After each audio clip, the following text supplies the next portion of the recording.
Introduction asterisk. Whether in the novel A Song of Ice and Fire or the television series Game of Thrones, Robb Stark is a character whose tragic fate evokes deep sympathy. His parents and siblings have been slain or tormented by adversaries. His newlywed wife met a gruesome end. Ultimately, he himself fell victim to betrayal at the hands of Roose Bolton during the infamous Red Wedding, and his corpse was desecrated posthumously. But what if he were granted a second chance? In a parallel universe, through the faith and fervor of ancient gods and devoted fans of Robb Stark, he miraculously resurrects after his demise at the Red Wedding. He vows to alter the course of history, transforming the destiny of House Stark and the world at large. Chapter 1. Robb Stark. I have returned from the Red Wedding. Robb Stark found himself at a loss, a bitter irony that gnawed at him. Once a leader of thousands on the battlefield, he had triumphed over the Lannister forces with the swiftness of a gale harvesting grain. Yet now, he was ensnared within the Heart Tree Grove, devising a series of desperate and frantic schemes, each ultimately abandoned. How had he arrived at this juncture? How had he transitioned from the cold, unyielding floor of Walder Frey's banquet hall, pierced by numerous crossbow bolts, feeling the life ebb away, only to be extinguished by that accursed Bolton? Back to a moment in time prior to his father's departure from the north to die in the corruption of King's Landing. How could such a phenomenon occur? Why had it transpired? It took him an entire day to convince himself that this was not merely a final delirious hallucination before death. His father, Bran, and Rickon, his mother, they were all alive. Sansa had not been captured, Arya was not lost, and Jon had not been exiled to the Wall. As for Theon, he raked his fingers through his hair, forcing himself to think. He had estimated the date. It was approximately 2 months prior to the news of Jon Arryn's death. If his presence here was to alter the future, time was still on his side. The reasons behind this occurrence eluded him. He had squandered valuable days, one of which was spent atop the walls, attempting to sense Grey Wind's whereabouts. The crux of the matter was that he could not conceive of a feasible means to alert his father. Any attempt at warning could lead to being confined by the council of Maester Luwin, compelled to explain why he claimed to have returned from the future, and likely branded as mad. You will be slain by that little bastard who believes himself to be the son of King Robert, while in truth he is the product of an incestuous union between the Queen and her brother. Such implications would surely fall on deaf ears with his father. Well then, perhaps he should opt for another hint. He could caution his father that Jon Arryn was to be poisoned, likely by the Lannisters. But what credible evidence could he provide to support this story, aside from appearing utterly deranged?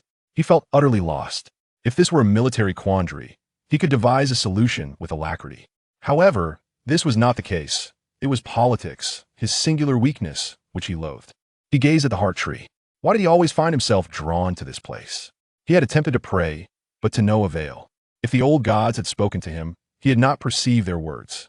The tomes within Winterfell's library offered little assistance, filled as they were with rumors, folklore, and ancient legends, yielding only vague allusions from those long deceased. The tales of magic would incite Maester Luwin's derision. Yet what else could bridge the chasm between death and the present? The old stories were not particularly enlightening either. The narratives, recounted over centuries, had diluted their truths, yet occasionally they provided glimmers of significance. Tales of the children of the forest, the White Walkers, and other entities that inspired terror and reverence. If they had once held wisdom worth heeding, they now seemed almost meaningless. Robb rose and approached the Heart Tree. For reasons he could not fathom, he sensed the importance of this moment. He felt that someone had brought him back to the present, something tied to the Heart Tree and the old gods, imbued with a certain mystical power. It required replenishment, not of physical strength, but rather of the energy of human will or faith, perhaps. Was that it? He knelt before the tree, placing his hands upon its bark. Who are you? He thought desperately. Why have you done this? How can I convince my family that I am not mad? I have seen the future, witnessed so many dreadful events. How can I shield my family from the impending storm? How can I protect the North? Nothing transpired, and he hesitated for a moment.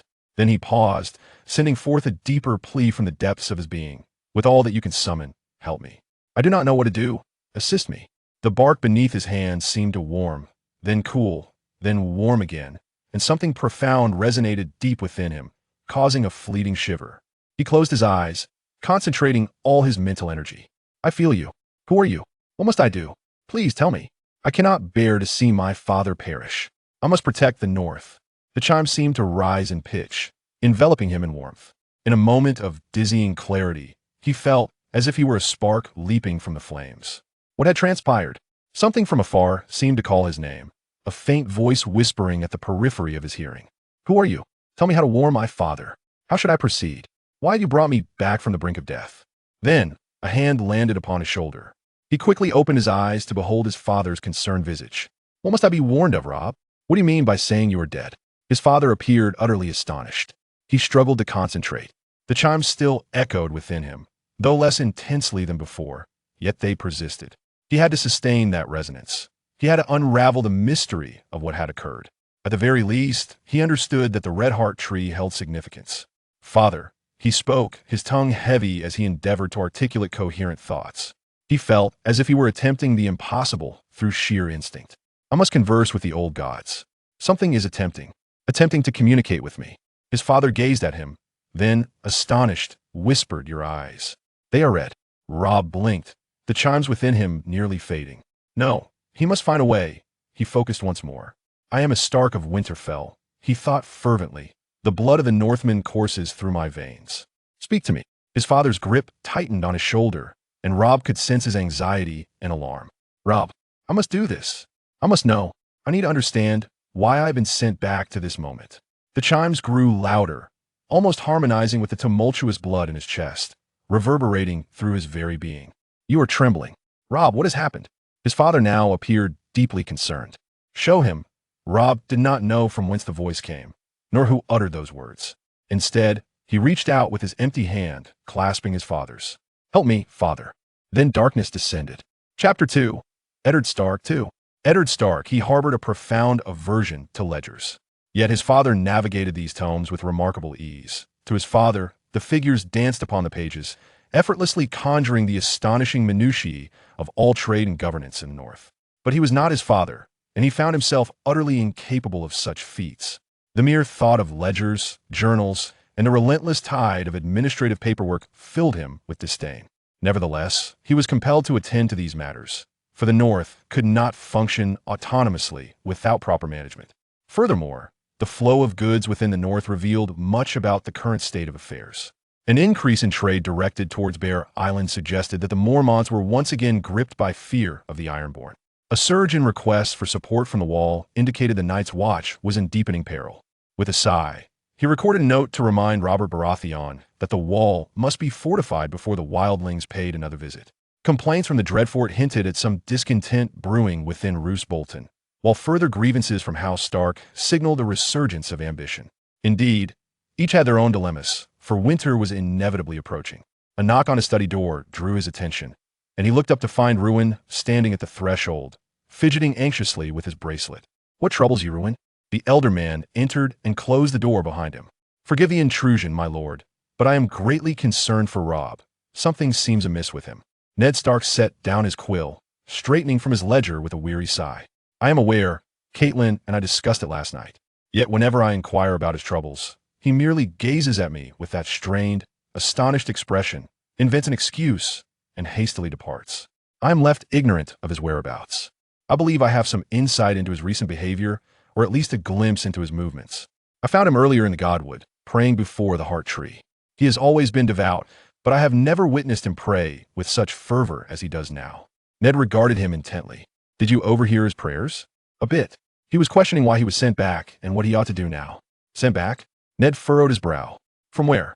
I know not.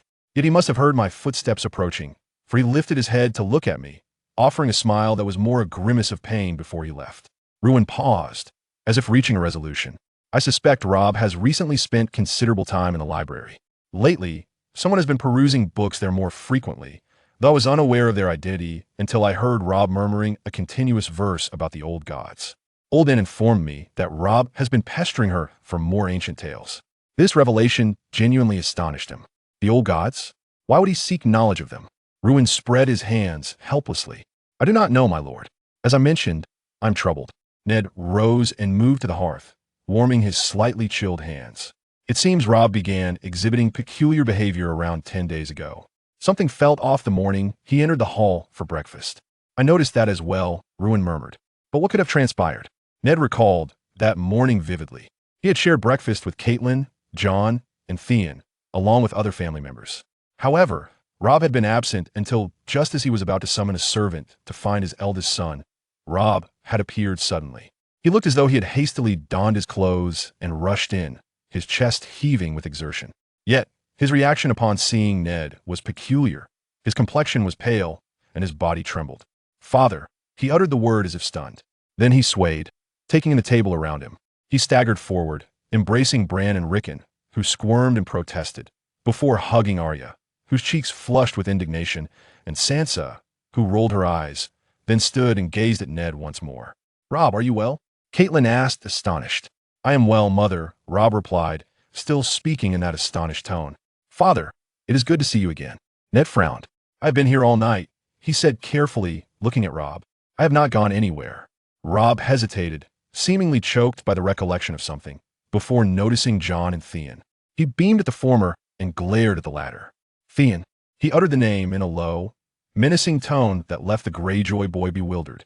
Then Robb paused, evidently striving to compose himself, before sitting at his usual place and eating rapidly, though it appeared his mind was elsewhere. He soon departed, leaving a cloud of worry among those who watch him go. "Your children have been inquiring about Robb, my lord." Yet Robb has disregarded their concern, causing them great distress.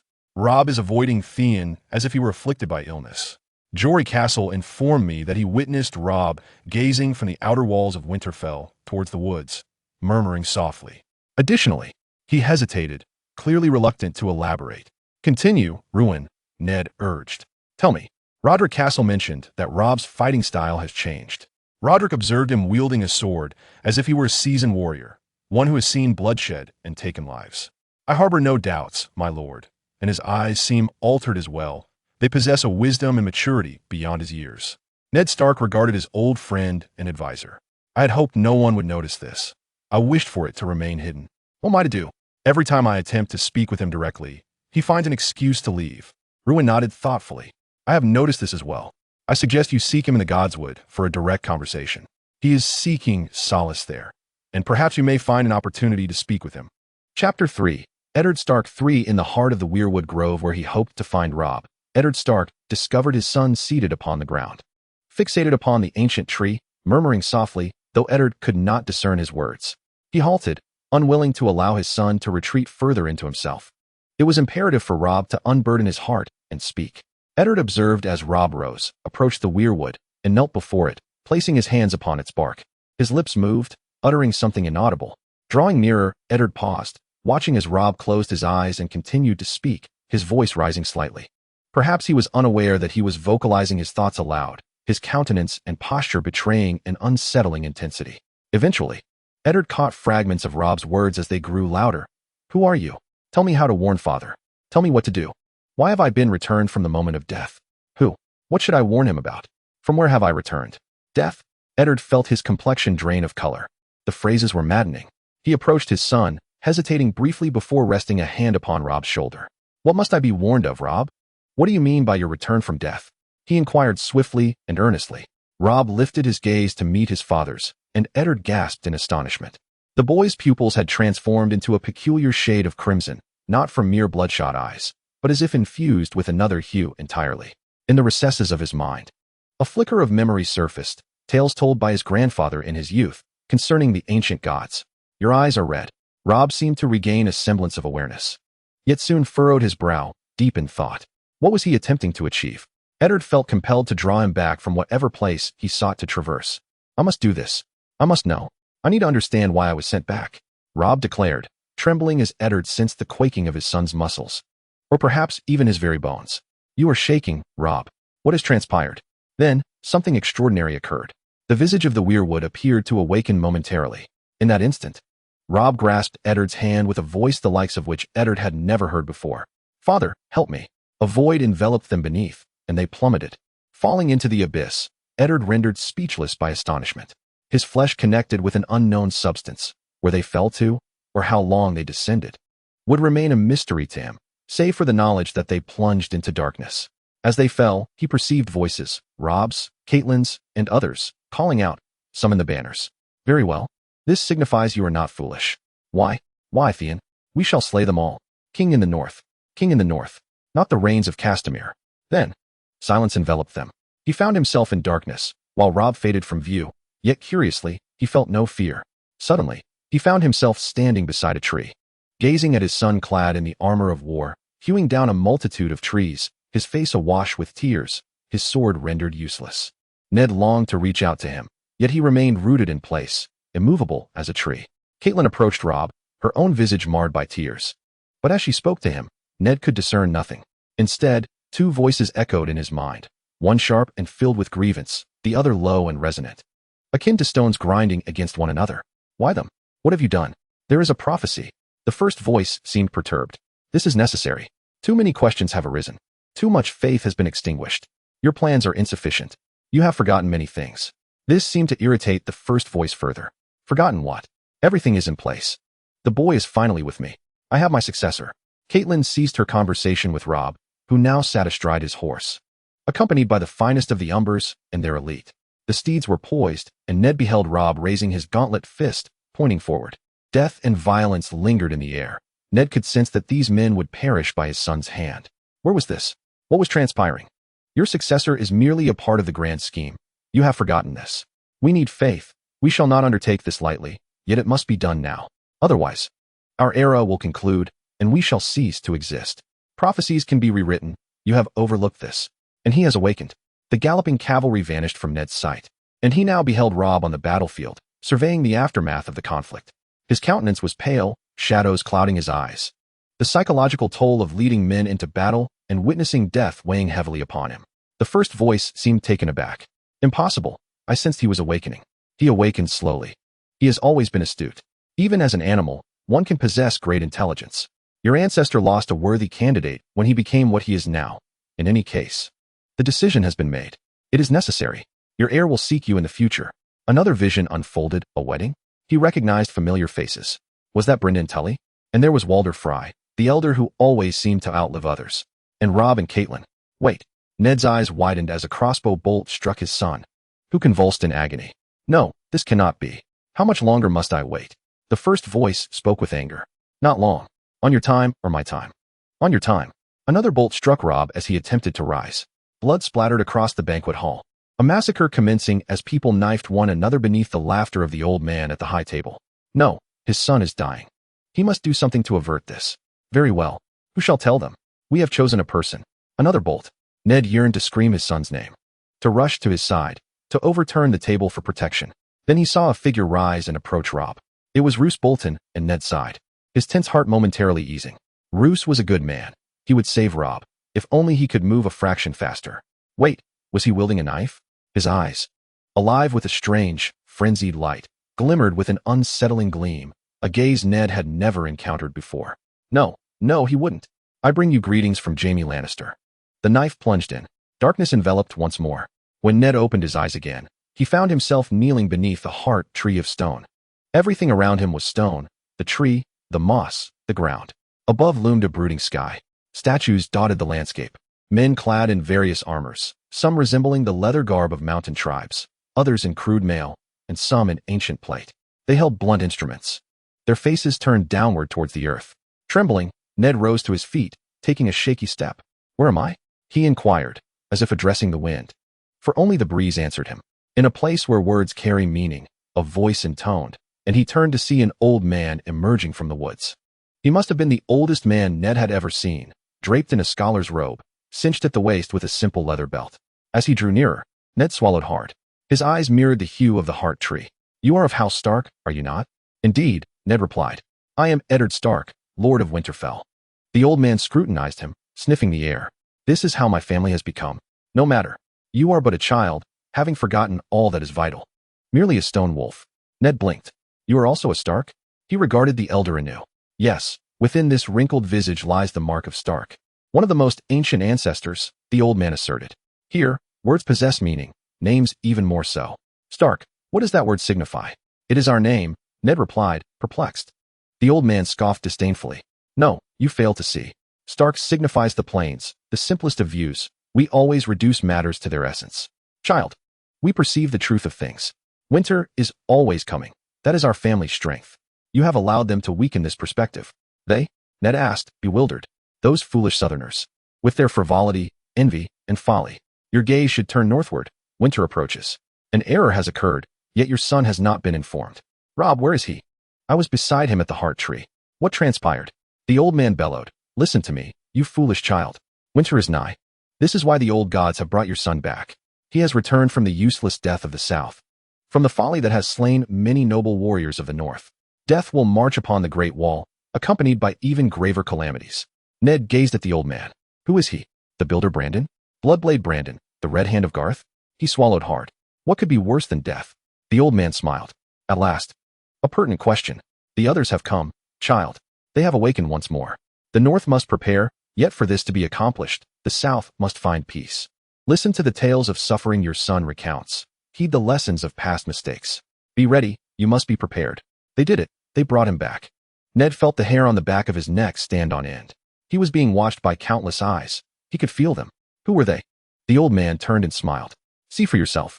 Then he vanished from sight, like mist on a warm day. Ned paused for a moment, surveying the stone trees around him. Then he turned. The statues were all watching him, their eyes aflame with green fire. They were ancient. He could tell just by looking at them, perhaps billions of years old. The stone beneath his feet cracked and then split apart, emitting a silent cry as he fell into darkness. When he awoke, he found himself again beside the heart tree, lying on the ground as if in slumber. Robb still knelt beside him, one hand resting on the trunk, his eyes closed in fatigue. Ned swallowed and finally croaked, Robb. His son stirred slightly and opened his eyes. Father? He rose, slowly becoming aware of every muscle and bone in his body, all feeling painfully stretched. We must talk. Now, in my study. Chapter 4. Maester Luwin. In a place like Winterfell, there are always numerous matters to attend to. Pigeons require feeding, messages must be conveyed, ailments need tending, and an endless array of other tasks awaits.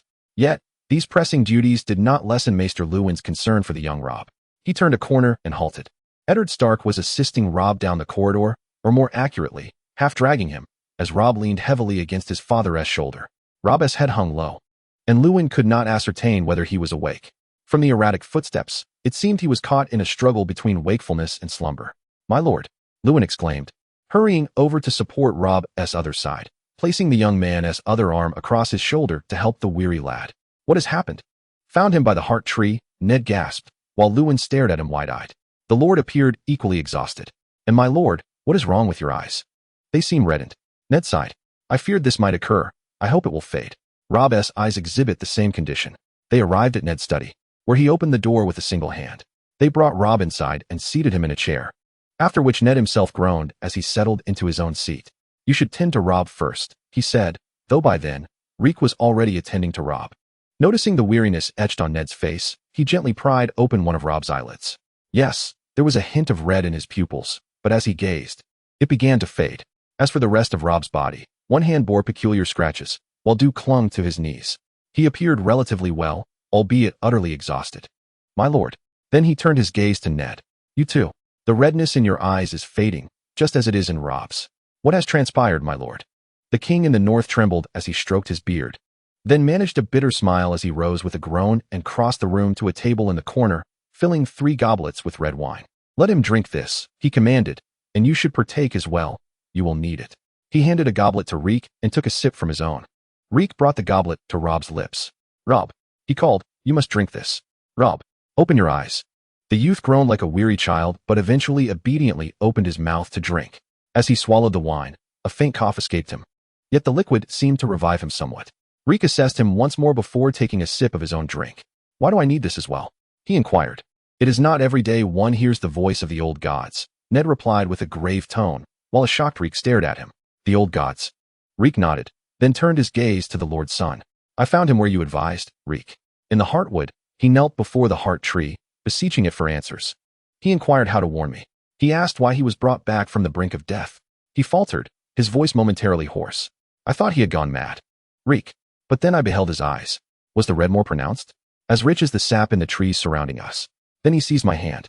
I was drawn into a vision, Reek. I saw Robb in disparate realms. In one, he led the North's heavy cavalry into a charge. In another, he walked among the corpses on a battlefield. Ned clenched his fists. I witnessed his death, Reek. I saw my own son die. Each word he uttered pierced his throat like a dagger. Reek took another sip of wine to steady his thoughts. Forgive me for asking this, my lord, but where did you witness his death? Ned leaned back against the chair, closing his eyes. It must have been at Riverrun, he eventually said. I saw Walder Frey. That filthy swine violated the sacred laws of hospitality. He had his men murder Robb and his soldiers. With crossbows and knives, he hesitated again. I also witnessed the hand of the perpetrator wielding the dagger, Lord Roose Bolton. Ned felt his brows shoot up in astonishment. Bolton, the Lord of the Dreadfort? Why would he wish to harm your son? I know not, Ned replied through clenched teeth. I am aware of his loyalty to me. Yet Bolton has fiercely contested the Stark family for dominion over the North. The ambitions of men are difficult to extinguish. I have also heard whispers that circumstances have shifted, that troubles have arisen, necessitating change. Too many beliefs have waned. It is an ancient saying, ruin, one that my grandfather once uttered. When faith dissipates, men perish. And then? Ruin gently prompted. Then I felt as though I encountered one of my ancestors, Ned said with a bitter smile. It sounds quite mad. He claimed I was but a child, my gaze fixed southward rather than northward, asserting that the North must grow strong and that the others had returned. A silence enveloped the room. Truly, it is a peculiar tale. My lord, he said cautiously, must admit that it is indeed a strange story. Were it any other person recounting what you have witnessed, I would dismiss it as the ramblings of a madman. Especially since no one has seen the others in nearly a millennium. As a scholar, my training has taught me that what you say cannot possibly be true. Yet, as a man of the North, I have seen the crimson light in your eyes. He thoughtfully stroked his chin. I shall send a raven to the citadel in Old Town, inquiring whether the glass candles have been reignited. Ned regarded him intently. You have consistently asserted that magic cannot exist in this age. Not entirely so, my lord. Ruin replied with a wintry smile. I merely stated that I have not witnessed it with my own eyes, thus I cannot practice it. However, certain events are unfolding. I can sense it. I possess an unsettling feeling of being watched in the Heartwood, and the tale you shared disturbs me. If the old gods are once more interested in the affairs of men, Ned nodded. Also send a raven to the Night's Watch at Castle Black. I need to confer with Lord Commander Mormont about this matter. He furrowed his brow. If he isn't attempting to summon you to cure my madness, I must uncover what is transpiring along the wall. And then I need to speak with Robert about bolstering the Night's Watch. Father? They turned to see Robb stirring. Ruin cast a glance at the young man. Yes, he has awakened. Chapter 5. Robb Stark recalled seeing his father standing beside the heart tree. Then came darkness and visions. A flashback of every experience he had ever lived, culminating in his demise. Then he saw his father in the godswood, conversing with an elder. Following that, darkness enveloped him, flickering as he was dragged away, instructed to drink something. When he awoke within the chamber once more, he heard voices discussing him. Father. It is father, and Maester Luwin? They were speaking of him, of the old gods. He exerted tremendous effort, finally managing to open his eyes. Father? That simple word seemed to drain all his strength. Robb, have a sip of this, Luwin quietly remarked, handing him a third goblet. How do you feel? Tired, Maester Luwin. What transpired with father? His father leaned forward. The old gods, Robb. They spoke to me. What do you recall? He slowly sipped the vivid red wine, reflecting on his experiences, certain moments in his life. The charge at the Battle of Oxcross, the day after the clash at Crag, and then he closed his eyes, falling into a long silence. The wedding in Riverrun. It was there. There you perished, Robb. I witnessed it. His father regarded him gravely. The old gods have granted you rebirth. Now, I must inquire about the visions in which I beheld you and your mother. But I did not see myself. Where am I? Robb consumed more wine and then rubbed his eyes. You are dead, father, he rasped. You are dead. Luwin and his father exchanged a long, shocked glance. What is happening? His father inquired softly. It is a rather lengthy tale, Robb replied, feeling somewhat better. It is about to commence. In approximately 2 months, you will receive news regarding Jon Arryn's demise. This revelation left his father astonished, as he blinked and trembled while sipping his wine. What led to this? Mother will receive a letter from Aunt Lisa, claiming she was poisoned. Now, his father's sorrow transformed into fury. Poison? Who would do such a thing and why? Aunt Lisa alleged it was the Lannisters.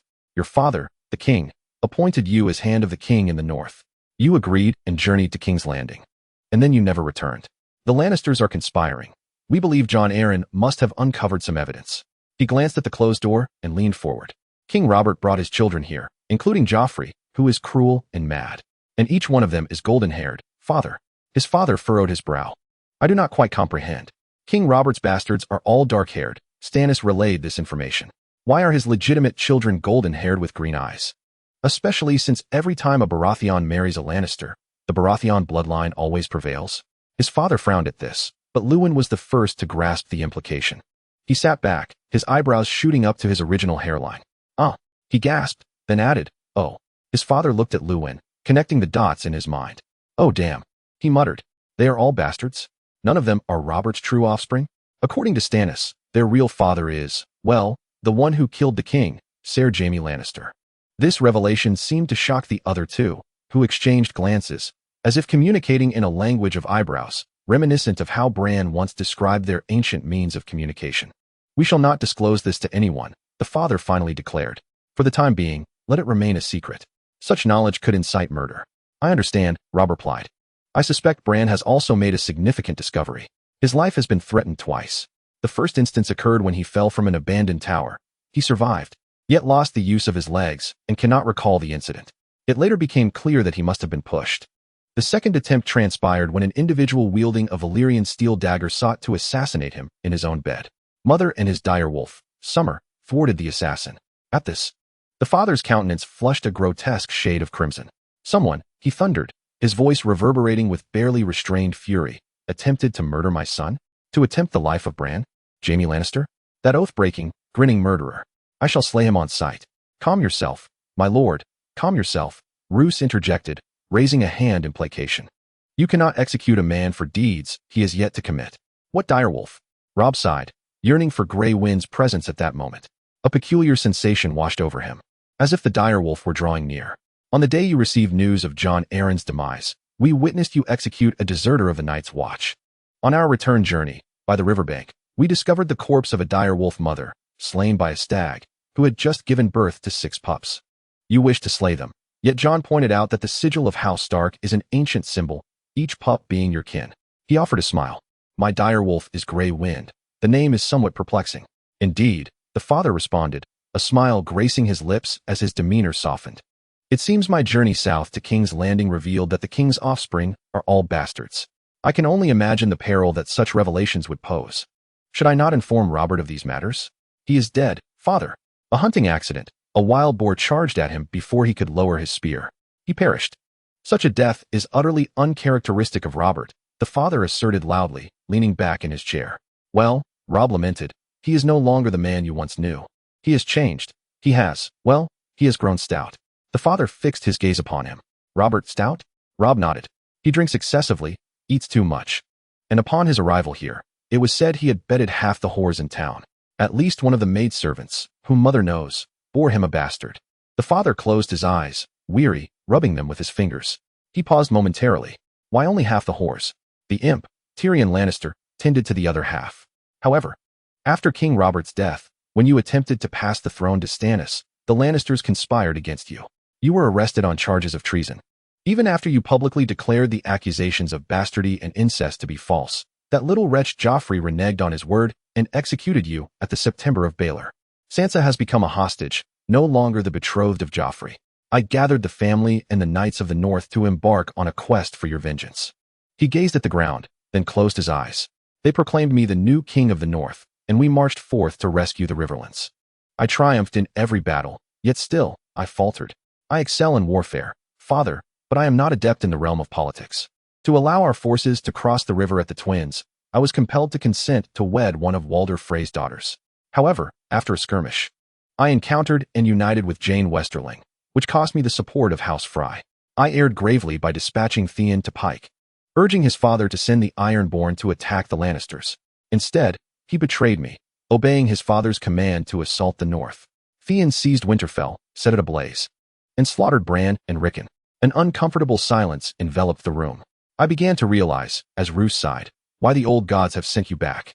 The tales you recount are filled with the misfortunes of the north. Moreover, my lord, you cannot eliminate Theon. He has yet to commit the actions that Robb foretold would come to pass. Have you encountered Balon Greyjoy? Father inquired. Robb shook his head. Ah, therein lies your folly. Balon Greyjoy is a dark and cruel man. Theon is a good lad. Yet at times I sense he yearns to belong to House Stark while being tethered to his Greyjoy heritage. He reveres the ways of the Ironborn but fails to comprehend them, which explains his treachery. This unfortunate boy may have been overwhelmed. He rose and walked to the window, gazing out at the landscape. It seems I have neglected your education, my son, father finally said. You appear only to know how to lead armies and wield a sword in battle. Leading people and engaging in the politics of negotiation with the vile of this world shall be the next chapter of your education. I regret not having imparted this sooner. He turned and resumed his seat. Thus, your demise becomes increasingly clear. The Lannisters conspire everywhere. And Walder Frey is enraged by your breach of what he perceived as a marriage pact. Parts of the North will fall under the Ironborn's dominion. It is no wonder that Roose Bolton schemes against you. You are the last Stark male, and should you perish. He seizes the opportunity to elevate House Bolton to the pinnacle of the North. Tears welled in his eyes. Father, I miss you dearly. His father smiled at him. I am sorry I could not be there to aid you. You must have countless questions.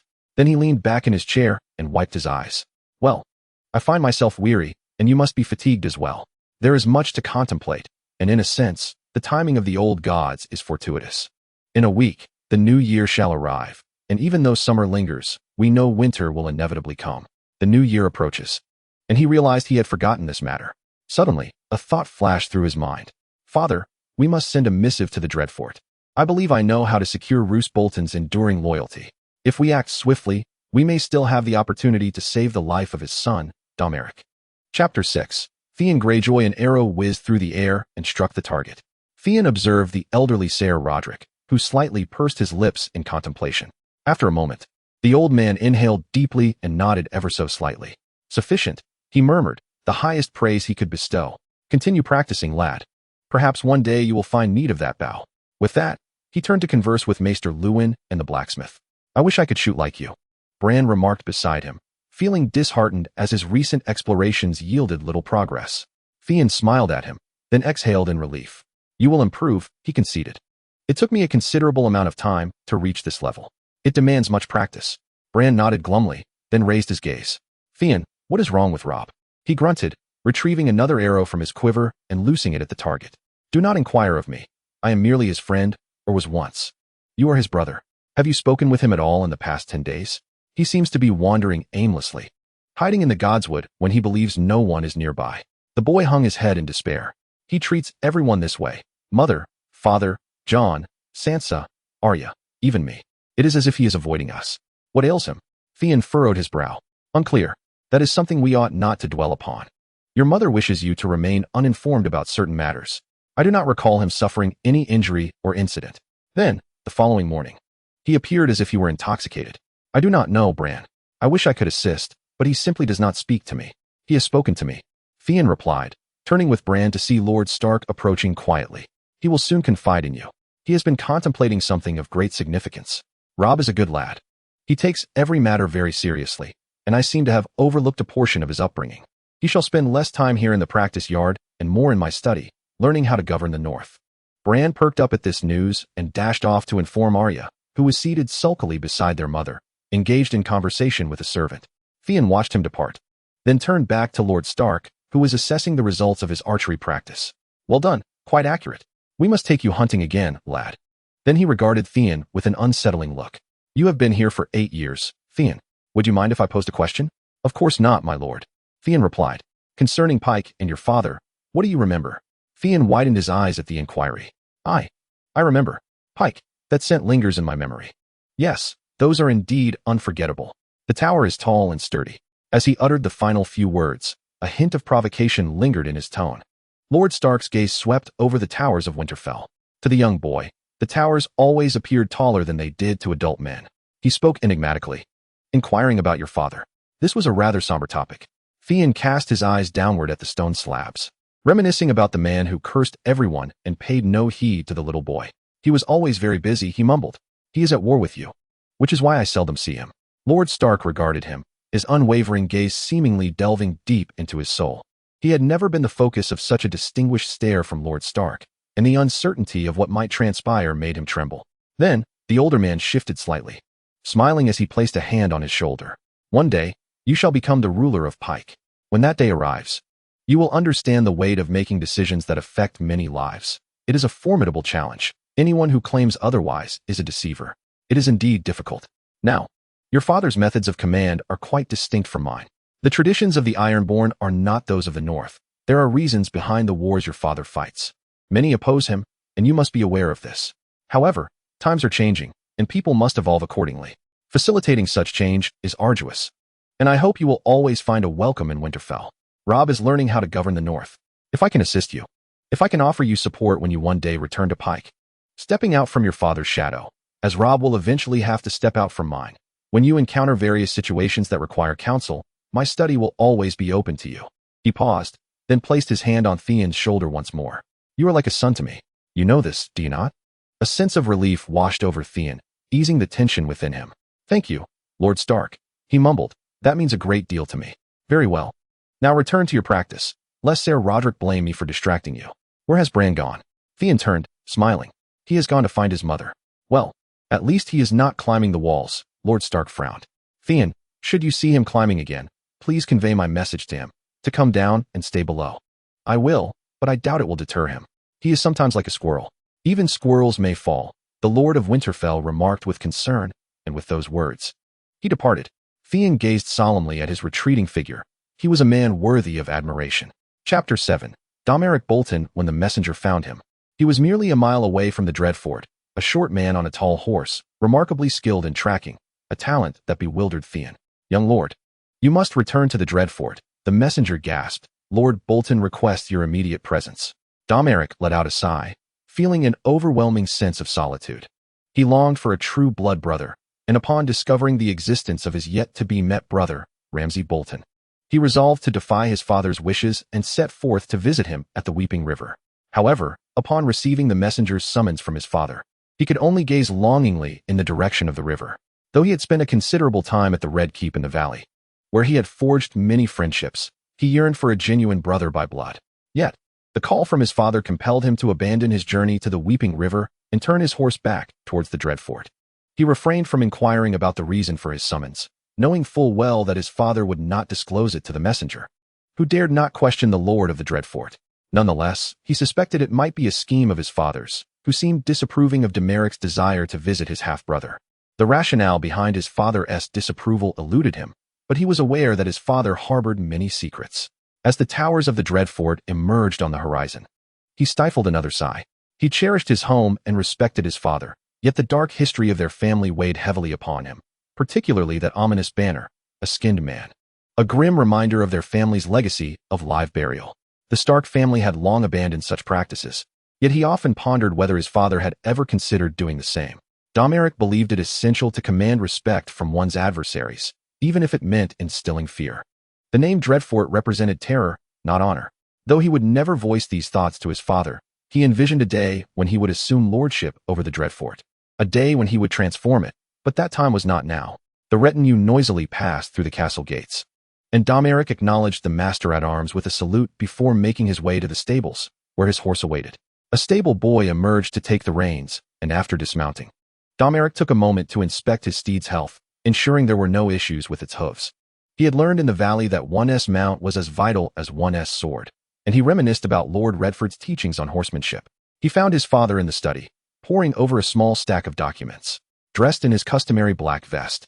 His father looked up as he heard the sound of Demeric's boots approaching. "You are headed to the Weeping River," he stated, not as a question, but as a fact. Dom Eric could not deny it. "Yes, father. I warned you against contacting your half-brother." "Yes, father. I apologize for my curiosity." His father carefully set the documents aside and sighed softly. "You should not be curious about him. One day, I will explain why, but that day is not today." His voice bore a lighter tone than usual, as if suppressing a strong emotion, before he looked up once more. "You are summoned to Winterfell." Demeric's eyes widened in astonishment as he stared at his father. The reason for his return to the Castle of Terror was one he least expected. The Bolton family had sworn fealty to House Stark, yet the two houses were not particularly close, having shed too much blood and engaged in numerous hostilities in the past. "Why, father?" "Lord Stark wishes for you to visit Winterfell. He hopes you will bring an abundance of reading materials." His father sat down, stroking his chin, a gesture he adopted when contemplating perplexing matters. This left Demeric's mind in a state of confusion. Reading materials? Books. Specifically, texts concerning ancient gods and other such subjects. A rather peculiar request. Dom Eric approached a chair and sat down at his father's gesture. "I had assumed Winterfell would be a natural repository for texts on antiquity and the Age of Heroes."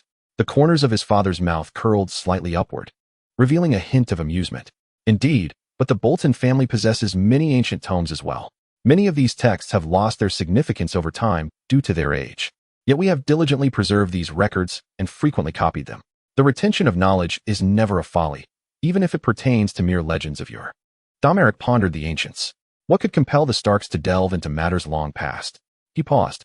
If they never existed, what purpose does it serve to seek such ancient truths? His father regarded him, a flicker of surprise in his eyes, before he fell into contemplation. A fine question, Domeric. We often overlook the wall. He paused again, then shrugged. Regardless, I have arranged for the necessary books to be prepared. You must depart post-haste. The Bolton family will assist the Starks in this endeavor. Upon your arrival at Winterfell, you should inquire what has prompted them to investigate historical legends. You ought to take your small harp. They say Sansa Stark is exceedingly beautiful. He gazed intently at his father, a faint wry smile playing upon his lips. You wish for me to pursue her, father? The Boltons pursuing the Starks? His father looked at him, his small eyes revealing nothing. The Bolton family is always in search of advantageous opportunities. Your time for marriage approaches, and you are my sole heir. The future of the Bolton family rests upon your shoulders. I wish for your happiness, my son. At the very least, ascertain whether Sansa Stark is deserving of a song composed in her honor. Domeric smiled, rising to bow to his father before departing. He had much to attend to. His brother was surely still waiting for him by the Tears of Lys. Chapter 8. Ned Stark sensed that Catelyn was beginning to harbor doubts. He was acutely aware of her keen understanding of him, rendering concealment impossible. He too was curious how she would respond to the news of his impending demise in that future world. He needed to convey certain truths to her. He was uncertain what her reaction would be, but he knew he must alleviate her concerns at some point. Ned paced in his study, akin to the wolf emblazoned upon his family's sigil, circling restlessly within a confined space. There are numerous matters that must be averted to prevent dire occurrences in the future. He had attempted thrice to compose a letter to Jon Arryn, yet the content felt inappropriate, rendering him akin to a cowardly fool. Ultimately, he resorted to a blend of half-truths and evasions, supplemented by a proposal he had contemplated even before Robb's return, and indeed prior to his demise. And thus he dispatched the letter. Although the missive evoked a sense of the sordidness of politics within him, it was imperative that it be penned. Sending a raven to King's Landing was unfeasible. Vague rumors from the early days of the war suggested that Peter might be in league with the Lannisters, and he had informed Catelyn that Varys was omnipresent within that foul, stinking city, where every individual possessed eyes and ears. A letter openly warning the hand of the king of a potential Lannister conspiracy to poison him would never reach his hands. He loathed all of this, the machinations, the duplicity, and the pervasive mistrust. How Robb managed to exist within that bloody city, rife with traitors and the self-serving, devoid of any moral compass, was beyond his comprehension. Yet, he must endeavor to save Jon's life. Thus, Jory Castle, a man in whom he placed his trust, was en route to White Harbor, escorted by a small contingent. Their singular aim being to facilitate Castle's swift passage to Wyman Manderley to procure the quickest vessel to King's Landing. He hoped that Castle would arrive in time to deliver that crucial letter to Jon. He wished that Robb had disclosed these dreadful secrets sooner. But those moments were now irretrievable. He paused, gazing out the window, meticulously reflecting upon every detail. If Castle arrived too late to prevent Jon's poisoning, Robb would march northward, proposing that he assumed the position of Hand of the King, which he would categorically refuse. He understood Robb well. Robb would vehemently insist upon his acceptance. Thus, he required a compelling rationale to decline the appointment, one that necessitated no theatrics or loss of dignity in falsehoods. He needed to play a role in the North. For the White Walkers had returned, a threat he felt utterly ill-equipped to confront, save for poring over every tome, every fable, every legend, and every song to discern how to vanquish them, and dispatching as many men as possible beyond the wall. There were no better alternatives. The North and South ought to refrain from war. Rather, the South should extend as much assistance as possible to the North. Should Robb venture north, those children not of the Baratheon bloodline, along with the queen who had betrayed her king and her faction, would follow suit. He had devised a plan to address them. This would undoubtedly break Robb's heart, yet it was a necessity. But what if Castle arrived in time to avert Jon Arryn's death? What schemes might Jon devise? How could he forestall the war? Ned rubbed his eyes, uncertain. What he didn't know was that as long as Bran was safeguarded, another unlikely threat of the future would remain unentangled. If his plan were to succeed, Bran would remain unscathed, and thus, another assassination attempt on his life would not transpire. Catelyn would not descend south to inform him of this matter, nor would she encounter Tyrion Lannister, which would prevent a cascade of dreadful events that would compel Tywin Lannister to muster his forces and march eastward, while others would be deprived of the opportunity to rally their own armies. If, this minuscule yet significant word. He and Lewin had rigorously interrogated Robb, probing into the minutiae of every detail. Robb was unaware of all the facts, or sometimes gleaned information from others. Such knowledge fluttered like whispers on the wind, and he understood that such rumors could often stray far from the truth. What he did know was that he had dispatched a raven to the Black Castle, urgently summoning Benjen to arrive forthwith. There was much to convey to his brother. Additionally, there lingered another matter that weighed heavily upon him. In the timeline from which Robb hailed, he had never had the opportunity to divulge to young Jon Snow the one thing he had long yearned to know, the identity of his mother. Yes, despite the pain this revelation would inflict upon Catelyn, he had honored his promise, as was necessary. He paced back and forth, aware that these discussions must be handled with utmost care. Upon deep reflection, he resolved to first speak with Bran, informing him of the prohibition against climbing the walls of Winterfell. He furrowed his brow, knowing his son would not take kindly to such an edict. Yet it was a course he must pursue. As for Jon Snow, that would entail a different kind of hurt. A knock resounded at the door of his study, and he turned towards it. "What is it?" The door opened, revealing a messenger. "Pardon my intrusion, my lord, but the guards have sent word that a contingent of riders approaches from the east, bearing the banner of House Bolton." Ned nodded. "They have arrived. I shall descend at once." As the messenger hurried away, he felt a slight lift in his spirits. Perhaps it was Domeric Bolton, who had succumbed to illness in the timeline of Robb's future. If he yet lived, perhaps the future could be altered. If, such a simple word, yet capable of instigating profound change. He strode purposefully from his study. Chapter 9. Bran Stark. Recently, Robb had returned to his former self, or nearly so.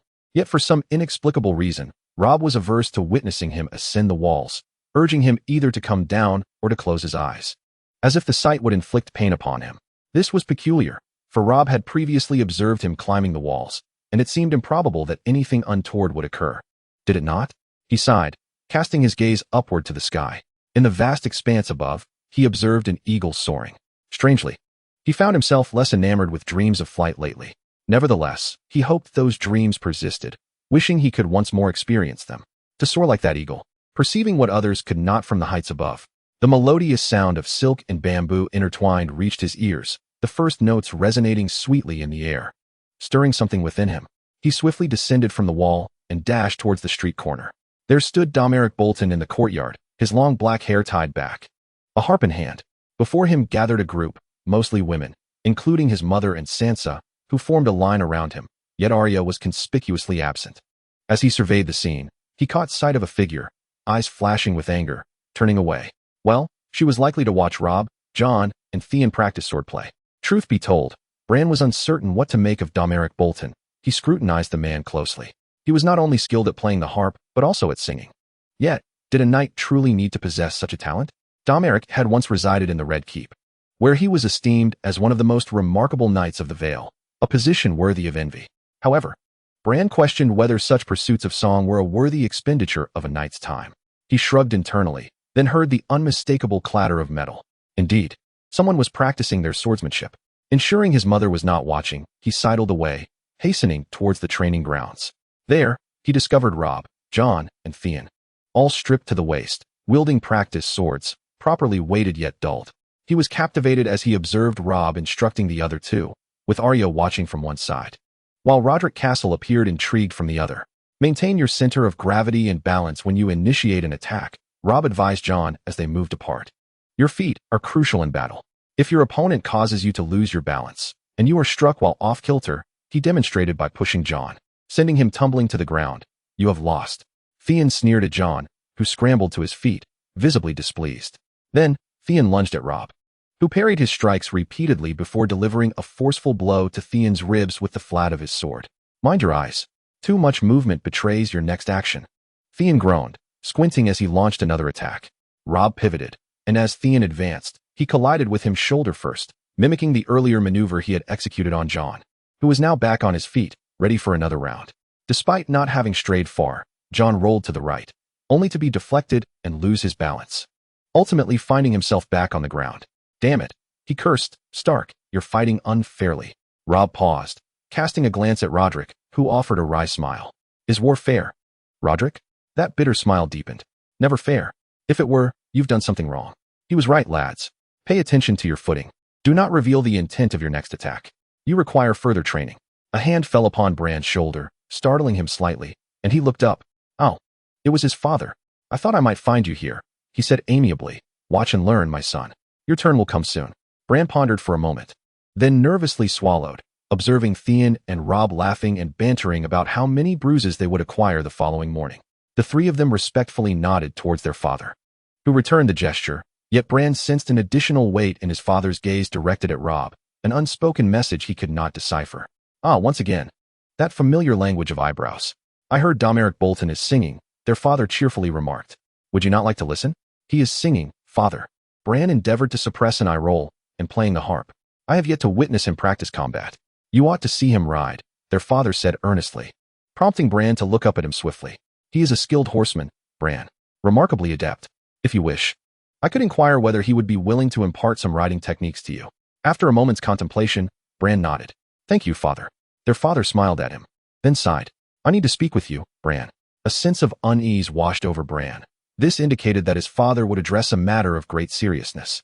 To compound his discomfort, his father led him to his study, a place typically reserved for those within his most trusted circle, with entry forbidden to all others. Bran sat in the chair his father designated, anxiously surveying his surroundings. Then, their father took a seat opposite him, meeting his gaze directly. Bran. Yes, father? I require you to cease climbing the walls and towers of Winterfell from this day forth. He stared at his father for a long moment. All right. Yet, his father was not satisfied. What I mean, Bran, is to not merely make a verbal promise.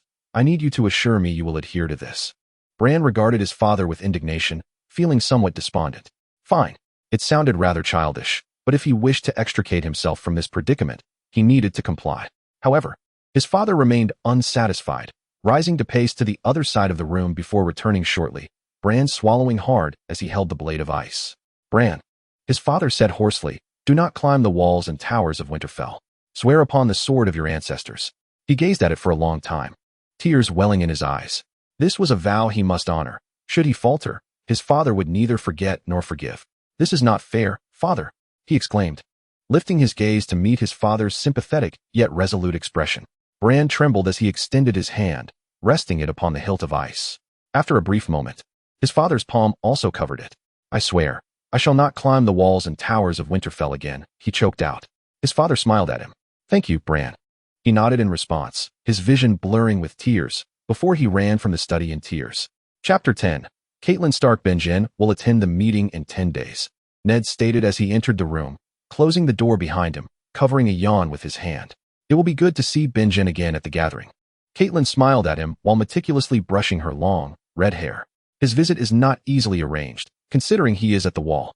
Indeed, Ned replied, standing by the hearth, his gaze fixed on the flames. The news from the wall troubles me greatly. More wildling raids, more unsettling reports about Mance Rayder and the Night's Watch. I am deeply concerned. Catelyn. She paused to look at him, perceiving the worry in his eyes. Are you truly so apprehensive about the wall?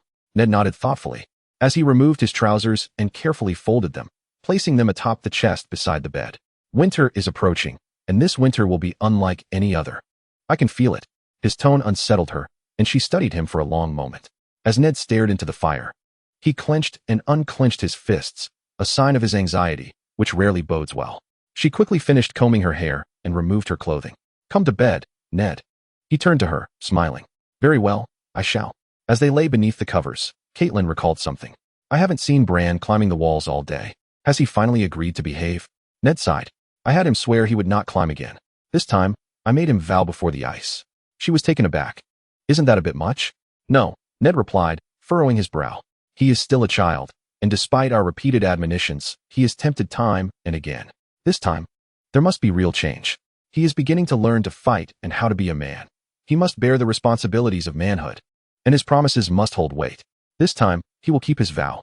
I fear he will resent me, but he will honor it. Oh, Ned, she sighed, resting her arm on his shoulder as she nestled against him. You are his father. He loves you.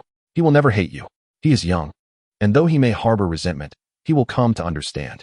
Ned hesitated again. Sansa seems quite taken with young Domeric. Catelyn nodded slowly. The lad is not at all what I had envisioned. His harp playing is exquisite, and he possesses a gentle demeanor, nothing like the son of Roose Bolton. Indeed, I thought so too. He seems to have inherited his mother's qualities, at least in temperament. He is a fine rider. No, an exceptional rider, as Jon Arryn remarked. He is a natural. Then, his gaze seemed to drift away, fixated on some point on the ceiling. Ned? Ned? She gently elbowed his ribs. pulling him back from his reverie. What are you pondering? He managed a reluctant smile. I merely hope a crucial message reaches King's Landing successfully. At the same time, I believe we must begin to consider the arrangements for Robb and Sansa's marriages. I fear we must contemplate the prospects for their unions. I dislike such matters. They remind me of my father's endless political machinations, yet I believe it is necessary. His face tightened slightly, revealing his unease. I wish to provide some counsel regarding Robb's choice of a marital partner. Furthermore, I have previously neglected to guide him in navigating the complexities of interactions with both amiable and less friendly neighbors. At that moment, his voice bore an unfamiliar timbre, one that eluded her grasp. A marital alliance? Catelyn inquired. Do you not think it somewhat premature to contemplate such matters? Nay, Ned sighed. I do not share that sentiment. The events unfolding north of the wall fill me with trepidation. We may very well require assistance from the south. Well, although Robb is king, his attention is divided among numerous threats. Dorne harbors ill will towards him, the Riverlands are embroiled in conspiracy, and the Stormlands have yet to recover from the ravages of war. Your father is ailing in the Riverlands, the Ironborn are discontented, and though the Vale remains loyal to Jon Arryn, he is no longer youthful. His heir, as the whispers suggest, is unduly influenced by your sister, which concerns me greatly. Not to mention the Lannisters, who are also plotting. Catelyn stared at him in shock. It sounds as though the Seven Kingdoms are on the brink of war. Ned returned her gaze, and she perceived a fleeting glimpse of red in his eyes. Then he smiled and enveloped her in a long, tight embrace. Forgive me, Catelyn. I am overly anxious. While we indeed must contemplate a marital alliance, we should also observe the rapport between Domeric and Sansa.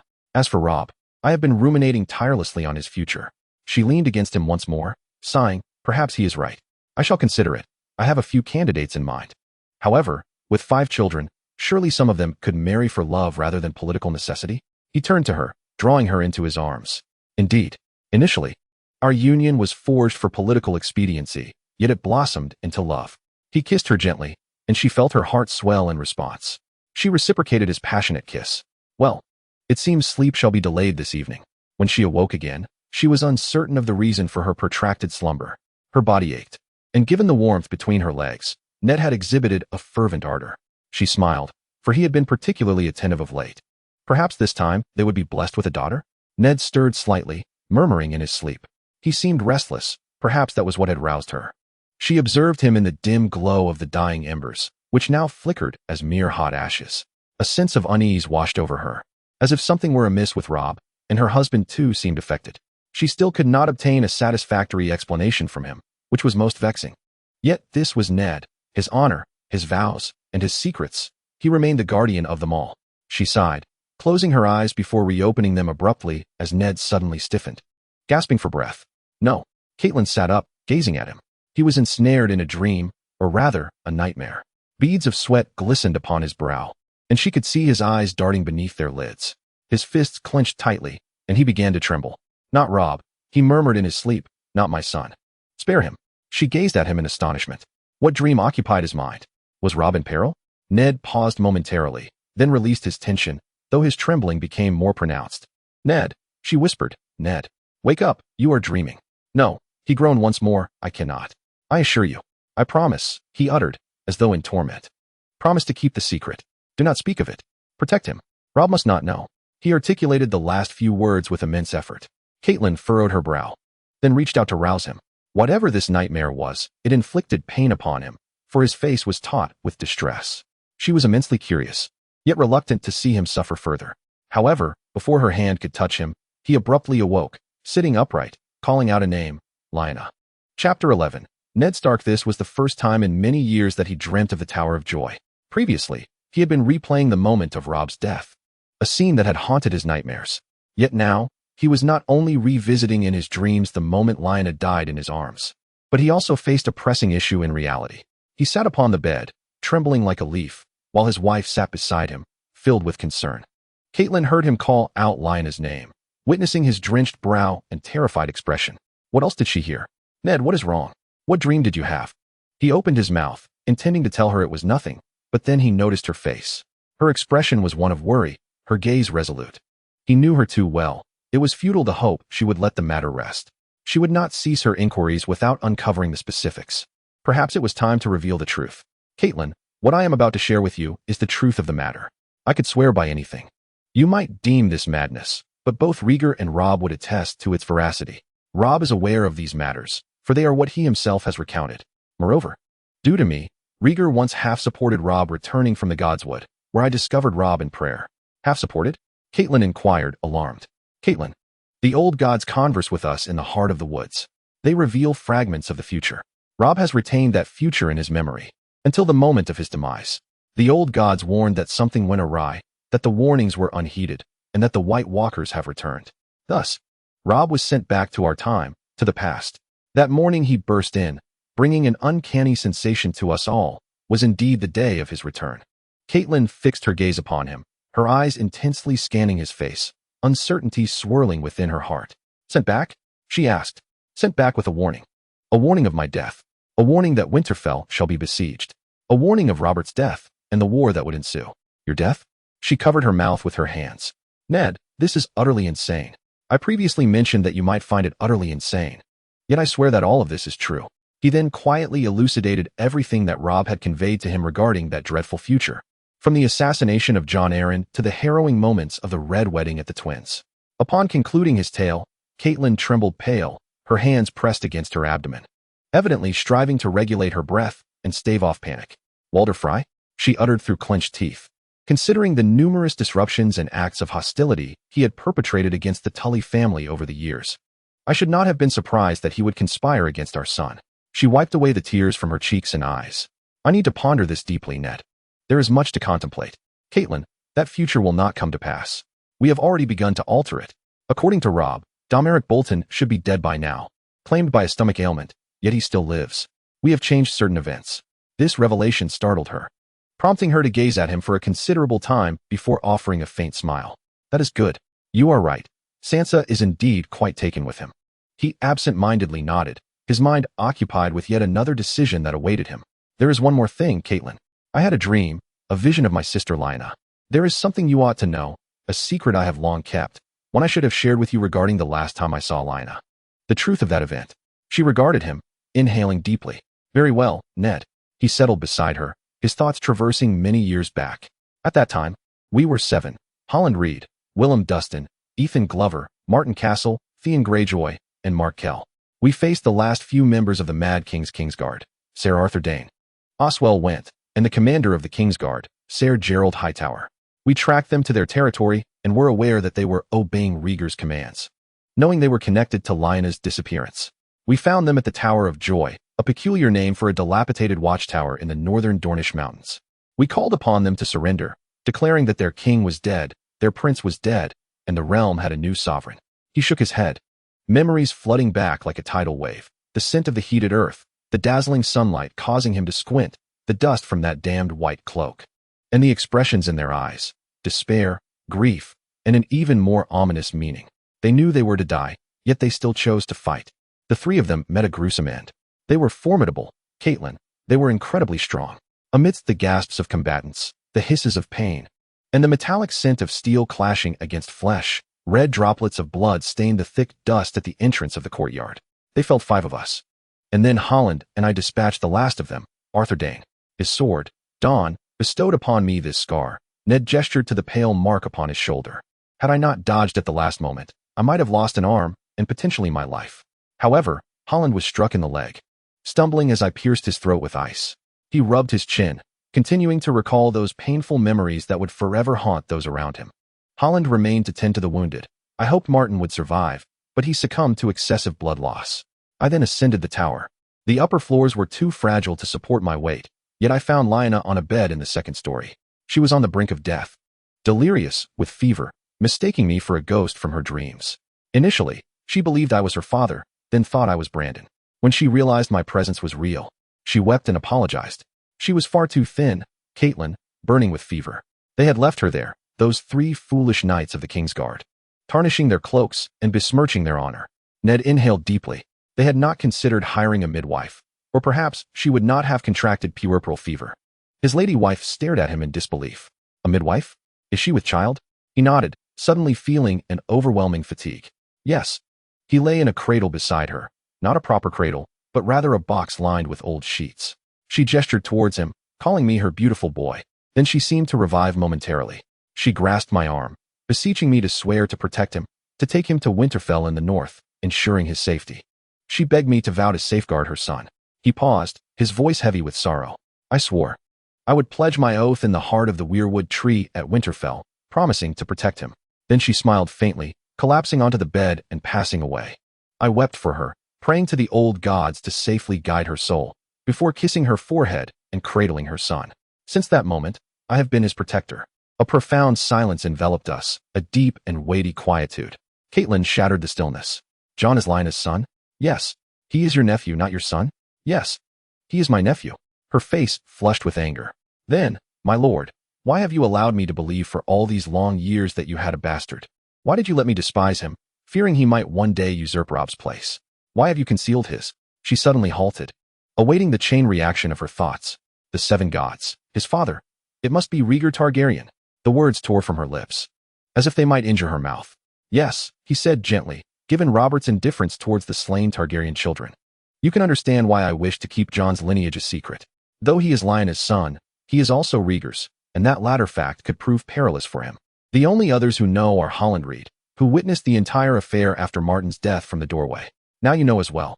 He locked his gaze with hers. I apologize for not informing you. At the onset of our marriage, I did not possess a profound understanding of you. I was unaware of your thoughts. Nor could I foresee that our love would blossom to a degree allowing me to entrust you with anything. I have clung to a vow, one that compels me to honor my commitment to my sister, which has rendered me incapable of relinquishing this burden of trust. For this, Catelyn, I am deeply sorry. Please forgive me. Catelyn sat upon the bed, her gaze fixed upon his face, searching for something within her heart. Eventually, a smile graced her lips. I wish you had confided in me sooner, Ned. Then I would not harbor such disdain for young Jon. She cast her eyes downward. I was uncertain. I feared that Jon might pose a threat to Robb, and most notably, prior to our reunion post-war, I despised the woman I believed had stolen your heart. She looked at him once more, then offered a bitter smile. He bears a striking resemblance to you, Ned. His appearance lacks any Targaryen traits. That is a blessing. He replied. It serves to conceal him. Moreover, he bears no resemblance to his grandfather. He possesses none of his grandfather's characteristics. His father is somewhat peculiar, yet intelligent. On the other hand, Aerys Targaryen was a monster, yet he lacks any semblance of that lineage. He sighed. I must inform him. It will sadden him. Yet it is necessary. Then we must determine our course of action. He mentioned joining the Night's Watch, a decision Robb ultimately made in that grim future. He also recounted that in the final days of his life, Robb learned of the Night's Watch's desperate cries for help, confirming the return of the White Walkers. No, Ned. Catelyn softly interjected. She pulled her knees up, cradling them, resting her chin upon them, a posture she often assumed when deep in thought. Lyanna's son should not go to the wall. If one of the conclusions drawn from this tragic future narrative is that we need more Starks to remain here, protecting Winterfell. She closed her eyes, contemplating for a considerable time, then reopened them. You must ensure he becomes a Stark. Chapter 12. Jorah Mormont King's landing reeked atrociously. He mused as his ship glided into Blackwater Bay. It bore the scent of a populace crammed into a confined space, permeated by the odor of poorly planned sewers and, most notably, the stench of decay. As an especially foul odor wafted past his nose, he wrinkled his brow slightly, then dismissed it from his mind. He had encountered worse, such as the stench of pike. Once the ship anchored, the small boat it deployed approached the nearest dock, and he observed that few paid him any heed. Excellent. Just what I require. Lord Stark emphasized the necessity for this operation to be swift and discreet. It is far too crucial to squander time. He was fortunate that the southern journey was brief. He spent most of it gazing at the receding land. He had always relished maritime travel, even if he often succumbed to seasickness on the first day or two. As the small rowing boat docked beside the pier, he grasped a rough wooden ladder and swiftly ascended, surveying his surroundings to ascertain his location. He could see the imposing red keep towering above. An hour later, drenched in sweat and gradually acclimatizing to the pungent odors, he was most importantly prepared to sever the head from the shoulders of the insufferable fool before him. The Prime Minister would not entertain every individual arriving at the gates of the Red Keep claiming to possess information. He was occupied. Leave it to me, and I shall investigate this matter. Jory fixed the man with a resolute gaze. I hail from Winterfell, bearing a letter for His Grace, the Prime Minister, Lord Arryn. From the Duke of Stark in the north. The Duke himself has entrusted me with this task. This letter is solely for the Prime Minister. He cast a brief glance at the man, merely a gatekeeper. The fellow appeared to swell like a toad. Either hand over your letter or depart immediately, otherwise, I shall command the guards to expel you." Jory bit his lip, then produced a silver pendant emblazoned with the sigil of a direwolf. "This," he gritted through clenched teeth, "is my token of authority. I am a man of the Duke of Stark. Step aside and do not obstruct the messenger from Lord Stark of the North." The guard regarded the pendant as though it bore no significance, but two older guards, who had been observing the entire exchange with mocking expressions, immediately stood at attention, striking the cobblestones beneath them with their spears. After a moment, the younger one followed suit. "Pass through, messenger from the north," the first guard bellowed, gesturing with his eyes. This seemed to bewilder the initial guard, and as Jory brushed past him, the guard's fury erupted. "How dare you? Arrest that man." The guard stared at him. "Do not be foolish. He bears the mark of the Duke of Stark. I have seen it before. Do you wish for the king to learn that you rejected a messenger from the Duke of Stark and cast him into the black cells?" The guards softened their tone, allowing Jory to pass. He nodded gratefully at the older guard with a smile. The scent here lessened, perhaps because the wind had carried it away, he could not tell. But perhaps he had begun to grow accustomed to it. Quietly inquiring for directions, he soon located the Hand's Tower, where a sharp-eyed individual clad in the livery of House Arryn stood guard at the entrance. "I am Jory Castle, a messenger from Winterfell, here to deliver a letter to His Grace, Lord Arryn. This letter is penned by the Duke of Stark from the north." The words sounded somewhat grandiose, but such was necessary for entry. The guard did not contest further. Instead, he nodded slightly, instructing Jory to wait a moment before entering the tower. His place was immediately taken by another equally astute-looking guard. Lord Arryn clearly did not employ fools. Hearing the sound of boots, he turned his head slightly. A golden-haired man draped in a snow-white cloak, with a provocative gaze, was striding across the courtyard. Ser Jaime Lannister of the Kingsguard glanced at him and promptly disregarded him. Then he paused. "I know you, do I not? I shall never forget a face," Jaime Lannister said slowly, turning to gaze upon him. "You were present at the event in Pike as well." "Indeed, my lord," Jorah nodded. "During the siege, I watched as Ser Jorah Mormont passed by with his flaming sword." The Kingsguard bestowed upon him a genuine smile, akin to a glimmer of light piercing through the darkness. "I shall remember that moment until the day I draw my last breath. That sword terrified the Ironborn, and it nearly unnerved me as well." He reminisced about that time, shaking his head. "It was a noble war," he murmured, "a war of significance." "What is your name?" "Jorah Mormont, my lord. Hailing from Winterfell." Jaime Lannister's eyes widened in surprise. "You are far from home. I await an audience with the Hand of the King to convey Lord Stark's message." "Oh." Jaime Lannister replied with a hint of irony. "We all have our duties. Jorah Mormont, do take care." With a slight nod, he donned a mocking expression before leisurely striding away. Jorah furrowed his brow as he observed Jaime Lannister's departure. That man is dangerous. He concealed himself while meandering, yet maintained a poised readiness, ever prepared to draw his sword. "Mormont." He turned to see the first guard at the door. "The Hand of the King is now ready to see you." Lord Arryn appeared as a weary elder, his hair more silver than gray. There was a hint of skepticism in his gaze, perhaps a product of years serving as the Hand since King Robert's ascension. However, his posture remained erect, and he moved swiftly to greet him. "So, you are the messenger from my good brother Lord Stark. What news do you bear?" "Yes, I have a letter, my lord," Jorah replied, retrieving the bloody missive from his jacket. It was ensconced in a stitched leather pouch, which he had kept in his sight throughout his journey south. "Lord Stark also has a message. He states that every word in the letter is sincere, and I must await your reply in King's Landing." Lord Arryn frowned slightly, meticulously examining the envelope, his brows raised as he produced a small knife to open it, subsequently extracting the letter. "Ned," he muttered, "is quite cautious." He then tore open the envelope and read through its contents. Upon finishing, he read it once more, placing the letter upon the table before turning to the window, gazing outside for several minutes, evidently deep in thought. Just as Jorah began to wonder if he had been forgotten, Lord Arryn turned, a faint smile gracing his lips as he addressed the doorway. Lancel, a stout man clad in the livery of House Arryn, entered promptly. "This is Jorah Mormont from Winterfell. He shall reside in the Red Keep tonight, provided with fine accommodations and sustenance. He departs at dawn." He turned once more to Jorah. "Jorah Mormont, I shall compose a letter for Lord Stark by dawn. He requires assistance from the wall, and I intend to aid him." "Thank you. You may take your leave." Jory nodded in respect, and then followed the man named Quell. He felt an odd sensation, as if Lord Allen was contemplating entirely different matters. Chapter 13.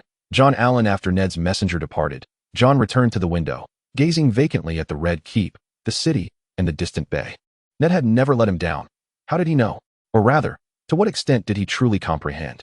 To prevent eavesdropping, Ned had chosen his words with caution, Recently, I have heard that the matter of debt repayment has garnered significant interest in the western regions. Unfortunately, I have also heard that the spices from there are rather poor. So I suggest you exercise caution in your diet. In essence, Ned was insinuating that his life was under threat, possibly from House Lannister. This was intriguing because if his earlier concerns were legitimate, his life would indeed be in jeopardy from the Lannisters. He sighed, returning to his desk, where he picked up Ned's letter and meticulously reread it, imprinting the words in his mind. He then placed the letter on a candlestick in the corner of the room, igniting it and allowing it to burn while he endeavored to think. If Ned had inadvertently uncovered the Lannister family's conspiracy, then the time remaining to him was even shorter than he had imagined. He had hoped to resolve this dreadful chaos within a month through careful negotiations, subtle signals, and formidable threats. Tywin Lannister would be enraged, yet he would also be exceedingly furious over the Queen's self-destructive behavior. The implications of this for House Lannister were fascinating, but they were not his primary concern. No, he was preoccupied with House Baratheon, which had suddenly found itself in an uncertain predicament, teetering on the brink of disaster and ruin. To outsiders, the royal family appeared powerful, boasting 2 healthy sons and a daughter. However, he knew the truth. These children were purely Lannister, with not a drop of Baratheon blood coursing through their veins. This meant that if Robert were to die tomorrow, the truth would emerge, and his heir would be Stannis, who had only one daughter afflicted by the curse of measles. The next in line was Renly Baratheon, who needed to promptly cease his dalliance with Loras Tyrell, settle down, and marry as soon as possible. The Baratheons were in desperate need of Renly to father many children. Otherwise, they would have no choice but to legitimize Robert's bastards, a perilous endeavor. He cast a glance, imagining what it would be like if Ned were seated upon the Iron Throne instead of Robert. He loved him like a son, yet Robert had thus far proven to be a lackluster king. He was a great warrior king, but in times of peace, he merely shrugged off the responsibilities. He dismissed the thought. What had transpired was irrevocable. Robert was king, and he must be safeguarded from the ravages of this dreadful secret. He harbored no doubts that Robert's initial reaction would be one of blind fury, seeking to crush Cersei with his warhammer before turning his wrath upon the usurper. Tywin's response would be to immediately instigate a war, an unnecessary conflict for the Seven Kingdoms, though such a war would undoubtedly provoke the eager involvement of the Dornish, drawing them from their prolonged silence and isolation. Thus, the stakes are undeniably high. This leads to another question posed by Ned in his letter, as he pondered, grasping a pair of tongs to incinerate the remnants of the parchment into a pile of ash. Good, no fragments remain. The Red Keep is a labyrinth, replete with numerous sealed corridors and windows. He was confident that Varys had not placed his little birds within the Hand's Tower, yet he was not entirely sure. Consequently, both significant and trivial correspondence would remain concealed, with vital documents locked away and idle gossip strictly prohibited. However, this was not an issue. His loyal retainers were devoted to him, and Quayle kept a vigilant watch over them. Of course, attempts to bribe Quayle had been made, but he reported them to Ned immediately. This place teemed with spies. Varys had his own, as did Baelish, and even the Queen had a few. They often operated as overtly as Robert's Iron Hammer, but they indeed existed. And there were his own spies, monitoring those who were monitoring him. He set down the tongs and gazed at the ashes. It was not solely the Baratheon family teetering on the precipice. The Arryns were in jeopardy as well. He had but one heir, no more, and should he lose his son, the bloodline of the Arryns would come to an abrupt end. Lisa had suffered too many miscarriages over the years, and now everything rested upon a sickly young boy. This boy was so overly indulged by his mother that Ned found himself deeply concerned for both of them. His son must learn to walk on his own. The question remained, would Lisa permit it? Would she allow Robert Arryn to ride his first horse? He doubted it. One day, that boy would become the defender of the Vale, leading his knights into battle. Thus, Ned's proposal to send young Robert to the north for fostering was a welcome suggestion. It would place his son in a secure environment, among those he trusted most, aside from the king. It would also afford him the opportunity to meet his cousins and establish valuable friendships for the future. The notion of friendship did not appear to be something Lisa favored, which further justified sending his son north. After a moment of contemplation, he turned toward the door. Quayle. The door opened after a brief pause. My lord. Jon Arryn gestured for him to come closer. I have a task to entrust to you, he whispered. A highly confidential assignment. Do not disclose it to my wife. Quayle's brow lifted slightly, a sign of his surprise. I heed your command, my lord. I intend to send my son out of the city, to the north for fostering. It is time for him to meet his cousins. You must not reveal this to anyone. Prepare his belongings, and awaken him before dawn, bringing him with me to the docks. I must now make arrangements and speak with Duke Stannis. If there were any surprises for Quell, he did not reveal them. Instead, he nodded solemnly. I shall be prepared this evening, my lord. Who will accompany him? 2 guards whom you trust, among my wife's aides, who can obey my commands and be relied upon. The man pondered for a considerable time. As for the guards, let me reflect, my lord. Perhaps it could be Willits and Rickson. Regarding your wife's aide, Anna, my lord, she is quite astute. In fact, Lady Lisa often reproaches her for being overly pragmatic in caring for the young Robert. Very well. First, rouse her and have her awaken my son. Then depart as quietly and swiftly as possible. Quell nodded, perceiving the man's urgency and suppressed emotions. Quell, my wife dotes too much on the child. I wish to observe how he fares after a time apart from her. Moreover, I have been warned that I may be targeted for assassination. He uttered those last words in a hushed tone, causing Quell to start slightly, his eyes widening. I know not who it is or the reasons behind it, but Lord Stark has cautioned me, and I intend to send my son to seek him. Should anything occur, Lord Stark is trustworthy. I pray that such a fate does not befall us. Quell murmured heavily. I shall obey your command, my lord. Excellent. He approached the table and swiftly penned a letter that had lingered in his mind for several days. Send this letter by Raven to Castle Black. He found Stannis Baratheon in an old warehouse by the docks. It was not the splendid office where his predecessors resided in the Red Keep, equipped with the comforts provided by sycophants, but rather a dilapidated warehouse guarded by the defenders of Dragonstone, where Stannis could personally oversee the royal fleet in Blackwater Bay and swiftly address any threats from the Bay or Dragonstone. The Baratheon Duke stood by his desk, unfolding a plan for tying knots, conversing quietly with a man of thick brows and wide eyes, with disheveled hair, a gray beard, and closely cropped brown hair, who was missing the first segment of his left index finger. Ah, it is Ser Davos Seaworth. Splendid. As Jon approached, both men lifted their heads from their discussion. My Prime Minister, Stannis nodded briefly and politely inquired, how may I assist you? Forgive me, my lords. This matter I shall handle, Seaworth stated in a straightforward tone, coming from a flea-ridden place. As he began to turn away, Jon raised his hand. No, Sir Seaworth, I require your counsel. About what matter? Stannis scrutinized him closely. Concerning an urgent task that you two might recommend to me. I need to convey a message to White Harbor. A message that must not fall into the wrong hands. Thus it must be delivered by ship. He sighed. Along with a very important passenger, my son. Stannis furrowed his brow slightly. As we engage in a discussion regarding the upbringing of your son on Dragonstone, one must ponder the necessity of his journey to White Harbor. I shall elucidate this matter shortly.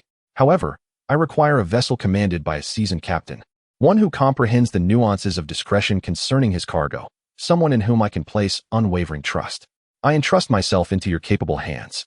A brief sound akin to a grinding of teeth escaped Stannis as he gestured towards Davos Seaworth. Thus, it is you who shall take on this responsibility. Davos Seaworth is indeed a man of great reliability. I would willingly place my life in his hands without a second thought. The former smuggler exhibited a hint of embarrassment. You bestow upon me a great honor, my lord. I merely speak the truth, Stannis replied, asserting that young Lord Robert shall be safe. When would you prefer I set sail, my lord? Davos inquired. At the earliest light of tomorrow morning, if you please. The man known by some as the Onion Knight hesitated momentarily. Jon understood his loyalty and extraordinary capability. Should he possess 50 such individuals, the Red Keep would undoubtedly be a better place. Then I must promptly prepare provisions for Black Bethany, my lord. Fortunately, we have already supplied her with water and cleaned her hull. Given the current winds, low tide will occur 3 hours prior to dawn, thus necessitating that we drag her out into the bay and anchor her. I can dispatch a small boat to the second dock here to fetch your son and his entourage. Will there be many? My son, a nurse, perhaps 2 guards, and a courier sent by Lord Stark from Winterfell bearing my son's clothing and medication. Very well, Davos contemplated for a moment before decisively nodding. That shall suffice, my lord. Once they are all aboard, we can set sail without delay. Now, if that is all, I must take my leave to ensure everything is arranged properly. Thank you. Davos Seaworth, Jon replied. Your kindness is appreciated, my lord. Should I return here afterward, or make my way to Dragonstone? Stannis pondered briefly. I believe you ought to proceed to Dragonstone. There are numerous matters that require your attention. Thank you, my lord, Davos responded, nodding to both of them before taking his leave. A commendable subordinate, Jon remarked with a smile. And you assert he is loyal? Is there anyone better than he?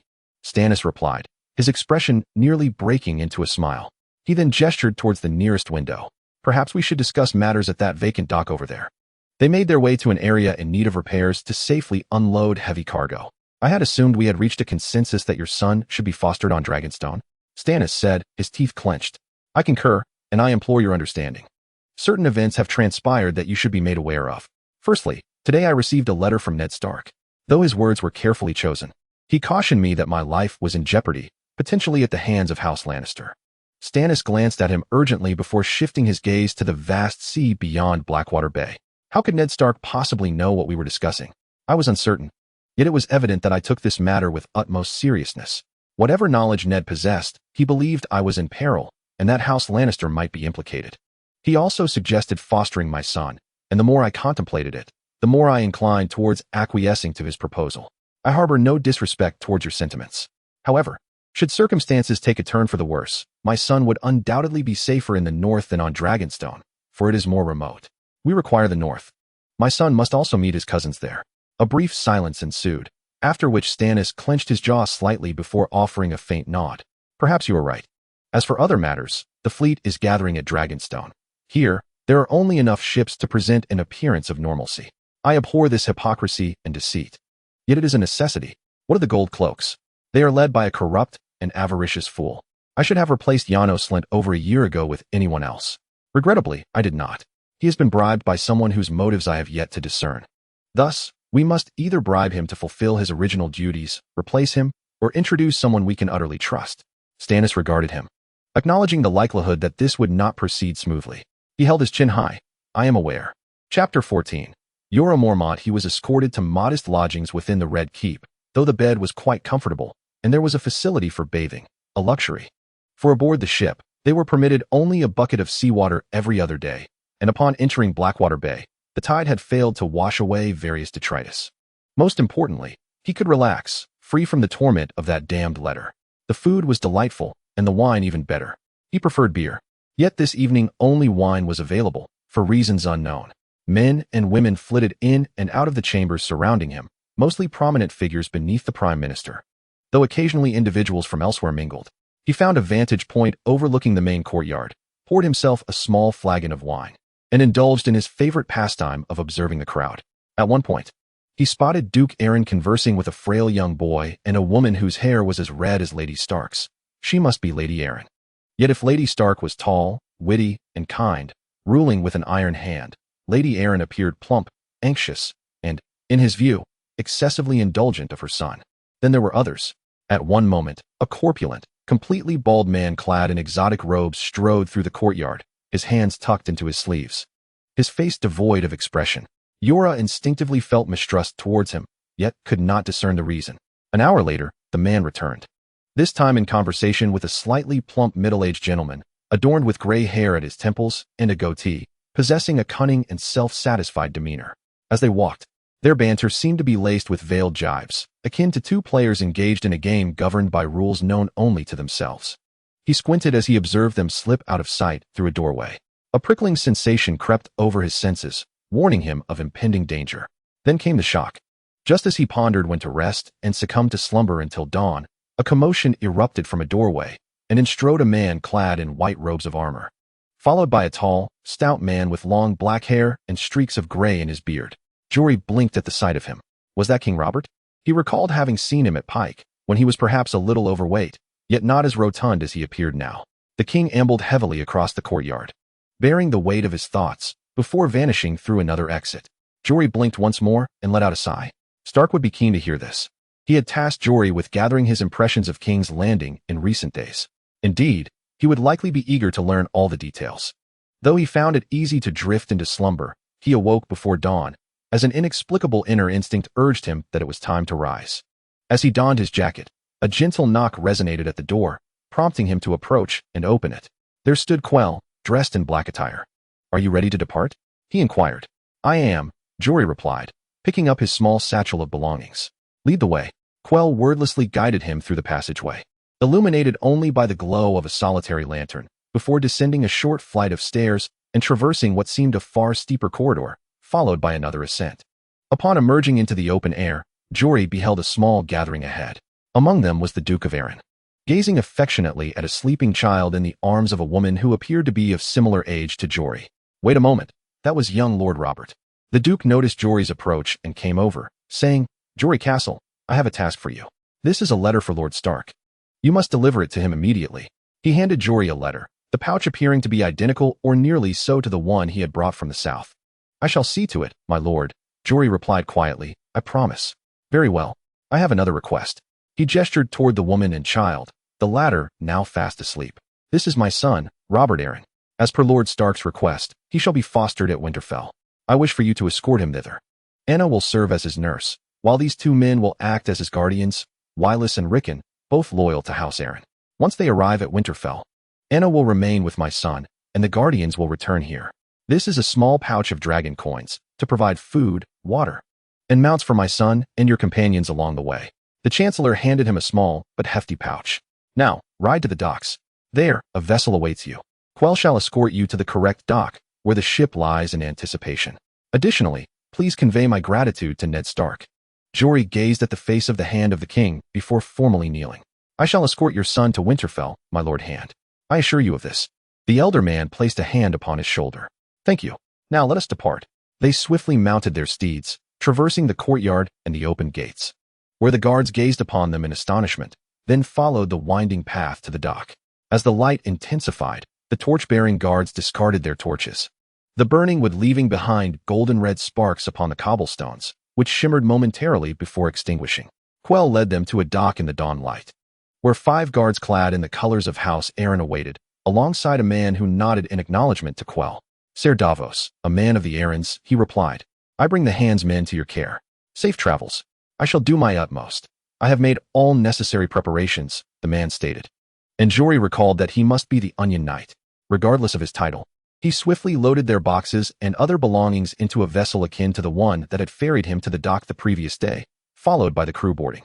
As Ser Davos's men rowed them away with precision and efficiency, Jory cast a glance back at King's Landing, then lifted his gaze to the Red Keep. Far above, a small figure with white hair observed their departure. He had no doubt it was the Duke of Arryn. A fleeting moment of concern washed over him. He bore a significant responsibility. Very well. He directed his gaze forward. The ship was now near. Once more northward, finally distancing himself from the stench. Chapter 15. Theon. It has been since Bachelor Baldwin huffed and puffed his way up the stairs to reach the enigmatic tower. Since your last endeavor involving the caged birds and the malfunctioning scales, Theon inquired with a mocking smile. This prompted Baldwin to glare at him. That would have succeeded. No, it has been since your last project, attempting to ignite the Ironborn ships with a colossal mirror. Another glare was exchanged. That too might have succeeded, had the test vessel not been affected by the winds. They continued their ascent. Yet, it remains a waste of time. Oh, I concur. However, when the Grandmaster Tudyk instructs you to undertake a task, what choice do you have? As they climbed, the larger, more bearded man contemplated for a moment before conceding. None. He ultimately admitted. Not in the slightest. That said, I still deem this a fool's errand. Reuven's mind has been frozen by the frigid air of Winterfell. Upon reaching the top of the staircase, they gazed down the short corridor, pausing to catch their breath. I loathe this place, Baldwin finally declared. It evokes memories of all the time I spent demonstrating the futility of certain endeavors, a task I equally despise. Recently, a door creaked open, revealing a cautious figure with disheveled hair peeking out. Ah, Bachelor Mar, he exclaimed, glancing outside. What brings you two here? Theon scrutinized Mar closely. He had never before detected such a tone in his voice. It was not merely the usual complaint about an unwelcome intrusion into his scholarly domain, but rather an undercurrent of fear. In any case, it was somewhat akin to that. We are here to fulfill a task assigned by Master Tudyk, Baldwin, the Bachelor, remarked with a hint of derision. Given the underlying assumptions, it was yet another colossal waste of time, yet we persisted. Mar blinked at the two of them. A waste of time? What task? A raven was dispatched from Winterfell, Theon mumbled as he proceeded toward the room at the end of the corridor, where a glass candlestick awaited. He had a theory, or perhaps had merely heard a legend. A waste of time, madness, and so forth. Now, if you would kindly excuse us, we are to conduct a brief ritual, followed inevitably by the failure to ignite the glass candles. After which we shall return to pursuits far more worthy of our attention. Not to mention dinner, wine, and the normalcy of life. You cannot do this, Mar half shouted, causing Theon and Baldwin to pause in surprise. Those things are only to be approached by scholars during their studies. Indeed, Theon mused, there was certainly more to his tone. He scrutinized the disheveled man before him. Well, he had always been untidy, but now, under closer examination, he appeared even thinner. his complexion pale and etched with lines of worry. Master Tudyk of the Arcane, along with other esteemed scholars, granted us this permission, he declared with a frown. We possess ample authorization. Now step aside. Mar hesitated, his hands clasped together, while Theon and Baldwin exchanged anxious glances, the latter furrowing his brow in discontent. Mar, he thundered. What troubles you so? The man gazed at them anxiously. Nothing, he replied, a statement that was undoubtedly the most egregious lie Theon had ever encountered. He stared intently, then suddenly comprehended. By the seven above, you haven't damaged one of them, have you? I know your fascination with them, always poking and prodding. If you were to break one, the Grand Scholars would have your head. Or worse, they would strip you of your necklace. Mar looked bewildered, blinking rapidly. What? Damaged? No. Never. Theon regarded him closely, then relaxed slightly. Well, in that case, it seems you were telling the truth. Whatever transpired, the candles remain unscathed. Very well, then, step aside. Theon muttered as he opened the door. The room beyond was unadorned. When a novice monk trained, one of his duties was to keep vigil in this chamber, attempting, and inevitably failing, to ignite any of the black candles within. They stood resolutely upon the dais at the center of the room, a testament to the vanishing of magic from this world. Well, he muttered, recalling the incantations of old that were said to ignite them. Let us conclude this matter. You know, Mar spoke in a tense voice, I really do not believe. What is wrong with you, man? Baldwin roared. Ever since you saw us here, you have been incessantly chattering. You do realize we are all scholars? You might be preoccupied with those worthless lost arts, not to mention the stinking leather you store here, but this is not your private workshop. Theon blocked out the voices behind him, focusing intently on the ritual. There were 3 versions. The longest required the time of a single candle, the medium half a candle, and the shortest merely a few minutes. As Mar began to prattle on about adhering to the correct procedures, Theon clapped his hands loudly, startling them, then swiftly recited the incantation in hushed tones. As he uttered the final syllable, he extended a hand toward the nearest glass candle. Nothing happened. No light, no spark, nothing at all. He smiled, yes. A waste of time. Baldwin murmured his thoughts behind him, but when he turned, he saw it. In the heart of the candle he had indicated, there flickered a faint glow. He stared in astonishment. Hearing footsteps retreating, he turned around. Baldwin was making his way toward the door, his right hand firmly gripping Mar's shoulder, resembling a friendly yet powerful iron clasp. Scholars, look. The two turned to gaze. Baldwin was the first to react. This is impossible, he gasped. Impossible. What trickery is this? Where is the ordinary candle? Where's the mirror? He bellowed throughout the room, searching every corner and crevice. It cannot be. Theon waved his hand to quiet him. Yes, there is light. Not bright light, but nonetheless, light. His ritual proceeded swiftly and silently, without incident. And if his recollections from his studies were accurate, these 3 elements could very well be magical. I fear, my friend, this is indeed possible. The candle has been ignited. He pondered briefly, then began the ritual once more with even greater focus, this time directing his gaze toward the glass candle before him. When he pointed at it again, the light emitted from the candle was brighter than before. Although not blindingly brilliant, it was sufficient to be seen. Then a spark of realization ignited in his mind. He turned to Mar, who was anxiously wringing his hands. You know they would glow, do you not? He inquired. The man recoiled from his gaze. No. Well, no. I hope they do not. They should be dead. Magic should have vanished. I have read articles about it. I might wish it were not so, he said, his expression one of near tears. Baldwin stomped over to him, glaring at the pitiful, cowering figure. Do you know how long it has been? He roared, causing Mahel to cower. I was here 10 days ago, bearing the 4th fragment of the Book of Malice, he stammered. I believe I discovered a way to pronounce one of its words, based on a tome I found concerning the ancient Valyrian dialect. When I uttered those words, all the candles ignited. All 3 of them. Though they did not shine brightly, I sensed the peril of my actions. I have been attempting to decipher it, to ascertain what I did wrong that allowed them to slumber. Theon gazed at Baldwin, who scoffed and turned away to regard the candles once more. Well, the giant remarked, at least this is not a waste of time. I shall seek the Archmaester. Perhaps the snow in Winterfell has not dulled Reuven's mind. Chapter 16. Mycon stood on Dragonstone, a far-off land to the southwest, as the vessel battled against the wind, a fierce gale from the southeast threatening to push them too far westward. However, Seaworth seemed to know what he was doing. The course he charted appeared sound and unwavering. Mycon leaned against the foremast beneath the main deck, intently carving a small wooden bird from a piece of driftwood he had salvaged. This task felt rushed, and he despised hurried work, loathed the pressure of uncertainty, particularly when no one safeguarded his rear, especially while at sea. This diminished his capacity to confront unforeseen challenges. He cursed the day he began working for that cunning little rogue. Yes, he paid handsomely, yet the man undoubtedly had issues. His gaze at times resembled that of a serpent, devoid of warmth, which was profoundly unsettling. At least he could be a competent sailor. He had served in King's Landing and elsewhere for several years. Though he had never worked aboard Seaworth's ship, he was grateful for that. The last thing he desired was for someone to furrow their brow in his presence, as if they recognized him from a past encounter. Especially considering he had been used in some petty schemes that often resulted in someone being discovered with a knife wound, or, in a more amusing escapade, found headfirst buried in a latrine. Theft was equally dreadful. Meticulously arranged items could turn into nightmares, with some individuals being excessively perceptive. He carved a shard of wood, meticulously scrutinizing it, weighing his options. The man's orders, though hasty, were clear: ensure the ship approached a designated location. Then create sufficient chaos for the child to escape the guard's pursuit. Easier said than done. One of his preferred methods involved utilizing fire to create a thick smoke, engendering confusion and a plethora of escape routes. Yet, only a fool would employ fire at sea.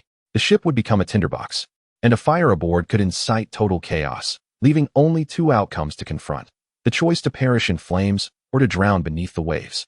Thus, he required something else, something severe yet not life-threatening, a situation that might compel Seaworth to steer towards the nearest port. The ship bears some damage, potentially necessitating the urgent attention of a scholar. Such a scenario is indeed plausible. He must ensure that no one harbors suspicions against him. A task rendered arduous within the confines of such a modest vessel. Yet, he is confident in his ability to devise a solution. Banyon Stark's journey to Winterfell, summoned by Ned, took longer than he initially anticipated. The cause of this delay now rides alongside him, their horses trotting in tandem. The creases etched into the weathered face of Aemon, whose blind eyes are clouded with fatigue, reveal the toll of the journey. Aemon the scholar has not ventured south of the wall in many years. His advanced age and blindness have rendered this trek long and arduous. The elder insisted on joining the expedition, bringing with him all the knowledge regarding the others from Black Castle upon hearing of Banyon's summons to Winterfell. These tomes are ancient. He confided to Banyon and Old Bear, Ruin requires assistance in deciphering them. I have read them so many times that I am the only one capable of doing so. Furthermore, I vow to safeguard these texts. No offense intended, Chief Ranger, but I believe they rightfully belong to me, rather than to you. He exchanged a glance with Old Bear, who merely shrugged and permitted his inclusion, albeit with a sense of annoyance. There appeared to be ulterior motives behind Aemon's participation in this journey, as if some unseen force propelled him forward. He endured the relentless discomfort of travel, while Banyon consistently managed to find some semblance of refuge amidst the long journey. This was partly due to the considerable age of the Night's Watch scholar, whose very existence astonished many who gazed upon him, unable to fathom how such an aged individual still thrived.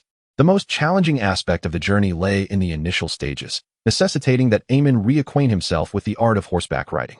Many tasks proved arduous for him, and after prolonged evenings of riding, he must have felt considerable pain. Banyon had to establish a rhythm for their shared journey, attentively observing the path ahead and guiding them around the ruts. The others accompanying them, laden with pack horses and 3 crates of books, aided in their progress, gradually picking up speed as they journeyed southward. This proved to be one of his most arduous undertakings. It was indeed ironic, yet they persevered. The improving roads were a boon. Banyon observed the first work crews north of Long Lake, laboring with rudimentary tools to fill the potholes with stones hewn from the nearby outcrops. Though few in number, their efforts were sufficient to effect change, with the timber utilized here and there in various villages to reinforce walls, rendering them sturdier in certain areas. Winter approached. Aemon the scholar took note of these laborers, hearing the sounds of their work, and cautiously inquired of Banyon before lapsing into silence, deep in contemplation. He sensed that Ned was engaged in some endeavor, though the specific nature of it eluded him. Now, the towers of his childhood home emerged upon the horizon, prompting a soft sigh from him. Winterfell is now within our sight, Aemon the scholar remarked, a smile gracing his aged features. Excellent. Thank you for your patience with this elderly gentleman, captain of the 1st Vanguard. He smiled in return, fully aware that the other could not see him. It is my utmost honor, Bachelor Aemon. Have you visited this place before? Many years ago, indeed, a great many years. I recall your grandfather, Edler Stark. He then sighed, falling into silence for a moment. Of course, your father as well. Bran nodded and continued to ride silently southwest. He was intimately acquainted with every inch of this land and knew of an old path that diverged from the King's Road, winding up the ridge toward Winterfell. What is that? Bachelor Aemon looked up to the right, seemingly gazing at the woods located to the west of Winterfell on the horizon. Bran also turned his gaze in that direction, but saw nothing. What? I heard the sound of wolves, howling. The sound was distant and faint, as if emanating from the woods. He strained to listen, yet heard nothing, then turned to the others who shrugged. I'm sorry, Bachelor Aemon, I heard nothing. Well, the old man replied, furrowing his brow. The sound is familiar. I have heard it before. Where? They continued along the narrow path, and after about a mile, the elderly scholar abruptly raised his head once more. I heard it again. Then it dawned on me. That is the voice of the direwolf. Bran stared at the old man, then glanced back at the woods. This is incredible. Direwolves have not appeared in the south for ages. Are you certain? Quite certain. We must press on. Indeed, we must. This is a sign, Chief Ranger, a portent. The old man shivered as they approached the northern gate of Winterfell, where the guards requested their names and purpose. Yet, even upon returning home, Bran felt a chill run through him. Chapter 17. Theon, he must be the oldest person in existence. Theon mused, recalling the small party that had recently passed through the northern gate of Winterfell. He shivered again at the memory of those blind elders. The Lord of Black Castle, along with the Duke of Stark's brother, Chief Ranger Benjen Stark, all arrived simultaneously. He understood the significance of such aged individuals undertaking such a long journey. He watched as Duke Stark stepped forth joyfully to greet his brother, then was taken aback at the sight of the old man. A fleeting expression crossed his face, one Theon had never seen on Lord Stark before. He ushered them all into the main castle, and life in Winterfell resumed its normal course, or as normal as the current situation allowed. He now sat at the top of the grand staircase leading to the great hall, near the door, with a cup of ale in one hand and a piece of bread and cheese in the other, a morsel he had pilfered from Eliza, a woman of ripe curves and a bosom that could stifle a man. As he indulged, his thoughts wandered. Robb still caused him concern. Yes, he was nearly restored to his former self, yet something lingered, a certain distance that remained between him and Robb. In truth, there exists a certain distance between Robb and everyone else. He is engrossed in a singular pursuit, driven by an unrelenting force. When he is not training alongside Theon and Jon Snow, who, in his own quiet manner, shares Robb's concerns, he is studying with his father, delving into the intricacies of the various houses of the north and beyond. Maester Luwin continually provides him with an array of books, introducing him to the heraldry of different families and the intricate web of bloodlines and allegiances that bind them. He had once posed a question to Robb about this subject, to which Robb had wearily smiled, acknowledging that his father's teachings had become more encompassing, yet his focus had sharpened considerably. It was as if he awaited something. Preparing himself for a task he desperately wished to evade. Oh, he had also discovered Robb standing atop the walls, gazing into the woods, muttering to himself something about echoes and heartbeats. His studies of lineage and sigils had momentarily halted him, prompting him to embark on his own inquiry, not into the north, but into the Iron Islands. While Robb was learning how to rule the north, he was revisiting all he knew of Pike and the other isles, and of the Ironborn he would one day govern. Thus far, what he had learned left him feeling uncertain as to how to articulate his emotions. He had always taken pride in being Ironborn, in his lineage, his family, his people, and their storied history. This pride had been instilled in him since childhood, often by his father, whom he remembered as a brooding figure, with long hair and an anxious demeanor, particularly during times of war. Yet, this history was steeped in raiding, salt wives, and the institution of slavery. The worth of a man was measured by the iron price, a notion he vaguely recalled, but the reading of such matters struck him with a sense of shock. He glanced around Winterfell, envisioning the devastation a raiding party might wreak upon this place, and he shook his head in bewilderment. What had prompted this reflection? He noticed a movement beside him and turned to see a raven regarding him intently. Typically, ravens tilt their heads when observing a person, yet this one did not. It emitted a low croak, then directed its gaze towards something ahead of him. He turned once more, spotting Bran, head bowed, retrieving a bow and quiver to approach the target, since Lord Stark had openly compelled him to vow never to ascend the walls of Winterfell again. The boy had remained in a state of frustration. It was cruel to impose such a promise upon him, yet surely there was cause. Bran clumsily set down his quiver and examined his bow. Theon furrowed his brow. The lad still required much training. A boot scuffed the ground beside him, and a gentle voice said, "Pardon me, I did not realize you were here." He lifted his gaze, striving to suppress a frown. Damn that Domeric Bolton, the harp-playing, singing, horse-riding scoundrel, who had increasingly captured Sansa's attention. He composed himself, merely pausing to observe young Bran. Bolton nodded, his eyes surveying the scene. Bran notched an arrow to his bow, then audibly sighed as he drew it back. Theon furrowed his brow slightly. His grip was entirely erroneous, and his balance was completely off. Where was Roderick Castle? Bran was youthful and enthusiastic, yet lacked finesse, thought Bolton, echoing his own sentiments. Perhaps he required some skill? Perhaps so. Theon mumbled as he finished his meal and drained the last sip of ale. It was unfortunate that Robb was still in his studies. Lord Robb was remarkably attentive to his father's commands. Bolton let out a gentle sigh. At least he had siblings, whereas I do not. Well, aside from a half-brother I have never met. My father insisted I must avoid encountering him. This thought weighed heavily on Theon's heart. I once had brothers, slain because of King Robert. I also have a sister, of whom I know not her whereabouts. Bolton regarded him. I have read of your brother's deeds. My father has spoken of them as well. Their actions, well, they were not knights, lacking in honor. Theon trembled with anger, but forced himself to remain composed. They followed my father and the old traditions. Ah, the old traditions. Bolton scoffed. I am well acquainted with that curse. Curse. Theon looked at him in astonishment. Bolton met his gaze and then pulled aside his cloak, revealing the Bolton family crest. Do you see it, Theon Greyjoy? The flayed man? The cloak once again concealed the crest. My father believes there is nothing amiss with that emblem, yet I beg to differ. My ancestors skinned men alive. It is a practice, a skill. Can you imagine? He closed his eyes, a fleeting look of disgust crossing his face. When he opened them again, he appeared somewhat weary. Sometimes, the old traditions must transform into new ones. If those traditions become distorted and bitter, then they must yield to something better.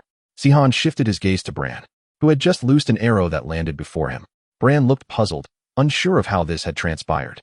You ask for too much. I wish for the Bolton family to be remembered not merely for its past. Bolton murmured, and I envy your presence here. Envy me? He exclaimed loudly, causing Bran to glance at them before shrugging and returning to his bow. Indeed, you have brothers here. Though not of your blood, they are brothers in spirit. You have grown up among them. Bolton paused, then offered a slight bow. I once more seek your forgiveness. I must take my leave. He then turned and departed. Theon watched him go, and then turned his attention back to Bran. That foolish boy will injure himself shooting arrows at this pace. After a moment, he stood and descended the stairs toward Bran. You are making many mistakes in your form, he said as he approached. Come, let me demonstrate. Chapter 18 Ned waited until accommodations were found for Maester Aemon and supervised the unloading of books, ensuring their safe delivery to the esteemed Maester Luwin.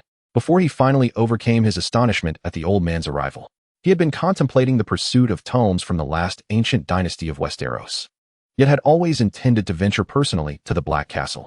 The arrival of Maester Aemon was a profound surprise. He ushered the venerable scholar into his private study, poured him a glass of wine, and personally delivered the chalice into those age-spotted hands. Thank you, Duke Stark, the Maester remarked with a bittersweet smile. Your hospitality is exceedingly generous. It is a tremendous honor for Winterfell to welcome you, Ned replied, as Benjen Stark, clad in neat attire, entered with tousled hair. Come in. Benjen. Thank you, Ned, his brother sighed, pouring himself some wine.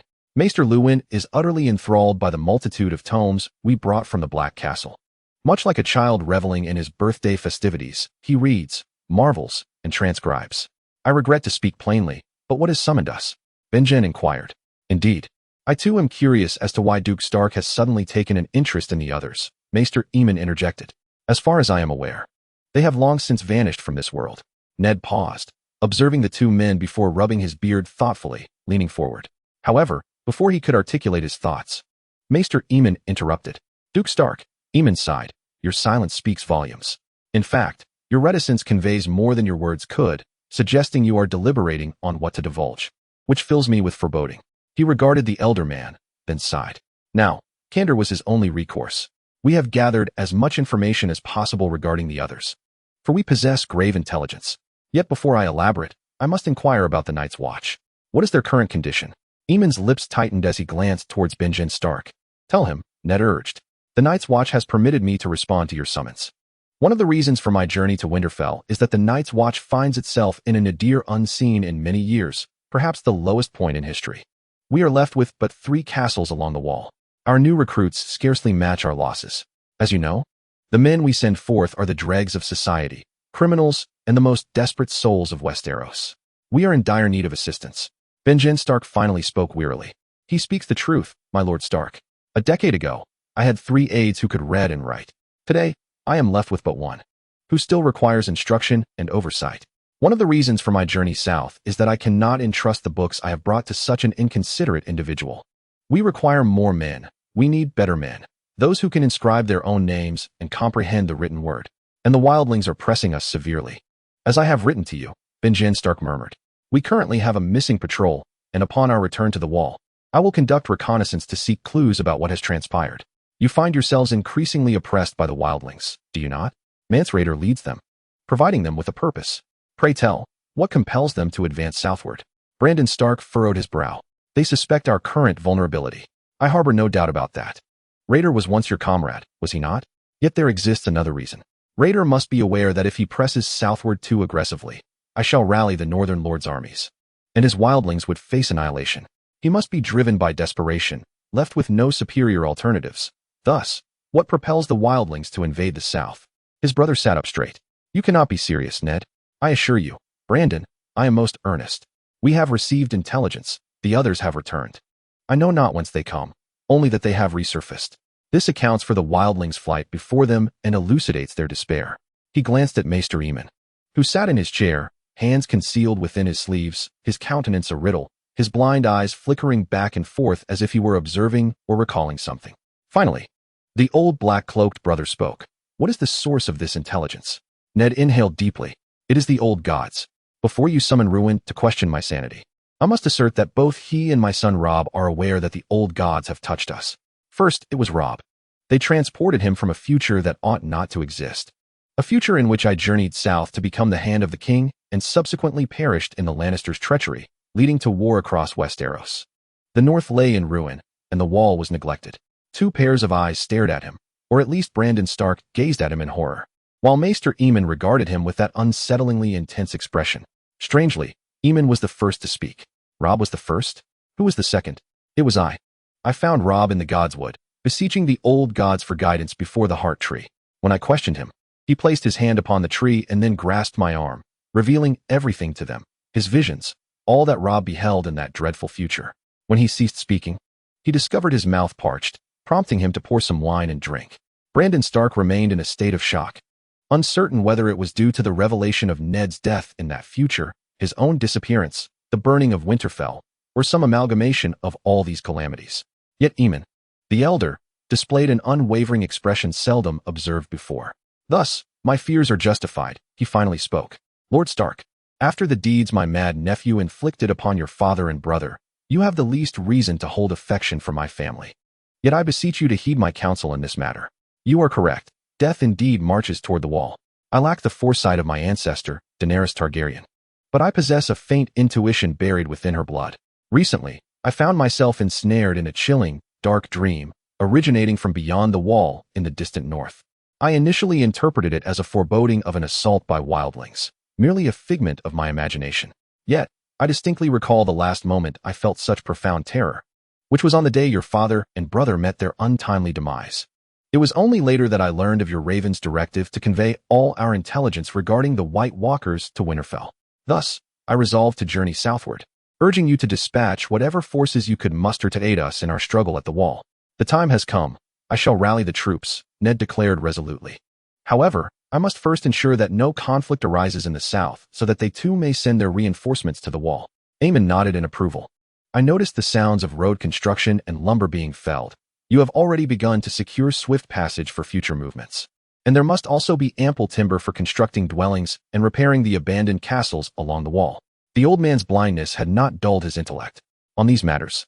You are quite correct, Aemon, Ned acknowledged. You have performed admirably. I commend you for that, Aemon replied with a sense of satisfaction. Yet, there remains much to be done. We must seek out more suitable individuals to join the Night's Watch. If we are to witness a greater number of volunteers, we must present evidence that the White Walkers have returned. I have contemplated this, Ned responded. The records here mention creatures known as Whites. These Whites are the dead resurrected by the White Walkers, merely to slay the living. They must be burned, for even their dismembered limbs will attempt to kill.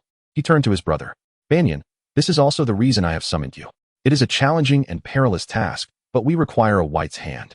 His brother had been gazing at the far wall of the study, seemingly startled, as if just emerging from a reverie. You ask a considerable favor, do you not? He he said with a forced smile. You might as well send me to capture the ice wolf that Aemon heard as we approached Winterfell. Ned fixed him with a steady gaze. The ice wolf will remain in the woods, and our time is of the essence. Every moment is crucial. Banyan, I need you to return to the wall as swiftly as possible. We require that hand. Aemon, I must discuss an exceedingly confidential matter with you. Chapter 19. Bolton Luss gazed at the ledger presented to him by the steward, reflecting on the success of the new iron mine. This was encouraging, although he still needed to inspect the construction efforts at the settlement to ensure that shelter would be provided for the workers when winter arrives. In the north, skilled miners are a precious asset. A knock sounded at the door of his study, prompting him to lift his gaze. Enter. The door swung open, revealing an elderly scholar, Quarrel, who handed him a letter. A raven from Winterfell brings you a missive, my lord. He nodded in acknowledgement and dismissed the man.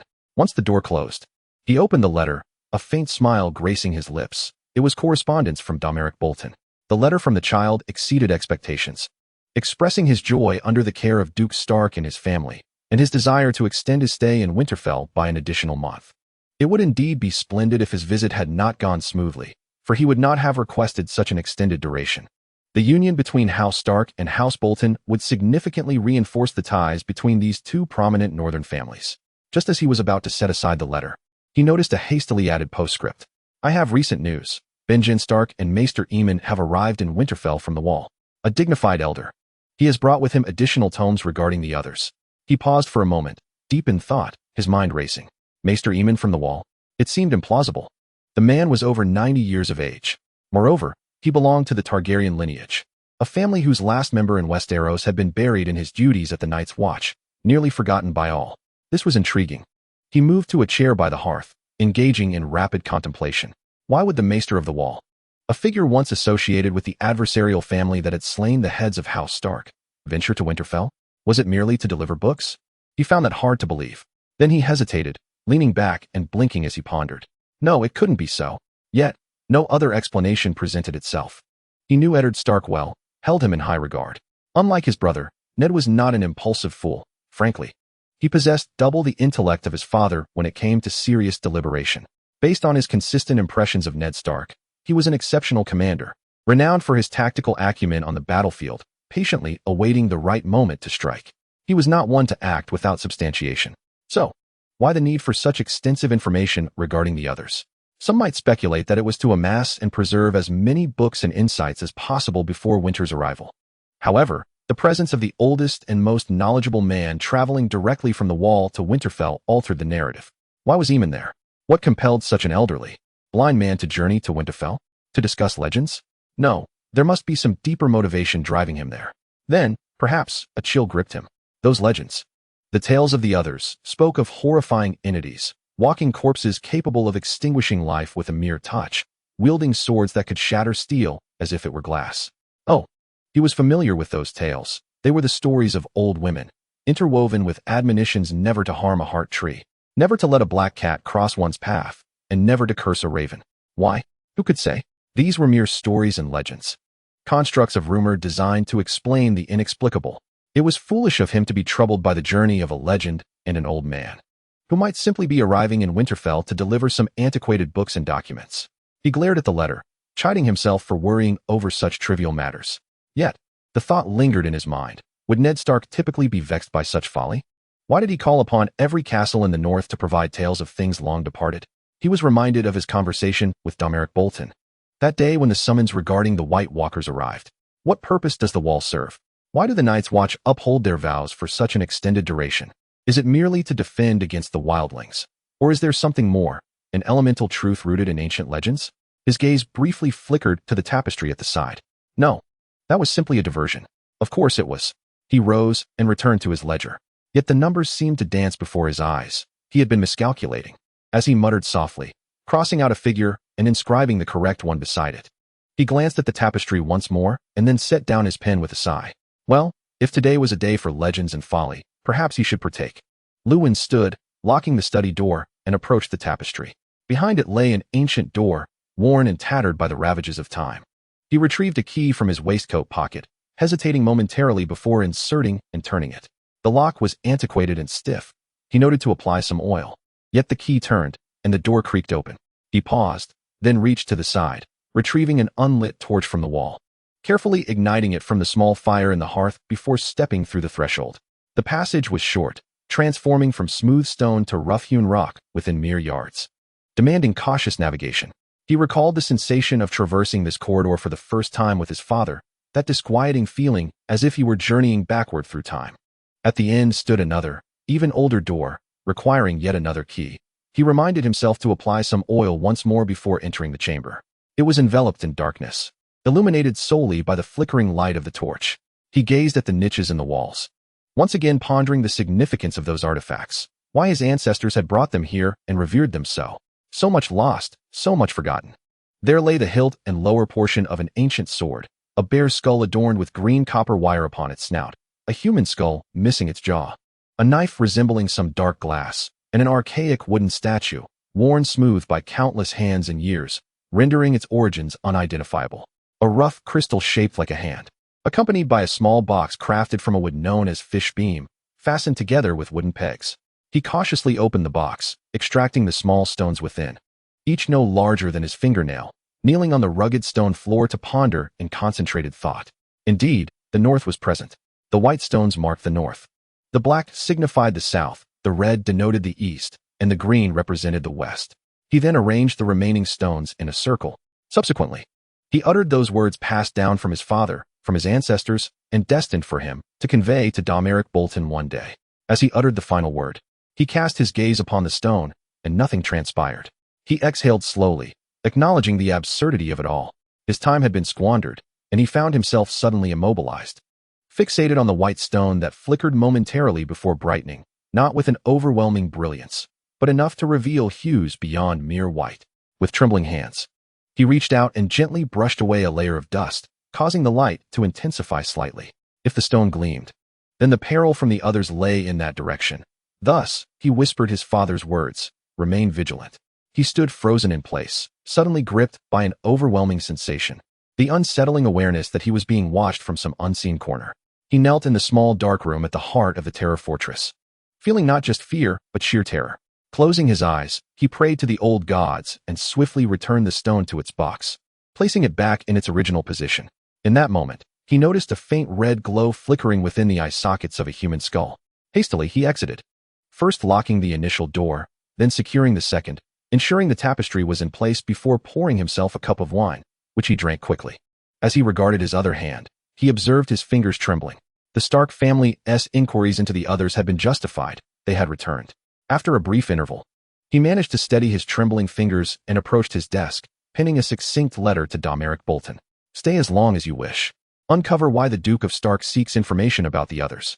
Should you glean anything else, inform me, though you may be summoned back to the Terror Fortress at once. Take care. Your Lord Father." Luce cast a brief glance, nodding before he ground his teeth and rang for his steward. Moments later, a knock at the door startled him.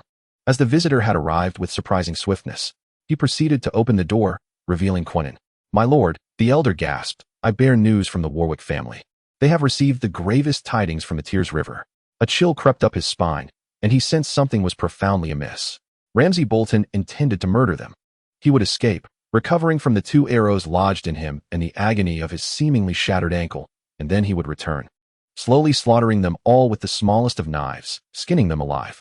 Perhaps he would devise a means to eliminate his pampered half-brother, ensuring that upon his return, he would ascend as the heir of House Bolton, unassailable.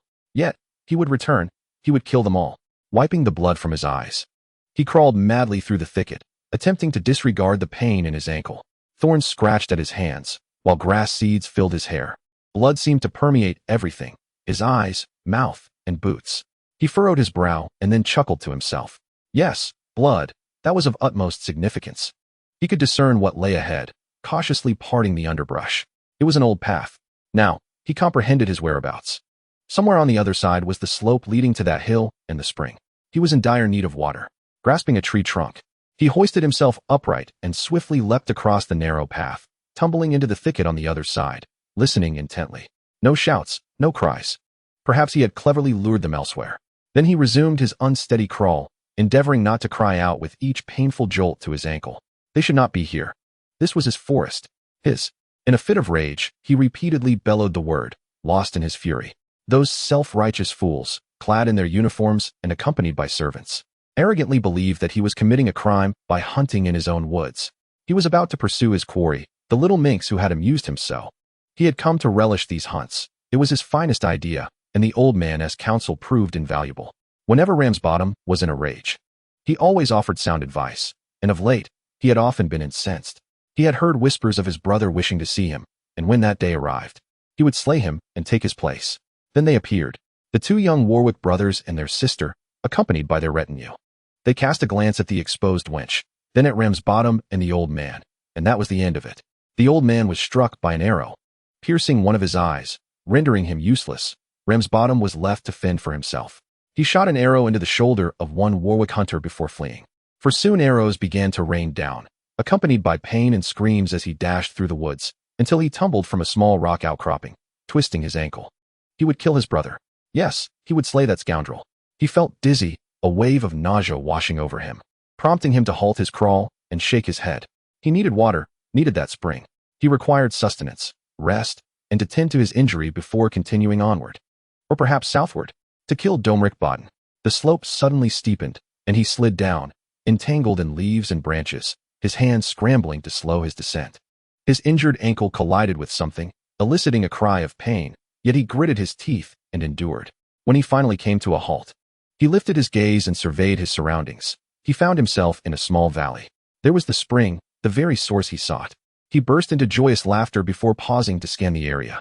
He sensed he was being watched. Then he spotted the observer and relaxed. It was a raven, perched upon a rock. Merely a raven, a foolish bird. He cautiously crawled closer, his eyes fixated on the spring, then glanced back at the raven. It remained there, staring at him, its gaze unnaturally intense for a bird.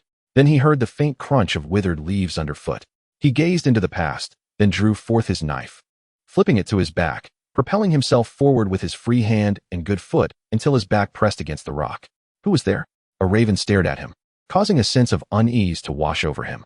A branch cracked, and he turned to see a wolf entering the valley, settling back on its haunches. It too merely regarded him.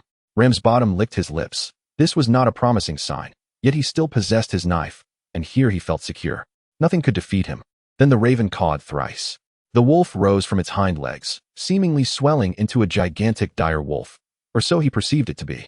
He blinked rapidly, shaking his head in disbelief. When he looked again, it had reverted to a mere wolf. He swallowed hard, sensing something amiss. Had he struck his head? Was that wolf real? Then it growled at him, and he gripped his knife tightly, bracing himself for defense.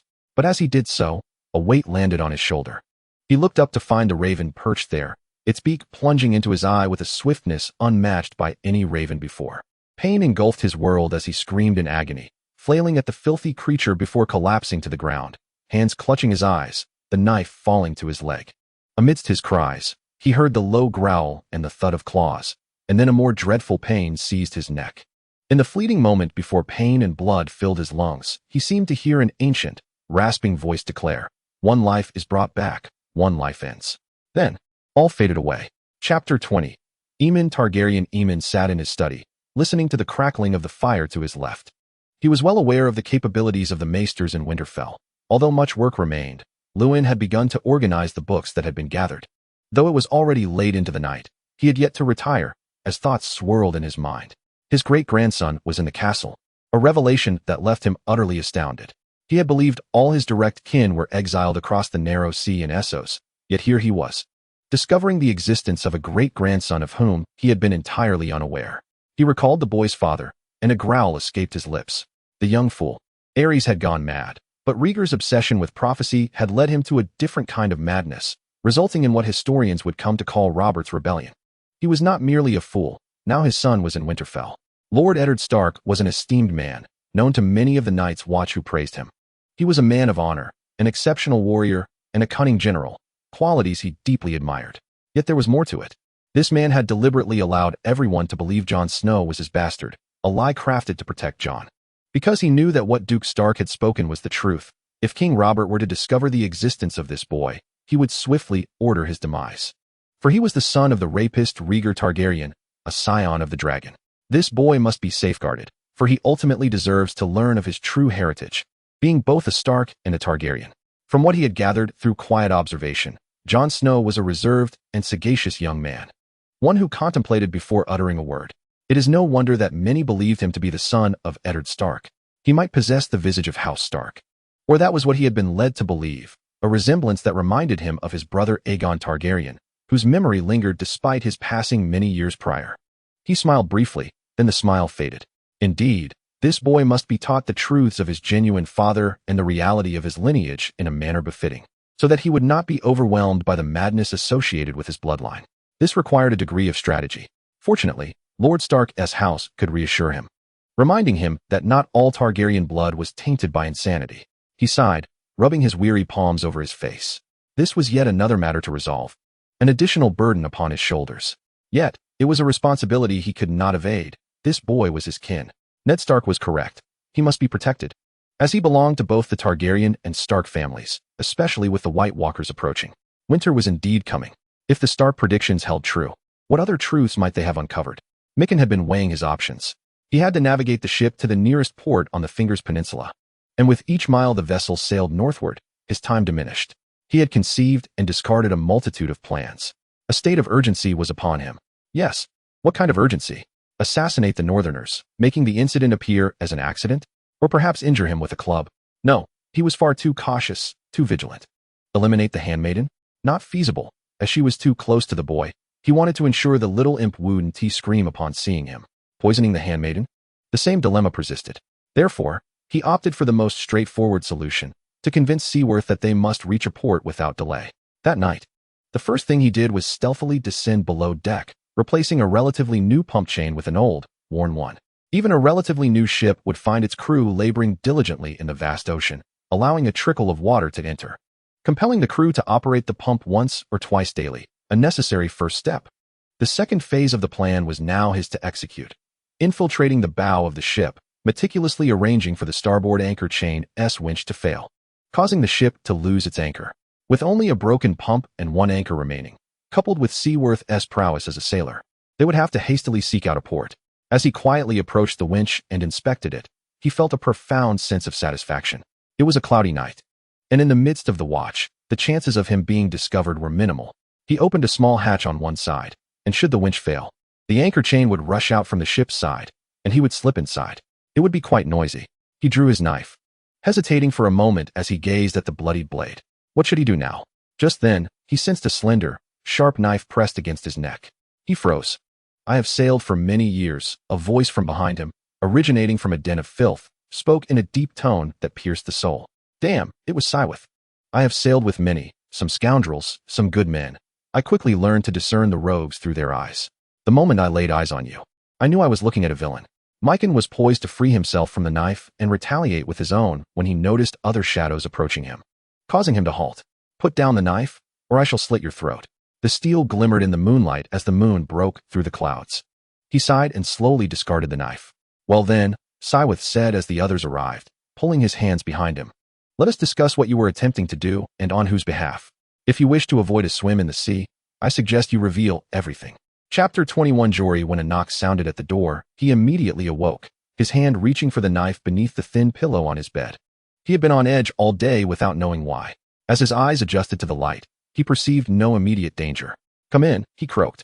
The door creaked open, and Sir Davos peered inside. Ah, splendid, you are awake. May I enter?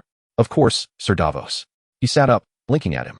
Then he noticed the expression on the older man's face. What is it? The elder man grabbed a stool, pressed it against the wall behind him, and took a seat. We encountered a few individuals in King's Landing. After we set sail, I realized one of them was a rogue with issues, and I was correct. Tonight, we found him stealthily approaching an anchorage. He had shut off the pump chain. When my men and I apprehended him, he immediately ceased his resistance. Jory furrowed his brow. Did you interrogate him? Sir Davos smiled faintly. Oh, indeed. This man possesses a vivid imagination, which is quite helpful when one wields a knife and suggests certain things.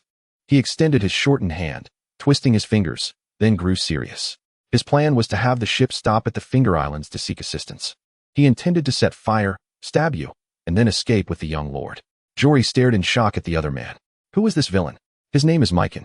He has quite a decent accent from King's Landing, yet there are traces of the Vale and a hint of Riverland's dialect. He certainly appears to be a rogue, and his blade may well be stained with much blood. As for who sent him, we find ourselves entangled in a considerable predicament. His tone instilled a deep sense of unease in Jory, yet he still posed the question, who dispatched him? Ser Davos furrowed his brow. Lord Peter Baelish, the master of coin at the small council, a man whom Duke Stannis utterly distrusts. The latter remark seemed to surprise him somewhat, as though he had revealed too much. He shook his head. I shall return this Mycon to King's Landing or take him to Dragonstone. Duke Stannis must be informed of this matter. In the meantime, I have arranged for guards at your residence and young Lord Robert's quarters. Upon our arrival at White Harbor, we should speak with Lord Wyman Manderly post-haste. I believe you may require a more formidable escort to accompany you to Winterfell. He pondered this carefully before nodding. Thank you, Ser Davos. I concur with all that you have said. I assure Duke Alan that I shall bring his son to Winterfell, and I welcome any assistance that may be offered. Ser Davos nodded and then rose. I shall keep you informed. Just then, the door swung open with a bang, and an irate lady burst in. Ser Davos, you are here. Your guards rushed into my chamber like a pack of foals, inquiring incessantly whether I had spoken to a man named Mycon. And then they knocked over young Lord Robert's vial. We have already lost half of it. If we are to journey to Winterfell, we need more medicine. After a moment, she seemed to notice Jory, her face slightly flushing. Forgive me, Jory Castle. Jory offered an awkward smile, while Ser Davos sighed. I apologize for this, Anna. I know of an apothecary in White Harbor who should be able to replenish your supplies. Do you know what medicine it is? I do not, she replied thoughtfully. Lady Allen had someone in the Vale prepare it. But surely the apothecary can discern what it is? I am confident that the man I know in White Harbor will be able to identify it, Ser Davos stated with assurance. Now please excuse me. I must return to the deck. He stepped outside, a pensive expression adorning his face. Jory regarded Anna for a moment. She was quite plain, yet something about her captivated him, though he could not quite place what it was. She too looked at him, and upon seemingly recalling her surroundings, she performed a slight curtsy before departing. As she left, he sighed and then stood up to dress. He had no doubt that once they reached White Harbor, he would have a multitude of new plans to devise, with many challenges awaiting him, even before their arrival. As for Theon, he awoke first to the sound of oars. Slow and steady, then felt the jostling. A ship? Was he on a vessel? He needed to awaken, to open his eyes. Yet doing so felt an arduous task, as each eyelid was heavy, exceedingly heavy. When he finally managed to open his eyes, he almost wished he had tea. He was leaning against the stern of a sailing vessel. The sails furled. Before him, a cloaked figure sat at the oars, accompanied by approximately 50 individuals, each pair wielding a single oar, their movements slow yet methodical. Theon gazed intently at them, but the darkness obscured the faces beneath their hoods. He surveyed his surroundings. In the distance lay a coastline, yet it was not one he recognized. Trees dotted the landscape. The sun was descending before him, deepening the shadows, while an island loomed ahead. However, the more he observed, the more disquieting it felt. The dark shape appeared amiss, though he could not articulate why. He slowly shook his head, furrowing his brow. His limbs felt heavier than lead, and his mind seemed fogged as if filled with wool. Then he realized he was clad in armor, adorned with an octopus upon his chest. He smiled for a moment, then frowned. Something was awry. His limbs were too slender, his form contorted, resembling a grotesque parody of a colossal octopus. Then he noticed the stench, a nauseating aroma of decay and death. He frantically scanned his surroundings. From where did that odor emanate? The sea was calm, and no wind stirred. What could be producing such a foul scent? He looked back at the island, now closer, yet it still felt profoundly unsettling. A creaking sound came from behind him. He turned to find another figure at the helm, cloaked like the others. The figure's gaze was fixed upon the vessel's course before it turned to meet his eyes, instilling a sense of dread within him. He licked his parched lips and looked ahead. The island loomed nearer, dark and desolate, devoid of life. Away from there, he croaked. Death lies upon that island. As he uttered those words, he knew them to be true. Yet the rowers continued their slow, steady toil, the helmsman unwavering in his course. The scent of death grew ever stronger. He glanced toward the opposite shore, where a grove of fishly young trees stood, vividly discernible. Sail toward the coast, away from that island, he commanded, and the rowers hesitated momentarily before resuming their work. Theon turned back to the helmsman. Obey my command. Away from that island. The cloaked figure regarded him, the question hanging in the air like a sound made from rotting leather. It felt oddly familiar. Death is on that island. Turn the helm. Steer towards the grove. The figure turned its head, gazing forward. No. Theon trembled, his legs unsteady beneath him. I am Theon Greyjoy, son of Balon Greyjoy. You must obey me. The rowers finally ceased their exertions, yet their laughter echoed mockingly. It was a sound reminiscent of a disconcerting blend of coos and gasps, instilling fear within him. The scent of death intensified, and he felt an overwhelming wave of nausea. The foul odor emanated from them. He turned to look at the figure behind him, noticing one hand exposed, covered in a putrid blackness. As he stared at the hand, it lifted, casting aside the cloak. The face was a deathly gray, marred with patches of black and green, and a horrific wound marred its forehead. "Rodrik, this is Rodrik. Yet, you are already dead," Theon murmured, but the fearsome figure before him merely smiled, revealing a grin of shattered teeth. "All that is dead may be reborn, and you cannot command me, little brother." "Nor can I." A new voice emerged from behind him, and Theon swayed unsteadily to see Marlon seated upon the nearest bench. He too was an undead. "I am dreaming," Theon gasped, glancing around. Then the oarsmen resumed their toil, their long paddles gliding back and forth upon the tranquil surface of the water. "Are you certain?" Rodrik rasped, a hint of surprise evident in his tone. "I am certain," Theon shouted. "You are dead. This is a dream." A black hand swept across the helm, striking his cheek, the broken nails leaving bloody trails. He staggered back, clutching the wound. "Are you certain, little brother?" He gathered his courage and turned away. Whether dream or reality, danger lurked here. He sensed peril deep within. "Stay away from that island." "Why? There lies death." A shrug. "Death is merely a door. It holds no terror for me. But I am not dead. I choose another path." Rodrik regarded him with an expression of utter disdain. "Another path? You speak like a Greenlander, soft and feeble. You ought to be like us Ironborn." Theon glared at him. "I am Ironborn, yet I choose another path." A shrug once more. "Why? I wish to live." Theon cast his gaze back to the island. It remained dark and desolate, yet he could now discern something near the shore, though it remained unclear. "There is death upon that island. You are Ironborn, lad," Marlon called to him as he rowed. "Do you dare call yourself Greyjoy? Your father would never deem you his heir." "To the shore," Theon shouted emphatically. Whatever awaited at the shore, it was now closer, clearer, something atop a small hill. Then, the little boat rocked slightly. He peered into the water, then recoiled. Corpses, they were rowing over corpses. Some lay bare, others clad in garments. Some wore little clothing, while others were armored. Their eyes were all wide open, seemingly gazing at him. "No," Rodrik said, his contempt growing deeper. "I shall not. This is the old way, lad. This is how drowned men are honored. It is but death." Theon rasped hoarsely as he looked at the water again. "Only death. All things come with a price." Marlon shouted, "And death is the finest price." Something creaked. Theon glanced about in a frenzy. "Is the little boat safe?" Then he noticed Rodrik staring at him peculiarly. "Why do you think to reach that shore?" His deceased brother inquired in a low, venomous tone. "Why? There are fishwood forests." "Because that shore is safe." Theon cried out in desperation. He looked once more at the island. Yes, there was something upon that hill. A throne? A figure laid upon it? Safe. Why safe? Why venture into the woods of the fishleaf tree? Are you not becoming rather akin to a denizen of the green? Steer this vessel towards the shore." "I shall not." Rodrik roared at him, his skin rippling and flaking. Something lurked beneath the surface, an odious scent growing ever stronger, compelling Theon to turn away and expel the contents of his stomach, yet he refrained. Rodrik glared at him before fixing his gaze upon the mast. "You," he bellowed, and Theon regarded him with suspicion. "No. What have you done?" Theon felt the mast quiver, and to his astonishment, he beheld it change hue, transforming into a pallid shade reminiscent of the fishleaf tree's trunk. An inhuman voice intoned that what must be done is to leave that boy alone. "Coward!" Rodrik screamed. Yet Theon remained uncertain whom he insulted. "To the heart tree, Theon Greyjoy," the voice whispered in his ear, prompting him to instinctively rush towards the mast. He heard Rodrik shout in anger once more, mumbling something about stopping the boy, and he saw rotting hands reaching for him. He kicked and struck at any undead that approached, bones, tendons, and decaying flesh scattering, before grasping the mast. The wood trembled once more, and then a face emerged. That of the heart tree of Winterfell. Its eyes opened, revealing crimson irises that seemed to penetrate his soul, and then the corners of its mouth curled into a smile. "Welcome, Theon Greyjoy, we know your ancestors." Theon awoke in Winterfell's bed, screaming loudly. When he felt the pain on his face and touched it, he saw blood. Chapter 22. Jon and Robb at breakfast. An unusual tension permeated the air. Jon Snow could not quite place it. Yet he sensed a slight unease as his father tore into his bread with a furrowed brow.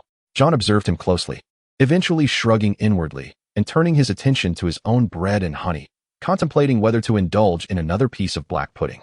Rodrik Castle would speak with him about techniques today, and he knew his mind required sustenance. Then Theon Greyjoy entered, drawing the gaze of everyone present. He appeared haggard, with sunken eyes and an air of exhaustion, as if sleep had eluded him. A faint trace of blood marred the right side of his face. Jon stared at it intently. Had he been assaulted? Was this the source of their father's anxiety? Surely not. If that were the case, his father would be angrier. And Theon would wear a more troubled expression if he had attacked someone. Instead, he looked utterly fatigued, a touch bewildered, as if deep in contemplation. Their father leaned forward. Theon? What has transpired? Greyjoy seemed slightly startled, and then lifted his head from his black pudding as if weighing dangerous risks. What? Oh, my face. I do not know. Lord Stark. I awakened from a dreadful dream, and there is blood upon my visage. The Stark family members exchanged glances across the table, shrugged, and resumed their meal. It must have been a terrifying dream, Robb jested lightly, but he halted upon witnessing the expression on Theon's face. What did you dream? Theon absently replied, pushing at the black pudding with his knife, then furrowing his brow. I saw my brother, but they are already dead. I was aboard a boat filled with the living dead. I have never had such a dream. It was too horrifying. There was danger ahead, immense peril, and the sea was strewn with corpses. Jon Snow lifted his head upon hearing this, but when he observed the expressions on his father and Robb's faces, he ceased eating. Their countenances had taken on an unusual stillness, a unique Stark expression that only manifested in the face of dire news. Continue, Robb urged solemnly. What else? I attempted to command a change in course, to steer toward a safer shore, but Roderick did not heed me. He slashed my face, he said with a bitter smile. It must have been a dream. I surely scratched my own face while asleep. Then he paused. The mast, he continued, it ultimately transformed into a weirwood tree. Then its eyes opened. There was a voice. It saved me, allowing me to escape Roderick and the others' pursuit. He shook his head like a dog, then speared a piece of black pudding with his fork. Pardon my ramblings. It was merely a dream. Now, the faces of his father and Robb had grown pale, and Lady Catelyn's complexion also turned ashen. Sansa and Bran frowned, and even Arya sensed something was amiss, while Rickon busied himself with his porridge as the adults were distracted. Theon took a bite of black pudding, then became aware that his father and Robb were staring at him. What is it? It was just a dream. His father rose, brushing crumbs from his beard. Theon, come to my study at once. Robb, you too. Catelyn, can you join us? Of course, Ned, Lady Catelyn replied absently. Then noticed Rickon's antics. Dear, eat it, don't play with it. You'll make a mess. Somewhat bewildered, Theon stood and joined his father and Robb as they exited the room. Jon Snow furrowed his brow, watching them depart, certain that something was amiss. Following Theon's recounting of his dream, silence enveloped the study of his father. He welcomed the stillness as it afforded him the chance to collect his thoughts. By the expression on his father's face, it was evident he was engaged in a similar process, while his mother regarded Theon as though seeing him for the first time. As for Theon, he remained perplexed. After a while, his father rose and approached Theon, scrutinizing the small bloodstains on his face. When he stood upright again, his demeanor was grave. Theon, I believe you should see Maester Luwin today, so he can examine that wound. Lord Stark, I'm fine. I must have been restless in my sleep, Theon insisted. That wound is not right, Theon. Something jagged has grazed it, and your nails are not torn. Robb gazed at Theon's hand, then nodded in agreement. His father was indeed correct. Now, seated again, he focused intently on Theon. After a moment, he let out a gentle sigh. Theon, I presume you have never experienced such a dream before, have you? The heir of Pike shook his head, his demeanor increasingly uneasy. Rising, his father poured some wine into a glass and handed it to Theon. Drink this. Theon inhaled the aroma of the beverage with delight, only to furrow his brow. It is still quite early, my Lord Stark, he remarked. You have been touched by the old gods, young man. It is the old gods themselves who have laid their hands upon you. The wounds you bear, I believe, are gifts bestowed upon you by the drowned god. A lengthy silence ensued, during which Theon trembled as he consumed the wine in one swift motion, fearful of spilling it. Suddenly, he erupted into a fit of coughing, perhaps inhaling at an inopportune moment. When he ceased, he looked at his father in terror. The old gods. Indeed. His father replied softly. Your ancestors worshipped them long ago, in the age of the first men, before they crossed the seas to Pike and the Iron Islands. As for the origins of the drowned god, well, that is a tale I would rather not delve into too deeply. Another pause followed, as a torrent of emotions flashed across Theon's face, beginning with fear and culminating in confusion. Yes, but the old gods. I thought, Theon, Robb said gently. I too have been touched by them, as has our father. That is another story, but you are not alone in this regard, whatever it may be. Theon Greyjoy regarded him with a mixture of astonishment and concern. Then he furrowed his brow. That was your question this morning, wasn't he it? Yes, Robb continued softly. However, as I mentioned, that is a different tale. For what I have witnessed is darker than what has transpired today. This prompted a skeptical glance from Theon, his eyes rolling slightly. Darker than a long ship laden with the dead, he inquired with a hint of a smile. Darker still, Robb retorted, his expression stern, causing Theon's smile to vanish. That is a story for another time, their mother interjected tremulously. A long time hence. Theon seemed to accept this reality and then rose to his feet. If you permit me, I must ponder this matter. May I go to the godswood? Yes. His father sighed. If you have any further dreams, please share them with us, Theon. Especially those regarding the godswood or the old gods. They are of greater significance than you might imagine. Theon nodded formally to them all, then exited, closing the door behind him. Well, his father finally remarked. That was quite shocking, was it not? Indeed, Robb responded thoughtfully. In all my recollections, Theon has never exhibited any signs of such dreams. Nor has he been marked in that manner. This is new. But is it a good thing or a bad thing? Their mother pondered aloud. Good. Their father emphasized. We are altering the course of past events. And for Theon, well, the old gods have touched him. Perhaps they have changed him. We must observe what will transpire. I remain skeptical of him. Yet if the old gods have indeed touched him, I must contemplate the matter further. At that moment, a soft knock echoed from the study door, prompting my father to glance towards it. Come in, he beckoned. The door swung open to reveal Maester Luwin, accompanied by the elder Maester Aemon. My father spoke softly. Thank you for your presence, Maesters. Robb, could you fetch Jon Snow and request his presence here? There are matters we need to discuss. Chapter 23. Jon Snow found solace beneath the heart tree in the godswood, where tranquility reigned and peace enveloped him. It was a place where he could engage in morning prayers and reflect upon the intricacies of life. Thus, he was taken aback to discover Theon Greyjoy seated before the heart tree that morning, his countenance marked by astonishment, confusion, and profound uncertainty. They exchanged glances for a brief moment before Greyjoy offered a slight nod and departed. Jon furrowed his brow, observing the peculiar nature of Theon's demeanor. Something felt amiss. Though he could not pinpoint the cause, he was certain that his father and Robb were privy to the reason. He pondered the issue from various angles, ultimately shrugging it off and bowing his head in prayer. When he lifted his gaze once more, he beheld Robb standing quietly nearby. Father wishes to see you immediately, he murmured, in his study. Jon nodded silently and made his way there. He had sensed an unsettling atmosphere in recent days. An unnameable tension lingered in the air. Each time they met, his father exhibited a certain reserve, a fact he recognized. As he approached his father's study, a wave of surprise washed over him. Lady Catelyn stood by the window, turning to offer him a strained smile. Maester Aemon occupied a chair beside his father's desk, which was strewn with tomes and documents concerning the old gods and the others. His father, meanwhile, stood by the hearth, his expression somber, hands clasped behind him. A tense visage graced his features, prompting Jon to pause momentarily before closing the door. Suddenly, the palpable tension in the air thickened, leaving him perplexed as to its origin. Was his father about to suggest he join the Night's Watch?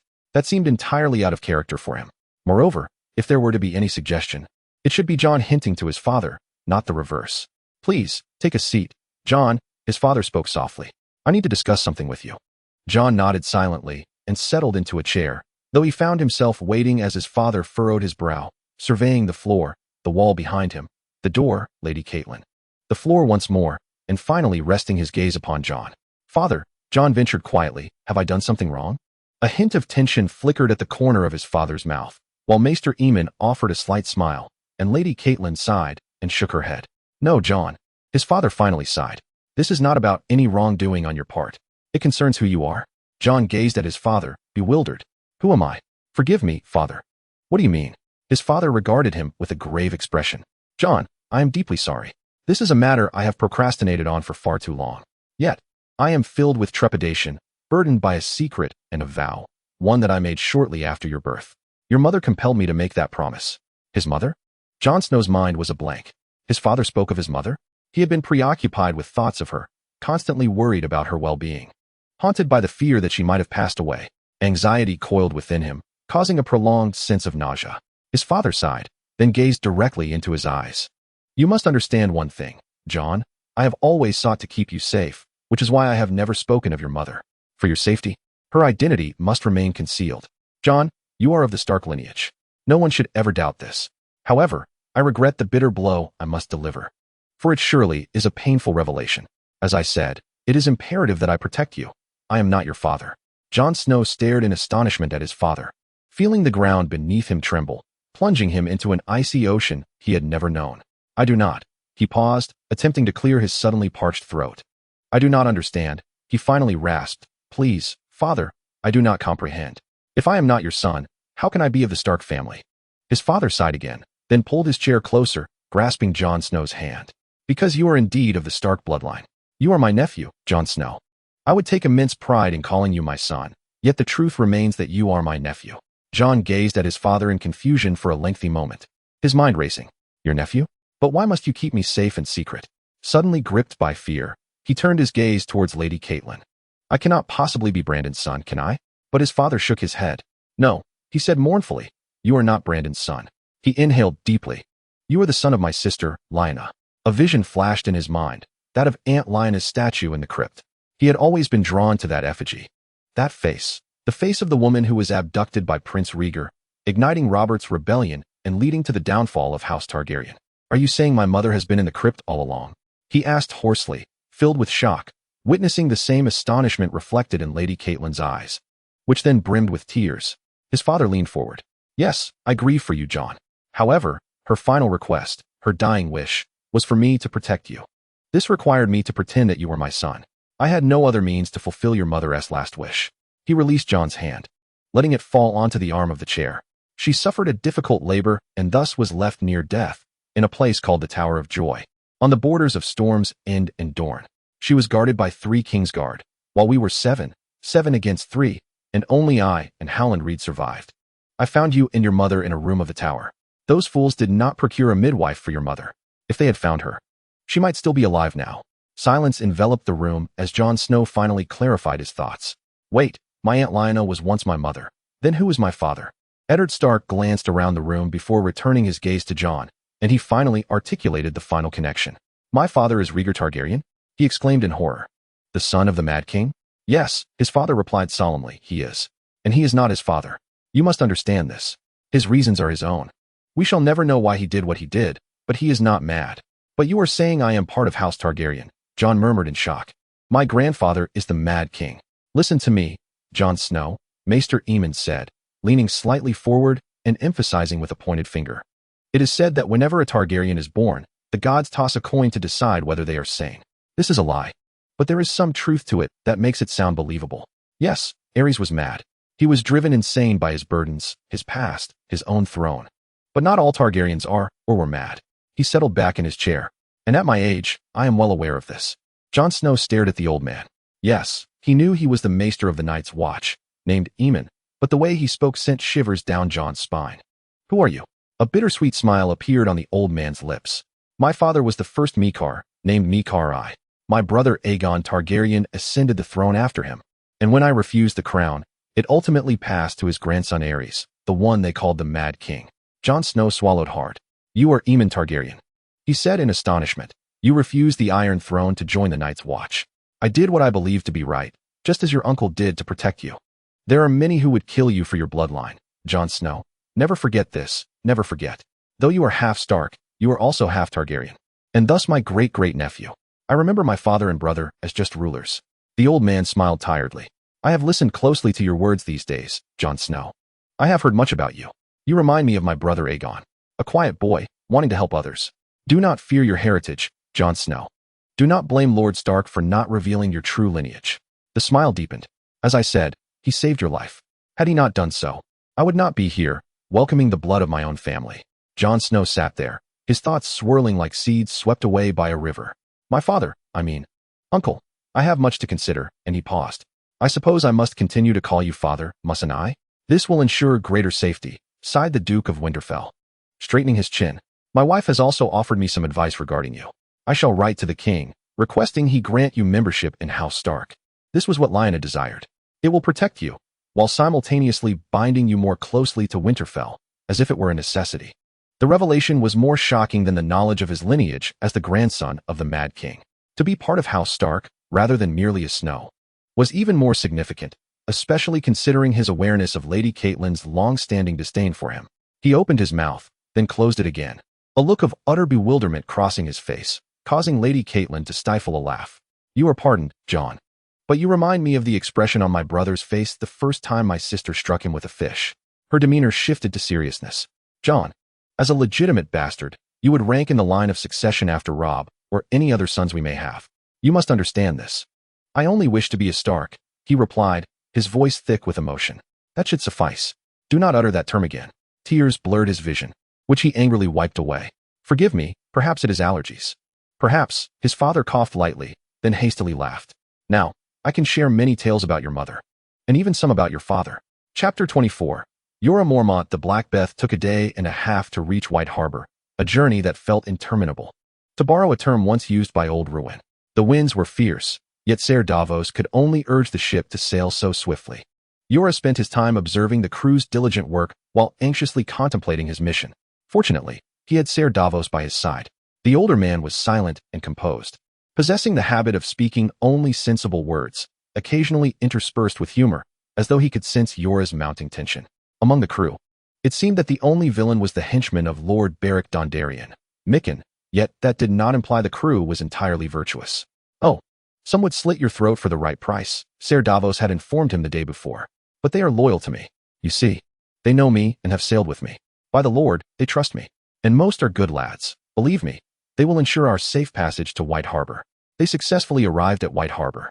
Jorah could now see the distant white walls as the ship sped forward, with Ser Davos' son at the helm, his father watching the sails. Young Robb Arryn stood beside him, earnestly pointing out various sights, such as the black-headed gulls and the oddly shaped white waves, which sparked amusing thoughts in the boy's mind. Initially, the boy was not in good spirits. He clung tightly to Anna, the only person he recognized aboard, and had been weeping for his mother, lamenting the unpleasant odors. He shivered, yet Anna managed the situation with calm composure. In an unexpected turn of events, Ser Davos found himself successfully amusing the young boy. Quiet and composed, Davos did not resort to impatience. Instead, he calmly explained to the young lord the nature of new birds, the workings of a ship, some scents that lingered, though many were masked, the names of certain knots, and a few safe sea shanties. Young Robb Arryn was somewhat charmed by the knight's demeanor. He glanced sideways, where he noticed Anna gazing at Ser Davos and his small companion with a tender smile. He averted his gaze, for he had more pressing matters to contemplate. White Harbor awaited them. As the vessel docked at the main pier, Ser Davos relayed the identity of their passengers to Lord Wyman Manderly. Within the hour, an honor guard led by Lord Manderly's younger son, Ser Wendell Manderly, was assembled at the dock, ready to escort them to Winterfell. Ser Davos joined their ranks. The journey was swift yet tense. Jorah understood that he could no longer afford to trust others as he once did. This realization was both a blessing and a curse. He needed to remain vigilant without succumbing to paranoia. Lord Manderly, in the hall, was as grand and welcoming as ever. Yet Jorah always sensed a certain sharpness beneath the jovial exterior of this seemingly affable figure. That day, his intuition was validated.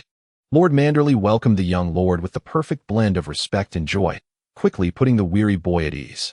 While one of Lord Wyman's grandsons, whose hair was inexplicably green, played with young Robb in a corner of the hall, Jorah, Ser Davos, and Anna gathered around Lord Manderly. The Duke of Stark has conveyed your arrival.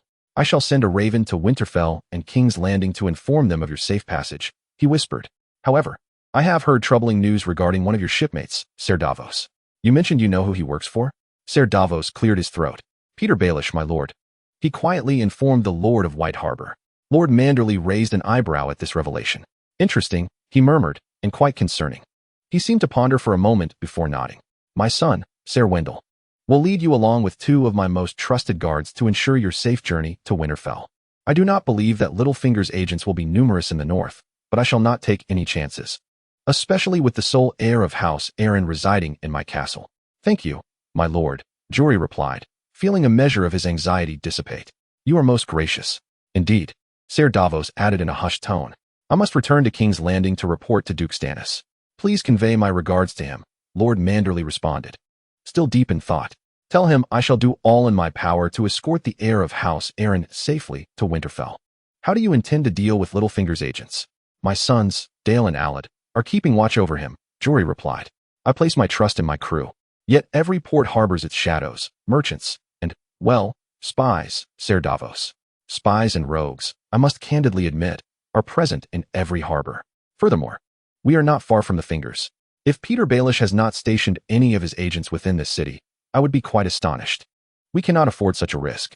Forgive me, my lord, Anna interjected, But before we depart White Harbor, we must consult an apothecary. Young Lord Robert's medication for his epilepsy was overturned during our voyage, and half of it has been lost. I am aware of an apothecary here, my lord. Ser Davos quietly stated. I must set sail before the next tide once we have completed our resupply, so let us proceed without delay. Very well, Lord Manderley replied, waving his hand dismissively. You may go. Ser Jorah, please remain to guard the young eagle. Jorah had no intention of allowing young Robert Arryn to stray from his sight, yet he nodded and uttered a few appropriate words. He had once assured Lord Arryn that he would see his son safely to Winterfell, and he was determined to uphold that promise. Thus, he watched as Ser Davos and Anna hurried away, then shifted his attention back to the hall, where the young lord was listening to Lord Manderley recount heartwarming tales of seafaring vessels, gradually falling asleep, only to be gently enveloped in a blanket by the green-haired girl, carefully escorted to his chamber by Wylis. Jorah followed inside, nodding as he departed from the door he was guarding. He did not mind the wait. He had once stood watch, relishing the time to reflect. Escorting to Winterfell was a commendable task, yet it would complicate the journey. Theon must be commandeered, and shelter must be sought in advance. The north is a harsh land, and any who underestimate the journey are foolish and destined for demise. So he stood, vigilant, contemplating the distance and time ahead. Approximately an hour later, he heard hurried footsteps nearby. Turning, he saw Wylis reappear, accompanied by a man from Lord Manderley. Lord Manderley requests your immediate presence in the hall, the man panted. It is urgent. Jorah furrowed his brow, nodded to Wylis to maintain his position, and followed the man into the hall, discovering Ser Davos and Anna once again standing beside Lord Manderley. As he approached the trio, he sensed the palpable tension surrounding them. Ser Davos wore an anxious expression. Lord Manderley frowned in silence, while Anna stood rigid, her complexion pale and her face a mask of fury. Jorah Catelyn, Lord Manderley called, his jaw trembling. I require your counsel. Jorah frowned. About what matter? Concerning young Robert Arryn's medication, Ser Davos whispered. When we arrive at the apothecary, he claims he can discern the nature of the medicine with but a few whiffs. Upon doing so, he frowned, then sneezed, and, well, he blew his nose, accusing us of deceit. He insisted it was not medicine. Jory raised his eyebrows in astonishment. Not a drug? Indeed, Ser Davos replied in a low voice. It is not a drug. It is a substance composed of lime powder mixed with some metallic powder whose name eludes me. The apothecary warned that an overdose could be toxic, and prolonged use might induce fainting or tremors. Jory gazed at the group in terror. His first instinct was to presume that Mikken, Barry's subordinate, had substituted the medication with poison. Then his second instinct was to narrow his eyes and fixate on Anna. Prolonged use could lead to fainting or seizures. Where did you acquire this substance? Lady Ellen, Anna retorted angrily. Lady Ellen provided me with this medication. She claimed it was recommended by the apothecary for her son. Recommended. I must meet the scoundrel who endorsed this substance. Upon meeting him, I shall have him castrated. Jory rubbed his forehead in confusion. This is nonsensical, he sighed, expressing his frustration. Unless someone wishes for the Duke of Ellen's son to become dependent on this poison? The others regarded him, and he sensed he had struck a nerve. Then we must cease administering this medication to him? No, Anna sighed, evidently.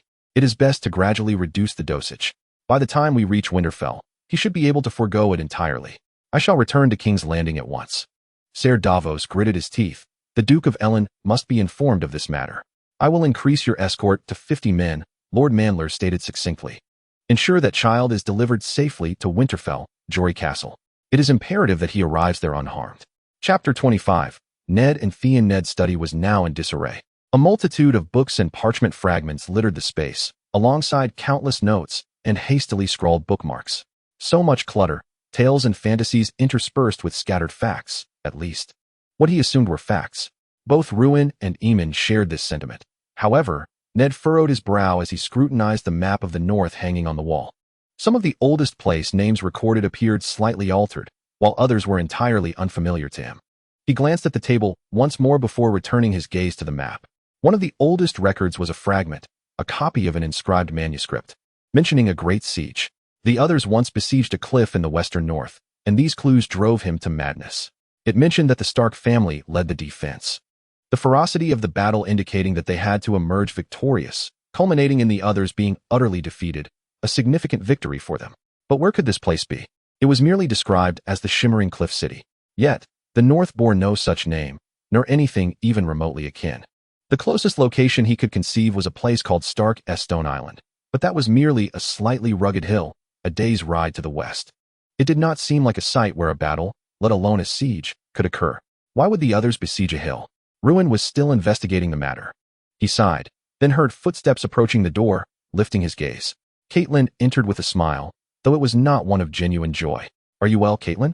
"Oh, I am fine," she sighed, taking a seat and gazing at the disarray of documents and books scattered across the table. "I am merely reflecting on matters." He smiled in response. "Indeed, we have much to contemplate." "I can see that," Catelyn remarked. "Ned, it is truly a disaster.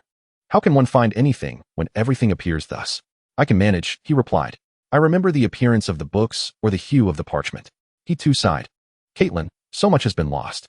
We possess only fragments, scattered remnants." He leaned forward to retrieve an ancient tome, carefully turning to a page.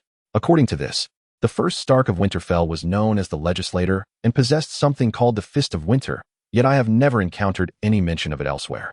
"Neither have I," Catelyn murmured, her gaze fixed on an open book, her expression paling slightly. "The legends of the others are terrifying, but we must confront them." "I shall," Ned replied gravely, "and I must prevail. The others cannot appear south of the wall in our time of desperation, nor can the wildlings. Yet the matter of the wildlings has long troubled me. They would make a formidable addition to the Night's Watch, yet they have battled against them for so long that they cannot become allies.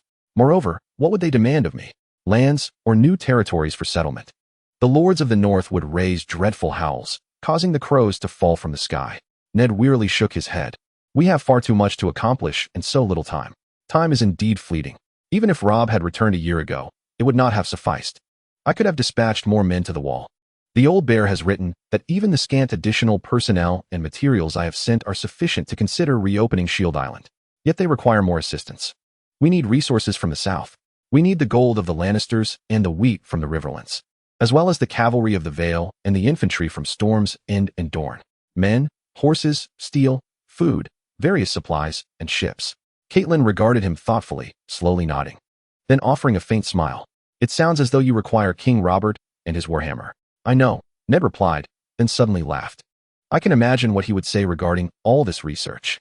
Something along the lines of, 'Ned, tell me who needs to be slain,' and then he would go forth to slay them."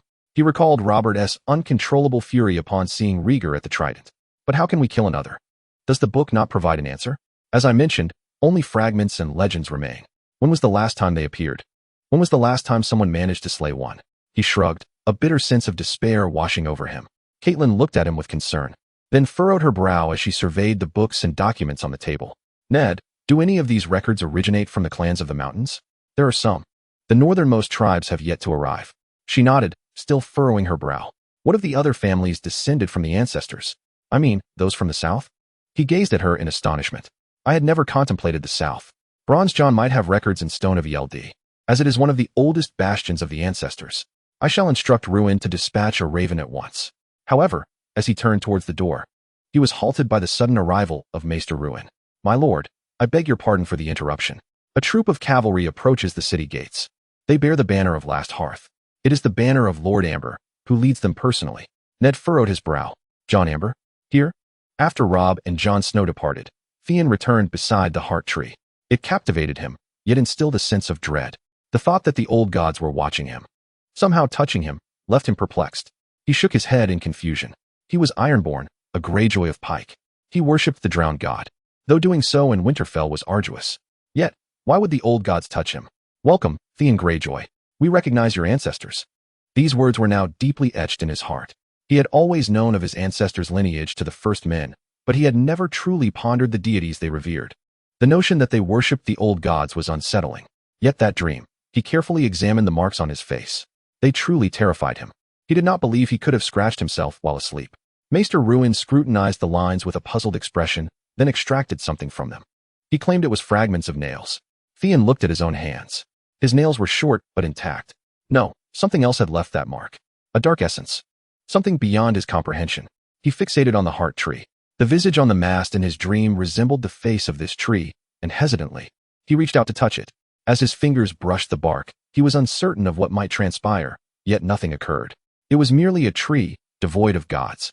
Yet, he felt a fleeting tremor, a sudden chill coursing through him. He gazed once more at the face, and for a brief moment, he seemed to see a flash of red within the tree's mouth.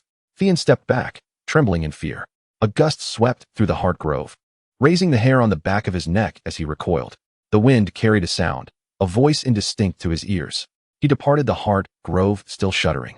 An odd sensation enveloped him, as if he had been forewarned, as if something had touched him for reasons he could not comprehend. He sensed something else. Distress. He was Ironborn. He belonged to the drowned god. Did he not? Chapter 26. Ned and Great Jon. Ned's company from Last Hearth comprised 20 men and a cart, all led by a tall man atop a steed, who issued commands to his followers in a booming voice. Jon Arryn, towering over most men in every conceivable way, paused when he spotted Ned. He then bowed formally, addressing him as Duke Stark.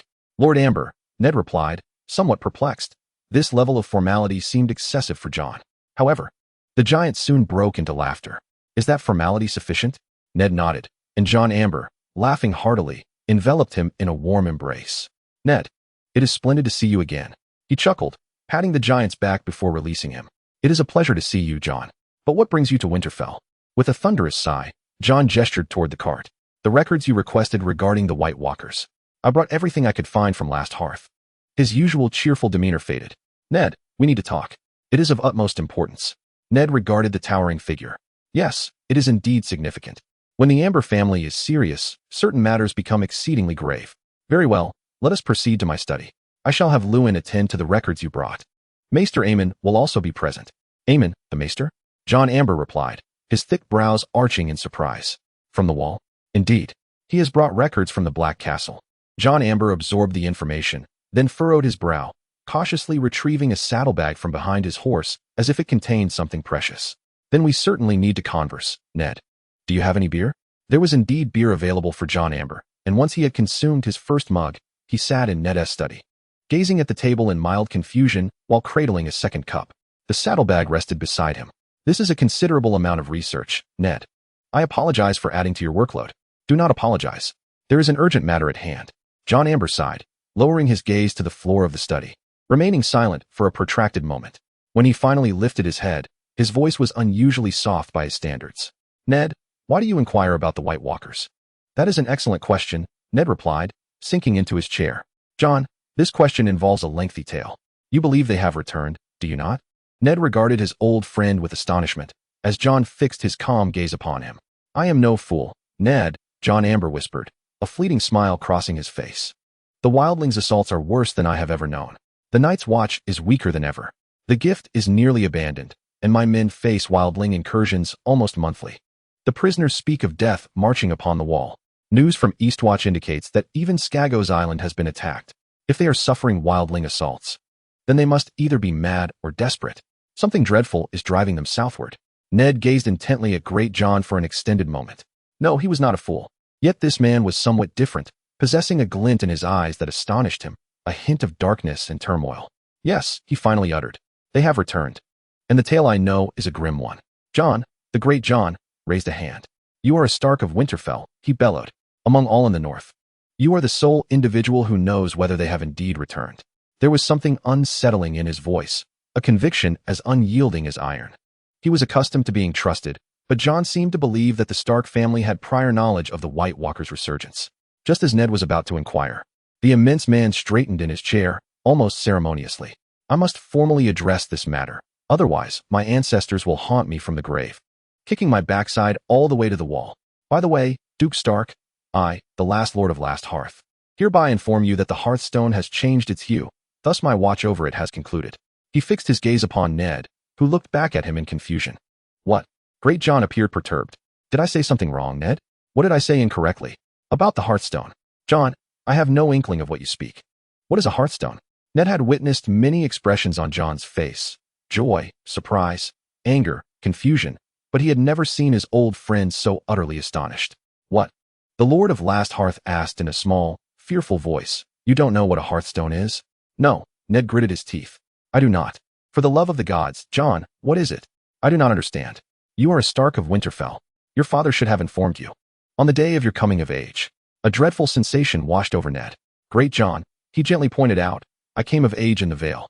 Having been fostered by Jon Arryn at the Eyrie, when I returned to Winterfell, my father had already passed. A memory stirred in his mind. Brandon must have known. Lyanna had written to me, telling me that our brother felt unsettled on the day of his maturity. that he had spent a long time in Father S. study that day. Jon groaned, then downed the remainder of his ale in one swift motion. Damn it, he lamented. I never thought of that. I assumed your father had told you, just as mine did on my coming of age. Curse that Aerys Targaryen. Curse the Targaryen line. Damn them to the darkest depths of hell. There was a moment of frustrated silence. Then the Lord of Last Hearth wiped his face with his hand and smoothed his beard. Well then, damn it. I never imagined it would be my burden to convey this to you. I thought you had long known, despite how little I actually understand. Indeed, Ned, upon reaching adulthood, every last member of House Amber in the Hearthfire Keep must solemnly pledge 3 oaths. The first is to swear fealty to House Stark of Winterfell. The second is to safeguard the cliffs upon which we reside, even at the cost of our own lives. The third is to protect the Hearthstone, regardless of what transpires. We must vigilantly guard it. He shivered and searched for the flask that Ned had brought him. This cursed object sends chills down my spine every time I behold it. He muttered, as he poured himself another cup. All I know is that before the construction of Hearthfire Keep, one of your ancestors entrusted it to one of mine, instructing him to safeguard it and to inspect it annually. I am relieved to be freed from this burden. It is not ours, Ned, it belongs to you. What is this Hearthstone? Ned pondered, his mind swirling with questions that his silent father had never been able to answer. Jon Amber, the great Jon, stared at him wide-eyed before reaching into his saddlebag and producing a small pouch containing a little box made of stone. The box, adorned with a lid inscribed with runes, was handled by Jon Amber with utmost care, as though it were crafted from glass or as if it were a venomous serpent from Dorne.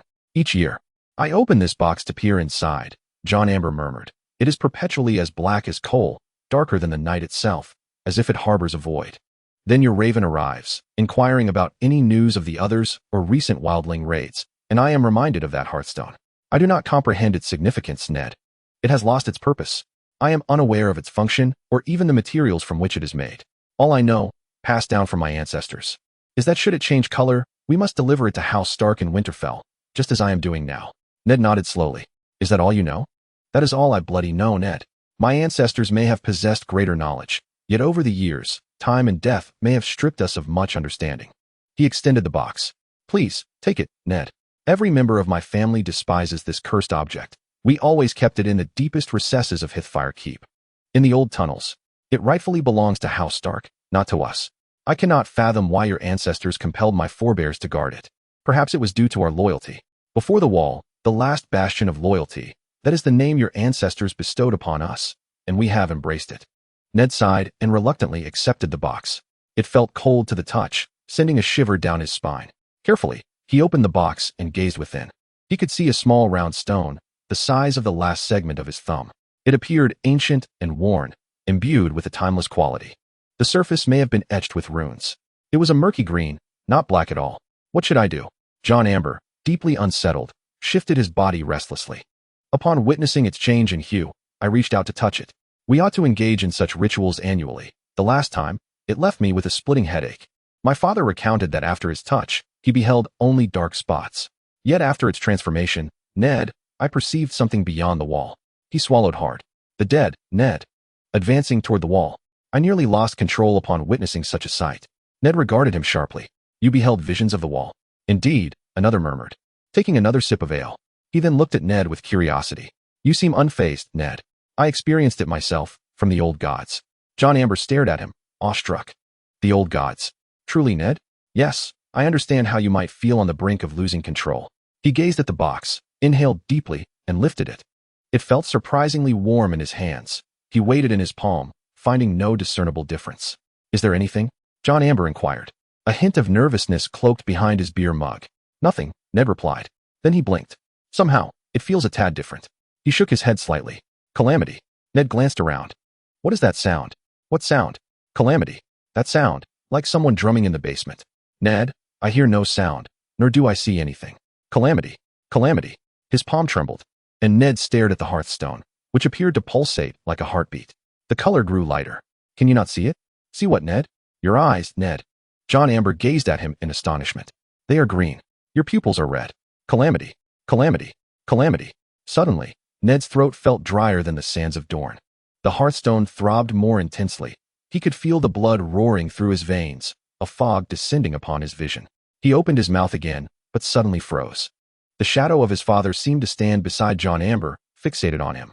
His lips moved, uttering something inaudible. Then Brandon appeared beside him, followed by his grandfather. And one by one, spectral figures filled the room, an array of Starks. Calamity, calamity, calamity, calamity. Then, the wall behind the study appeared to crumble, and he soared through it like the swiftest raven. He flew northward, stunned as he beheld the expanse of the north receding beneath him. How is this possible? What is this? An illusion. What a beautiful illusion. The wall materialized before him. He saw abandoned castles, desolate lands, and the dwindling numbers of the Night's Watch, almost able to scent the air thick with despair. Then the wall of despair loomed behind him, while the land beyond its boundaries unfurled before him. Below, he could perceive the wildlings, observe the giants ambling through the countryside, and witness the woolly mammoths. In that moment, he was engulfed by despair, hatred, and a profound sense of hopelessness. Cataclysm, cataclysm, cataclysm, cataclysm, cataclysm. The air surrounding him seemed to crystallize. And suddenly he felt a chill, not merely a chill of the hands or face, but a frigidness that penetrated the soul, signifying not just despair, but absolute hatred. An impenetrable darkness enveloped him. He felt as though he were plummeting towards a low, sinister mountain. He could discern lines in the snow ahead, resembling walls that had long since collapsed into ruin. The marks of time cloaked it, and the breath of death lingered within. Shadows roamed around him, indistinct yet palpable, and he felt a strange sense of relief. As he drew ever closer to the malevolent mountain, he suddenly hurtled towards the ground. He attempted to raise his arms in protest, yet he slipped across the snow and ice, soil and stone. He plummeted downward, bewildered, until he arrived in a dimly lit hall, where his descent finally slowed. This hall was shrouded in darkness, illuminated only by scattered rays of light emanating from afar. It was encrusted with ice and snow, a desolate chamber, save for a dais at one end, where a figure sat upon a throne forged of ice and bone. In the shadows of the hall, there were forms that may once have been human, but were no longer. As he gazed upon them, they seemed to sense his scrutiny, emitting wails of anguish, their contorted arms striving to shield their faces, as if they were ashamed of what they had become. Ned floated closer to the throne. Behind it stood a towering dead tree, shaped like a heart tree, with blackened bark and barren branches, upon which a visage was carved, seemingly radiating a dreadful blue light. The figure seated upon the throne bore a semblance to humanity, a being that had once been human. Its skin was a ghastly shade of blue and white, adorned in ancient armor that emitted a faint, eerie glow. Its eyes were closed, and atop its head rested a crown of horns, from which Ned abruptly grasped in terror that the horns sprouted from its very flesh. He gazed at it in fear. That face, almost reminiscent of the Stark lineage, especially the high cheekbones. Then the figure opened its eyes. They were like sapphires, bluer than the sky at midsummer, colder than the heart of a glacier. Those eyes fixed upon him instantly, rendering him paralyzed with fear. The sound of bones and sinew creaked. And then the figure on the throne rose to regard him. It smiled for an extended moment, speaking in a tongue long forgotten by humanity. All he could perceive were hatred, coldness, and malevolence. The figure ceased its utterances, smiled once more, and then its hands suddenly extended, fingers curling into a fist. The air around Ned seemed to crackle, yet he felt the peculiar crystallization that had enveloped him earlier providing protection, as the crackling ceased after a time. If that figure were a king, then the one seated upon the throne, the king of the others, furrowed its brow and clenched its fist once again. Once more, the air emitted a creaking sound, seemingly encountering resistance. The king of the others stared at him blankly before erupting in a furious roar. With its head thrown back and sharp fangs bared, it unleashed a cacophony of rage and fury. The ice shards in the hall trembled at the sound, splintering as something in the shadows howled, covering its ears. The mimicked heart tree bent as if caught in a tempest, its branches snapping under the strain. The ground quaked. The throne shuddered, yet Ned remained unscathed. Then the king of the others ceased its screaming and simply gazed at him, pointing a finger in his direction. Its sapphire-like eyes narrowed as it scrutinized Ned, as if etching his visage into its memory, before the figure began to chant in an unfamiliar, dark, twisted, and potent tongue. Ned sensed it gathering strength before he was abruptly yanked backward, pulled by a gust that enveloped him, swirling like a leaf caught in a storm. He continued to soar, catching glimpses of familiar sights, the wall, Castle Black, and finally Winterfell. He yearned for home. He wished to return. He blinked, and upon reopening his eyes, he found himself back in his study, Jon Arryn still standing before him. Ned felt an unprecedented fatigue wash over him, gasping as though he had sprinted a mile barefoot. Every part of him ached, even his hair. "Ned," Jon Arryn exclaimed, "are you all right? Speak to me, Ned." Trembling, he placed the hearthstone back into its box. "They are coming for us," he murmured, his mouth dry as dust. "The king of the others has awakened. They are on their way." With that, he slumped back into his chair, succumbing to unconsciousness. Chapter 27. Robb felt overwhelmed by the vast amount of knowledge he needed to acquire, staring in despair at the list of noble families of the North. Yes, he was familiar with these names, but the intricate web of relationships between the major houses and their lesser counterparts drove him to madness, not to mention the histories of these families. He had garnered a more detailed understanding of the rebellion of House Bolton, yet he remained unclear about the tense familial dynamics in the surrounding regions. This newfound knowledge far surpassed his previous understanding, leaving him somewhat disheartened. He now recognized that he could not place his trust in Roose Bolton, whose loyalty lay first with himself and then, perhaps, with his father, shaped by their experiences during Robert's rebellion. Robb understood that Roose did not share the same allegiance to him. He recalled those who had perished under his command in the south of the Weeping Bay, in that future that must never come to pass. For what had they died? He had once been the king in the north, yet he could not even safeguard his own lands. Well, that would change. He now bore the responsibility of protecting the north, and he would do so with every last drop of his blood. He closed the book, rubbing the bridge of his nose. The study had given him a slight headache. He sighed and rose from the bench in the courtyard where he had been poring over his lessons. A cacophony of crows emanated from one side of the wall. As he glanced upward, a shadowy silhouette of a black bird caught his eye. His gaze then fell upon the tower, and he furrowed his brow. That was the very tower from which Bran had fallen. What had Bran witnessed there? He could only speculate. Ah, that despicable Lannister knight, so full of chivalry. A man confronting a mere boy. He recalled the feigned sympathy on that knave's face, along with the queen's honeyed words laced with venom. And then there was the scar on his mother's palm. No, this would not happen again, he vowed. He turned away from the tower, crossing the courtyard, meticulously enumerating all the tasks he and his father needed to address. He wished to assess the supplies and personnel at the wall. Dispatching 100 men now would prove more valuable than sending double that number a year later, and it would be even better if more could be sent afterwards. He understood the arduousness of the task ahead. Winter was fast approaching, and people required food, water, wages, shelter, and mounts. Laughter and song disrupted his reverie, and oddly, his spirits began to lift. While Loras Tyrell was untrustworthy, Domeric Bolton was a different matter altogether. He was either the greatest impersonator in history or a genuinely kind and courteous young man, proficient in playing the harp and singing, perpetually adorned with a smile. Domeric had already imparted numerous riding lessons to young Bran, and he could see that his brother had developed a deep admiration for the heir of Harrenhal. Sansa felt the same. She was singing with Domeric when Robb spotted her. Septa Mordane sat nearby, smiling as she embroidered, and upon noticing Robb, she respectfully nodded and quietly departed. Sansa and Domeric both noticed him simultaneously, the former sporting a slight smile and a frown, while the latter offered a polite nod and continued singing. Robb smiled at both of them, listening attentively. Indeed, this young man possessed remarkable musical talent, surely capable of maintaining pitch better than he could. When Domeric concluded his song, he bowed to the applauding Sansa and then turned toward Robb. "Forgive me, Robb, is your lord father nearby?" His face flushed slightly as he cast a furtive glance at Sansa, who suddenly blushed and attempted to appear composed. "I wish to speak with him." Oh, he had a premonition that this moment would arise. He composed his features to appear serious and contemplative. "I believe he is in his study," he replied. "Allow me to escort you."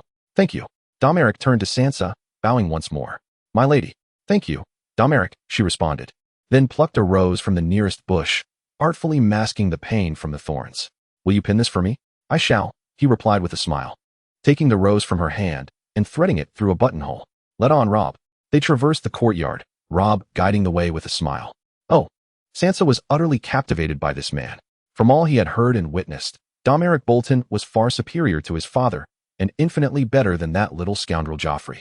As they ambled along, their conversation meandered through various topics: the local hunting grounds, the conspicuous absence of winter's approach, and Domeric Bolton's sojourn in Winterfell.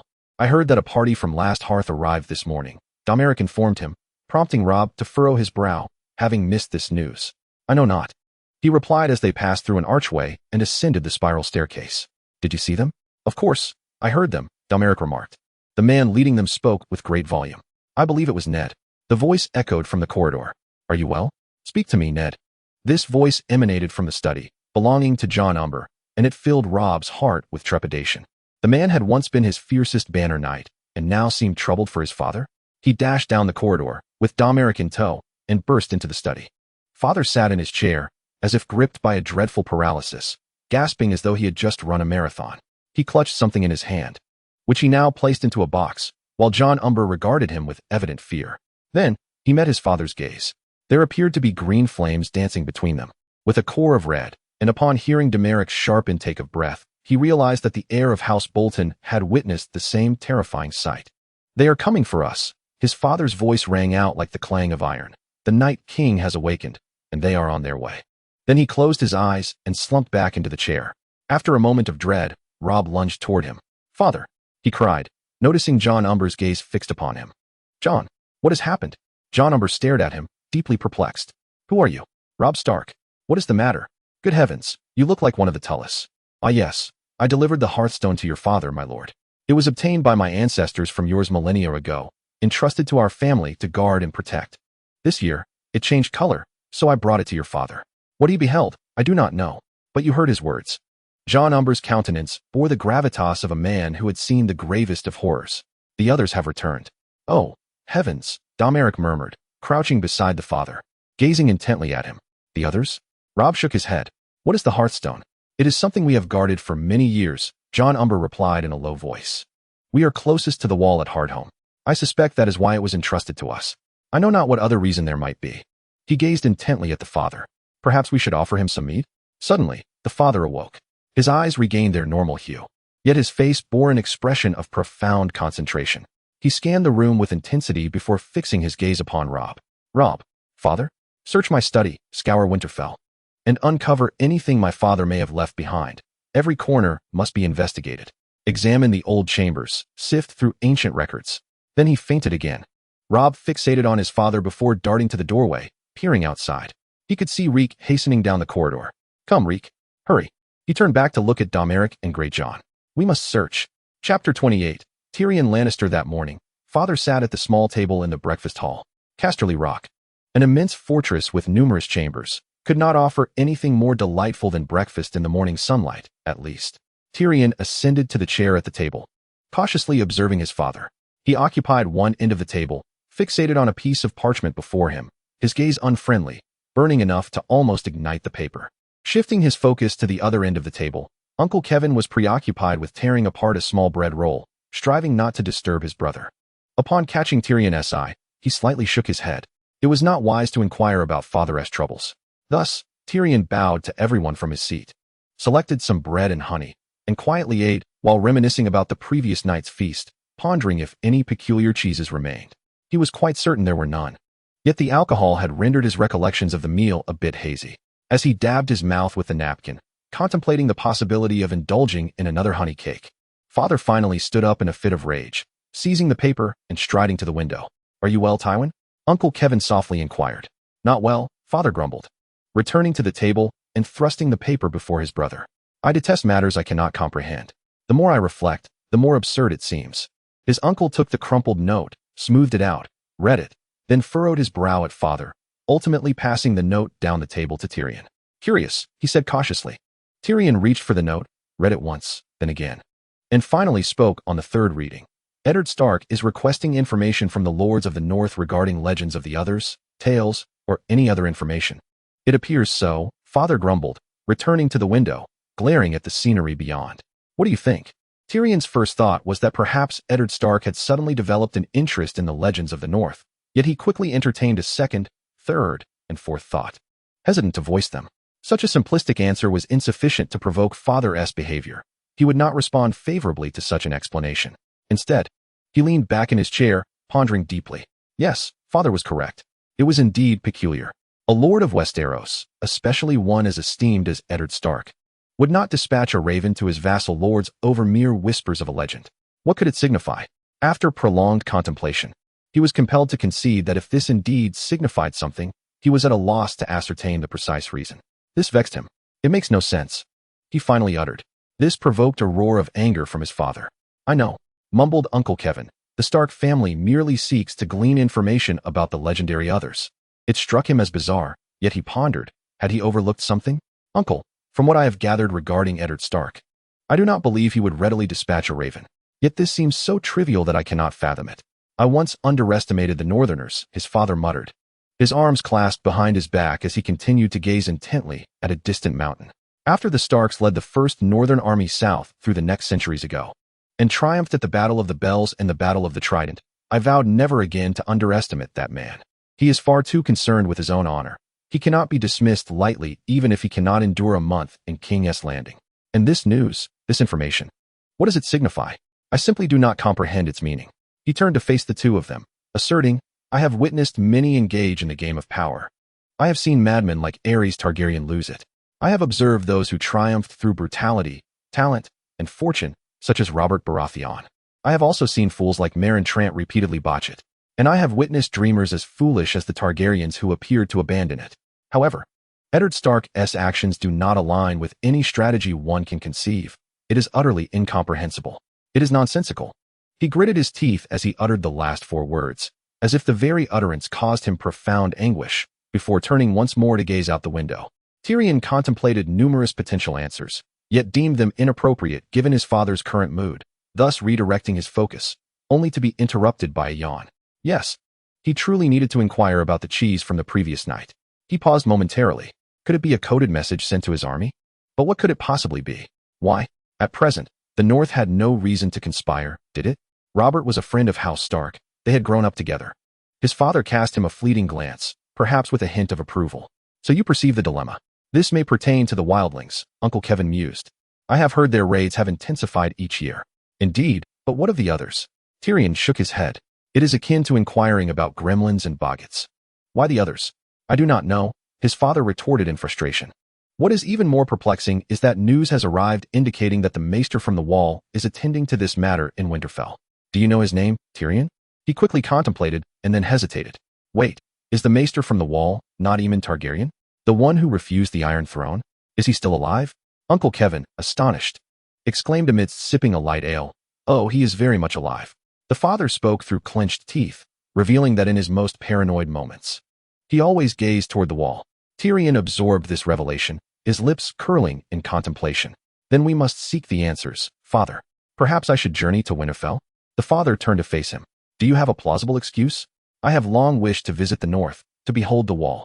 Should I chance upon inquiries in Winterfell, who knows what I might uncover? A brief silence ensued.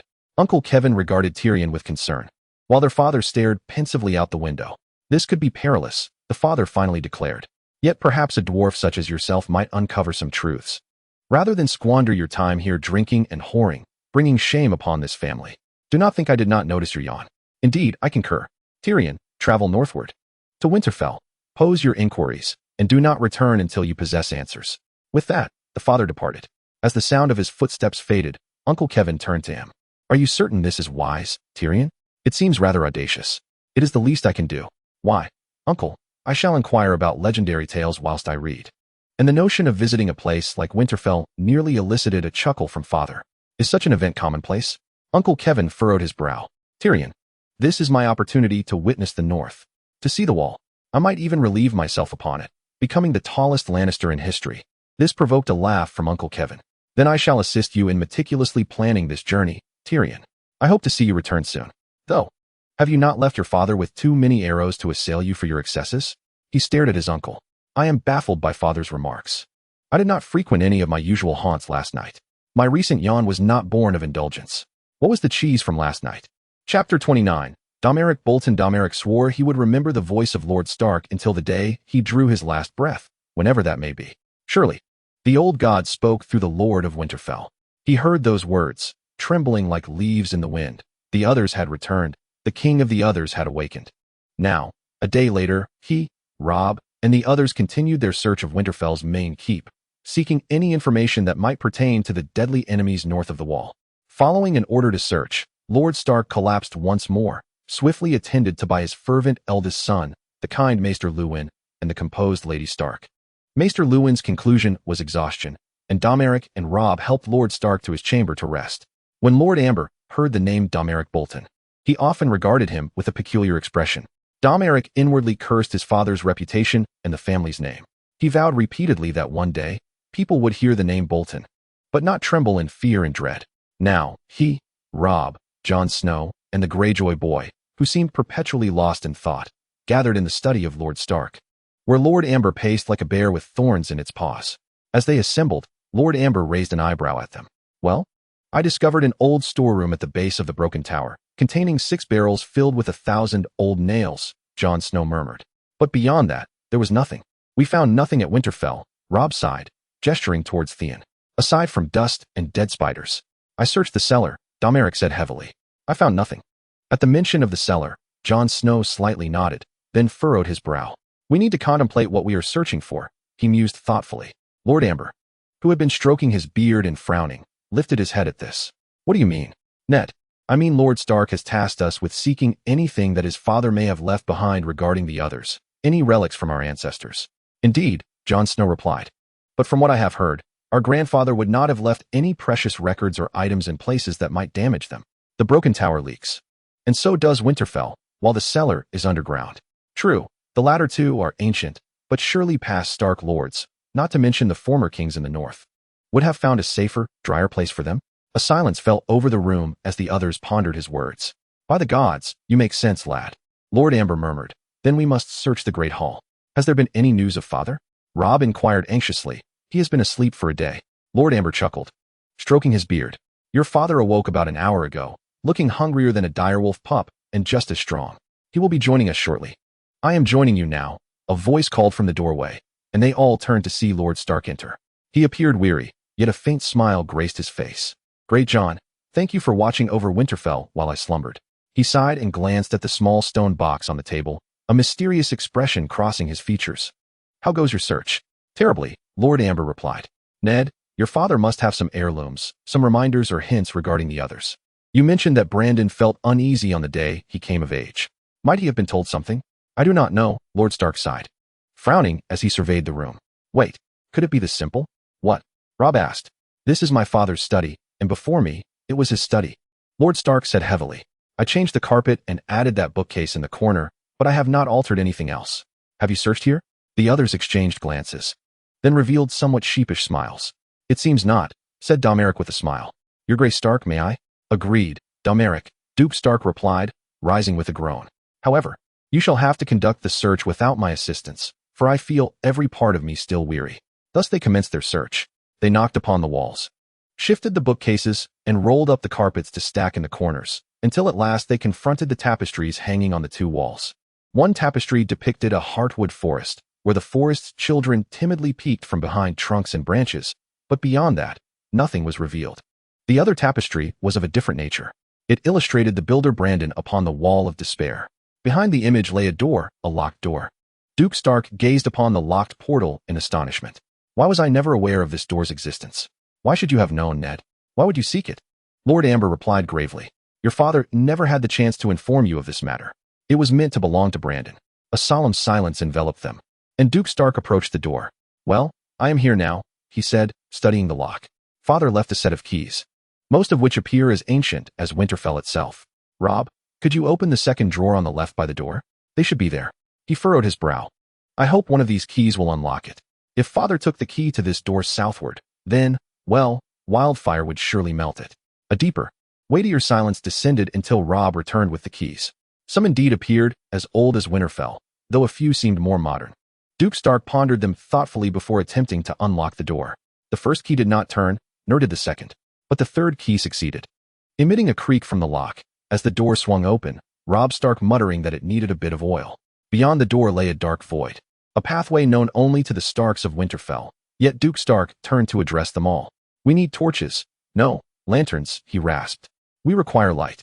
The lanterns were brought forth, and then Duke Stark led the way through the door, followed closely by Robb and Jon Snow, then Lord Amber, followed by Theon, and lastly Domeric Bolton. The ground was thick with dust, yet the air bore a dryness, not dampness. After walking a few paces, Duke Stark halted to inspect the walls. The stone here is different, he mused. It seems as though this part of the castle was constructed around another, more ancient structure. Perhaps a tower? Domeric Bolton contemplated this. Your Grace Stark, he called, some sections of Harrenhal were built in a similar manner. The old parts were cloaked by the new. However, I would not wish to speculate on what may be concealed within. Considering your lineage, my dear boy, I truly wish to remain oblivious to what may lie within your walls, murmured Lord Amber. Domeric Bolton relished the darkness that enveloped them, feeling his cheeks flush with embarrassment. Jon, "Do not be overly harsh," admonished Duke Stark, and they proceeded along the corridor until they stood before another door. This door, crafted from wood, perhaps of fir, was adorned with the carving of a direwolf. It was not the emblematic direwolf of House Stark, but rather one that appeared older and more rugged. A profound silence descended, and then they watched as Duke Stark extended his finger, gently tracing the outline of the direwolf. His hand trembling slightly before he pushed the door open, which creaked ominously. The lantern's light caught the slowly rising dust. Inside the small chamber lay a massive stone slab, encircled by niches filled with peculiar items. Among them was a dim brass mirror, a desiccated leather pouch that appeared to have rotted, with edges resembling arrowheads made of glimmering stones. A skeletal hand was ensconced within a small iron cage, beneath which lay a dust-covered plaque. He observed Duke Stark brushing away the dust, revealing what seemed to be runes. Additionally, there was a small, stout statue carved from green stone. Scattered throughout were elongated cylindrical objects that resembled arms, capped at both ends with fist-sized lids.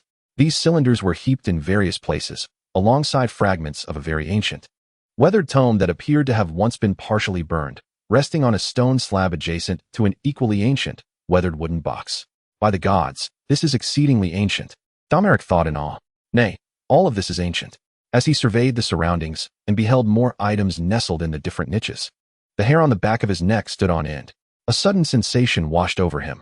They were no longer alone. As the phantoms of the Stark lineage seemed to gather in witness of this discovery, Duke Stark bent down to examine the half-charred book.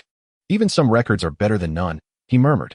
Robb reached for one of the cylindrical objects, opening it, then abruptly lifted his gaze. "Father, this is filled with paper." "No, it's parchment. This one seems to contain animal hide." Jon Snow joined in, opening another cylinder. "And I have never seen the skull of such a creature," he said, pointing at a horned object, his voice quivering slightly. Dust filled the air. "When was this door last opened?" "When my father was still alive." Duke Stark replied with a sorrowful smile, picking up a dust-covered piece of paper. "This is a note from him, a reminder to tell Brandon," he said, frowning at the paper. "This place needs to be cleaned more often." "Ned, look at this," Lord Amber exclaimed excitedly. Domeric Bolton and the others turned their gaze to the niche that had captured Lord Amber's attention.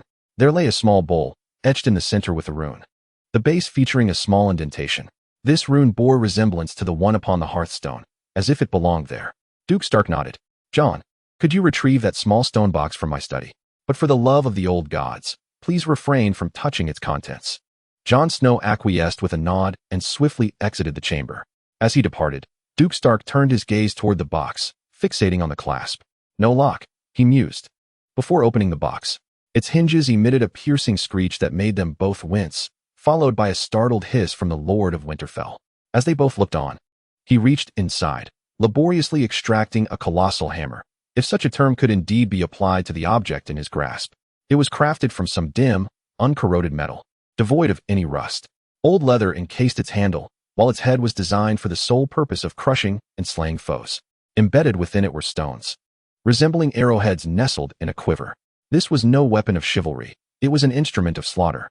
"Robert would delight in this," Duke Stark remarked with a smile. "This hammer serves but one purpose." Footsteps echoed on the stone, and Jon Snow returned, holding the small box, which he presented to his father. Duke Stark accepted the box with a nod of thanks, then opened it, inhaling deeply before extracting a worn stone. He weighed it in his hand, then relaxed slightly, placing it into a small bowl. "A perfect fit," he declared. "I wonder what it is used for." Suddenly, the bowl shimmered with light, as if the sun had briefly graced its surface, and Domeric Bolton heard a resounding voice that compelled him to kneel. "The others have come. The Stark family calls for aid. You must assist." Chapter 30. Jon Arryn gazed at the silhouette of sails disappearing on the horizon, letting out a heavy sigh. This day marked the most tumultuous he had ever spent in King's Landing. Upon waking, he discovered that Robert had, for reasons still beyond his comprehension, decided without warning to visit Storm's End. He found the king in the main square of the Red Keep, issuing urgent commands to bustling servants. "Ah, Jon," Robert bellowed. "I need to speak with you. I must visit Storm's End." "Why, your grace?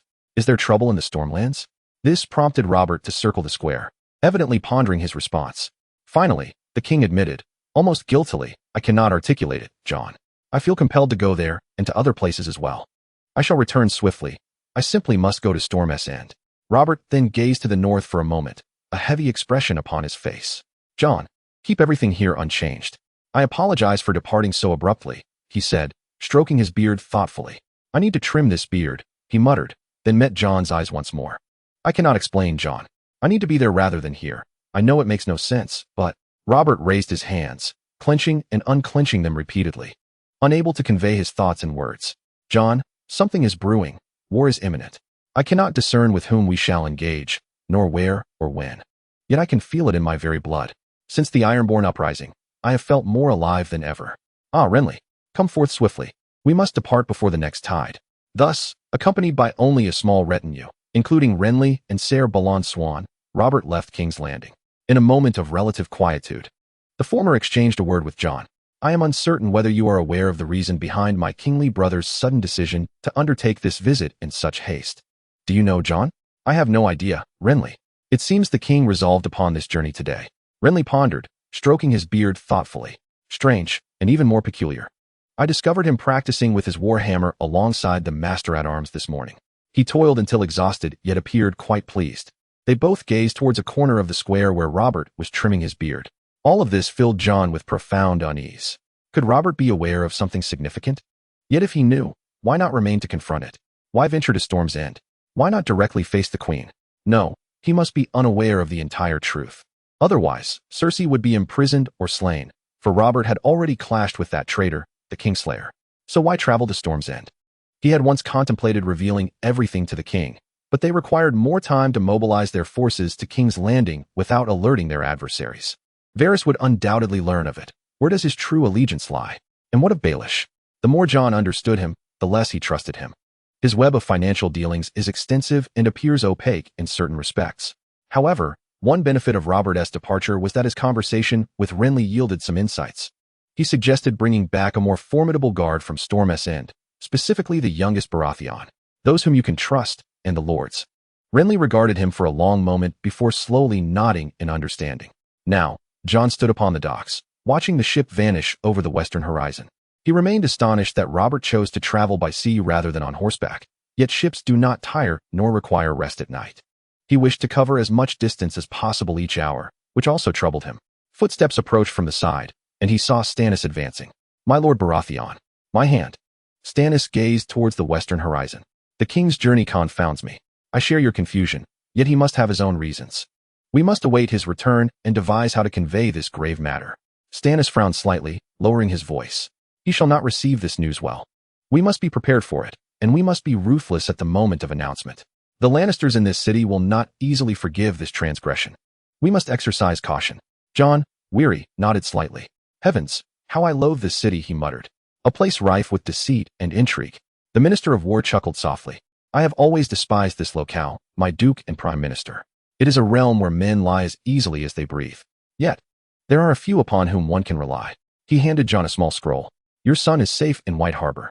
Ser Davos Seaworth has sent word via Raven, confirming their secure arrival. Lord Manderley has commanded that your son and his retinue be escorted by 50 soldiers to Winterfell. Jon furrowed his brow as he accepted the parchment. That is a formidable escort. Why the necessity of such a large contingent? Seaworth did not respond. It was not his handwriting. His script was poor, but I recognized it as Lord Manderley's penmanship. However, he did indicate that he would return to King's Landing post-haste, which implies he is willing to take any risk to return swiftly. I know Ser Davos. Unless compelled by circumstance, he would not hasten back at the peril of his ship. Coupled with your son's formidable guard, I am concerned he has been alerted to some nefarious plot.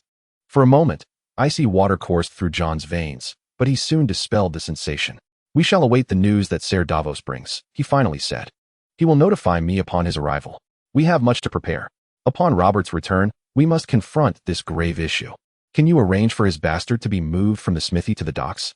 We need to ensure the safety of this child to substantiate the queen's infidelity. That can be arranged, Stannis replied curtly. Leave it to me. He nodded at Jon, and then strode away with quick, purposeful steps. As Jon turned his gaze back to the western horizon, he sighed.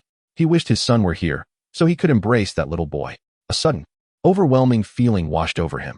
He feared he might never see him again. Chapter 31.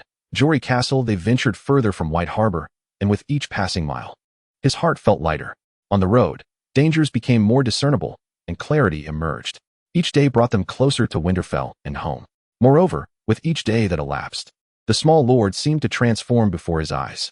In the early days of their journey, he had been a pallid, timid little sprite, nearly afraid of everything. His speech laced with resentment and a hint of madness. Oh, and a touch of foolishness. Now, however, he was sun-kissed, appearing healthier, sounding more astute, and displaying a fervent curiosity about everything. At times, Jory wished he could remain quiet for just 5 minutes. The medications had been gradually reduced, Anna informed him, nearly depleted, and the little boy would soon be free of them. Thus arose the question, who had poisoned this boy, and for what purpose? He sensed Anna's suspicions. Every individual who had inquired about the medications had been dismissed by Lady Ellen, she had told him. Everyone. I wonder why, he mused. Such drugs had rendered him reliant upon her. However, my service is not rendered to her, but to Duke Aelin. He cast a furtive glance at the woman from the Vale. They had been dancing around each other for some time, and he was uncertain where this soiree would conclude. He hoped to catch a proper glimpse of her bosom. There was another matter. They were inexorably drawn by the allure of the north. As they drew nearer to Winterfell, he felt this attraction more acutely, though the reason eluded him. Mandler's men shared this sensation. They were undoubtedly heading in the right direction. That much they all understood. He dared not contemplate what it might feel like if they were to venture in the opposite direction. Curiously, Anna felt it too. She had informed him that her family claimed descent from the First Men, which was evidently one of the ancient mountain clans, rich with untold tales. He anticipated unearthing these stories from her. Oh, and young Lord Robert Arryn sensed it as well, albeit not as intensely. Yet it was sufficient for the young lord to feel and discuss it. This must surely be attributed to the bloodline of House Tully. Jory cast a sidelong glance at the hills and then nodded. In 3 days' time, they would behold the towers of Winterfell on the distant horizon. Just 3 more days, and he could relinquish this burden. He observed the young lord, who was incessantly questioning one of Mandler's men about various birds, the man responding with a patient smile. Indeed, this boy was extraordinary. According to Anna, he reminded her of the late Duke Aelin's nephew, Albert, whom she had encountered in her youth. He grew slightly somber, recalling that the Duke once had several heirs, all of whom had perished. Well, this boy would not meet the same fate. God forbid, it shall not be so. Ned Stark. Ruin rapped on the door with vigor, then hurried in with yet another batch of messages from the crows in his tower. From Bear Island and Last Hearth. My lord, he murmured respectfully, handing them over. And judging by the cawing of the crows from which I procured these, more are on their way. Thank you, Ruin. Ned replied, watching as the man swiftly departed. As the maester left, a smile crept onto his lips. Upon witnessing the new records and items, Ruin had displayed the excitement of a child bestowed with a spoonful of honey. Maester Aemon shared in this enthusiasm. He had postponed his return to the Night's Watch to assist Ruin in examining all the contents. The old blind scholar possessed profound knowledge of the runes, which was indeed a source of joy. He opened the first letter. It was penned by Lady Mormont herself. The long night is upon us. House Mormont stands ready to support House Stark of Winterfell. Please give us your command. The second letter was handwritten by an unknown hand. The others have come. Last Hearth is prepared. He handed it to Jon, who read it aloud with a satisfied murmur. It was the handwriting of young Jon. Well done, my son. He handles matters quite well. He lifted his gaze. Duke Stark, the Amber family is prepared. He leaned back in his chair, took a hearty gulp of ale, and then focused intently on a small collection of stone arrowheads retrieved from a decaying sack in a hidden chamber. What fascinates you so about these arrowheads? Ned inquired. Because they evoke memories of Last Hearth. As a child, I would often wander the northern walls and collect such arrowheads from a rocky outcrop. Moreover, there are tunnels beneath where these artifacts can be unearthed. Quite peculiar. Suddenly, Ned recalled the words of Jon Amber, the Great Jon, upon his arrival, and his body went rigid. Great Jon, you mentioned that Last Hearth was named after my ancestors and built upon a cliff. Does that cliff have a name? The giant furrowed his brow. Indeed, he mused, it is known as the Shining Crag. Why do you ask? Ned closed his eyes, suppressing the urge to curse. The records we found reference the Shining Crag, stating that a massive siege once occurred there, resulting in the defeat of the others. Are you aware of this? Oh yes. Jon Amber sighed. There was indeed a great siege, and many lives were lost. To the south lies a place called the Pyre, reputedly the site of the dead cremation. There are ancient tombs to the west that we were warned never to disturb, for nothing grows above them. After the siege, your ancestors bestowed that cliff to mine, commanding that a fortress be constructed there and to defend it at all costs. Why? Ned pressed. Why that location? At any cost. Jon Amber's eyes widened. I do not know, Ned, he replied, then furrowed his brow again. Over the years, we have lost much. I only know that we used to quarry the stone from beneath the cliff annually, sending it to Winterfell. But we have not done so for several years, even centuries.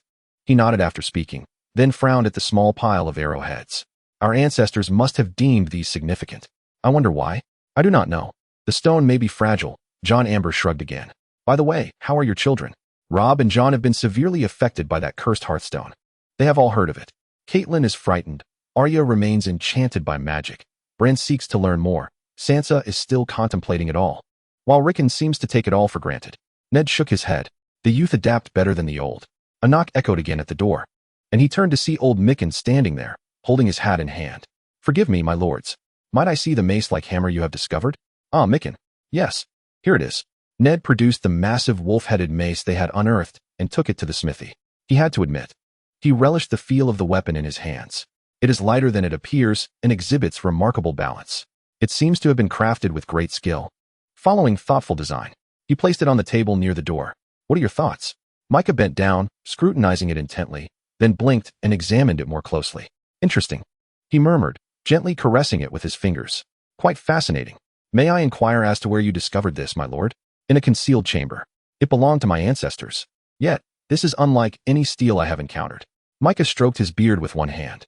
I suspect, he said cautiously, this is not steel. It is likely celestial metal. Ned glanced at Jon, who stared at Micah in astonishment. Celestial metal? Indeed, I have come across ancient artifacts in various places. When stars plummet from the heavens like stones, they sometimes carry metal with them. Occasionally, this metal can be refined and utilized. It often appears in different forms. As you can see, my lord, this hammer shows no signs of corrosion, not a hint of rust. He paused, as if weighing his words. Its craftsmanship, its artistry? This is exceedingly ancient, my lord. Very ancient. This is the work of the forebears. Modern hammers do not resemble this. There are also legends that claim magic was employed in the forging of such weapons. Micah straightened, appearing somewhat abashed. We have lost the knowledge to create such a weapon, my lord. Yes, as I observe it. I grow increasingly convinced that magic was involved in its creation. I can conceive of no other means to forge something of this nature. He hesitated, seemingly grappling with something. What troubles you, Micah? My lord, every blacksmith in Winterfell has heard tales passed down from their forebears. There is a vague and distant legend that speaks of your ancestors possessing a great mace until they obtained the ice. My lord, this may indeed be the Fist of Winter. Ned stared at the mace in astonishment. According to those legends, he murmured, it was mentioned within them. He paused. Celestial metal? So, this is akin to the dawn of House Dane? Micah shrugged. I have never seen dawn, my lord. However, celestial metal varies in its properties and potential due to its celestial origin, or so the legends suggest. And what of the stones embedded within it? Micah stroked his beard thoughtfully. They resemble nothing I have ever seen, my lord. Yet, I am not a scholar. Ned nodded and then regarded Micah. Thank you, Micah. It is my pleasure to serve you, my lord, the blacksmith replied before stepping out the door. So this is the Fist of Winter, Jon murmured. Yes, I have heard the legends as well. It seems to carry significant weight in distant history. Indeed, Ned murmured to himself as he reseated himself. He then glanced once more towards the entrance, where he heard footsteps approaching. Ruin emerged from the doorway, breathless as if he had been running. My lord, the old scholar panted as he approached, extending 2 sheets of parchment, letters. Ned took them and unfolded the first. The Skaggs Island stands in alliance with House Stark of Winterfell. Is this from Skaggs Island? Yes, my lord, Ruin replied. Such occurrences are indeed rare. Ravens from Skaggs Island are as scarce as hen's teeth. Ned nodded and then opened the second sheet. The Reed family stands with House Stark of Winterfell. Lord Reed is riding at full speed towards Winterfell, bringing news. He paused before continuing. The dreams of the Green Seers? Surely, this cannot be. Ruin cleared his throat. There is a third raven, my lord. It comes from the Citadel. The glass candles can be rekindled. Magic has indeed returned to this land. Oh, damn, Big John sighed, taking another hearty swig of ale. Chapter 32. Brynden Stark. Brynden felt a twinge of anxiety as he approached the Bloodgate, yet he understood the necessity of concealing it. The Knights of the Bloodgate must maintain their composure, calmness, and must not betray any signs of nervousness. That said, he sensed that something was amiss. Firstly, the silence was unnaturally profound. Typically, the hills and mountains echoed with a cacophony of noise. The mountaineer clansmen of the Highlands would be bustling about, pilfering here, stealing there, and occasionally taking a life when in high spirits, along with some women they fancied. They were rogues, bandits, murderers, marauders, and rapists, a wretched lot, to say the least. Yet now, they were quieter than ever before. Moreover, there were reports of horns being heard in the highland valleys. Beyond that, it was as if they had vanished without a trace. This was entirely uncharacteristic, causing him great concern. Another weight pressed upon his heart. The blood gate loomed before him, a constant reminder to keep his worries to himself. Then he spotted Ser Donal ahead, and his mood darkened for yet another reason. The knight was trailed by the young lord, the incompetent, wet-nosed, dim-witted younger son of Lord Waxley, who bounced about like a boy in desperate need of a privy. "What is the matter?" Brynden bellowed. "I have spoken with the travelers. They report a tranquil journey. No signs of the mountaineer clansmen." "I do not like this, Ser Brynden. I have never heard of such a thing." The ever-fidgeting young Waxley finally chimed in. "But, gentlemen, the answer is quite evident. These scoundrels have finally been intimidated by our great weapons and strength." Brynden and Ser Donal exchanged a wry, knowing smile. The young man, Brynden, possessed a deep voice. For centuries, the mountain folk of the Highland clan had been a source of trouble for Eagle's Nest City. I hardly believed they would be intimidated merely by the sight of a new emblem on a shield. No, this was a different matter altogether. However, any further discourse was interrupted by the sentinel at the gate, who waved from above, announcing, "Sir Brynden, riders at the front. Highland clan." "I knew it." Brynden sighed and swiftly made his way toward the gate, which had been firmly shut. His soldiers performed admirably, well trained as they were. As the gate slammed shut, they entered through a side door into one of the towers, with Ser Donal and the young lad Vaxley trailing behind, ascending the spiral staircase. Upon emerging from the door, he gazed down the road. Indeed, there they were, a gathering of individuals mounted upon their diminutive steeds. Well, all but one among them was astride a horse. The solitary figure appeared too large for such a mount. Yes, they were the mountain folk of the Highland clan, precisely 10 in number. They simply sat there, upon their horses, doing nothing. Their distance exceeded the range of any archer. They lingered, as mists swirled through the valley. "This is peculiar," Ser Donal murmured. "What are they doing?" Then one among them, brandishing a spear, dismounted and began walking toward the blood gate. Midway, he thrust the spear's haft into the ground, erecting it, before taking 10 steps and halting. This caused Vaxley's cheeks to redden further. "He challenges us. Such audacity. Sir Brynden, I could strike that scoundrel from here with my bow." "No," Brynden replied, furrowing his brow. "This is not a challenge, it is a negotiation. Allow me to manage this." He then swiftly descended the staircase, borrowed a spear from one of the soldiers at the gate, and slipped out through a small door. Once outside, he walked along the path, counting his steps until he reached the location he had measured from the wall. He planted his spear into the earth and moved forward 10 paces, removing his wrist guard while rolling up the sleeves of his chainmail and leather bracers. The Highland clan member, similarly clad in mismatched armor, was also busy rolling up his sleeves. Upon completion, he nodded to Brynden and approached him, extending a hand for a handshake, their skin touching. "No concealed weapons," the Highland clan member stated. "None concealed," Brynden concurred, and they both retreated, readjusting their sleeves. "You are the Black Fish," the Highland clan member said with near delight. "To slay you would be my honor. I am Rhys, son of Daniel. I am the Blackfish." "And you are the leader of the children of the forest," Brynden remarked, his curiosity piqued. "What brought them here?" "They typically ventured to the northwest." "I am that person," Rhys stated, tucking his thumb into his belt and fixing a serious gaze upon Brynden. "We have come here to witness, to warn you." "Your clan?" Brynden inquired, as Rhys sighed and gestured with his thumb towards the group behind him. "All clans. We lead them." A chill seemed to surge through Brendan's spine at that moment. "All clans are here." He scrutinized them carefully. A tall man bore 2 axes on his back, with another dangling at his waist. He appeared quite fond of axes. And the one who seemed to be a woman? Indeed, they were likely leaders of the mountain clan. "What warning do you bring?" "Why? Because we shall return. Do not delude yourself into thinking you have won a protracted war, or that you have driven away those who would remain to guard our lands." Brynden reflected on Rhys's words, questioning the man's sanity, and then posed a question pertinent to the situation. "What?" Rhys stroked his beard thoughtfully, letting out a sigh. As he lifted his gaze, Brynden recognized the expression in the man's eyes. It was the countenance of one who believed he might meet his end at any moment. "We have been summoned." He spoke almost gently. "We have all felt this call. Our ancient blood runs strong. We heed its guidance. Thus, we have come bearing both summons and warning. The summons is for us. We must journey to the north. The warning is for you. We will return. When we do, the age of heroes shall be upon us once more, and we shall reclaim everything, Blackfish. Tell Aelin, we shall reclaim everything. This shall be our reward." "Reward? What are you saying? You intend to go to the north?" "Why?" The pitying gaze he received was unsettling. "Ah, have you stones in your ears? Did you not hear?" Rhys revealed a peculiar and ominous smile. "The others have returned, Blackfish. We have heard the call." Shock surged through Brendan's heart. "What call?" Rhys looked him in the eye. It came a few days ago. The others have come. The Stark family. Brynden Tully interrupted him. The Stark family calls for aid. You are needed. The tribal man's eyes widened, and a joyful laugh escaped him. Uh-huh. So you two possess the powerful ancient blood, Blackfish. You two have heard the call. Your ancestors must be exceptionally potent.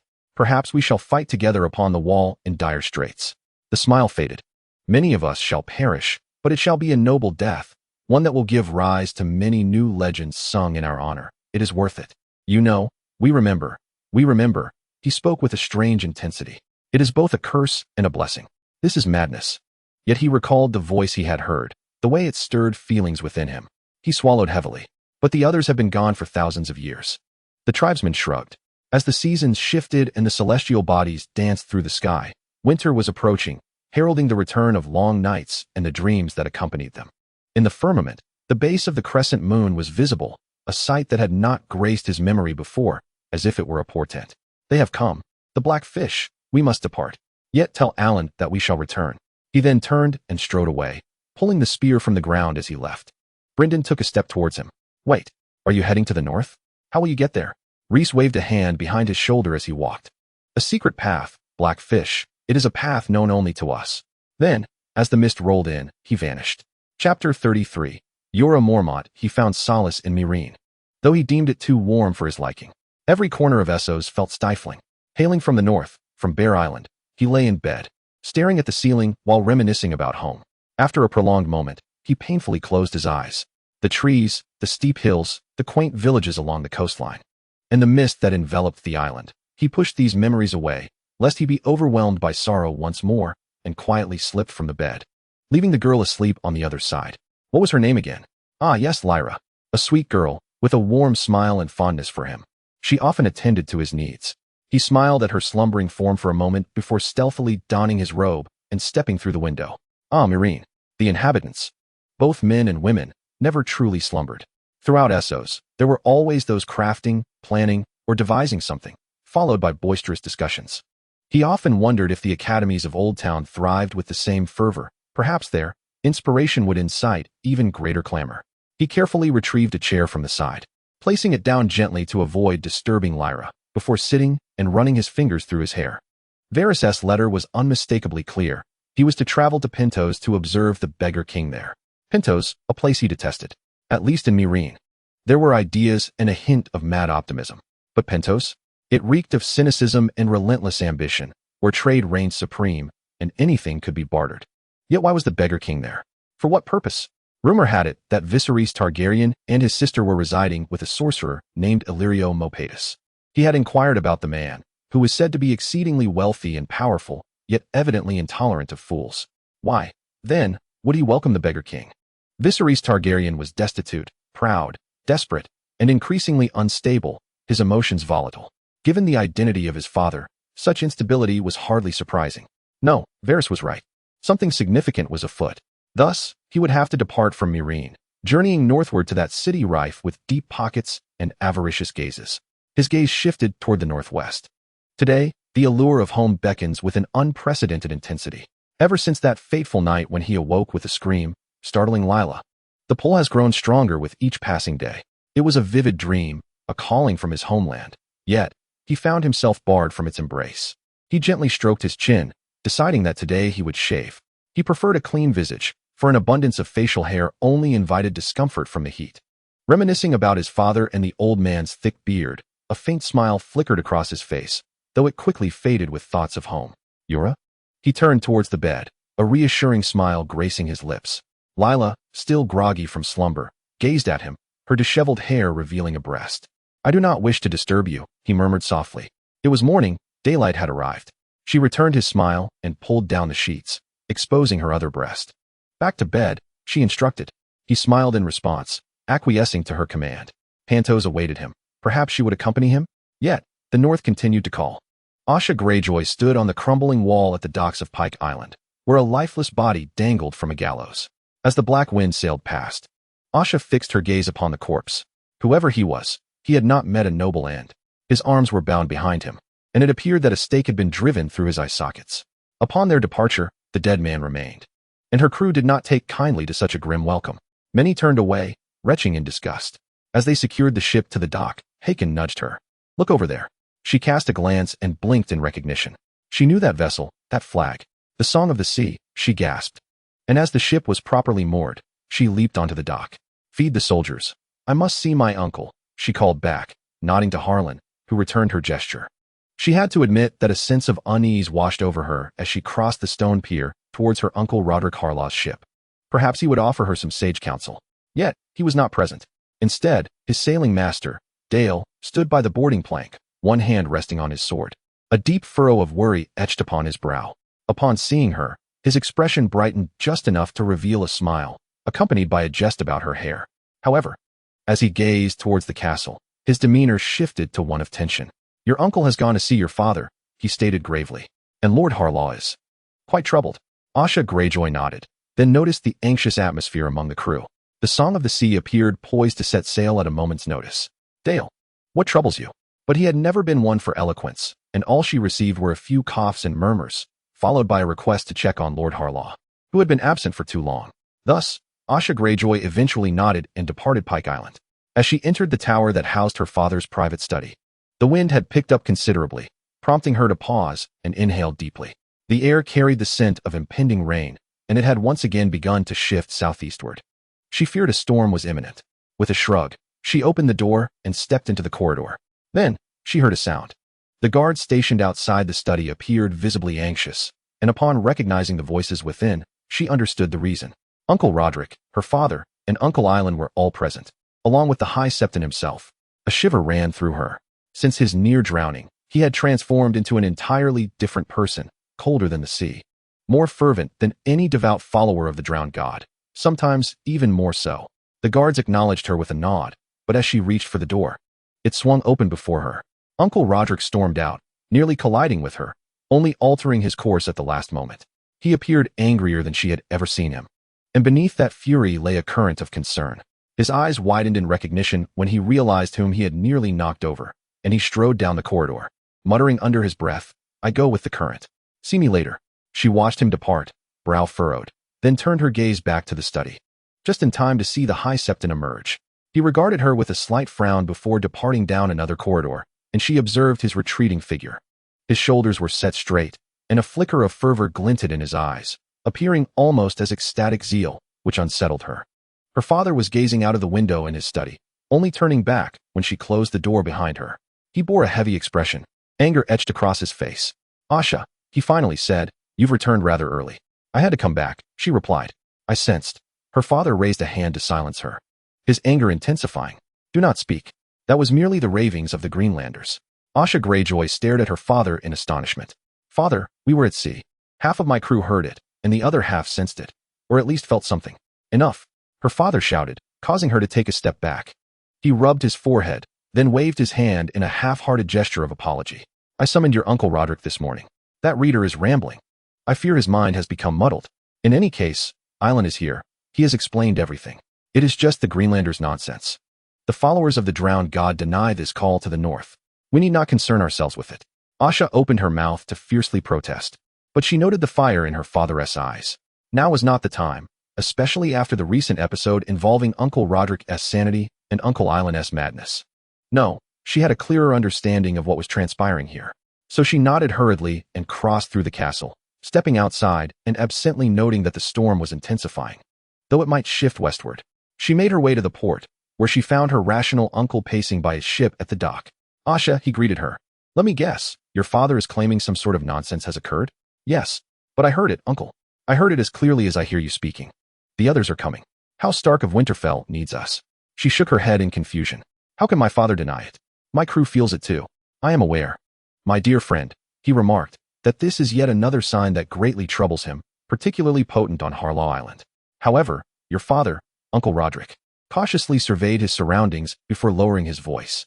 Your Lord Father harbors a deep animosity towards the North and the Stark family, due to their role in quelling his rebellion. Does he truly feel the pull to assist them because of your brother's demise? He cannot bring himself to do so, even in the face of threats from the others. He merely asserts that, despite the existence of the others, they pose no danger to the Ironborn, dismissing them as mere tales spun by the old women of the North." His expression darkened slightly. "And then there is your Uncle Euron. The The drowned goddess followers will never admit to hearing that call, never. To do so would mean acknowledging the existence of the old gods and our connection to our ancestors. The followers of the drowned god claim we are created by the drowned god himself. For your father and uncle. To concede that they heard a call to aid the Starks would signify a weakening of the old ways, a notion they cannot abide. Asha Greyjoy pondered this and then sighed. What are we to do? We observe, we wait, we remain silent. Uncle Roderick Harlaw gestured towards the breakwater. Do you see that man? Yes. He often trades with the North. He heard the call and spoke of the old gods within earshot of the drowned. Thus, your uncle had him bound and drove a stake, fashioned from driftwood, into his eyes until he perished. The drowned will deny everything and slay anyone who contradicts them. Therefore, I shall return to Harlaw Island, read my tomes, conduct my research, and safeguard my people. For terrible things are emerging from the north. Asha Greyjoy, winter is upon us. With it comes death. When it arrives, do not linger on Pike Island, my niece. For the drowned god, he paused, then sighed, calls ever more strongly towards Winterfell. Chapter 34. Red Viper Oberyn. As Oberyn strolled along the path, he mused that the water gardens remained as enchanting as ever. Flowering shrubs flanked him, and as he traversed the pathway, he could hear the contented hum of bees busily gathering pollen. He walked, striving not to frown, for life is perpetually laden with challenges and trials. The past few days had been particularly perplexing. He was always attuned to gossip, news, and various affairs. Yet recently, even by his standards, the atmosphere was peculiar. He discovered his brother quietly seated in his wheelchair, gazing over the most beautiful section of the water gardens.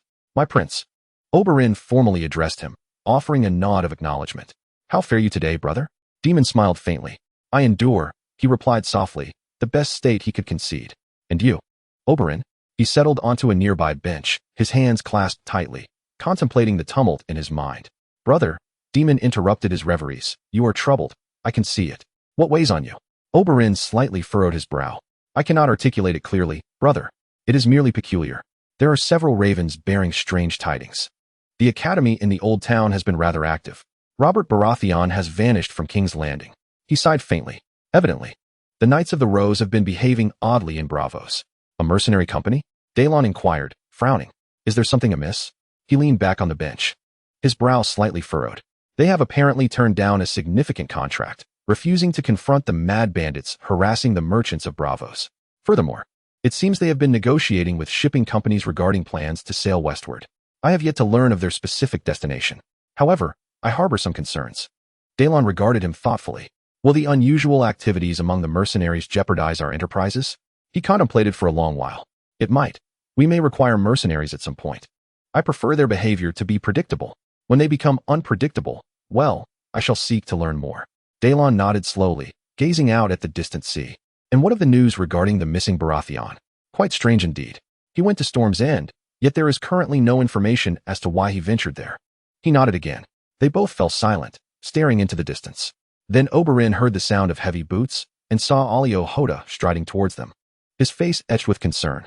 He halted a short distance away and bowed formally. My prince, he spoke softly to Daelon. Prince Oberyn, I beg your pardon for my presumption. An unannounced visitor requests an urgent audience. He noticed his brother's weary sigh. He disliked being seen in a wheelchair. The Prince of Dorne preferred to be in his palace at Sunspear rather than appearing disabled in the water gardens. Who is it, Hoda? The tall man cleared his throat slightly. Lord Alster Dane, my prince. Oberyn and his brother exchanged surprised glances. I thought he was on the brink of death in Starfall. It appears he has risen from his sickbed. Brother, Daelon remarked, looking intrigued. Unless there is a compelling reason, he would not have come. Very well, Hoda, let him in. The captain of the guard bowed and departed, shortly returning with a small figure clad in riding attire, which bore signs of recent use. He bowed to both of them before swaying slightly. Lord Dane, please take a seat, Daelon said, leaning slightly forward in concern. Oberyn scrutinized the man. He appeared unwell, his countenance revealing more than mere travel fatigue. His eyes seemed somewhat sunken, and his demeanor indicated he was utterly exhausted to the point of near speechlessness. Thank you, my prince, Lord Dane rasped. Oberyn extended his hand to the side, pouring a glass of wine for the man from a nearby table. And to you, Prince Oberyn, he murmured, drinking without hesitation. Oberyn felt a slight smile form within. He often remarked that partaking in food and drink from the Red Scorpion of Dorne required a certain audacity, yet this occasion called for no such caution. Once the Lord of Starfall had finished his cup of wine, he set it down with a smile, and said, "I apologize for appearing before you in such attire. I have been hurrying along the road to reach Sunspear as swiftly as possible, but I felt compelled to meet with you first." "Why?" Daeron inquired, his brow furrowing in confusion. Lord Dane's expression shifted subtly before he exhaled deeply. "My prince, I have been summoned northward. It is difficult to explain." Daeron's frown deepened. "Summoned north? To where? Have you received a call from King's Landing?" "No," Dane sighed, "not from there. I am called to an even more distant northern realm. Yet this is a complex matter, my prince. It pertains to the Stone Dornish, who are grappling with it, though I fear they lack the comprehension, for they are devoid of memory." He swayed slightly, prompting Oberyn to regard him with concern. However, Dane soon collected himself, inhaling deeply and lifting his gaze. Oberyn perceived a glint in his violet eyes, an intensity that compelled him to blink. There lay a steely resolve, coupled with an urgent yearning to venture forth. "Forgive me, my prince, my health has been waning of late. Yet, my prince, the Dane family is one of the oldest houses of Dorne. We are descendants of the ancients, their blood coursing through our veins, echoing from epochs long past. Such echoes have awakened. As the head of House Dane, I have been summoned to the north, to Winterfell." To Oberyn, this was pure nonsense, and he regarded Dane with a measure of concern. "Lord Dane," he said, casting a sidelong glance at his frowning brother, "have you recently encountered a scholar?" Dane offered a wry smile. "I am quite lucid, Prince Oberyn. But are you familiar with my family's ancestral sword, Dawn?" He recalled the last time he had seen that blade, wielded by Arthur Dane, the last bearer of the Sword of Dawn, who had perished long ago at the hands of Ned Stark. He had always admired that sword, for it possessed a luster unlike anything else he had ever encountered. "I remember it," he affirmed. "What of it?" "It is restless," Dane declared with an unusual intensity in his voice. "It calls me to the north. I must go. My health may not permit me another journey, yet I am compelled to venture forth. I shall send word to King's Landing." Instructing, he paused to take a sip of wine. "My son, Edric, is there. Summon him to join my party in Winterfell." A lengthy silence ensued. Then Oberyn regarded his brother before turning back to Lord Dane. "My lord," he said cautiously, "swords are not typically described as restless." The stoic Dornishman nodded. "I understand. Prince Oberyn, as I mentioned, it is challenging to comprehend. Perhaps if you were to see it with your own eyes.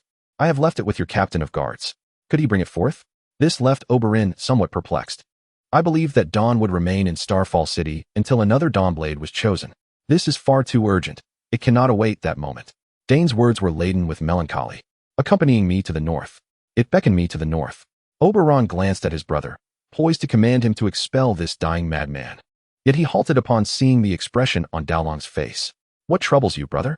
"Our father once shared certain things with me. I shall reveal them to you shortly." Dowling mumbled, then raised his voice. "Very well. Hoda, my prince, bring forth Dawn." The towering man nodded and stepped aside. When he re-emerged, he appeared troubled, wielding a great sword wrapped in crimson leather. Oberyn scrutinized the hilt and its peculiar sheen, affirming, "Indeed, that is Dawn." Hoda approached and knelt before them, seemingly perspiring. "My prince, this is Dawn," he rasped.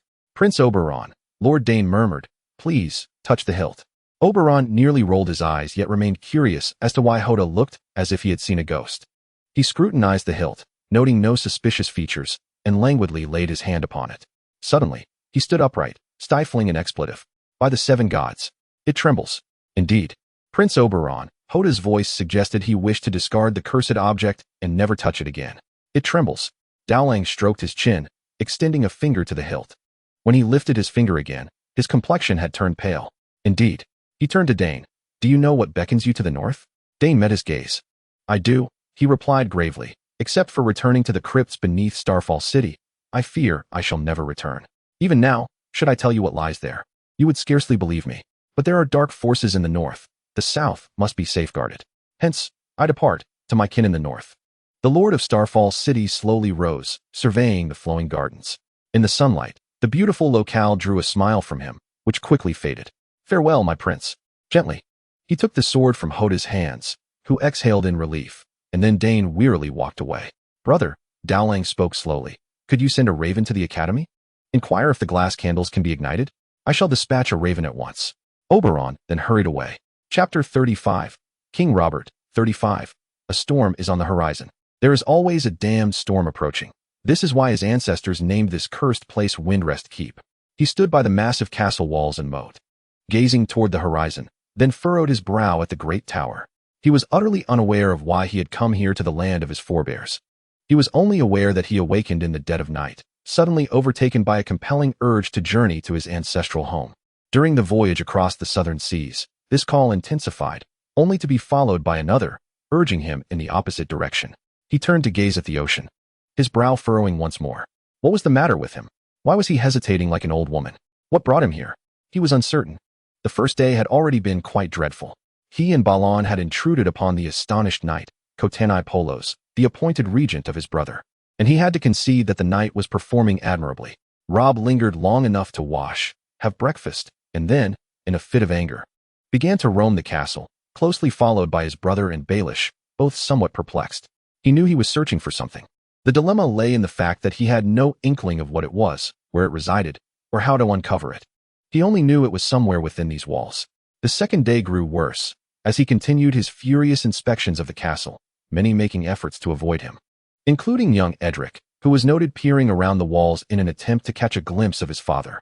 He had a fondness for the boy, but at that moment, he had no time for anything. He needed to ascertain why he was here.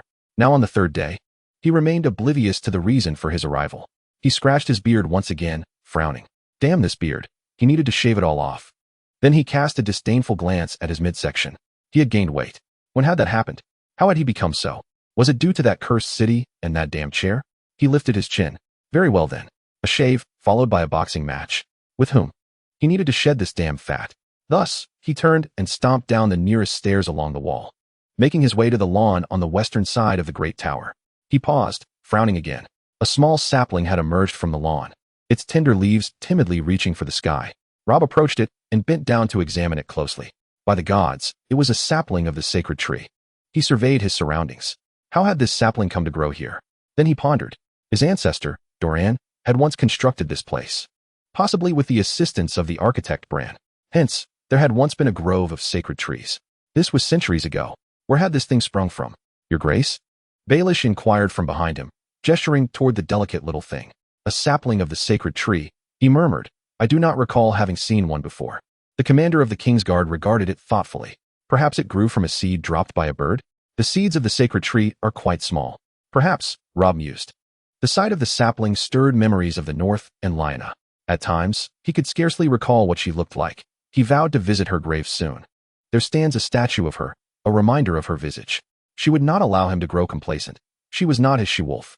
A nervous voice suddenly broke through the air beside him. He lifted his gaze and beheld a slender figure of a priest from the faith of the Seven, a name eluding his memory, hastily approaching them and scoffing at the small sapling. Another one of these, he remarked. If it pleases your grace, I shall remove it.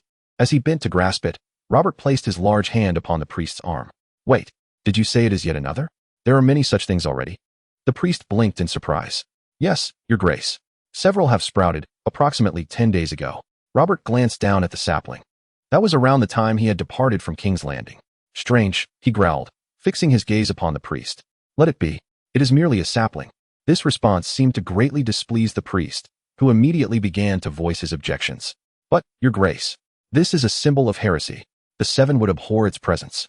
Then why, Robert gritted through clenched teeth, do the Seven still permit the weirwood in the north? The priest appeared to struggle to maintain a serious demeanor. A challenging feat for one with a chinless visage and an oversized nose. The heathens of the north, your grace, he began, are uncouth and disrespectful. Given the frequency with which the tale of how Robert ascended to the throne was recounted at Winterfell, more often than his escapades with courtesans, the man must have been deranged. Robert seized the priest's robe and lifted him off the ground.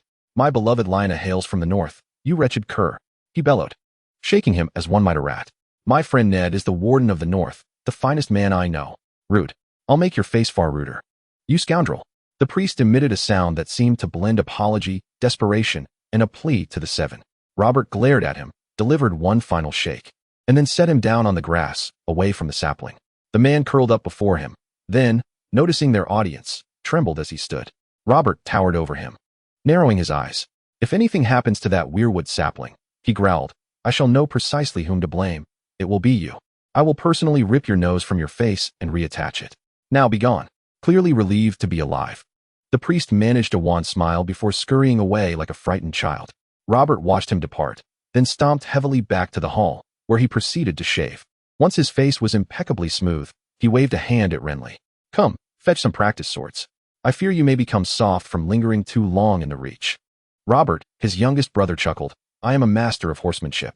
I know, but I worry you may forget that true warfare is the clash of infantry, until one falls and spills their entrails. So let us spar. They began to spar. Contrary to his apprehensions, Lancel's performance was not as dismal as he had feared.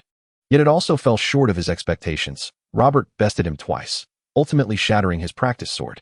You have grown weak, Robert panted, standing over his brother, then extending his hand. What transpired, Robert? Lancel inquired as he rose. Why are we here? What are we searching for? And what of the whispers of war? Do you not feel it? Feel what? Robert clenched and unclenched his hand. I do not know. Your questions are all the same. Something has drawn me here, Lancel, though I cannot discern what it is. War approaches. I can sense it in my blood and bones.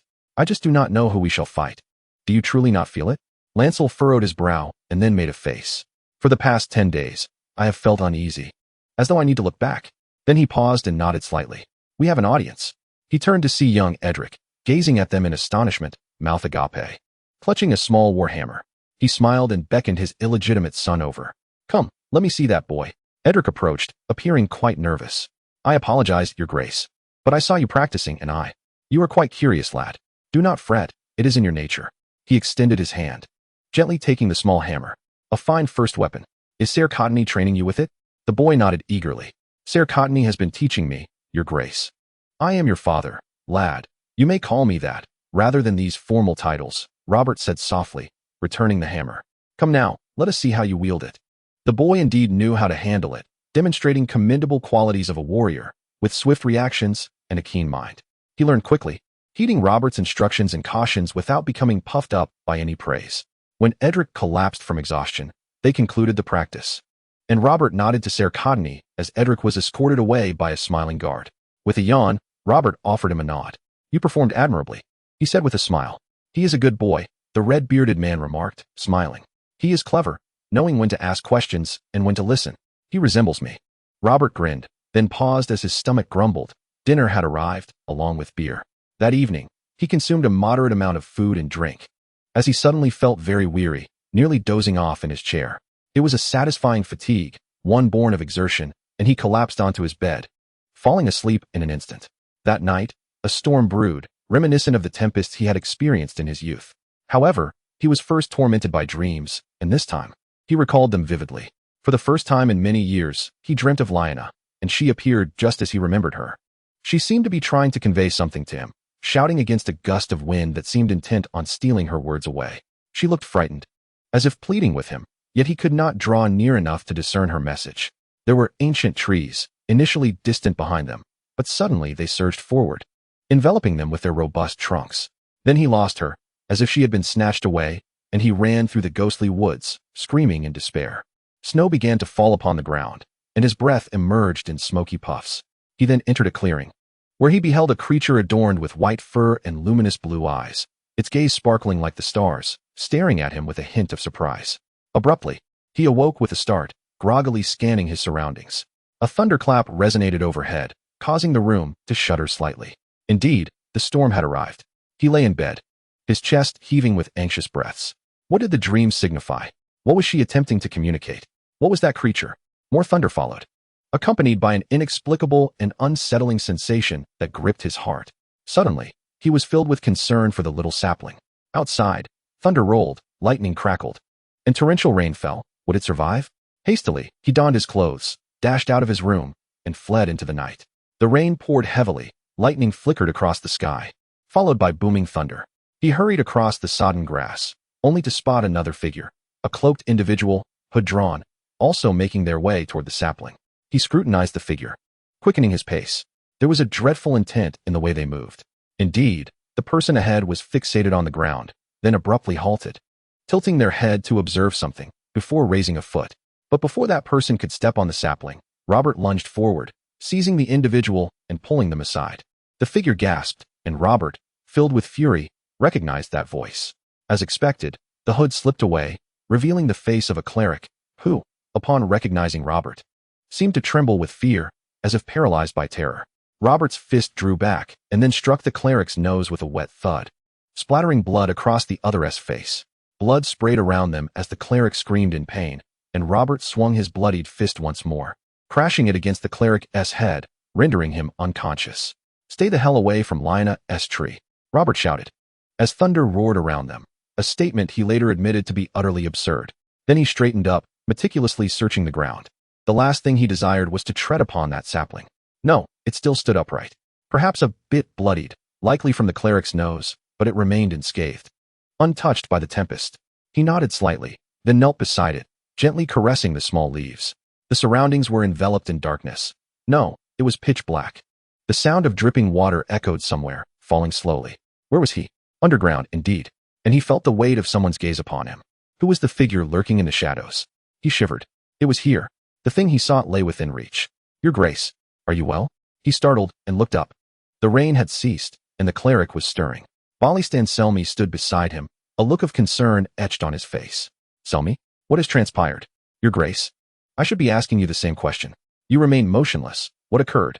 He observed as Renly approached, accompanied by Ponos and the young Edric, the latter yawning as if on the verge of slipping back into slumber. Robert regarded the cleric. "I awoke from a peculiar dream," he mumbled, and felt an inexplicable sense of dread. "Upon emerging, I discovered this scoundrel about to tread upon the sacred sapling. He'll likely blame it on the storm. I found him first and delivered a slap. Ponos summoned some guards to cast him into the nearest cell. The cleric too. Regardless, I wish to see him gone.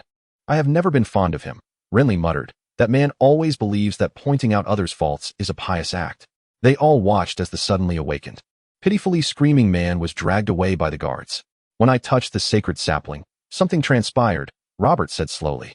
"I was abruptly trapped underground." Young Edric's head turned, his son gazing at him with a pallid complexion. Robert turned to him. "Edric," he said earnestly, "have you encountered something similar?" His illegitimate son nodded slowly. "The first time I saw it, I touched it. I caressed the leaves, and then I found myself in a dark place, with water dripping down. I was not imagining it. I swear, I felt someone watching me." He smiled. Yes, this youth was indeed his son. Then he paused. "Ponos, bring me the map of the basement, the plans, and all your information regarding the catacombs beneath Storm's End, and everything else you have at hand. I have been searching for something, and I believe it lies not here, but below us." An hour later, if he had previously thought he understood every inch of the underground passages of Storm's End, he now possessed an even greater comprehension. Indeed, there was a passage leading towards the direction of the ancient sacred grove down a long corridor. Yet there was a problem. "There is nothing here," he said with disdain, standing with Renly at the corridor's end, staring at a stone wall. "I remember there used to be many old pickled herring here when I hid as a child. Furthermore, the rats have significantly diminished. We consumed most of them," Renly muttered. During the siege of Storm's End, Stannis scoured the entire castle, finding no food. He discovered nothing here. Yes, but what purpose does this long corridor serve? Where does it lead? Without any hidden passages or entrances sealed by bricks, what purpose does it serve?" This left his brother shrugging. "Who knows? Perhaps it was sealed off before completion. No, there is something here. I am certain of it." The sound of footsteps approached from behind them, and they turned to see Edric and Polonus walking towards them, the latter murmuring something under his breath. As they reached them, the acting lord fixed his gaze on the two, his eyes glimmering with excitement. "Your Majesty, I have determined that the end of this passage does not lie beneath the tree where it grows, but is at least 60 feet shorter than that." "I was right," Robert exclaimed joyfully. "There is something here." He turned towards the wall. "It must be behind this." "Your Majesty," Edric interjected, "the walls on either side are made of stone, while the end wall is constructed with stone and mortar. Though these stones are the same, the method of construction differs." He squinted at the wall. "Well observed, lad," he said, affectionately ruffling the boy's hair. "We need a knife. Let us investigate." Edric was correct, as Renly produced a knife and began probing the mortar between the bricks. "Moreover, these bricks are poorly adhered. This was hastily constructed. Then it can just as easily be hastily dismantled," Robert muttered, seizing the knife handed to him by Polonus, and commenced scraping away the mortar. Although the acting lord offered assistance, Robert and his brother, now brimming with excitement, politely declined help and persisted in their efforts to dismantle the wall. As the mortar was removed, young Edric also lent a hand. Robert seized the opportunity to grip a stone firmly, pulling with all his might. Despite his corpulence, he possessed some strength. He felt the muscles tense, the burn of exertion, and with a sharp creak, the first stone dislodged from the wall, which he cast aside. Behind that stone lay a dark void. "Wait, Your Majesty," Selmy urged from behind them. "Let us test the air with a torch first." there may be dangers. A prudent suggestion. He nodded respectfully to the old Kingsguard, then positioned the torch near the opening. The flame flickered for a moment, and then he nodded. Let us carefully clear the remaining debris, one stone at a time. Men were summoned, and he, alongside Renly, began to dismantle the wall, passing stones back piece by piece for them to be conveyed out through the corridor. When they completed their task, the wall had vanished, replaced by an extended corridor, albeit shrouded in dust. Robert took a tentative step forward, swallowing hard. Who could have been the last to pass through here? Not he, nor any living soul. He would wager gold on that. Then his eyes widened as he beheld the end of the passage, which culminated in a massive stone door, surmounted by an imposing lintel inscribed with runes. Those are the runes of the ancients, he gasped. Go fetch Maester Juna. Bachelor Juno was not far away. He had just awakened, filled with an insatiable curiosity about this newfound revelation. The individual practically rushed forward, tilting his head to gaze at the runes, his hands trembling as he raised the torch to trace the shapes of the inscriptions. Once he completed his examination, he stepped back, his complexion pale. What does it say? Robert called out, eager for answers. Your ancestors are within, the elder replied, his voice quivering before he steadied himself. The inscription reads, the house of Durrandon lies here in slumber, awaiting the summons to combat the long night. Robert stared intently at the stone door, immersed in contemplation for an extended period. He then approached the entrance, gently pushing against its right side with his trembling hand. Initially, it resisted, but he sensed a slight loosening, prompting him to exert greater force. Whoever crafted this door had executed their task with remarkable precision.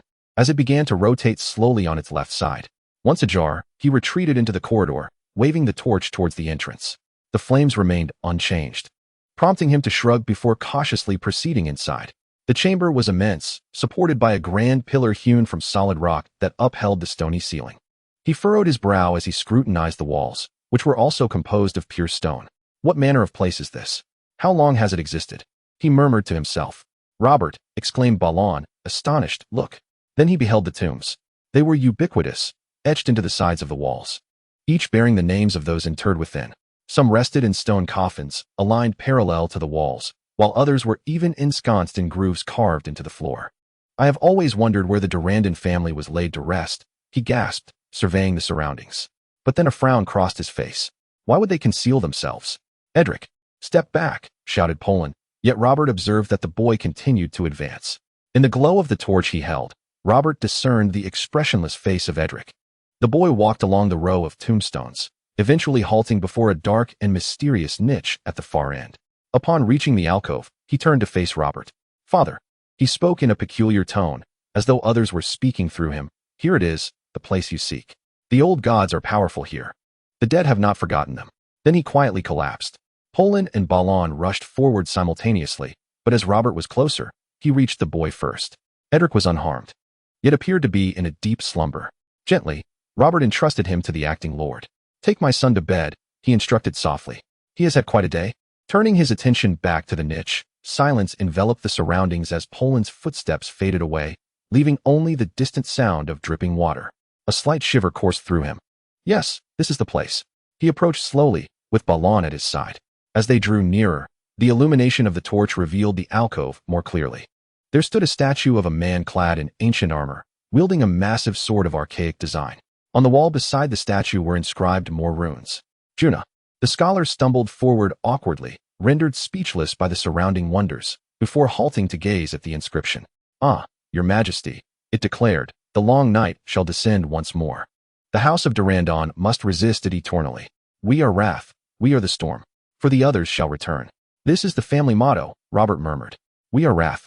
So this is the origin of the raging fire. He paused, contemplating. The statue and the sword appeared to be distinct entities. But the others are merely a myth of the Northmen, responded Bran, though his voice quivered slightly. Are you certain, brother? Robert muttered, then handed Bran the torch.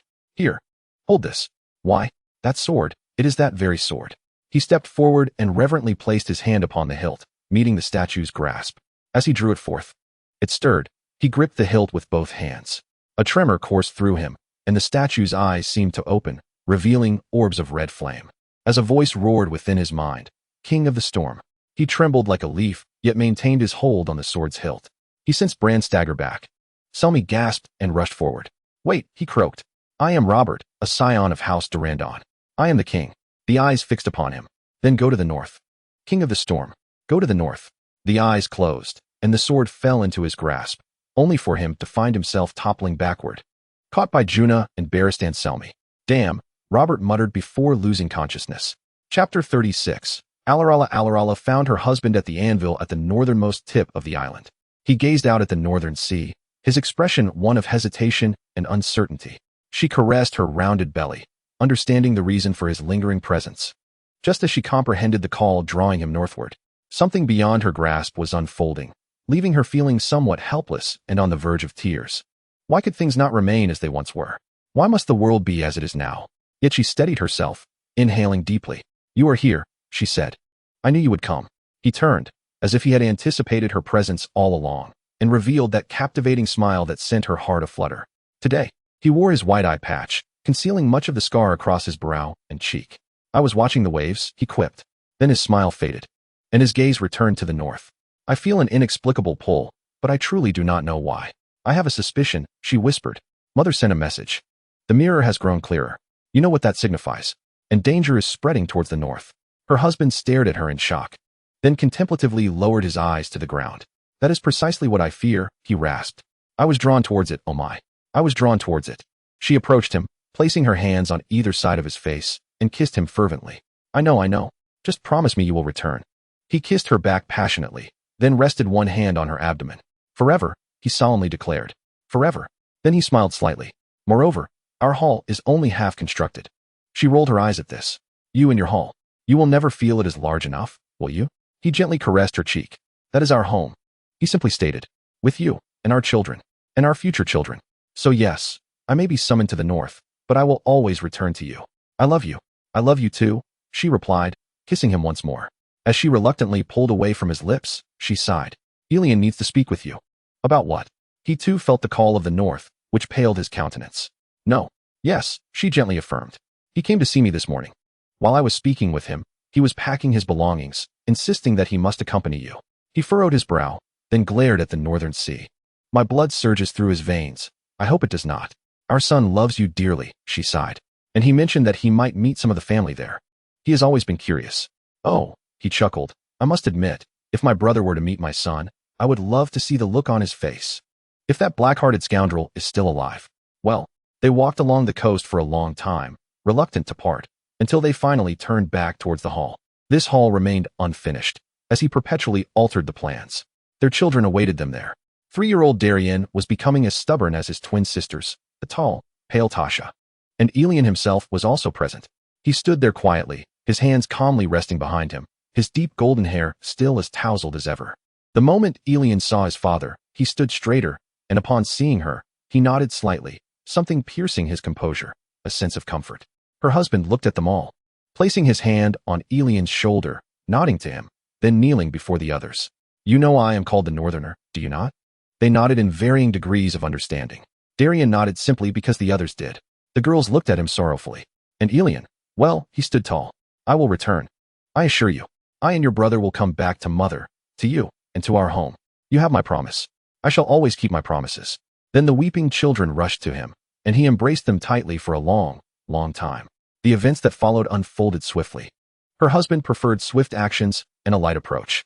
Moreover, as he smilingly remarked, the summer islands lacked the type of clothing they required from the north, which could only be found in Westeros. It was only when she beheld him standing before the far wall of their bedroom, gradually unwrapping the items swathed in cloth from the shelf, that she began to lose her composure. Indeed, I knew you would take it, she stated. He turned around, hesitatingly smiling. I paid a heavy price for this, he confessed, lifting a hand from the blindfold before letting it fall again, then picking it up. Yet in the process of finding it, I also found you, which reminds me of the curse of responsibility and the joy of love. Furthermore, Elian will need someone to teach him how to wield it. She nodded, tears streaming down her face, and then he embraced her tightly, pulling her into his arms. I will return, you know that. I assure you, I always keep my promises. She wept as she held him back, responding with warm tears and bitter sorrow. He too shed tears, but when they parted, he gazed at her and kissed her once more. Inform me when the child is born. Children, she laughed, they are twins. I can feel it. They kick enough. He looked at her, then smiled, appearing as mischievous as before. Then let me know when the children arrive. I shall first journey to Dorne, then sail to White Harbor. I will write as often as I can. So will Elian. The smile faded slightly. The North beckons me.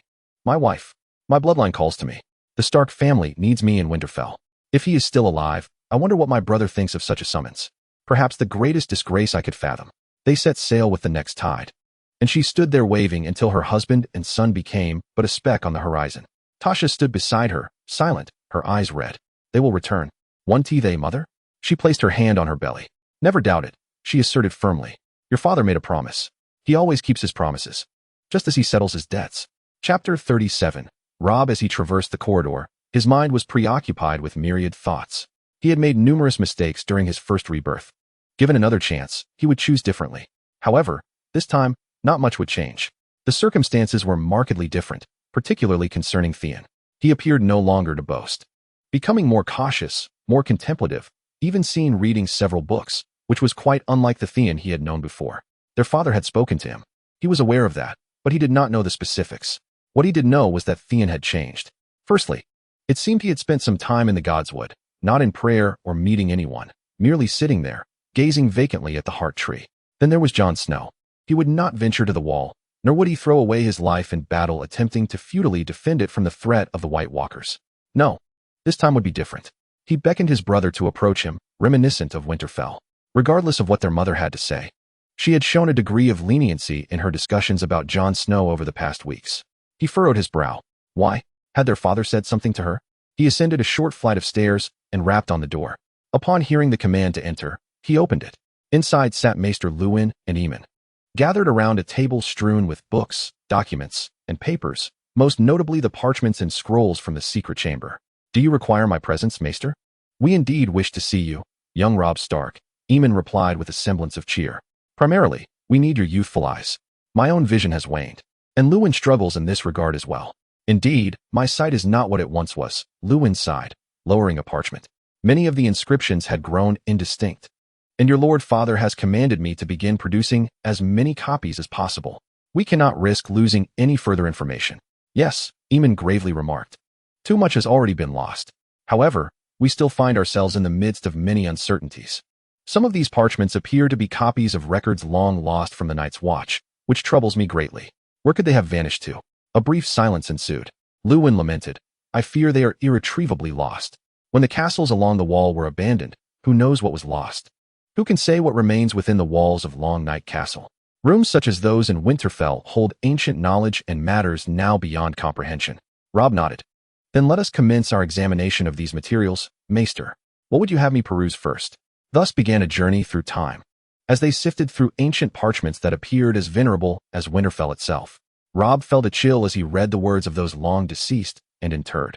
These parchments frequently referenced the Night's Watch's duties or described matters of significance, which undoubtedly raised a multitude of questions. We lack the historical context for these documents. Maester Aemon sighed. They often mention the ancient Stark family or matters the Night's Watch deemed self-evident. One document refers to the regular deliveries from Last Hearth. They evidently knew what they were discussing. Regrettably, we remain woefully ignorant. It is exceedingly vexing. I feel as if we are gazing at a map, but are unable to decipher its place names. Something within Robb's mind itched. Yet when he realized he could not articulate it accurately, he set it aside. Instead, he turned to the next document, a severely faded old scroll. He pulled it closer, scrutinizing it carefully. After a moment, he furrowed his brow again. Maester, listen to this. When Eddard Stark arrived at the Black Castle, he examined the armory and felt a surge of anger upon seeing the weapons, for they were forged of steel rather than the legendary obsidian passed down from the Age of Heroes. However, the Lord Commander expressed his concerns about the people north of the Wall, who required steel weaponry. He contemplated the ancient Night's Watch, who had eschewed steel for this mysterious obsidian, whatever it may be. Why did they choose such a material? Unless it was to combat the White Walkers. Luwin pondered, nodding thoughtfully, then searched through the records. Here was another reference, indeed. When the Lord Commander inquired about the presence of stones in the armory, he was told that the remaining records had faded too much to decipher. Robb, could you take a look at this? Robb took it, gazing intently at the severely faded and blurred text. I suppose all these records will have to be copied again? Both scholars nodded, and he smirked before returning his gaze to the parchment. They were informed that these artifacts originated from ancient times, yet the armorer had no knowledge of their purpose. A brief silence ensued. I suspect you surmise these weapons were intended to combat the White Walkers. He slowly pieced the fragments together. He then turned to a pile of arrows to one side, lifting one. It was crafted from stone and shimmered under the light. What is it made of? Obsidian. Lewin replied slowly. Also known as dragon glass. It can be found in ancient volcanoes. It is abundant on Dragonstone, Maester Aemon gasped, his blind eyes glistening as they darted about, clearly lost in deep contemplation. A stone born from fire, so intensely hot, from the depths of the earth, birthed from flame, and closely associated with the White Walkers, linked to the far north and its ice. Fire can conquer ice. This stone has an effect on the White Walkers. Robb suddenly exclaimed, recalling the siege of the shining castle of the crag, which eventually transformed into the last hearth.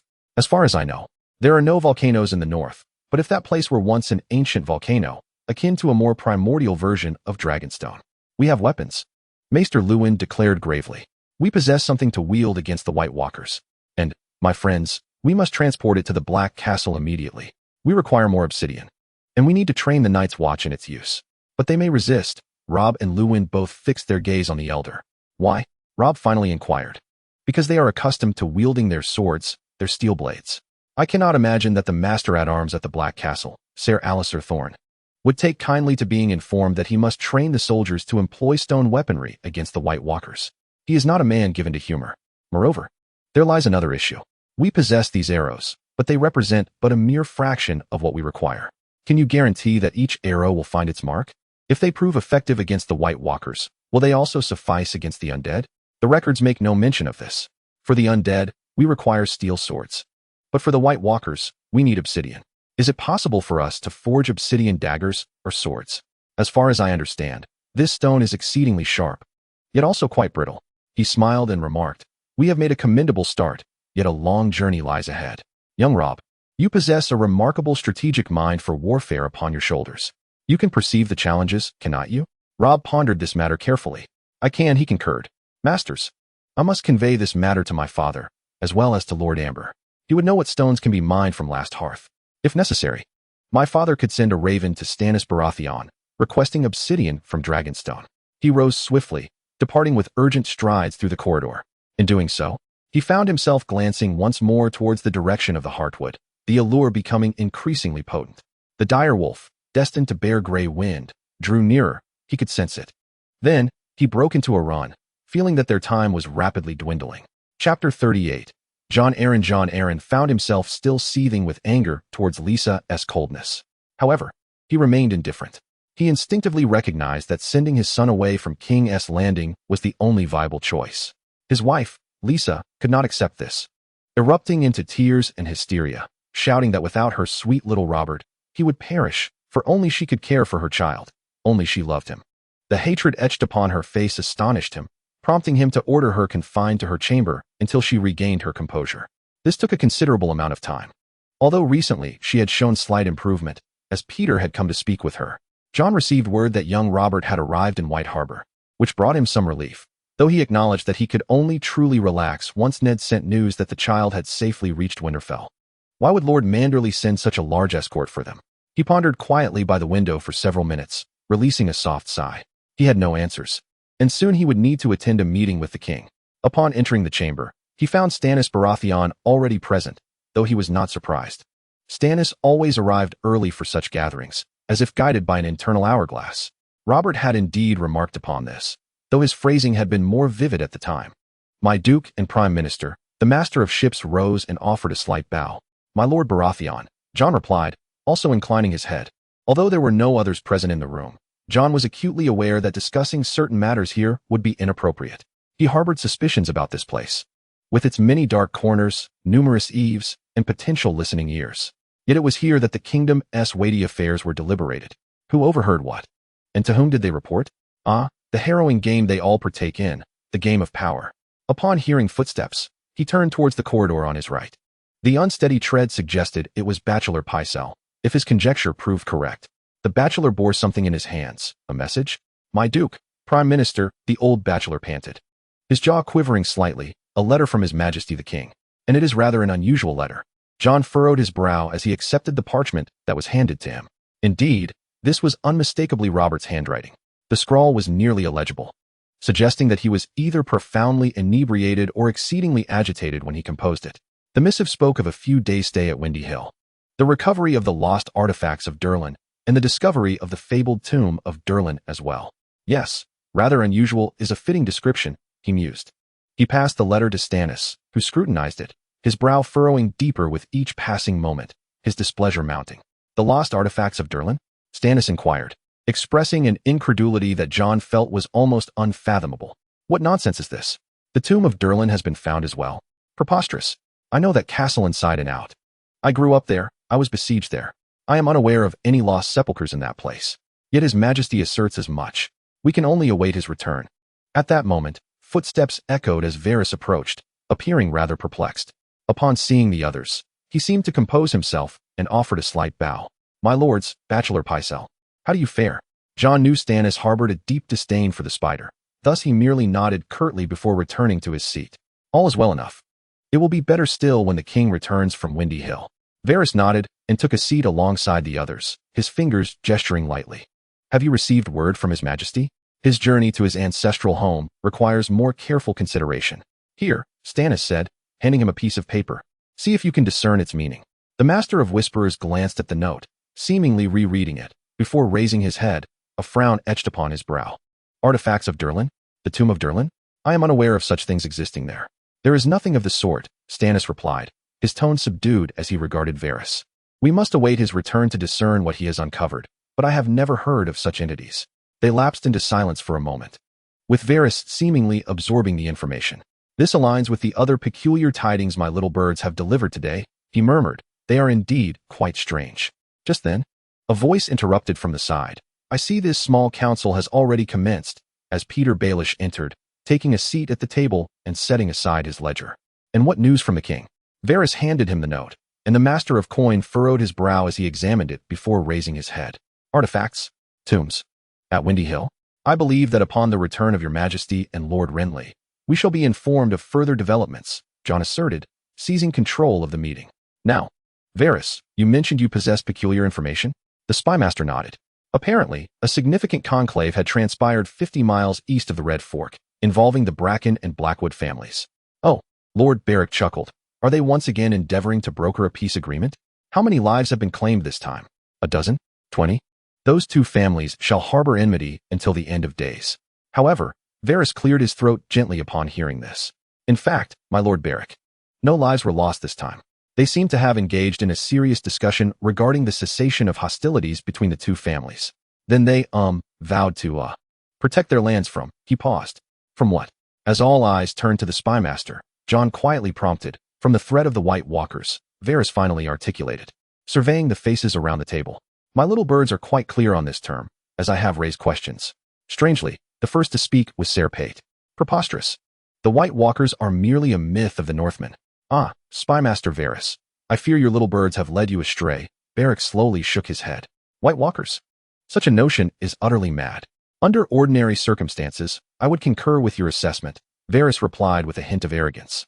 Were it not for additional news I have received. Reports from Essos indicate that the mercenary company known as the Brotherhood Without Banners is seeking a route across the narrow sea. They claim their exile has come to an end. Exile? They are scarcely Westlanders any longer. They are descendants of those who refused to yield to House Targaryen. Exiled when the Targaryens conquered the north, Stannis interjected. Why would they return? Who is financing their return? Evidently no one, Varys murmured. This is perplexing. Now it is my turn to stir the pot, Jon interjected. I have received two exceedingly strange tidings, the first from the Vale. Apparently, mere days ago, the leaders of the mountain clans appeared before the Bloody Gate, all 10 of them. This revelation seemed to astonish Beric, as a lord of the Vale. He was acutely aware of the peculiar nature of such news. Impossible. All 10. Indeed, all 10, Lord Beric, you understand how improbable this is. Not a chance. Beric muttered, narrowing his eyes. What do they desire? The news conveyed that they intended to return. They informed the Eyrie that their absence should not be construed as a cessation of their struggle for power. Absence, my lord? Varys inquired, his brows arching once more. According to Blackfish, who attended the meeting, the Knights of the Bloody Gate, led by Brynda and Tully, stated that the mountain clans are heading to the north. They claim the White Walkers have returned and are responding to some sort of summons.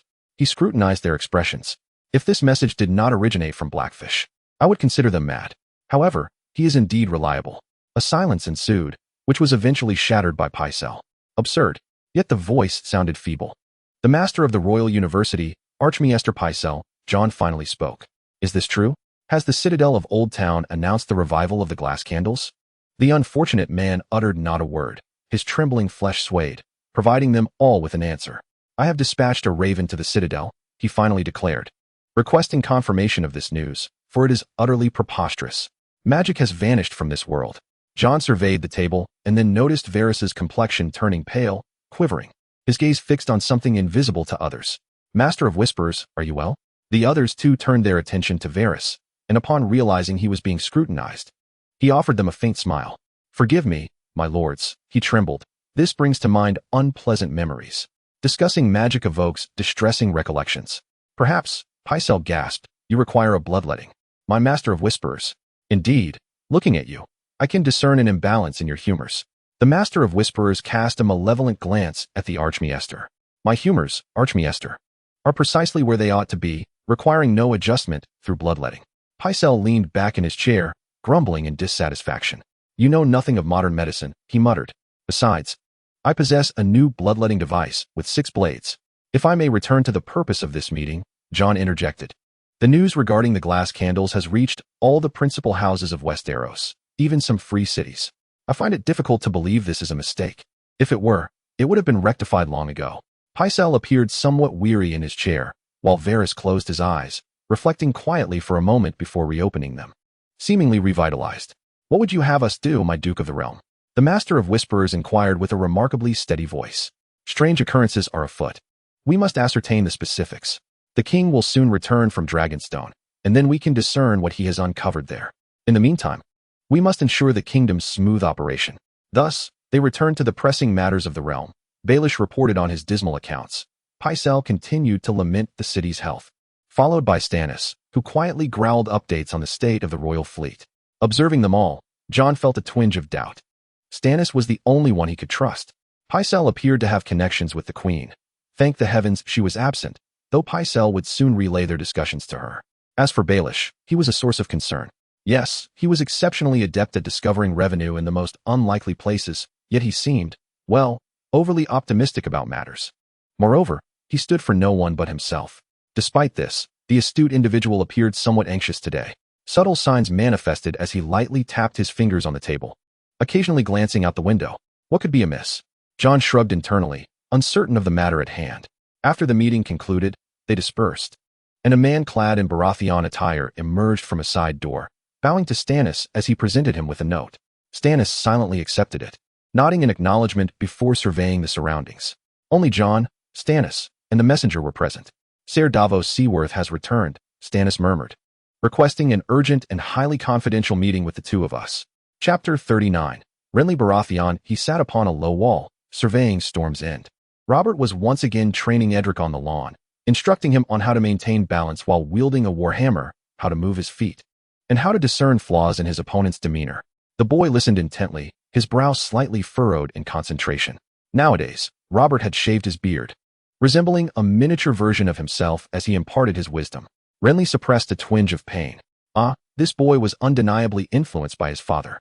He hoped Robert would refrain from any foolishness that might lead him back to King's Landing. Cersei would certainly disapprove. In fact, the malevolent queen of Casterly Rock might view the boy as a direct threat to Joffrey. He pondered momentarily about another boy. Joffrey bore no resemblance to Edric, nor did he share the same likeness as Robert. Yet, he himself bore little resemblance to Stannis, illustrating that one cannot accurately gauge a descendant's character solely through genealogical branches. Nevertheless, he sincerely wished for Edric to be legitimate. He was a good lad, far superior to that little demon Joffrey. Renly gazed northward for a moment before furrowing his brow. Yes, he sensed it here at Storm's End, and it seemed more pronounced. Certainly, it was something else entirely. He felt an urgent compulsion to venture further north than his current position. When Robert and Edric occasionally looked north, they too shared a similar sensation. He wondered if Stannis felt it as well, but quickly dismissed the thought, believing their brother would not put stock in irrational intuition. Hearing voices nearby, he noticed the acting lord and Maester Juna approaching slowly, engaged in a deep conversation. Panos had meticulously searched the subterranean crypts, known only to a select few. While Juna appeared to have made some discoveries, Renly approached them, and as he drew near, both men acknowledged him with respectful bows. What is the latest finding? Renly inquired with a smile. My lord, Junna replied, somewhat stammering with excitement. I have uncovered a reference in the archives. It appears that following the news of the demise of the storm and the arrogance of Agilak, a brief interlude occurred before Oris arrived at Wind's Rest. During this time, Aguila awaited him, proclaiming herself the Storm Queen and commanding the proper safeguarding of her father's belongings for another day. While many perceived her words as merely referring to her father's personal effects, one must ponder, what if it signifies more? He contemplated this notion before nodding in agreement. Indeed. But hold on.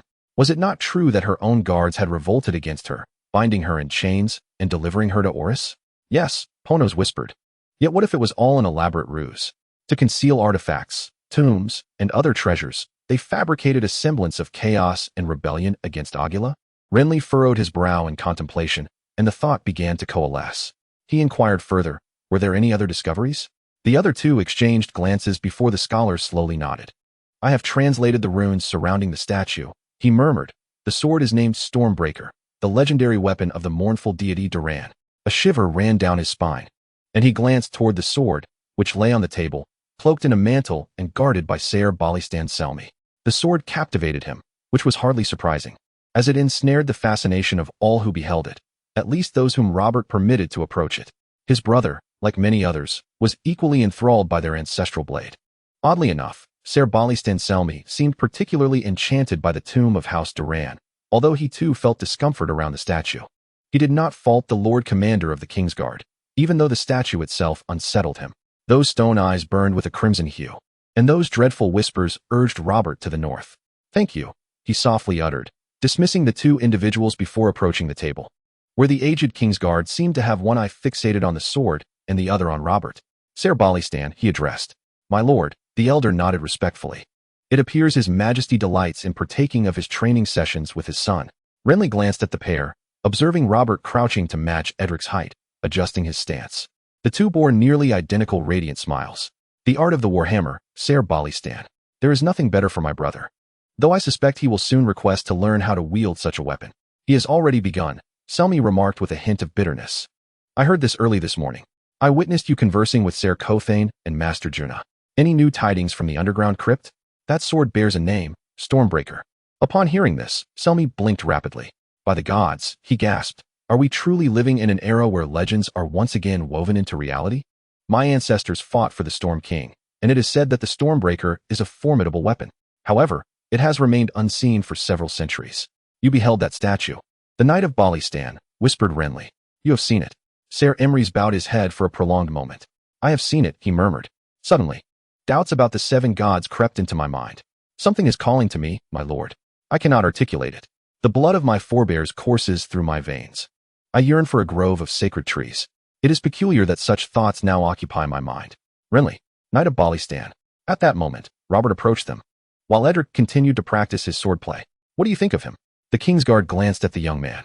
He performs admirably, your grace, as if he were born to wield it. Indeed, Robert replied, lifting a cup of pale ale to his lips. Goodness, I am parched. It feels as though it has been ages since my body ached like this. Yet, it is splendid to be here again, and to spar meaningfully. And so it was. Robert remained stout, though slightly leaner than before, exuding an energy, a vivacity akin to lightning. Robert, Jan has news. The sword of House Durandon has a name. His brother's eyes widened. What name? Stormbreaker. Robert gazed at them in astonishment. Are you certain? Indeed. A lengthy silence ensued, and then an unwavering resolve manifested upon Robert's countenance. Very well, Knight of Balistan. Your grace? It appears I must learn how to wield such a sword. You are the finest swordsman I know. Can you assist me? The Lord Commander of the Kingsguard regarded the king for a moment before nodding. I shall do my utmost, your grace. Excellent, for our time is limited. I am right. War is sweeping across the seven kingdoms. Otherwise, how could we now discover Stormbreaker? Which deities govern our fates? He looked at Edric, who had ceased practicing, now casting a worried glance their way. My son, where does the wind call you? The boy appeared momentarily perplexed. Then a look reminiscent of his father's crossed his features. The north, father. Indeed, it is the north. Prepare your belongings. I shall send you and Ser Cothane to Winterfell. You will learn to fight there. Robert glanced at Renly and Ser Emrys, the latter's nostrils flaring as if stirred by the sound of war's call, his expression bearing the countenance of approaching conflict. We must return to King's Landing. The realm requires order. Chapter 40. Jory Castle returns to Winterfell. 40.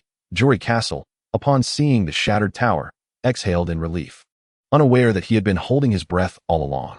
Winterfell. They could already see Winterfell. The journey was not fraught with hardship or adversity. The King's Road remained steadfast as ever, with several sections even having been repaired, thus allowing for smooth progress. Instead, vigilance was paramount along the way, necessitating careful observation of any travelers encountered, particularly those on horseback, as well as the woods through which the road meandered. With each passing mile, he marveled at the transformations of the young lord. When they departed from White Harbor, he had still been seated on Anna's lap, swaddled in furs. Yet his gaze had grown increasingly perceptive. In recent days, he had begun to ride his own horse, albeit one tethered to Lord Manderly's charge. He yearned to master the art of horsemanship, to wield a bow and arrow, to employ a dagger. There was so much he wished to learn. Thus, he was indeed different from the boy he once was. Duke Allen might scarcely recognize him now. Gone were the pallor and dark circles under his eyes. Instead, he appeared as a robust young lad, having not trembled for days. Jory suddenly cast a fierce glance towards the woods, struggling to conceal his indignation. How could anyone treat a child in such a manner? Hearing the sound of hooves approaching from the side, he turned to see Duncan, the captain of Lord Manderly's guard. Drawing near, Winterfell lies ahead. We must prepare to enter the castle with the pomp befitting the son of Duke Allen. He nodded in agreement. Indeed, we must do so. Please, unfurl the banner. He gestured to Willits, who hurried over. Winterfell is ahead. We need to announce the arrival of Robb Allen. Willits, a man of few words, nodded and offered a slight, crooked smile. We shall carry a banner, he murmured before nodding once more and riding towards Rickon, who was rummaging through his saddlebag. Thus, several hours later, the procession entered through the main gates of Winterfell, bearing the banner of the Allen and Manderly houses. Adorned with a cerulean falcon against a backdrop of fields and shades of blue and green, accompanied by a white mermaid with green hair, green beard, and green tail, brandishing a black trident. It was a sight that had undoubtedly drawn attention, and as they came to a halt, Jory recognized the approaching figures, Duke Stark and Lady Stark. He dismounted and bowed formally before them. My lord, my lady, I bring the son of Prime Minister Duke Allen, Robb Allen. I have fulfilled my oath to Duke Allen, delivering him here safely. Duke Stark regarded him for a moment before nodding. Well done, Jory Castle. Then he smiled, patting Jory's shoulder. Lord Manderly has already informed us of your departure. You traveled swiftly. You must be Robb, Lady Stark said with a smile, addressing the solemn young boy now seated upon his horse, with Willits holding its reins. I am Catelyn Stark, your aunt. I am Eddard Stark, your uncle. Duke Stark added in a low voice. Welcome to Winterfell. The young lord straightened slightly in his saddle and nodded gravely. Aunt, uncle, I am delighted to see you. He then swallowed hard. Lady Stark, your hair reminds me of my mother-ass. And he paused, his face slightly contorted, evidently striving to suppress his tears. The boy, though young, appeared utterly fatigued after many days of relentless travel. Lady Stark smiled quickly, extending her arms to embrace him as he dismounted from his saddle, then gently set him down, with Anna anxiously trailing behind. Willits and Rickon dismounted their horses, bowed, and followed suit, leaving only Jory, Duke Stark, and a few others. You all have done remarkably well, Duke Stark remarked with a smile to the riders. Hot meals and ale await you in the barracks, along with beds and baths. I shall convey my gratitude to Lord Manderly via Raven, ensuring he knows of your commendable escort duties. The guards nodded and bowed, walking away with great contentment. While Duke Stark turned to Jory. A formidable escort, he murmured. Why the necessity for so many? I have much to discuss with you, my lord, as does Lady Stark. Perhaps we should converse privately? Nurse Anna should also be present. Duke Stark regarded him thoughtfully before nodding. Then let us proceed to my study. Given that this may pertain to my nephew, I will have your uncle present as well. Maester Lewin should accompany us, my lord. There are matters requiring his insight. Oh. And he produced a sealed pouch. I also possess a letter from Duke Arryn, my lord. Ned was repeatedly reading Jon's letter when Catelyn and the anxious-faced Anna entered the room. The contents of the letter troubled him deeply. My dear Ned, thank you for your letter and the warning regarding the poor yield in the Westerlands. Rest assured, I will closely monitor the situation there. I wonder how you sense the winds of trouble, but this is a matter we must discuss face to face. I know your journey to King's Landing is fraught with difficulty, just as you are aware of the challenges I face in traveling to Winterfell. Shall we consider meeting in the Vale? I shall inform you soon. In the meantime, I entrust my son to your care. It is time for him to become acquainted with the families of the North. From Gulltown to Gulltown, I must express my concern for him. His mother often indulges him with excessive affection, and due to his frail health, she seldom allows him out of her sight. By placing him in your company, I hope to liberate him from her overindulgence and mold him into the heir of the Vale. I will send his nurse, Anna, to attend to him. She understands the medications he requires, along with my 2 knights, Willits and Rickson, who have served me faithfully for many years and are to be trusted. Events in King's Landing may soon reach you and may require your assistance. I will write to you again as soon as possible. Jon Arryn, Hand of the King, Lord of the Vale, and so forth. Thus, it was evident that Jon Arryn had become aware of certain matters, as they had suspected. What exactly does he know? How long has he known it? Who suspects that he is aware? In that future where Cersei teeters on the brink of madness, is the news relayed by Lysa Arryn regarding the poisoning of Jon Arryn by the Lannisters accurate? There are myriad considerations and an abundance of worries to contend with. In a secluded corner, Roose Bolton and Roderick Castle engaged in hushed conversation. Jory glanced at them, pondering the possibility that, if he could intervene, these individuals might evade their fates. At that moment, Catelyn and Anna entered the room. "Shall I report, my lord?" Jory began. "We embarked from King's Landing aboard a vessel commanded by the esteemed knight Ser Davos Seaworth, in the service of Lord Stannis Baratheon, en route to the north. Upon our arrival at the eastern shores of the Fingers, Ser Davos brought forth alarming news. One of the men who joined the crew is a rogue, intent on sabotaging the ship to force it to seek refuge. Once ashore, he plans to set it ablaze, assassinate me with a dagger, and vanish amidst the chaos with the son of Lord Arryn." As he spoke, Ned and the others regarded him with rapt attention, while Roderick furrowed his brow, muttering something about never trusting a damned sailor. "Why would he kidnap my nephew?" Catelyn inquired, her complexion paling in shock. "Is it for gold?" "He received his orders, my lady," Ser Davos replied, having interrogated the man thoroughly, revealing the name of the individual who issued the command. "Peter Baelish, the Lord of Harrenhal." Ned cast a swift glance at Jory. According to Robb, Peter Baelish had vowed to assist him in King's Landing, but had either betrayed him or been outmaneuvered. In either case, he was not to be trusted. He then turned to Catelyn, whose face had grown ashen as milk. "Are you certain of this, Jory Castle?" Catelyn asked. "I have known Lord Baelish since childhood." Jory withdrew a letter from his pocket. "Ser Davos does not possess his correspondence, my lady. But this letter was penned by Lord Mandrel." She glanced at Ned, receiving a nod in affirmation, then took the letter, unfolding it to read swiftly. As she perused its contents, her voice resonated with helpless astonishment. "Peter Baelish is no longer the man I once knew. He is not worthy of trust." She passed the letter to Ned, who quickly scanned it. "Indeed, everything aligns with what Jory has stated." "Thank you, Jory," Ned spoke calmly. "You have done well." "My lord," Jory interjected, "there is more to convey."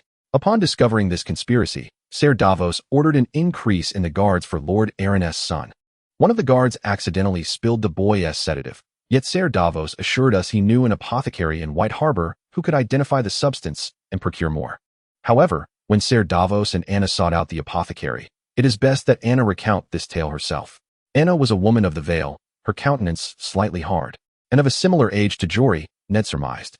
She stepped forward and retrieved a stone jar from her pocket. "My lord, my lady," Ser Davos announced. "I accompanied the apothecary, whose name is Balon, to procure the medicine as instructed by Lady Allen to administer to young Lord Robert Allen.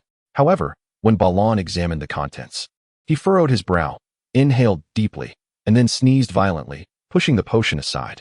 He inquired why we had brought poison instead of medicine." Ned stared at her, as did everyone else, save for Jory, who stood with his hands clasped behind his back, his expression somber, reminiscent of his father's demeanor in times past. Catelyn's face betrayed evident alarm. "Poison? Surely not." "Poison, my lady," Anna asserted, her voice as steely as iron. "He made it abundantly clear that this is a concoction of metal and chalk."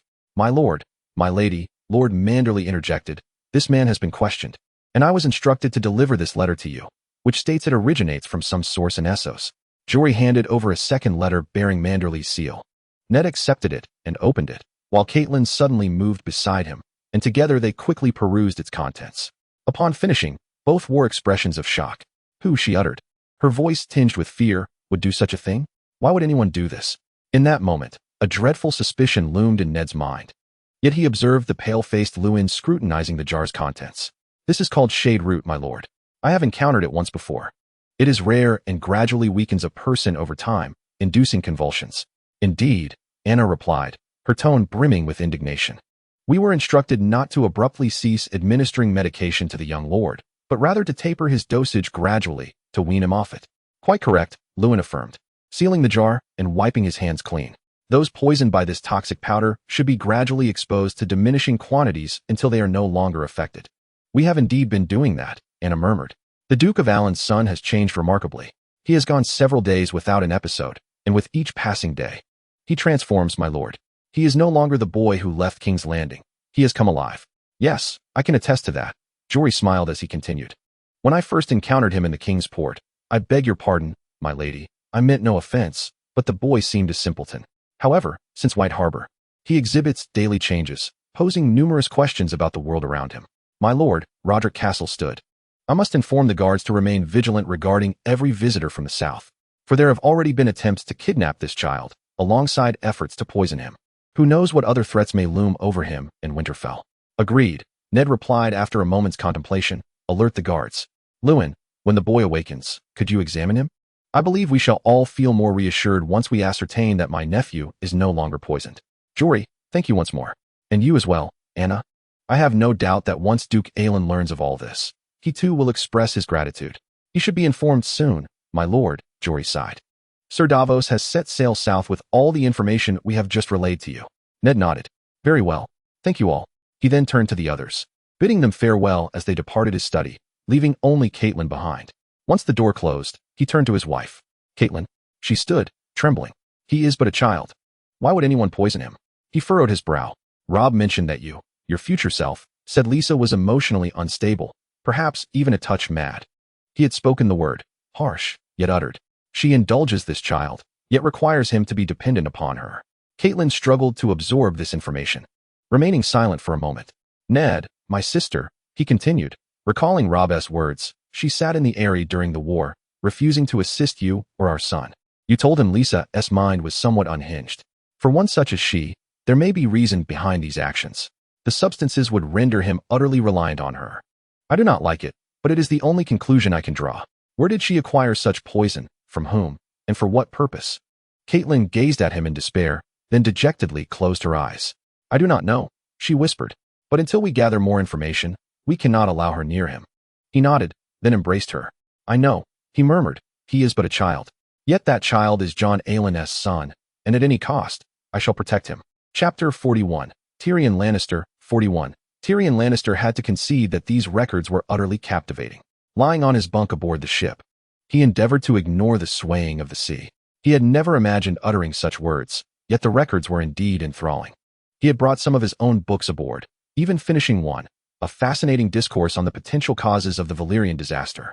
However, what truly captured his attention was a small tome concerning the specific runes of the lower levels of Dragonstone, penned by a scholar referred to as Hamel during the era of his great-grandfather.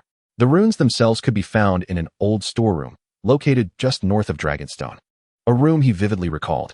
As a child, he had once inquired of Jaime the meaning of these runes, only to receive a shrug and a murmured suggestion that perhaps he should ask Uncle Gillian if he knew. Uncle Gillian had laughed and shrugged as well. Perhaps they could trace back to the times of Lon. Tyrion, we know very little about the early history of Dragonstone. Continue to inquire, my child. You possess an exceedingly curious mind. Just do not pose your questions to your father. He has a fixed perspective on our family's history. He had taken that advice to heart. Now he understood why Uncle Gillian had said such a thing. These runes were ancient, tracing back to the time of the first men, said to originate from the age of Lon.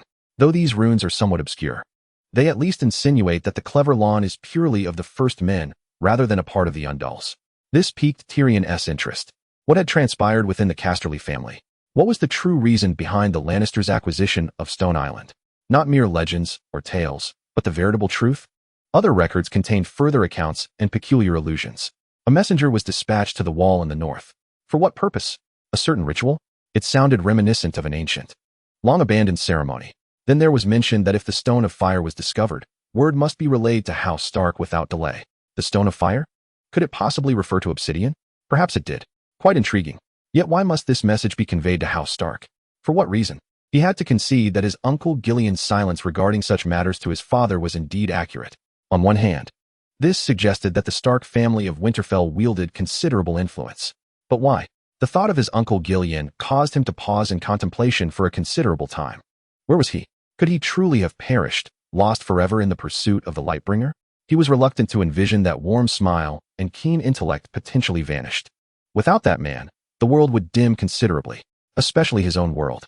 Uncle Gillian was a good man. He still found it difficult to accept that he was gone. Even if his father had declared him dead, lost somewhere in the east. He took a sip of wine and stared at the wooden bulkhead, attempting to divert his thoughts from that sorrowful topic. Perhaps this journey would not be devoid of enjoyment. At least this segment would not be overly tiresome.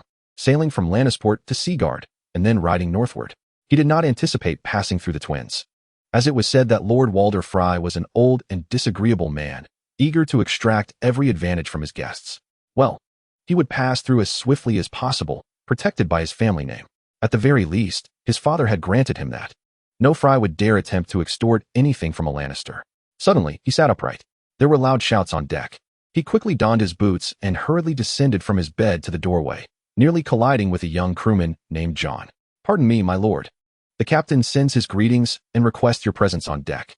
"Lead the way," Tyrion muttered, watching the boy vanish. He harbored suspicions about the lad. He bore a striking resemblance to Captain Hacklin, and Tyrion strongly suspected the boy might be his illegitimate son. Upon reaching the deck, he blinked against the sight of people rushing past with various weapons, appearing either furious or terrified to the point of losing control. He watched them pass before climbing to the ship's helm, where the captain was gazing intently ahead. "Captain, is there trouble ahead?" Captain Hacklin, who had been lamenting the lack of other ships in recent days, turned to him and pointed forward. "We have visitors, perhaps Ironborn, though it is not yet certain."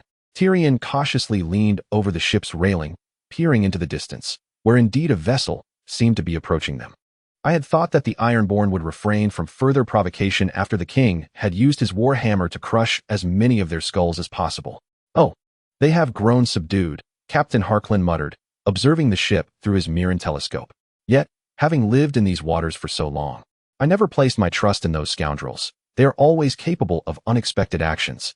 They may not be pillaging at present, but once they believe they can evade punishment, they will revert to their old ways.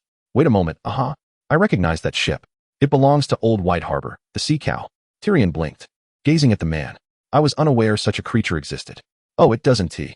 But he was inebriated at the time, which was preferable to any of his other notions. He started with the booty kicker, then turned to the wave breaker, and finally to the squid crusher. He is a good man, though he lost a brother who fought in the fleet of Old Stone Face during the siege of Pike Island. Old Stone Face? Tyrion pondered for a moment. "You mean Stannis Baratheon?" "Indeed, that is him. Pray, Jon, bring me the horn. Sailors, prepare to loosen some sails. We need to slow down to converse with him.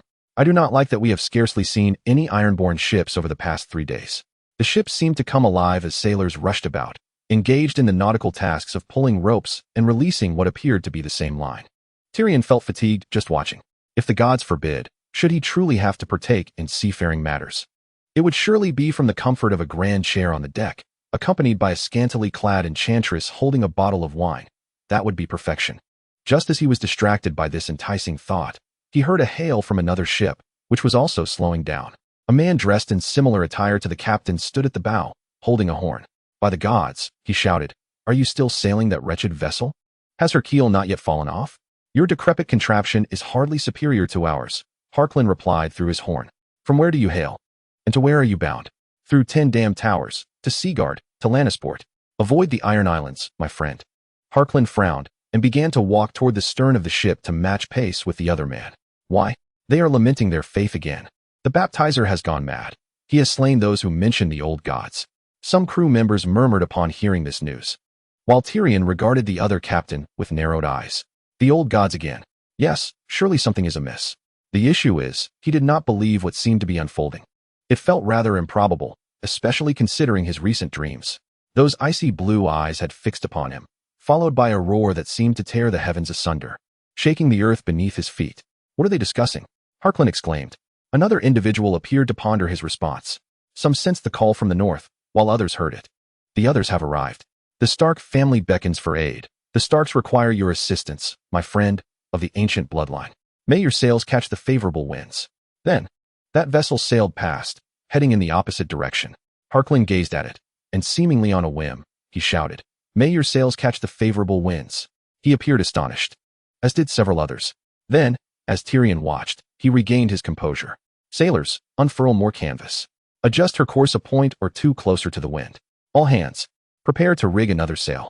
Tyrion observed the organized chaos whizzing by him, then slowly and contemplatively retreated to his small cabin, retrieving that little book. Just as he was ready to indulge in his studies again, he heard a knock at the door and looked up to see Harkland standing at the threshold. "We are increasing the sails to reach Seaguard as swiftly as possible. It is somewhat perilous, but we must expedite your journey to Seaguard. If the winds are favorable, I will sail directly through the Iron Islands, past Flint's Finger, deep into the Bay of Flames, to deliver you to the Bay of Carlin. But we cannot manage that just yet. Furthermore, you will require the King's Road and a fine steed." He smiled, saying, "I may be departing from Lannisport now, but I was born at the Ram's Gate. I have witnessed many peculiar sights and heard many strange tales, yet now I am a man of the North. Since you possess tomes related to the age of heroes and other matters, it is my duty to escort you to Winterfell without delay." Tyrion could only nod silently in gratitude before returning to his book. Chapter 42. Valaris wished to pace, but that was ill-advised.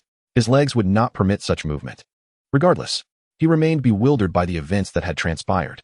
The only certainty was his need to be simultaneously in the Vale and somewhere in the north. It made no sense at all, and he feared he was losing his sanity. He closed his eyes, resting against the stone bench where he had sat for 10 minutes. The same duration he had lingered in the courtyard, previously limping about until his legs could endure no more. Why here? This small, ancient courtyard, with its wind-eroded statue of Gaskerlin, nestled against the oldest section of the Vale. And, of course, that fishbeam tree. The old tree bore an etched, faded visage. Hearing the sound of a cane, he looked up, smiling as he saw his grandmother entering the courtyard. "I should have known you would be here," she said after a moment's silence. "You feel it too, don't you?" He regarded her, slightly perplexed. "Feel what, grandmother?" The tip of her cane suddenly appeared beneath his nose. She glared at him, then settled onto the bench beside the fishbeam tree. "You sense the need to come to this place, don't you? And that pull from the north. Do not deny it, Velis. For I have seen it etched upon your visage. I cannot articulate the reason. Safe to say that it must be a remnant of the ancestral blood that courses through our veins. Last night, I dreamt an unprecedented dream. The hand of Chingsho Gar spoke to me, though it seemed to emanate from a distant realm. I could not discern a single word, yet his countenance was unmistakable." Velis stared in astonishment at his grandmother, further perplexed as she visibly regained her composure. "What does this signify?" She shrugged. "I do not know. Yet, I am aware that something is transpiring. I can sense the shift in the atmosphere. The Florent family has felt it as well. Your father, that fool, is lamenting their actions, particularly regarding the dispatch of a raven to Winterfell. There is also a trivial matter involving a raven from the Citadel, claiming it can reignite the glass candles. Your father scoffed at this news, but I did not." Velis pondered for a long while. "Magic has returned," he mused. "But why? What purpose do we serve here?" The other merely shrugged. "How do you feel?" "I require a stroll," he replied, bowing respectfully to her. She contemplated for a moment before nodding. He departed, traversing the old locust tree path, rounding the corner past the thorn gate, and then retracing his steps to the old gate. Yet, something urged him in another direction, compelling him to turn back, descend ancient steps, and pass through the springvine wall. Legends speak of a small spring in this vicinity. Indeed, there once flowed an ancient, now dry channel from a wall cloaked in ivy, but it has not run for centuries. Thus, guided by his footsteps and senses, he found himself once again in the small courtyard. His grandmother remained there, her narrow eyes fixed upon him as he limped back. He closed his eyes, centering his thoughts. "I am here. What must I do?" He could not articulate why these words surfaced in his mind, nor to whom they were directed.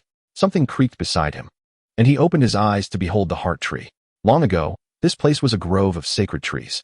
Following an inexplicable instinct, he reached out to touch the trunk. Nothing transpired. Then, he placed his hand upon the carved face. Death, flame, blood, despair. He recoiled abruptly. For an instant, the scent of charred remains and destruction filled his nostrils, only to be dispersed by the fragrance of trees and blossoms. "Velis?" His grandmother rose, gazing intently at him. "What troubles you, child?" I am uncertain." He then returned his hand to the very same spot on the trunk. No, this is a nightmare." The sky brimmed with death. It was a dragon. The Black Terror, Balerion, loomed above, incinerating dozens of his soldiers. Flames, death, and charred remnants surrounded him. His army was collapsing. His sons perished, while the Lannisters were either dead or fleeing. This was death and destruction. His sons were all gone. Oh, why did he bring them to this dreadful place? His pride, his foolish, dreadful pride. He was destined to perish. He now comprehended this truth. The forthcoming assault would claim his life, along with many others. The knowledge of the Gardner dynasty, secrets passed down from his forebears, matters unknown to any other. He could hear the dreadful sound of wings flapping, instinctively reaching for the delicate tree pendant bestowed upon him by his father. "O divine ancestors," he mused, seeking refuge in ancient ways during his final moments. "O ancient gods, grant me a boon, a gift. Let there be one among my kin who knows. Let the garden bloom once more. When the Stark family calls, let the garden flourish anew." What do these words signify? Explain them to them. He removed the pendant from around his neck, unfastened the chain, and hurriedly tucked it into a nearby stone bottle of wine, clutching it tightly, hoping it might endure. Then came the flames. He opened his mouth to scream, but was instantly engulfed by darkness. Vilas fell to his knees, crying out. Then, a haze seemed to descend before his eyes, a veil. He observed himself standing rigidly, then walking out of the courtyard as his legs suddenly obeyed his command. His grandmother staggered behind him, asking him with concern, while others, drawn by his cries, rushed to his side, but he paid them no heed. He followed the path until he reached the ivy-covered wall. There, an ancient watercourse flowed from the wall, draped in ivy, and he paused. He drew a dagger, severing the ivy. This was imperative. It had to be cut away. The vine was old and thick, winding like branches, with woody tendrils sprawling everywhere. Yet he cleaved it at the intersection of the old watercourse and the wall.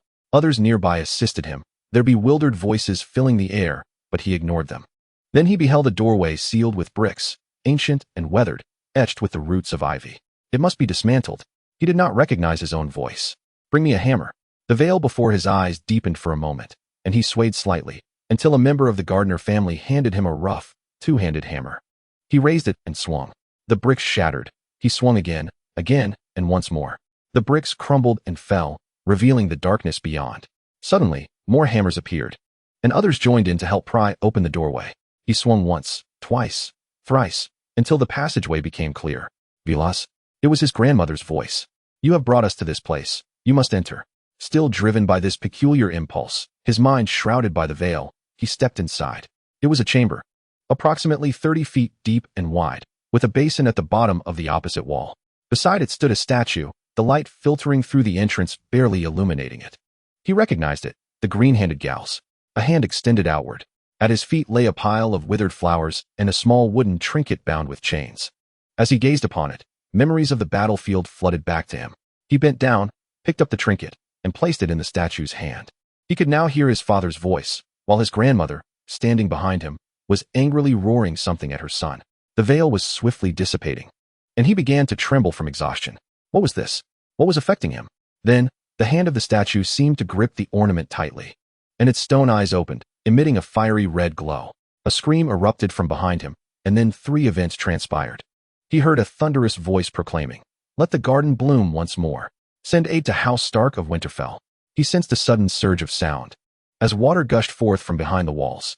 Then, he felt a transformation in his legs, as if the fragments were rearranging themselves.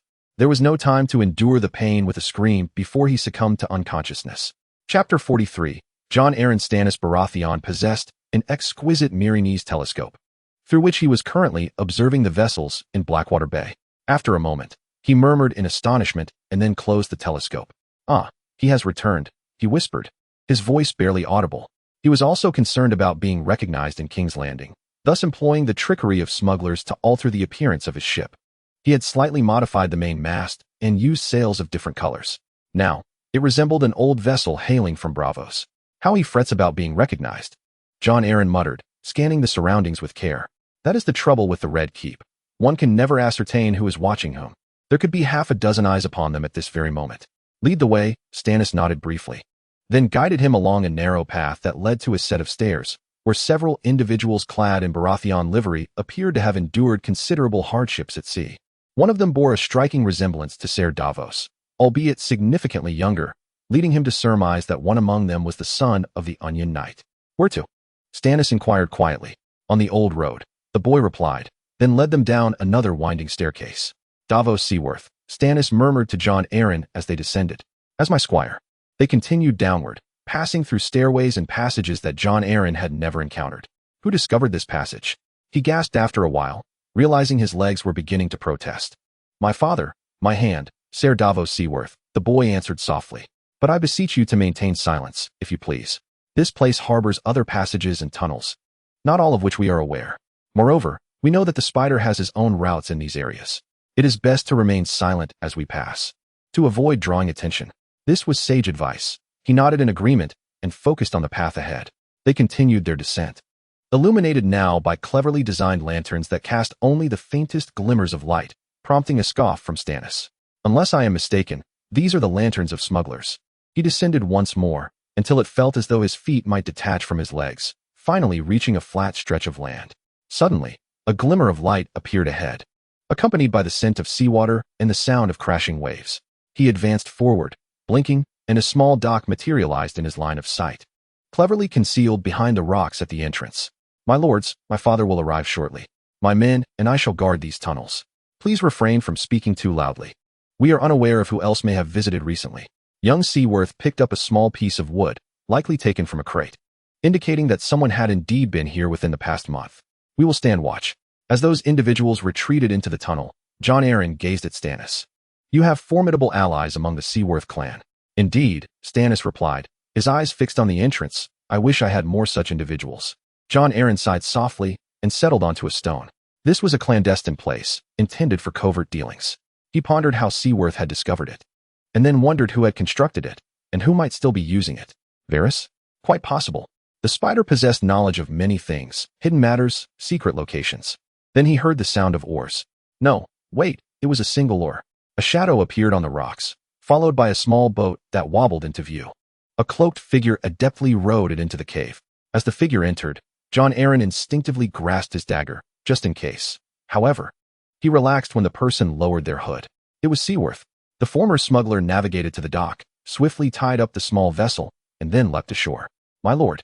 He greeted Jon Arryn, then bowed to Stannis, my liege. Welcome back, Ser Davos, Stannis murmured. We have learned of your safe arrival in White Harbor. What then necessitates this sudden return under such secrecy?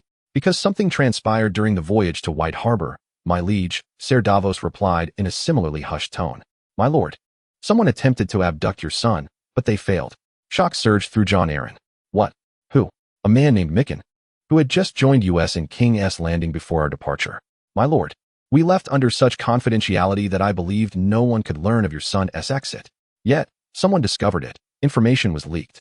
Now, shock was supplanted by anger. Indeed, I shall have their heads. He closed his eyes, suppressing his fury, an endeavor that proved futile. Robert had arrived in White Harbor, and Lord Manderley had dispatched him with a formidable escort to Winterfell. Hopefully, a raven was en route from Ned to the south, informing him that the dispatched party had arrived successfully. Continue. That man, Mikken, is aboard my ship, under close scrutiny. Though he was unaware of who knew that your son had been taken to the north, he was certain of the source of the orders. There was something peculiar in the voice of the Onion Knight that made him pause in contemplation. Who could it be? The Chancellor of the Exchequer, Lord Peter Baelish. The shock was so profound that he instinctively took a step back, his legs trembling. What? I fear you have misheard me, my Prime Minister. Indeed. It was Lord Baelish who issued the command to this individual. He sabotaged the chain pump and devised a plan to lose an anchor, forcing me to seek the nearest port. That would be on the Fingers Peninsula. There, he intended to set the ship ablaze, murder the Duke of Stark's men with a knife, and then escape with your son amidst the ensuing chaos. This is utterly nonsensical, completely illogical. There must be some mistake. But he is one of my vassals. Although not a great lord, he hails from the Vale. He swore fealty to me. Yet he is in this city, dispensing coin and purchasing influence to advance some agenda, Stannis remarked gravely. My Prime Minister, Baelish is someone I have never trusted. Many things about him are falsehoods. But this is beyond belief, surpassing my imagination. There must be some reason. We must interrogate this Mikken. My lord, this is his complete confession, said Ser Davos, handing him a letter. Written personally by Lord Manderley, he expressed great anger upon learning of this conspiracy, and I, along with the son of Lord Manderley, witnessed it. Moreover, as Mikken pointed out, should he be confined in the dungeons, he would perish within hours. He claimed that Lord Baelish is everywhere, with eyes watching from all corners, bribing and intimidating many. Jon Arryn felt ants crawling upon his skin for what seemed like an eternity. Perhaps Mikken should be imprisoned in a more secure location. Dragonstone, perhaps? Yes, Stannis replied after a moment of silence. I concur, my Prime Minister. Ser Davos, do you require supplies for your ship? Or can you proceed to sail there with the tide? We have sufficient provisions to reach there, my lord. Excellent, Stannis responded, then furrowed his brow. Judging by your expression, there are other matters at hand. What is it? Ser Davos cleared his throat. My lords, indeed there are other matters. Another conspiracy has been uncovered in White Harbor, a far darker one. Jon Arryn again fixed his gaze upon the former smuggler and asked, "Against whom is this conspiracy?" "Once more, it targets your son. Upon discovering the plot to abduct him, I reinforced the guards aboard your son's ship. In the process, some of his medication was overturned and destroyed. Upon our arrival at White Harbor, I took the remaining medication and your son's nurse to a pharmacy where I knew a man named Balin, so we could procure more medicine. However, when he examined it, he declared it was not medicine at all, but a toxic substance, a poison that weakens the child and renders him dependent upon it, causing tremors and spasms." Jon Arryn was engulfed by an overwhelming fear that nearly robbed his legs of their strength, compelling both Stannis and Ser Davos to escort him to a low stone where he could gather his scattered thoughts. "Poison?" he finally gasped. "Someone is poisoning my son. My heir? My little boy?" "Indeed, my lord," Ser Davos replied solemnly. "I have informed Lord Manderley of all these matters. This is his letter." He handed over another missive, which had been entrusted to him prior to their departure. A copy had also been dispatched to Lord Stark in Winterfell. "The good news is that by gradually reducing the dosage daily, your son can be weaned off the poison, and by the time he reaches Winterfell, he should be free from its effects, even if he has not yet arrived there." Jon Arryn hastily tore open the letter, bringing it close to his face before reading it with urgency. Yes, all the gods, both old and new, are indeed real. He noticed his hands trembling, and upon lowering the letter, he saw both men regarding him with sympathy, Ser Davos openly, while Stannis expressed his through a subtle grimace. "My son will indeed recover," he uttered weakly, only to be overtaken by a surge of anger. Who could commit such an atrocity? To poison a child? "Your hand, my lord," Ser Davos replied calmly. "Where did your lady wife acquire this poison?" He opened his mouth to respond, then hesitated. "Lisa," he finally said after a prolonged and bewildered moment. "My wife claims she received it while consulting a maester. Have you seen this maester? What is his name?" Ser Davos inquired astutely. "As a father, my lord, I am eager to assist you in uncovering the truth." He pondered for an extended period, his thoughts muddled. "No," he said slowly. "Lisa never mentioned who he was. Only that the potion would be beneficial." Then a host of dreadful suspicions surged within his mind. Wait. Lisa knows Peter. They were always close as children. Having grown up in the Eyrie, their fathers acquainted. What if she obtained it from him? What if this was part of his scheme? Then, some horrifying thoughts flooded his consciousness. When I informed her that young Robert would be fostered at Winterfell, she became exceedingly agitated. Her anger reached a near manic intensity. Yet afterward, when I had Peter speak with her to calm her, she became tranquil. Why? What did he say to her? If he is conspiring to abduct my son, then no, that cannot be. The other two exchanged glances, then fell into silence. As Jon Arryn pieced together this information and arrived at an unsettling conclusion, it became clear that he could not trust his wife in this matter. Until he had spoken with her, doubt lingered. As for Peter, well, he should be confined in a dark cell, guarded by someone I utterly trust, so that I may inquire what he knows. I am profoundly grateful to you, Ser Davos. Your unwavering loyalty to duty and your prudence are most commendable. You shall receive due reward for your service." The former smuggler's face flushed slightly, and he bowed. "I merely fulfilled my obligations, my lord. I had no alternative. Now, if you will permit me, I must return to my ship and set sail for Dragonstone. Safe travels," Stannis remarked, as they both watched him depart along the same path he had arrived. After a prolonged silence, Jon spoke heavily. "Duke Stannis, given the pressing matters we have been observing, I have a rather unsettling thought. Should I perish before discerning the truth of what transpires at home, I believe I must append a codicil to my will. To my knowledge, you possess significant legal authority. Would you be willing to witness this? In the event of the worst-case scenario, I intend to entrust my son entirely to my brother-in-law and his wife, until I ascertain the truth. I cannot place my trust in my wife." Stannis nodded. "Very well, my lord. There is a long ascent awaiting us." Fortunately, Davos could perceive his fatigue, and they paused more frequently during their upward journey until they ultimately reached the Red Keep. With the matter of the will resolved in the small anteroom, Jon wearily returned to the Tower of the Hand after Stannis departed with his entourage, greeted by the concerned gazes of his subordinates. "Prepare me some sustenance and wine," he instructed Quell when the latter inquired about his needs. He awaited its arrival in the upper chamber, his mind awash with apprehension and conjecture. Thus, he now found himself precariously dancing upon a narrower blade than he had anticipated. Who could he trust now? Truly trustworthy individuals? The stakes were exceedingly high. When Quell entered bearing a platter of roasted chicken and a small bottle of wine, Jon nodded and raised a finger to signal him to halt. After swallowing a mouthful of chicken followed by a sip of wine, He wiped his mouth and beckoned the man closer. I require the services of an astute individual, capable of considerable violence if necessary, he whispered. A person whom, once engaged, would remain my hireling, at least until I secure his loyalty. An intelligent man, aware that the hand of the king can provide greater assurance than one, regardless of wealth. Do you know of such a person?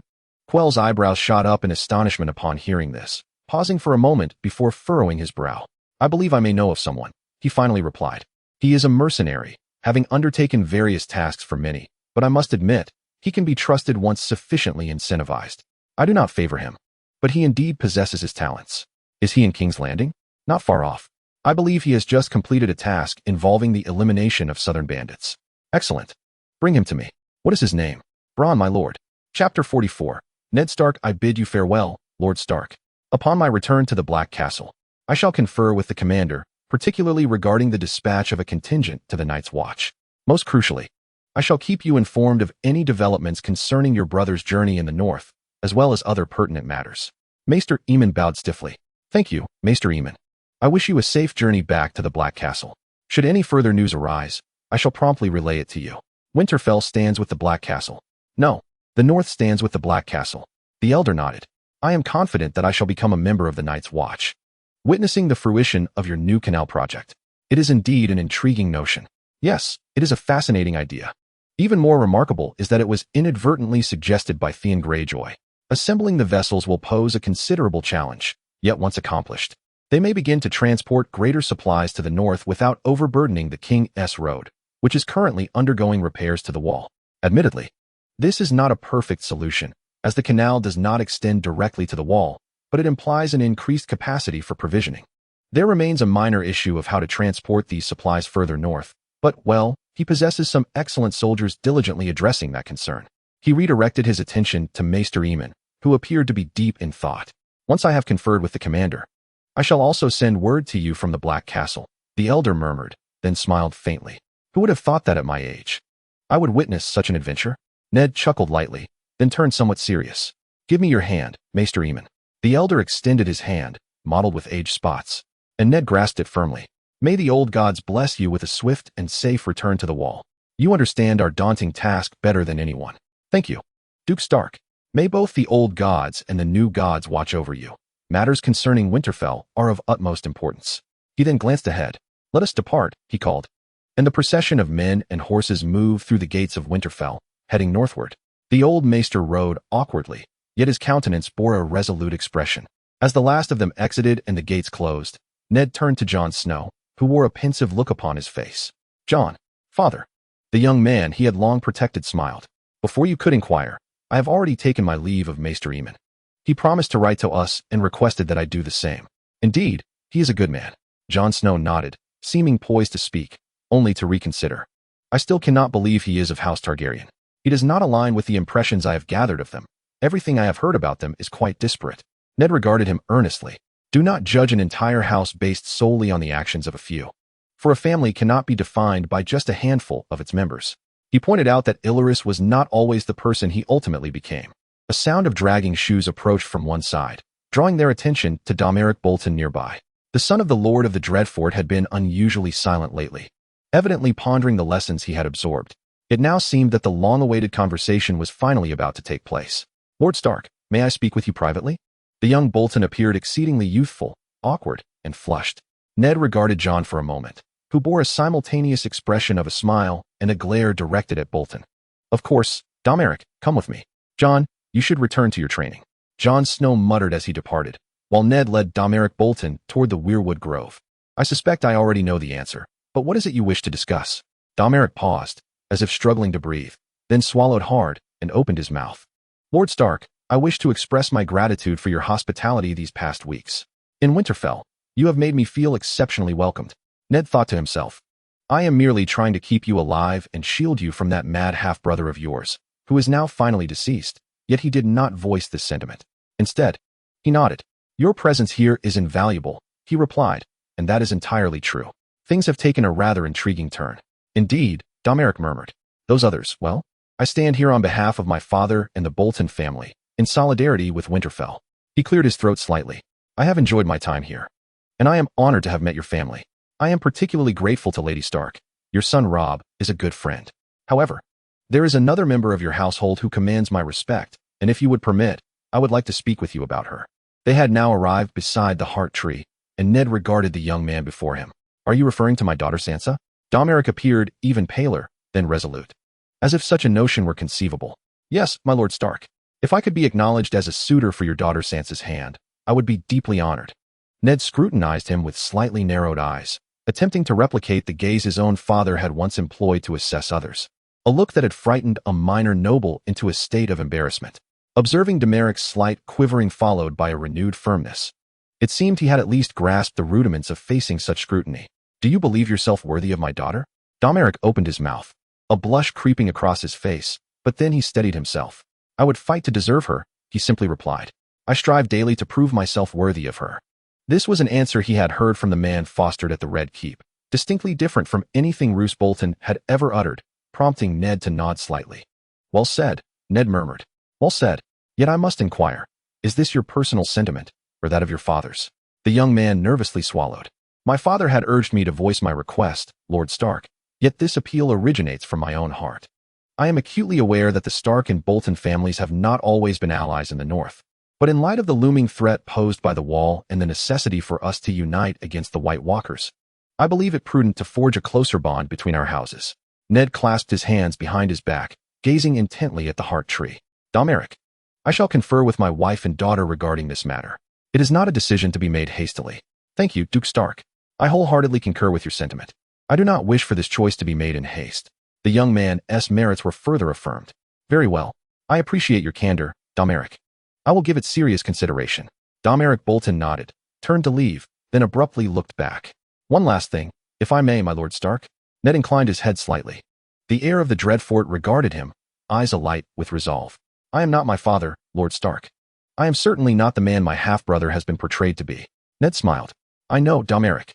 If you were anything like Ramsay, you would have returned to the Dreadfort by now, and perhaps even without your head upon your shoulders." "Thank you, lad." Domeric Bolton offered a slight nod, bowed respectfully, and departed. Ned observed him leave with keen interest. Indeed, the name Bolton once inspired dread, and he harbored his own reservations regarding Roose Bolton. Yet, his son was an entirely different individual. There were many matters to contemplate. Perhaps he should discuss it with Catelyn, share a word with Sansa, and then send a raven to the Dreadfort. Meanwhile, the North must be well managed. He proceeded to his study, his mind preoccupied with the agenda of the day. More ravens from the remote reaches of the North had arrived, pledging loyalty and assistance to House Stark of Winterfell. Even the Bracken and Blackwood families had sent missives. He recalled with some concern that his father-in-law might not take kindly to such communications from those two houses directed toward Winterfell. As he traversed a side passage, someone cleared their throat, and a voice called out, "I take it you are Lord Stark?" The accent was distinctly northern, rough yet imbued with strength. "Indeed, I am Lord Stark," he replied, fixing his gaze upon the figure approaching him slowly. Clad in a tattered black cloak, with graying hair and a long face, the man bore a semblance of familiarity. "Wait, I recognize you, do I not? We met once, long ago. I accompanied Commander Mormont as a guard when he journeyed south to meet you." Ned scrutinized the man for an extended moment, and then a spark of recognition ignited in his mind. "You are Mance Rayder. Indeed. I must speak with you about the events occurring north of the Wall, immediately." He gazed at the man whom others referred to as the King Beyond the Wall, then nodded. "To my study, come with me." Chapter 45. Sean fixated on the parchment, pondering how best to pose all the inquiries he dared to his uncle. This would not be a simple task. It felt as if someone had filled his head with straw. His sleep was plagued by unrest, awakening at least once nightly due to nightmares. He could never quite recall those visions, yet he knew they were intertwined with that fateful ship and his deceased brother. The haunting coastline. Who was that figure? Who was it? His gaze returned to the letter. All news from Winterfell pertained to the antiquities and documents discovered thus far, along with every flaw, occasionally even textual discrepancies. Duke Stark was striving to organize all of this, yet he had never envied that man before. Now, however, he held him in high regard. Though he had no desire to emulate him, the Stark family of Winterfell bore an immense burden. This was why he felt compelled to write to his uncle Roderick. Roderick, the reader, was the most open-minded individual he could conceive of. Perhaps, just perhaps, he possessed insights that could assist him. He yearned to understand his uncle better, to discern the most effective manner to seek his aid. Did his uncle hear the call? His father, he instinctively sensed, would have disregarded such a plea. ignoring the cry for assistance to Winterfell. The old way was his father's unwavering belief. His father was a stubborn fool, a truth he had come to accept. This war was a calamity. As for his uncle, the Seeker, he would likely receive nothing but a curse, if anything at all. Thus, he found himself here, penning a letter to an uncle he could scarcely remember, beseeching a nearly forgotten figure for aid for Winterfell. He had to do it. He must continue writing. He knew not why, but dreams propelled him from behind. So, he bent over and resumed his correspondence. Ned, as he ushered the former night's watchman into his study and closed the door, Ned's mind raced with thoughts. Why was Mance Rayder here? If he harbored any ill intentions, surely he would have attempted to assassinate him by now.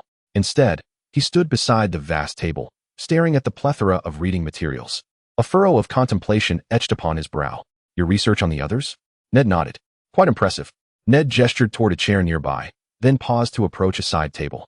It was a risk, yet it had to be taken. He poured himself a glass of wine, then poured another for Rayder, tearing a substantial piece from the bread that had recently been delivered to his chamber.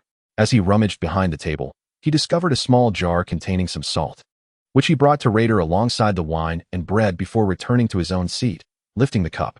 As he sat there, observing Rayder's steady gaze upon him, his thoughts continued to whirl. He observed as Red stared at the gift, and gradually, Red seemed to relax, the tension he had tried to conceal seeping through. Thank you, the king beyond the walls said, breaking off a piece of bread, sprinkling it with salt, taking a bite, and then sipping some wine. Considering your status and the challenges you faced in arriving here, I believe it is important to extend a warm welcome. Another individual smiled briefly before continuing his meal. As he did so, Ned leaned back in his chair, scrutinizing him intently. Mance Rayder was no longer young, despite the graying of his hair.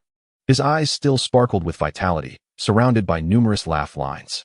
Clad in travel attire and riding boots, it was evident he had journeyed from the south. And Ned pondered how he had reached Winterfell. Once Red finished the last piece of salted bread and drained his cup, he too leaned back, observing Ned closely. Very well, Duke Stark, I shall not squander your time. The others have returned. But you are already aware of this, are you not? I was bound for the south, having heard that you were seeking evidence of the others, when that damned voice echoed in my mind, proclaiming that the others had returned and that the Stark family of Winterfell required assistance. I nearly soiled myself, prompting me to hasten southward. For you see, the others have indeed returned. There was a certain comfort in his tone, and Ned regarded him thoughtfully. Yes, your arrival has made matters more manageable. I am soon to travel to the Wall, in hopes of gathering news of your kin. Moreover, news of the king beyond the Wall travels swiftly. Your assault has also spread. Red languidly raised a hand. I have commanded them to cease immediately. Of course, I cannot guarantee that all will comply. The free folk are free.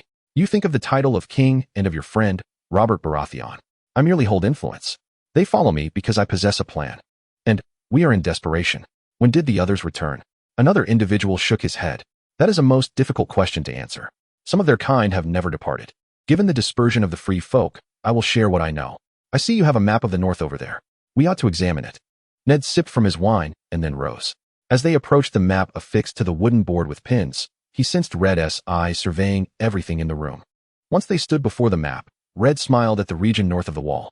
I find your map lacking in detail, he remarked in a tone that was somber, yet almost cheerful. May I add to it? Ned nodded, and Red glanced around before picking up a quill and a small pot of ink. This river flows north, into the Vale of Tears. Frostfangs to the west remain a mystery, but he sketched several lakes in the vicinity of the Haunted Forest and the Iron Islands, followed by a range of mountains. Here, as he drew a long ridge, the quill trembled slightly, appearing familiar. What is that? Ned inquired slowly. It bears many names. Reed set down his quill, carefully capping it, his hands trembling slightly. Some refer to it as the Mountains of Death, while the others call it the Heart of Winter. It depends on the tribe you encounter. Yet, the majority know it as the Mountain of Hope. In my youth, one could behold it from the north, at least from a distance. However, should you venture north to gaze upon it now, you would not return, at least, not alive.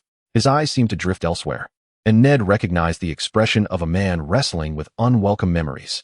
Reed then shook his head, offering a faint smile tinged with melancholy. We know nothing of their origins. It has always been thus. Even beyond the Wall, the land eternally shrouded in winter is harsh and terrifying. Yet, since the Wall's construction, it has been associated with the Mountain of Hope, and it has always been guarded. They say ruins lie there, the builders of which remain a mystery. We know that the forebears erected the Fist of the Forebears, though it now stands as a mere sorrowful remnant. But what of the Mountain of Hope? He shook his head. People tend to vanish when nearing that place, a malevolent locale. Ned swallowed hard, recalling the vision he beheld while clutching the hearthstone. A long, magical mountain, resembling a spine, adorned with ruins and guarded by entities that were not of human origin. Reed regarded him with an odd expression. Ah, how do you know this? Ned trembled as he wiped his face with a hand. It was a vision, I believe, a manifestation from the old gods. When the hearthstone was returned here from the last Heathfire, I saw it, Reed. I beheld the magical mountain. Within it lay a hall, home to a mockingjay tree, with remnants of what once were human beings on either side, and a podium. Atop it sat a creature with skin as white as snow, and eyes as blue as the stars. The king beyond the wall's complexion paled. What was that? From what I spoke upon returning here after witnessing the vision, that was the Night King. The true one, not the twisted figure that once ruled over Winterfell. This was something else, profoundly terrifying, and evil difficult to articulate. He shook his head once more. So, yes, I understand the peril we face. I may not have laid eyes upon a white, but I am acutely aware of the threat emerging from the far north. Reed stared at him for an extended moment, and the tension upon his face seemed to ease somewhat. Good, you share this burden with me, he murmured. Turning back to the map, the first village has been lost for over a year now. Some small hamlets, deep in the north. There are a few free folk here. A few there. His finger traced the rough lines. Then matters worsened, changing rapidly. We free folk have always burned our dead, but suddenly, we are compelled to do so. Whites, initially few, matching the number of the missing, began to multiply, followed by accounts of sightings. Sightings? The others. Some call them White Walkers. But they are others. The land grew cold swiftly. They dubbed it the White Cold. And then they came, with hair as white as snow and skin tinged with a bluish hue.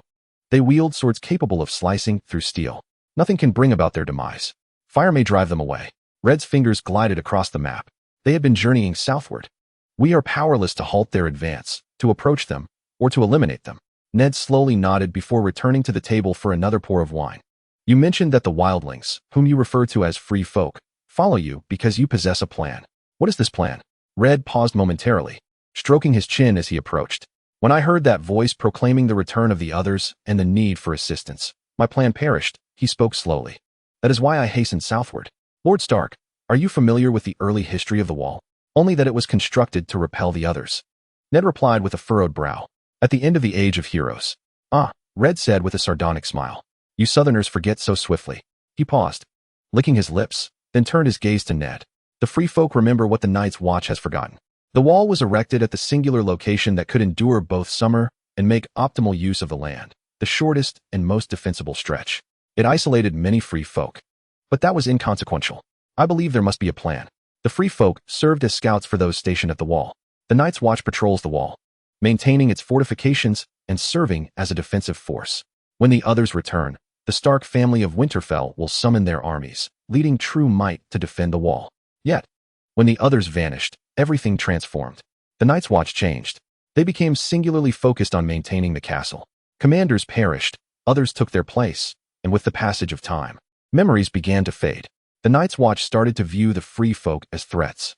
Of course, disputes require participation from both sides. It suffices to incite a few hotheads among the free folk.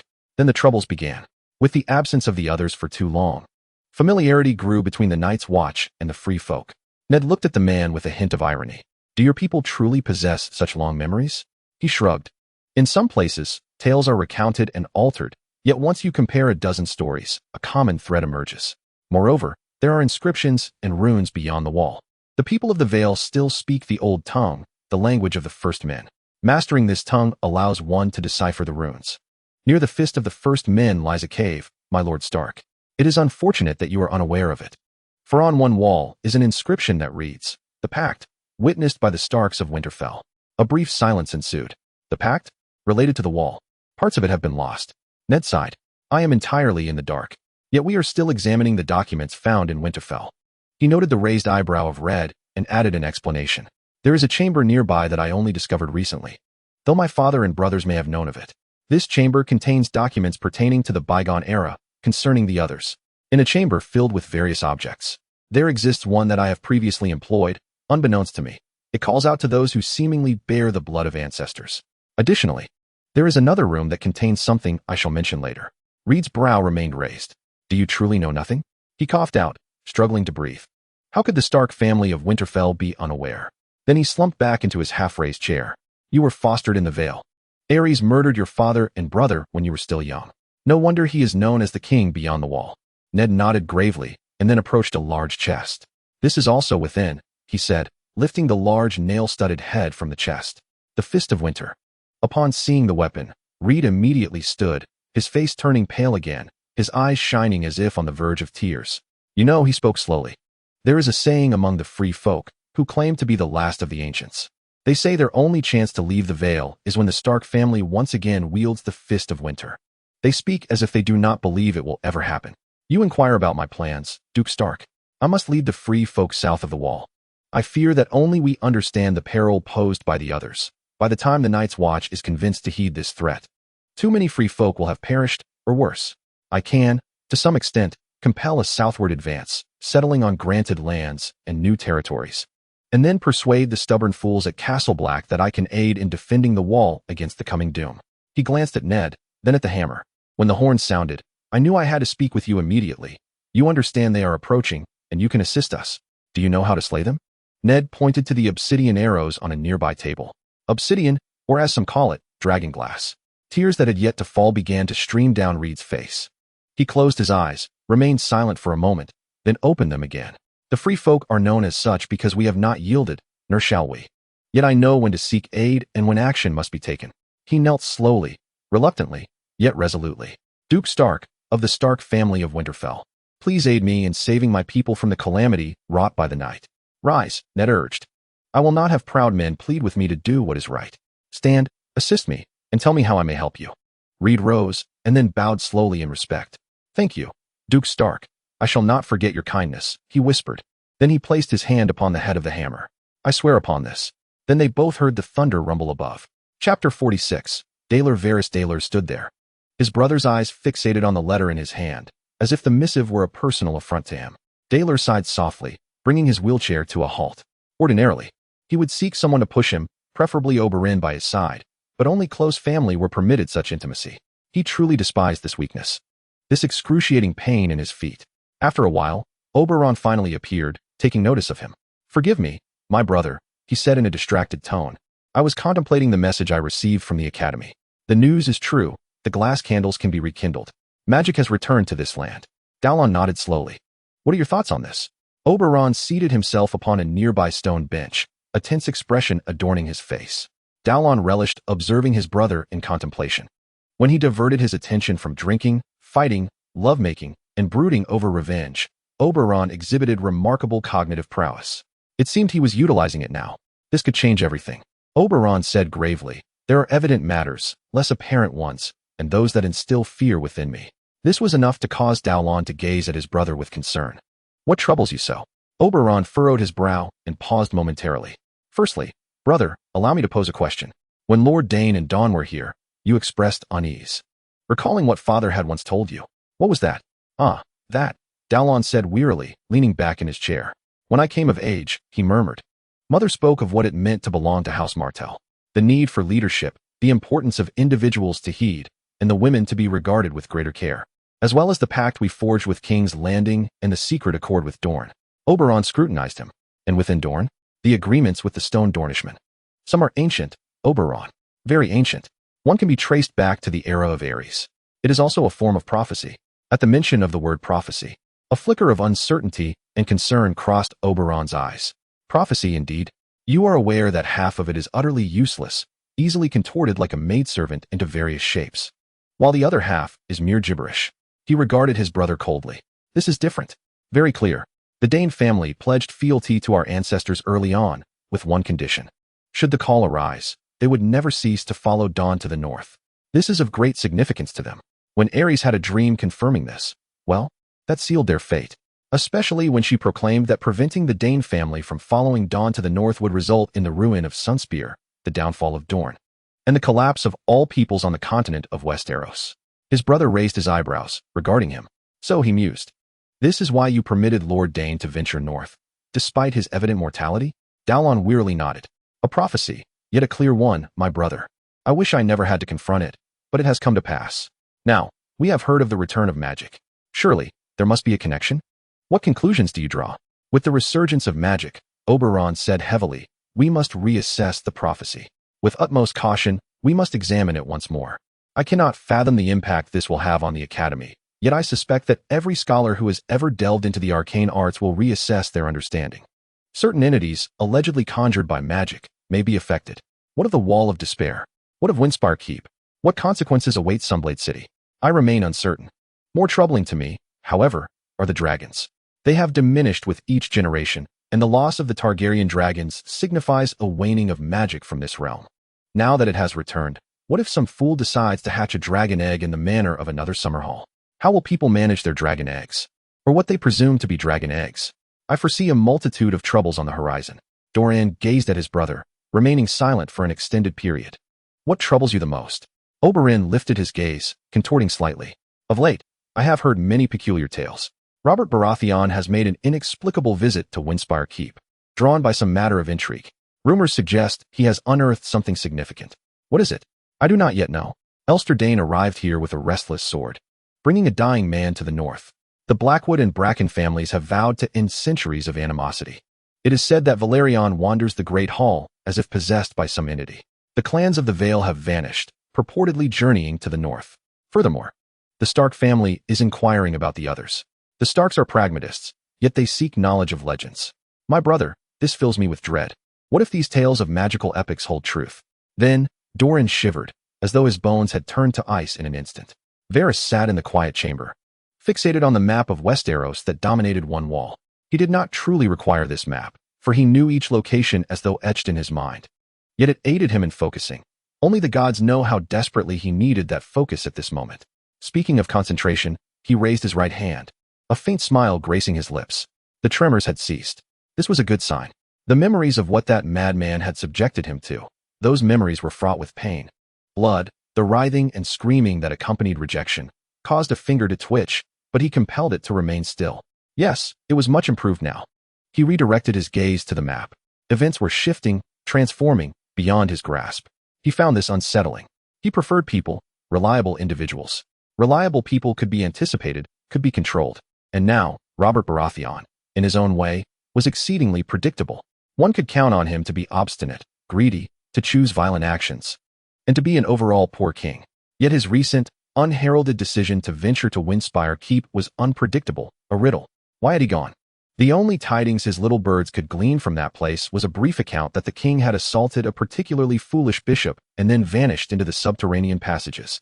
All of this was strange and unpredictable. Other events weighed heavily on his mind. It was evident that Aemon Targaryen had departed from Black Castle and journeyed to Winterfell. Why? Was it connected to the incessant discussions regarding the White Walkers? Clearly, the entire north was abuzz with ravens, predominantly concerning the same matters and protests regarding the loyalty of House Stark to Winterfell. It seemed that the ravens from the south of Neck were similarly preoccupied. Furthermore, there were peculiar activities in Highgarden, where Mace Tyrell appeared to have demolished parts of the walls, followed by loud screams. The information was exceedingly unstable and vague, as if the little birds carrying the messages were being shaken by some unseen force. He needed to investigate. In these times, he required his little birds to be reliable. He despised such chaos. Perhaps there was an underlying order, a pattern yet to be discerned, but if so, it remained elusive to him. Varys slightly pursed his lips. Perhaps he should send a raven to Illyrio to see what insights he might glean? After all, his old friend possessed an astonishing wealth of information. A small figure appeared at the door, cautiously approaching to lay down a tiny rolled-up note before vanishing once more. Varys picked up the note, swiftly unfurling it to read. His brows arched and then furrowed, as he raised his plump hand to cover his mouth, stifling a laugh. Oh dear. It seemed that a noble lord from King's Landing was on the verge of experiencing an exceptionally terrible day, a day that could very well define his entire life. Perhaps he ought to sell tickets? Chapter 47. Peter Baelish the warehouse was imbued with a multitude of scents. The predominant aroma was that of rotting apples, accompanied by the musty odors of old boxes, damp straw, mildew, and mouse droppings. Such a beguiling fragrance seeped into his garments with every fleeting moment spent within. It had been quite some time since he had found himself in such a position. He closed his eyes, successfully resisting the urge to shout at himself. He was foolish. He was overly hasty, excessively arrogant, and dreadfully proud. Years of toil, patience, and intricate scheming had come undone. All because he had witnessed a piece in the game move in a manner he had not anticipated, or at least had moved before he could foresee. He had long wished to manipulate the lovely, sweet, deluded Lisa to gain power in some capacity. There were numerous intriguing possibilities, yet Jon Arryn was an elderly man, and his son was both young and frail, the heir to the Vale. Securing Robert Arryn was crucial. Thus, he had gambled recklessly, hurriedly, without a coherent plan. And then he had failed. Fortunately, thanks to a hasty message from a gold-cloaked knight with a penchant for gambling. He learned that the Hand of the King had issued a warrant for his arrest shortly after the events transpired. Even more fortuitously, he was not in the Red Keep when he received the news, but rather in one of the many brothels he owned in King's Landing, allowing him the opportunity to slip out through a side door and traverse a narrow alleyway to this very warehouse. Now, he awaited the fall of darkness. He glanced up at the upper level for a moment and sighed. He had managed to leave a mark, activating his emergency plan. Though it was not a particularly sound strategy and fraught with peril, it was certainly preferable to languishing in a dark cell awaiting trial. He surveyed the cloak and hood, crafted from coarse, irritating fabric, which would serve as his disguise on the way to the meeting point. They had better all be present. He had already compensated them handsomely in advance, with a promise of further payment upon boarding the ship. After that, he could journey to Braavos, where his amassed wealth awaited him over the years. The distant chime of a bell drew his attention upward. Dusk was nearly upon him. Well, at least the wait was drawing to a close. He brushed his hand across his smooth face, while the act of shaving had caused him discomfort. It was a necessary sacrifice. The townsfolk would be on the lookout for him, and it was absurd to risk exposure out of vanity. As darkness finally descended, he donned the cloak, drawing the hood over his face, and stepped into the street. He feigned a slight limp, insufficient to arouse suspicion, yet enough to convince onlookers that an elderly man was merely returning home. Even in the shadows, the streets of King's Landing thrummed with life. The city rarely slumbered. Yet he kept his distance from the lights and the most bustling crowds. Exercising caution, he soon exited the vibrant district, entering quieter thoroughfares. Of course, danger lurked even here. A lone individual could easily fall prey to thieves or other nefarious elements. Each time someone passed him by, he tightened his grip on the dagger concealed within his sleeve. However, nothing transpired as he traversed the tranquil streets until he reached an archway. He passed through it, crossing a short, dim alley, and arrived at the grand door. Cautiously glancing around, he produced a key and unlocked it. Once inside, he made his way toward the illuminated courtyard. He discerned a dark figure in the window, a crossbow resting on the sill. This was reassuring. However, seated at a table in the courtyard were 4 fools, goblets of wine before them. This was unfortunate. Anger welled within him, rendering him breathless as he lowered his hood and shed the cloak. "I thought you would be ready by now. We must leave." Silence met his words, and he felt his fury mounting. Oh, the bounty on his head must surely have spread, and he wondered how much it was. Aelin must have promised substantial rewards to those who could capture him. Well, he had anticipated such treachery. "Recall our agreement, and I can pay you again in Braavos." A prolonged silence ensued as he paused, his gaze fixating on the group. They were all unnaturally quiet, perhaps too quiet.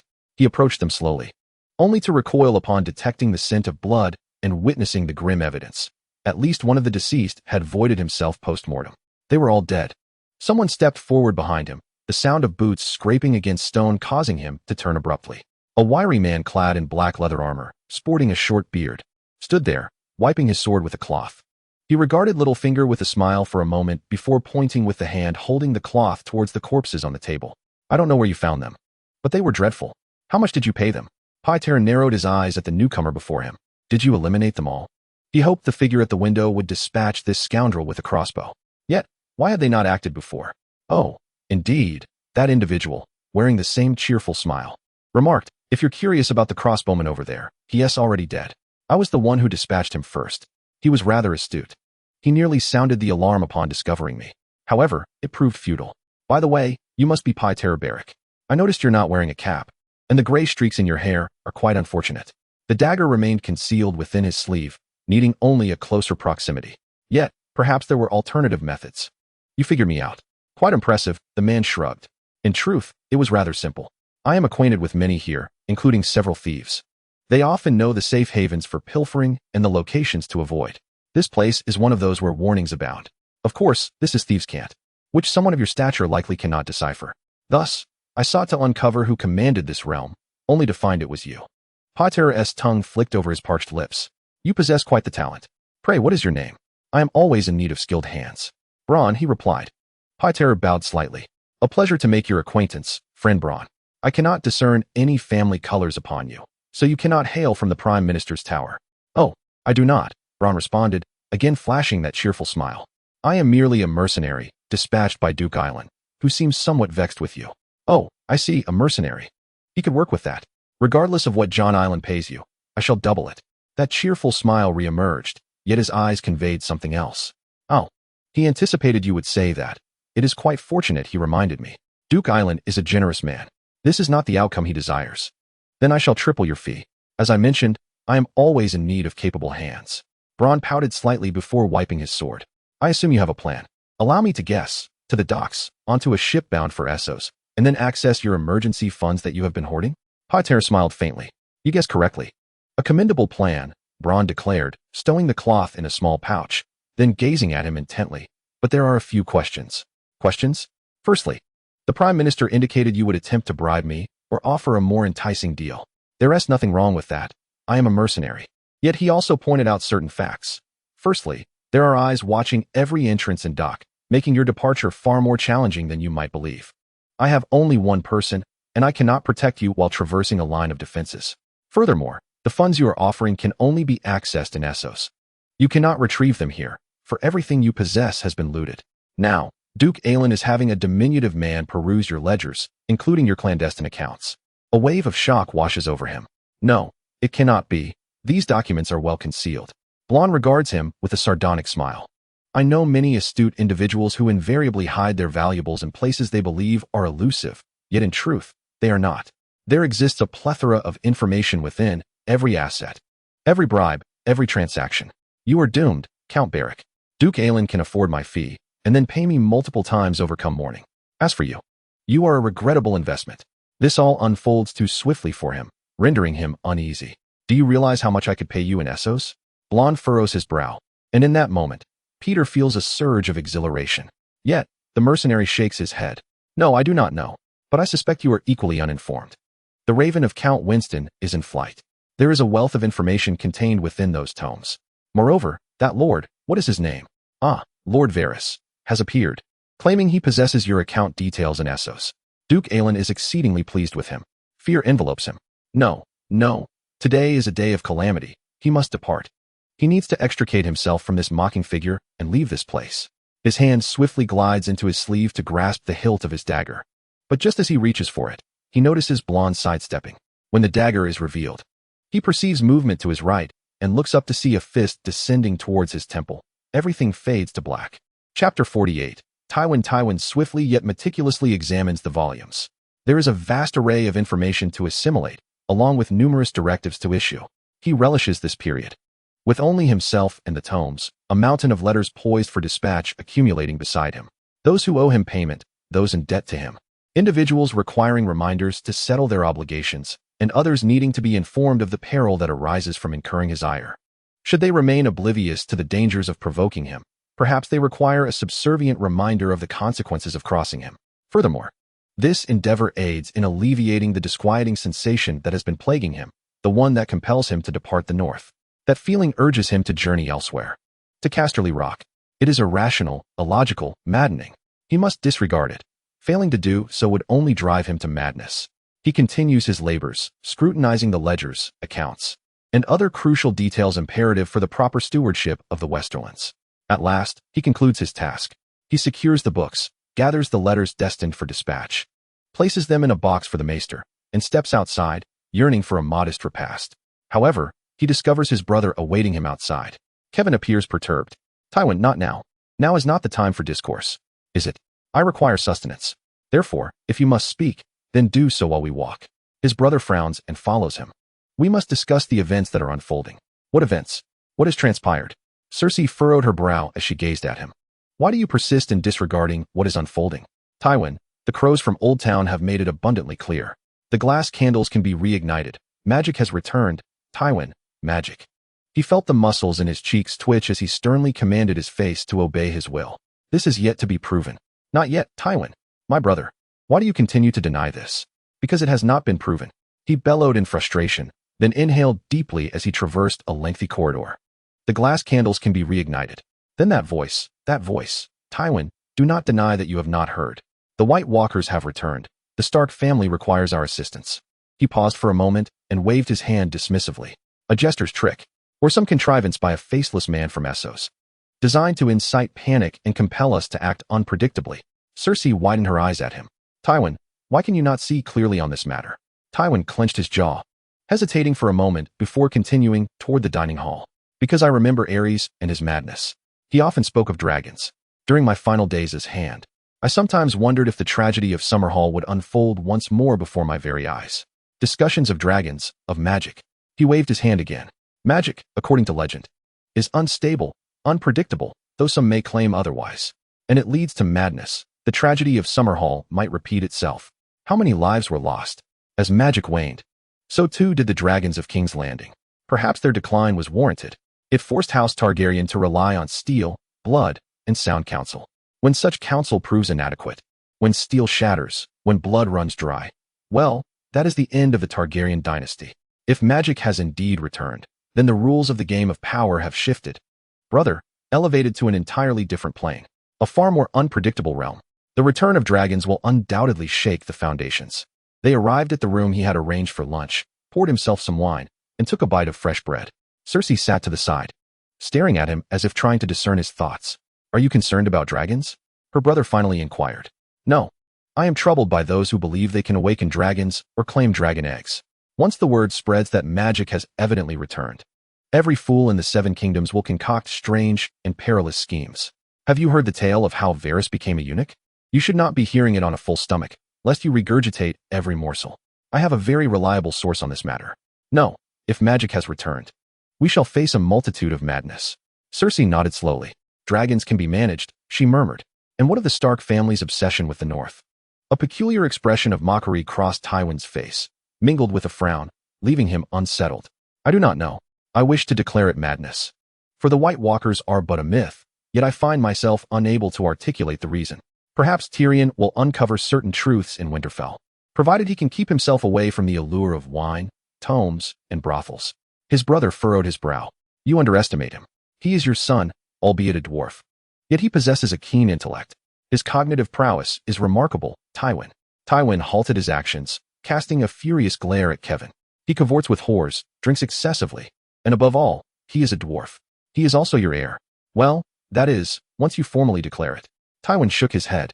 Jaime will be my heir. Once I have him divest that accursed white cloak. Tyrion? Never. Kevin sighed, then searched for his food. Very well. Now, that presents another matter. Perhaps two matters. That voice. Can you elucidate? Truly? A juggler's trick. Tywin's voice resonated with both anger and exasperation. As I have stated, I sensed it, as did you. In various places within Casterly Rock, Tywin. This is no trick. Something has indeed shifted. Some force calls to us. The blood of our ancestors coursing through our veins, brother. Albeit diluted by the blood of the Undulls, yet it remains undeniable. He chewed slowly, the taste of food and wine nearly extinguished. If that is the case, he finally remarked, then it is the dead summoning those who no longer care.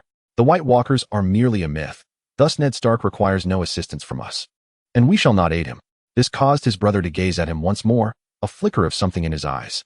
The North and the West were once very close, Tywin. What if this summons is to repay a debt? He paused in his eating, for his mind needed to grapple with this notion. That is a valid point, he then shrugged. We have long since repaid any debts owed to the North. Now, what is your other point? I wish to reopen the North Passage. I feel an urgency to go there. He regarded his brother with a cold stare. No. He repeated the word with a tone of finality. Tywin, I say no. We can no longer concern ourselves with the trifling matters our father holds dear. Kevin leaned forward. Tywin, our father must have his reasons for favoring such things, and that room, with its runes, utterly meaningless. Furthermore, our father is a feeble fool. That is my final answer. Now begone. His brother sighed once more, glowering at Tywin, yet complied with his command. As he departed, Tywin gazed northward, towards that damned passage. Then he bit his lip and averted his gaze. No, this will not do. Anything that captivates his father must be sheer folly. Chapter 49. Daenerys Targaryen. Daenerys stood upon the balcony, gazing intently at the vast expanse of the sea. She was aware that she faced north, sensing instinctively that it was the north she beheld. Yet how did she possess such knowledge? That was a tale of its own, a rather intricate matter to elucidate. A strange pull enveloped her, an emotion she had never before experienced. Viserys felt it too, yet he harbored his own interpretations. He claimed it was the call of destiny, beckoning them back to the comforts of King's Landing, home. Home, she often pondered, what truly constituted home. She possessed no recollection of her birthplace, Dragonstone, nor did she have substantial knowledge of King's Landing, other than the tales and paintings that depicted it. Those places served as the stronghold of House Targaryen, the realms they ought to call their own. In truth, she was uncertain of what home truly resembled or where it might lie. Aside from a distant memory of the Red Door and Bravos, her impressions of home were scant, a remnant of years long past. Together with her brother, they had wandered with a small retinue, ever in search of solace. Their mother had perished during her birth, and the kind-hearted Ser Willem had also departed from this world. Their coffers were meager, and the support for her brother's claim to the Iron Throne appeared rather paltry. Concerns for him weighed heavily upon her. Viserys was a proud man, yet increasingly bitter. He harbored grand ambitions, but lacked the means to realize them. She had heard the common folk refer to him as the Beggar King. She often wondered if he was aware of such a moniker. Fearful of inciting his ire, she dared not disclose her thoughts. Yet, circumstances had shifted slightly. They resided in Pentos, sheltered within an edifice that overlooked the sea, under the protection of Illyrio Mopatis, a powerful and affluent merchant, notably corpulent in stature. He had not always been thus. A statue of him clad in armor graced the courtyard, depicting a visage that was, well, almost handsome. Those days were long behind him. Daenerys found herself uncertain of how to regard Illyrio Mopatis. Indeed, he had shown great generosity, offering them refuge and pledging his unwavering support. Yet she questioned the timing. Why now? Why not sooner? Was it because Viserys had been too young in the beginning? She understood that youthful kings seldom thrived in their realms. But why not extend their welcome from the outset, allowing time for Viserys to mature? Was it the threat posed by the usurper's assassins that necessitated such caution? The mansion was guarded by the Unsullied, those nearly emotionless soldiers. There was also a minor detail, the man's eyes. They seldom conveyed any sentiment. No matter how broadly he smiled at her, she was uncertain of the extent of her trust in him. Yet, as Viserys placed his faith in the man, she chose to remain silent. With a gentle sigh, she wandered to the small cave she had discovered on the third day of their stay in the estate. In that shaded nook, cloaked by trees, tranquility reigned. She knew few ventured there, despite a winding path leading down to the ocean. Seated upon the ancient stone bench, she once more gazed towards the north. She wished fervently to understand the nature of this peculiar pull, for it was indeed strange. She too wished to understand why Mopatis had been so perplexed of late. Hearing footsteps and voices, she glanced around. Someone was on the balcony, and the wind carried the faint sounds of conversation. Ah, it was the governor. One must exercise patience, she thought. He had always been patient and could wait a while longer. He would not be pleased, but I shall inform him. A voice tinged with a peculiar accent and a hint of resignation declared, when might he arrive? A brief silence ensued. A month hence, Mopatis finally spoke. By which time we should have more news. Our friends in King's Landing ought to relay further information regarding the tumult in the Seven Hells. We shall also receive updates concerning the Dothraki and their sudden shift eastward. I am unsettled by this change. It stirs a sense of unease within me. A cacophony of laughter followed. Then another voice chimed in. Magic has returned, and thus, we should all feel apprehensive. News has arrived from Karth. The House of the Undying is no longer in decline. A pause ensued. It is a warm day, yet I see you shivering. Have you suddenly grown cold? If you had ever beheld that accursed place, you too would tremble, Mopatis bellowed, speaking of sorcerers, wizards, and madmen. In any case, do convey this to Clinton and the others, especially as the Rose Knights are preparing to return to Westeros. There are more than enough who recognize his visage. They are perpetually enthralled by the home from which they were exiled, an embodiment of madness. Another pause followed, and then that voice fell to a near whisper. Almost inaudible. What of the Beggar King and his sister? They are not here, Mopatis nearly murmured, before the two figures moved away, their footsteps gradually fading. She sat there for a moment, pondering the words she had overheard. She had no doubt that what she had heard was not directed at her. The mention of her brother's nickname had revealed as much. The name Clinton seemed vaguely familiar. What was the House of the Undying? What did all this talk of magic signify? Once she was assured that the balcony was unoccupied, she ascended and gazed upon the estate. Oh, Viserys was there. Pacing in deep thought, his hands clasped behind his back. She approached him cautiously. Brother, are you well? Viserys started slightly, then fixed his gaze upon her. Daenerys, you are here. Have you heard? This made her wary. Heard what? Now, a strange and almost terrifying light flickered in her brother's eyes and across his face. News has arrived from the Citadel. Magic has returned. Daenerys, magic. Do you understand what this means? She was bewildered by his fervor and thus shook her head. Dragons, Daenerys. Dragons. If magic has returned, then so too shall dragons. And a Targaryen king requires the dragons of House Targaryen. I shall command Governor Mopatus to procure for me the largest dragon egg he can find, for I shall be able to hatch it. She gazed at her brother with a smile as he rambled on. Yet suddenly, an inexplicable dread seized her heart. Chapter 50. Tyrion, the city of Riverrun. While not as grand as Casterly Rock, possesses its own unique allure. This expansive stronghold, belonging to a formidable family, is indeed impressive, albeit not on par with Casterly Rock. Nevertheless, as the sole port within hundreds of miles, it boasts numerous commendable attributes. Any attempt to besiege it would encounter significant challenges from the outset. One must assault both ends simultaneously to make any impact, and additionally, render the river traffic untenable. Tyrion surveyed the landscape as his party approached the southern entrance of Riverrun. He could discern why some regarded it as one of the most impregnable fortresses in Westeros. Yet, he also perceived its vulnerabilities.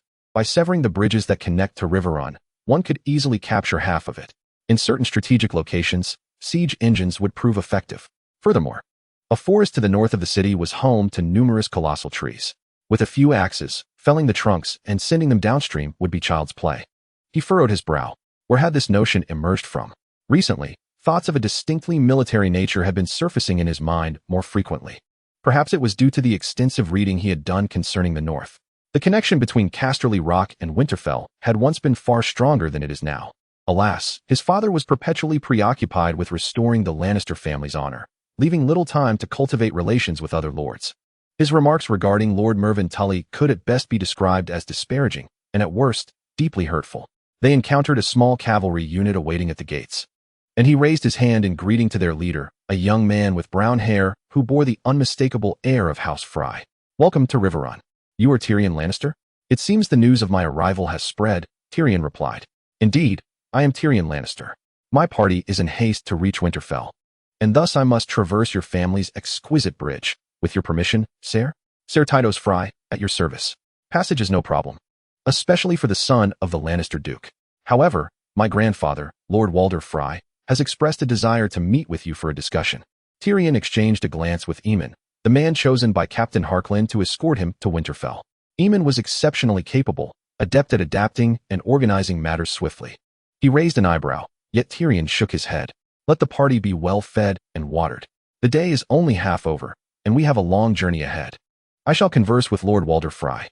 Then he turned to the knight, Tytos, a name rich with irony, and smiled. "Please, lead the way." The hall of Riverrun bore an odd atmosphere. The chill that permeated the air was not born of temperature, but rather of the very souls within. The primary source of this chill seemed to emanate from Lord Walder Frye, an elderly man seated upon a grand black chair intricately carved with the likeness of Riverrun. He glared at Tyrion across the table, which was strewn with remnants of a hasty luncheon, while Lord Frye busied himself sipping from his goblet. The atmosphere was thick with fear, particularly the dread directed towards Lord Frye. Upon seeing Tyrion, his eyes glimmered with malice and avarice. "So, this is the infamous tardy Lord Frye," Tyrion mused. "You are the dwarf," Lord Frye remarked, his slightly inebriated tone evident as he set down his goblet and wiped his mouth with the back of his hand. A woman nearby regarded him timidly, her long brown hair framing a visage of meekness. "A son of House Lannister. I expected you to be somewhat shorter." "I am indeed Tyrion Lannister," he replied with a resonant voice, "the son of House Lannister, the Duke of the Westerlands, and the protector of the realm." The avaricious gaze remained fixed upon him. "A most impressive title," he muttered. "Your father performed admirably as Hand of the King. Yet, how could he spawn a son such as you? On a personal note, he must indeed consider himself fortunate to have a son as astute as I. Pray tell, Lord Frye, is there anything beyond veiled insults and provocations that you wish to discuss with me?" "Boy, curb your tongue," bellowed a bearded man nearby, demanding a modicum of respect. Lord Frye leaned back in his chair, smiling at Tyrion. "This is my bastard son, Black Walder. He has quite the temper, little Lannister." Tyrion cast a scornful glance at the man, who appeared a curious amalgamation of fury, folly, and pride. "Indeed, I am aware of his volatile nature. Now, Lord Frye, do you have any substantial matters to discuss with me beyond our mutual barbs? You wish to cross the river to Winterfell, but for what purpose?" Tyrion narrowed his eyes, sensing something amiss among those gathered. There were undercurrents at play. House Stark seeks knowledge of the White Walkers regarding matters of the past. House Lannister aims to extend a hand of assistance. Thus, My father has dispatched me bearing tomes and information. We are progressing swiftly. Is this the information you seek? Lord Fry leaned forward once more. No, I do not relish the thought of ravens flitting about without cause. Something is afoot, and I am left in the dark. The Bracken and Blackwood families have ceased their long-standing hostilities and vowed to defend this land against the White Walkers. Merely a myth. Reports indicate that a vast host of men has crossed the Green Fork downstream, which should be impossible. And now you arrive, representing House Lannister. There are numerous enigmas entwined within these events, many mysteries. He furrowed his brow, absorbing this information. The alliance of the Blackwood and Bracken families against a legendary threat? Lord Fry, this is exceedingly peculiar. I have spent countless days at sea, utterly oblivious to the recent happenings. However, I can assert that I am merely journeying to Winterfell with tomes concerning legends. Nothing more. Those flickering eyes scrutinized him, once again deeming him unworthy. The common folk were murmuring, and Lord Fry grumbled, particularly those of ancient lineage. Many fools babbled nonsensically about a supposed accord between House Stark, House Bracken, and House Blackwood in Winterfell. Absurd. And now you arrive, a Lannister. A diminutive and slight fellow, yet still a Lannister.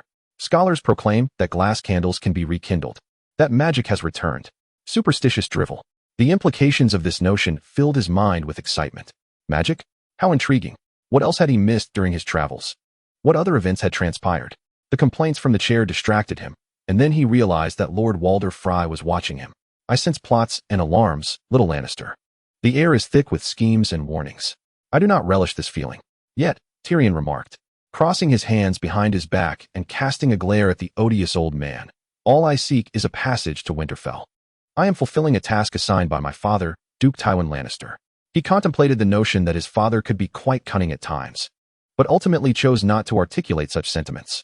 Lord Walder Fry glared at him sidelong, pondering for a long moment, then shrugged and took a sip from his goblet. Inform me of any developments you uncover. Have you wed yet? Tyrion's eyes widened in surprise, recognizing the abrupt shift in topic, then suppressed his bewilderment. No, I have not wed. Why do you inquire? The Lord of the Twins gestured towards the women seated to his left. I have many daughters, and I am always seeking to rid myself of them through marriage. Would you care to peruse and select a bride from House Fry? The various women momentarily appeared taken aback, their emotions visibly flitting across their faces, until they met Lord Walder Fry's gaze and fell silent. Tyrion stifled the impulse to seize his goblet and drink deeply. Regrettably, out of respect for your lovely daughters, I must proceed to Winterfell post-haste. I beg your pardon for my inability to attend to your daughters immediately. Moreover, I must add, regarding my matrimonial choices, it would be most unfortunate to do so without my father's counsel. The visage of Sansa flashed in his mind, and he forced himself to restrain his emotions. Yet, some semblance of his restraint momentarily slipped, as Lord Walder Fry's complexion paled slightly. Well, the old man grumbled, off you go, little Lannister. Go to Winterfell and pursue your myths and legends. Tyrion bowed, conveying the respect he deemed this dreadful figure warranted, then exited the place with as much speed as dignity allowed. This was a locale he would need to tread carefully around in the future. Chapter 51. Theon in recent days. Theon has found his dreams to be tumultuous, sleep often eluding him. When he finally succumbs to slumber, he frequently awakens, breath quickened, gasping for air, enveloped in a sense of suffocation and dread, as though he is on the brink of peril. Yet, he cannot recall the specifics of his dreams, save for an overarching sensation of drowning, weighed down by some savage force. He blinks at the book before him, grappling with another strain. He has been engrossed in the histories of the Iron Islands, and has come to a harrowing realization. His father is a fool. This conclusion is one he despises. For he is a man of iron, a devout follower of the drowned god, and the sole son of Balon Greyjoy. Nevertheless, he must concede that the Greyjoy rebellion was a complete disaster from inception to end. The timing of the insurrection was not merely poor, but foolish, uniting all of Westeros against the Ironborn, granting King Robert fleeting glory. The outcome has brought only death and devastation to his people. If his father sought an independent Iron Islands, why did he not persuade old Qhorin Greyjoy to declare independence during Robert's rebellion? Such reasoning eludes him. Theon slowly closes the book and gazes out the window. Something is afoot. Lord Stark has sequestered himself in his study for 2 days, evidently engaged in discourse with someone from the north. Who this individual might be remains a mystery. The irritable Lord Amber is pacing about Winterfell, while Robb is preoccupied with his studies. Jon Snow. He discovered him just days ago in the crypts, at the tomb of Lyanna Stark, weeping. Typically, Theon would scoff at such a scene, eager to utter some coarse jest. Yet, for reasons unknown, he finds himself devoid of mirth. Why is this? What has come over him? This sensation of pressure, of being propelled and nearly torn asunder? He yawns. Sleep is a pressing necessity, an abundance of it. Yet first he must eat something. Dinner is subdued. With Lord Stark still ensconced in his private study, Lady Stark sits beside Robb, while Lord Amber occupies the other side. Theon enjoys Jon, the boisterous and wise young man who imbues the room with vitality. Nearby, Bran and young Robb Arryn are engaged in inquiries about knights with Domeric Bolton, while Sansa watches them with a smile. On the other side, Arya, when Lady Stark is not looking, is busy making faces at Rickon, eliciting giggles from the little boy. At another table, Jory Castle engages in hesitant conversation with the nurse of the errand boy. Things are stirring. After dinner, Theon contemplates sneaking out to find a harlot. But fatigue overwhelms him. His mind is now clouded by exhaustion. He waves farewell to Robb and retreats to his chamber, shedding his clothes before nearly collapsing onto the bed, remembering at the last moment to pull the blankets over himself. And then, he drifts into sleep. He was jolted awake by a foul odor. Opening one eye to the stench of decay, the unmistakable scent of death. It felt hauntingly familiar, triggering a wave of panic as he sat up abruptly. He found himself amidst the wreckage of a derelict ship, the very vessel from his dreams, marked by peculiar wounds. Stranded, he could hear the waves crashing against the sides, while the oars lay shattered and broken. Where were the crew? As he glanced around, nausea overtook him, and he nearly retched. Scattered about were fragmented bones, ensconced in tattered fabric. The only intact remnant was the mast, which he eyed with trepidation before tremblingly rising to survey his surroundings. Clad in battered, rusted armor, a frayed belt hung from his waist, supporting an empty scabbard. Where was he? Then he beheld the shore, not of sand, rock, or earth, but a gruesome expanse of bones. Shattered remnants littering the ground. He looked up to find no sun, obscured by the surrounding twilight. Tendrils of mist swirled about, rendering the landscape indistinct. Suddenly, a heavy hand clapped down on his shoulder, violently hurling him onto the shore.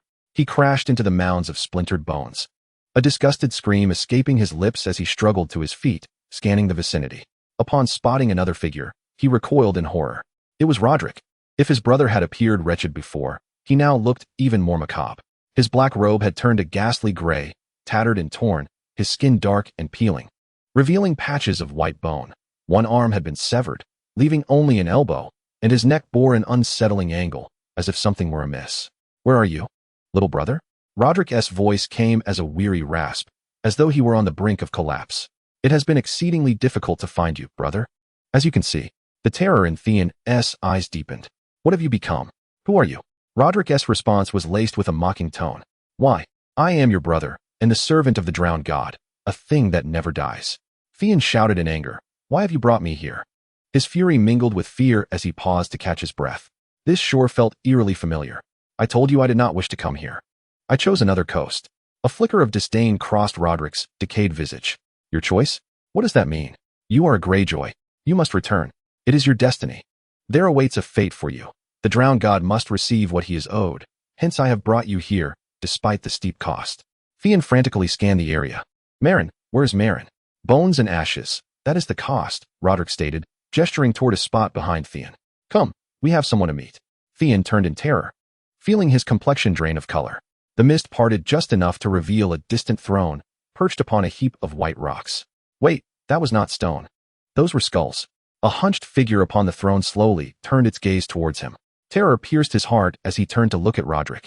No, I shall not go. The decaying face leaned forward. You are a Greyjoy boy. You must serve the drowned god. A myriad of thoughts flashed through Theon's mind. 100, no. 1,000, as he beheld the visage of his deceased brother. Then, he heard the sound of footsteps approaching across the bone-strewn shore, slowly advancing towards him. Theon closed his eyes tightly, holding them shut for what felt like an eternity. When he finally opened them again, he felt something in his hand. He did not look at it, nor did he know whence it came, but instinctively he recognized its purpose. No, he whispered, I do not think so. Rodrik's face contorted with rage. His remaining arm swung towards Theon, but as it began to descend, Theon thrust the heart tree branch he had somehow found into his brother's chest. Black ichor erupted from the wound, a foul stench permeating the air. Yet Theon disregarded it all, driving the stake into the very spot where Rodrik's heart lay. What had once been his brother convulsed and screamed before collapsing, as if all tendons had been severed. its body crashing to the ground and dissolving into a puddle of black ichor and stained bones. Theon looked down, gasping for breath. When he heard an enraged scream, the slow footsteps behind him quickening, he thought, I cannot look at it, I do not wish to see it. He tightened his muscles, focusing on running towards the beach. The mast, he must reach the mast, it was imperative. Rodrik had thrown him farther than he had imagined, his feet slipping upon the bones and skulls beneath him. He fell more than once, whimpering in terror as he heard the thing behind him begin to close in. Finally, he reached the ship's edge, leaping over the rail and plunging towards the mast. Old God, he cried, touching it, listen to me. I choose you. I reject the drowned god. Hear my words. As he uttered this declaration, the mast trembled, and the face of the heart tree he had seen before reappeared. Theon Greyjoy, are you certain? This choice is irrevocable. The ship rocked violently, something tugging at it with dreadful force, and a stench filled the air, one he had never imagined. Something drew closer. He could feel its putrid breath on the back of his neck. He knew he should not think of it, nor look upon it, if he wished to retain his sanity. I am certain. I choose the path of House Stark. I will lead my people away from death. I choose you. Old God. Light erupted from the mast. No, from a tree that had suddenly appeared, dispersing all shadows and banishing the incessant cacophony of screams he had heard. Theon awoke in terror, his hands searching his face, finding that the scabs upon his previous strange wounds had vanished. Around his neck hung a leather cord, adorned with a metallic artifact. He gazed at it, breathless, as it bore the likeness of a heart tree. Chapter 52. Robb, as they partook of breakfast. News finally arrived that his father had emerged from his private study and wished to converse with him, along with Jon Arryn, Domeric Bolton, and Jon Snow. Robb breathed a sigh of relief. He was uncertain of his father's intentions and why he had taken so long. According to his mother and Roose, his father was engaged in discussions with a significant visitor from the north, though the identity remained undisclosed. Thus, he led his small entourage through the corridor, pausing momentarily. Theon appeared, rushing toward him, as if he had hastily donned his clothes in the dark or in a flurry. Robb, I need to speak with your father immediately, Theon exclaimed, panting. His demeanor appeared somewhat unusual, marked by a hint of shock. The mark from that dream on your face has vanished. Indeed. Theon replied in a tone Robb had never heard before. It was yet another dream concerning the old gods. Your father instructed me to inform him immediately should I have another. You are fortunate, lad, Jon Arryn bellowed. Ned has finally left the study. Whatever occupied him within, he has summoned us. You had best accompany us. What is that? Jon Snow inquired, pointing at the barely visible leather cord around Theon's neck. Partially obscured by his wrinkled shirt, Theon's complexion paled slightly. I believe it to be a gift from the old gods. All halted, their gazes fixed upon Theon Greyjoy. Old gods? Jon Arryn queried in astonishment. I had thought your Ironborn worshipped the drowned god. Theon looked up at the imposing lord. This Ironborn now venerates the old gods. He murmured, I have renounced the drowned god. His ways lead only to death, madness, and despair. They continued their journey in silence. Robb reflecting on the transformations Theon had undergone since his resurrection. Everything felt markedly different now. The more things changed, the less certain he became. Yet one thing was assured. He felt the allure of the forest more intensely than ever before. Something awaited him there, and he felt an urgent need to venture forth within the next day or two. Upon reaching the door to the study, Robb politely knocked. Hearing a quiet invitation to enter, he pushed the door open. His father sat within, at his desk, cluttered with documents and tomes. A large map that had previously hung nearby had been relocated, drawing Robb's attention. The map bore markings in regions north of the wall. Wait, in places I have never seen before. Theon, you need not come. I did not summon you, his father remarked, a hint of confusion in his voice. No, Lord Stark. You did not, but you mentioned that should I dream of the old gods again, I must seek you immediately. I have done so. Last night, I found myself aboard that ship once more. Yet it had met with disaster upon an island. The very isle I endeavored to keep my brothers away from in my previous dream. Lord Stark. There his face quivered with fear. It was a place constructed of bones, a realm forged in death. Rodrik was there again, yet he had transformed. More decayed and clad in tattered garments. He proclaimed that I had been brought back at a great cost. And then he sought to lead me to the one I had mentioned to you, the figure seated upon the throne. I suspect it was the drowned god. An aura of death emanated from it. Struggling to escape, I wounded my brother with a wooden stick. Perhaps it was weirwood, though I knew not whence it came. Then I fled to the ship, scaling the mast. His face grew gaunt in recollection. Something pursued me, a creature emerging from the throne. I understood that a mere glance would drive me to madness. I knew, Lord Stark. Thus, I prayed to the old gods and declared my allegiance to them. I rejected the drowned god. At this moment, tears streamed down Theon's face, and Robb extended his hand, gently patting his shoulder in a gesture of comfort. You did the right thing, Robb whispered. You acted correctly.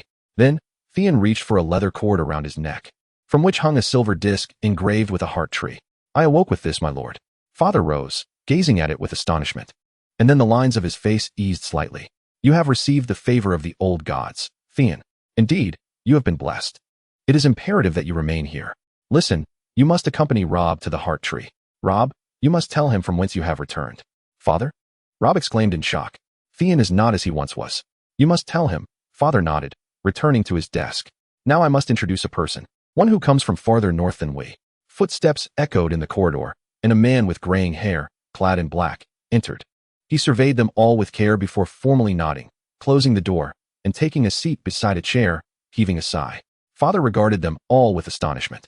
By the way, this man comes under my protection. His name is Mance Rayder. The room fell into stunned silence, just as Jon Snow began to gather his legs, groping for the dagger at his belt, when Lord Eddard Stark suddenly stood. Sit down, great Jon. He comes seeking refuge under my protection. You shall not harm a hair on his head. The room reverberated with the furious roar of the father.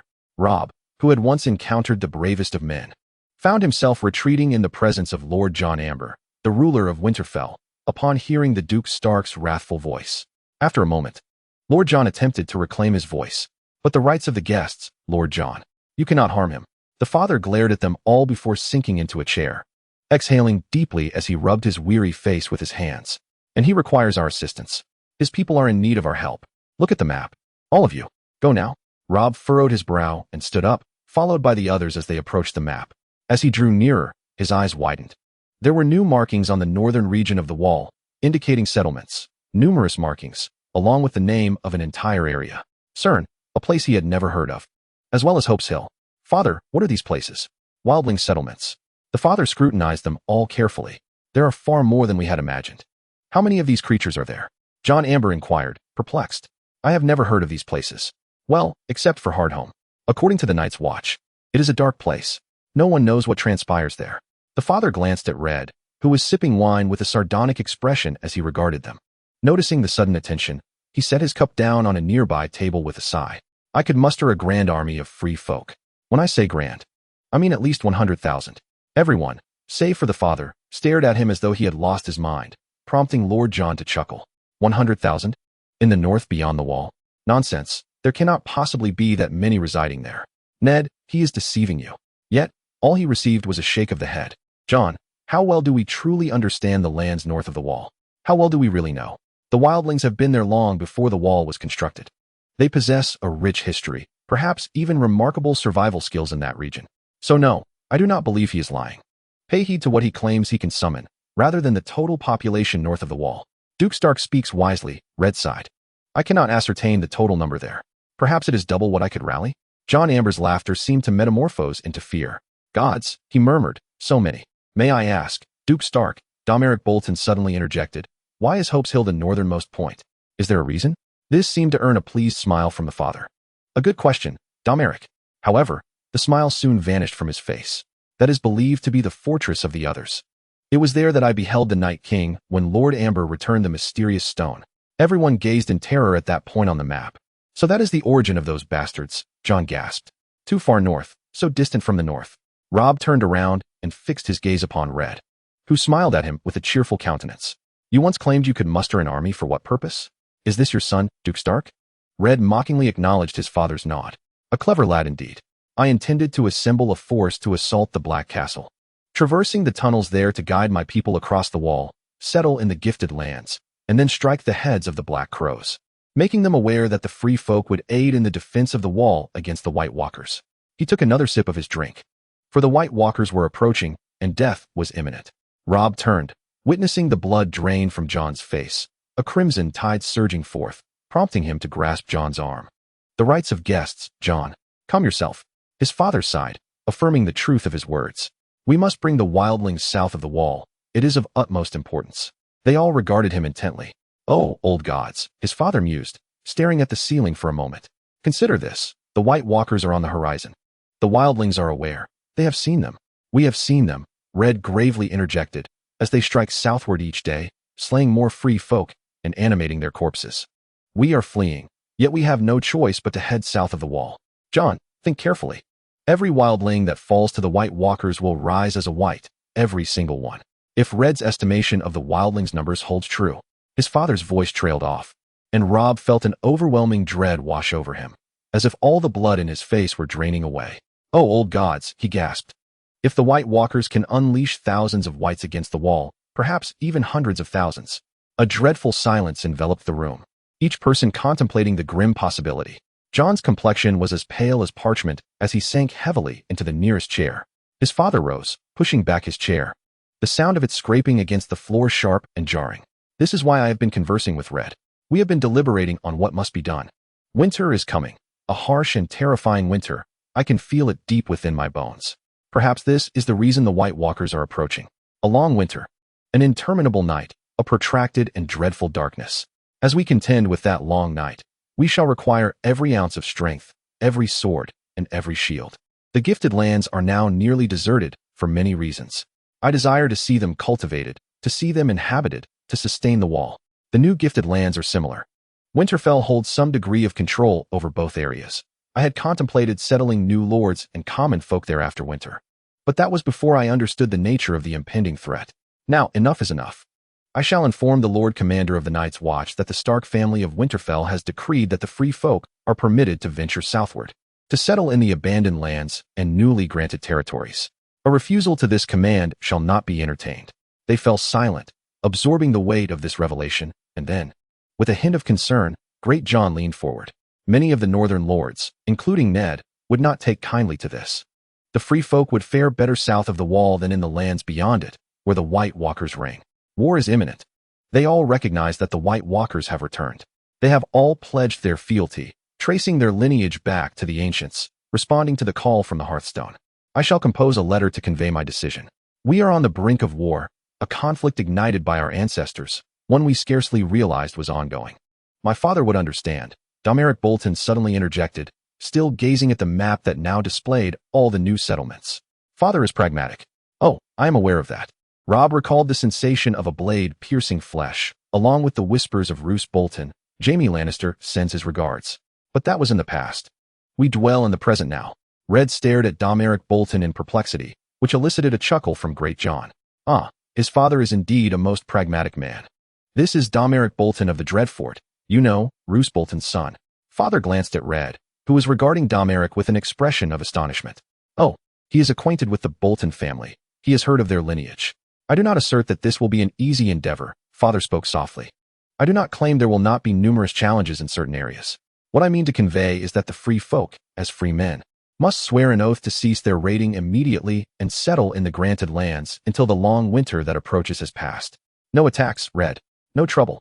I cannot guarantee anything, but I shall exert my utmost effort. Red nodded solemnly. The leaders of the free folk understand what awaits us should we remain north of the wall. Cannot you command them? Theon asked, furrowing his brow. You are the king beyond the wall. Once a man of the Night's Watch, the free folk scrutinized Theon. It is not so simple, lad, he finally replied. I am not, the kind of king you envision. I am able to lead them because I am the only one with a plan to save our people from the onslaught of the White Walkers. Once you have witnessed your first White Walker and felt the chill of their approach, you will comprehend why they follow me. Robb was taken aback. Theon displayed no discontent at being referred to as a lad. Instead, he furrowed his brow in contemplation and nodded. Father surveyed the room. There remains much to discuss. Thus I shall not keep you. Great Jon, please stay. We need to confer with Red. Robb and the others nodded and proceeded towards the door. As Robb opened it, he collided with Maester Luwin, who stepped back in surprise. My apologies, Robb. Is the Lord Stark available at this time? Please come in. What has happened to Rewin? Rewin hurriedly entered, clutching something resembling a letter. A raven from Wind's Rest, from Duke Stark. Upon hearing this news, Robb's ears immediately perked up, and he turned to re-enter the room. From Renly Baratheon? He and his father inquired simultaneously.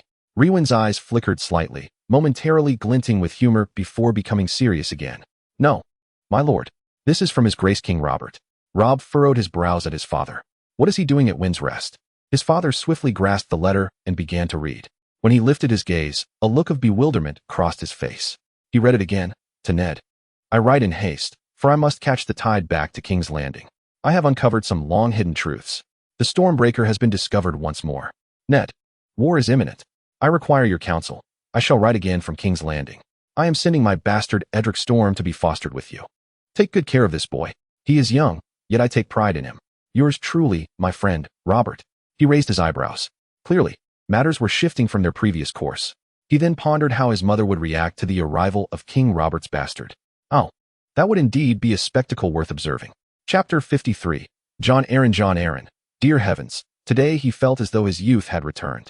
He paused and surveyed the Red Keep, beginning to realize just how much he detested this place. Yet, he must fulfill his duties. For there were no other suitable individuals available. Sighing, he descended the stairs to the cells, striving to conceal his weariness and present his best face. Oh, how fatigued he felt. Lisa's reaction to the news of Baelish's arrest was one of initial shock, swiftly followed by a near-manic fury, leading her to unleash a torrent of sobs, lamenting that he was destroying her life. Then she fell silent, devolving into incoherent mutterings, screams, and hair-pulling. He had to summon Pycelle, who promptly administered a potion that rendered her pallid and lulled her into slumber. At some point, he must inquire about Robert's medication. He did not anticipate a satisfactory outcome, as he had begun to suspect her mind had deteriorated into severe mental illness. Hearing whispers ahead, he peered into the corridor. Bronn was conversing with Quirrell, and as he approached, both turned to bow in his direction. He acknowledged their respect and nodded towards the cells. Was he truly secured? Quirrell glanced at Bronn, who nodded affirmatively. Indeed, my Lord Chancellor. We have cleared the other prisoners from around him and ensured that the guards do not approach him too frequently. Oh, why is that?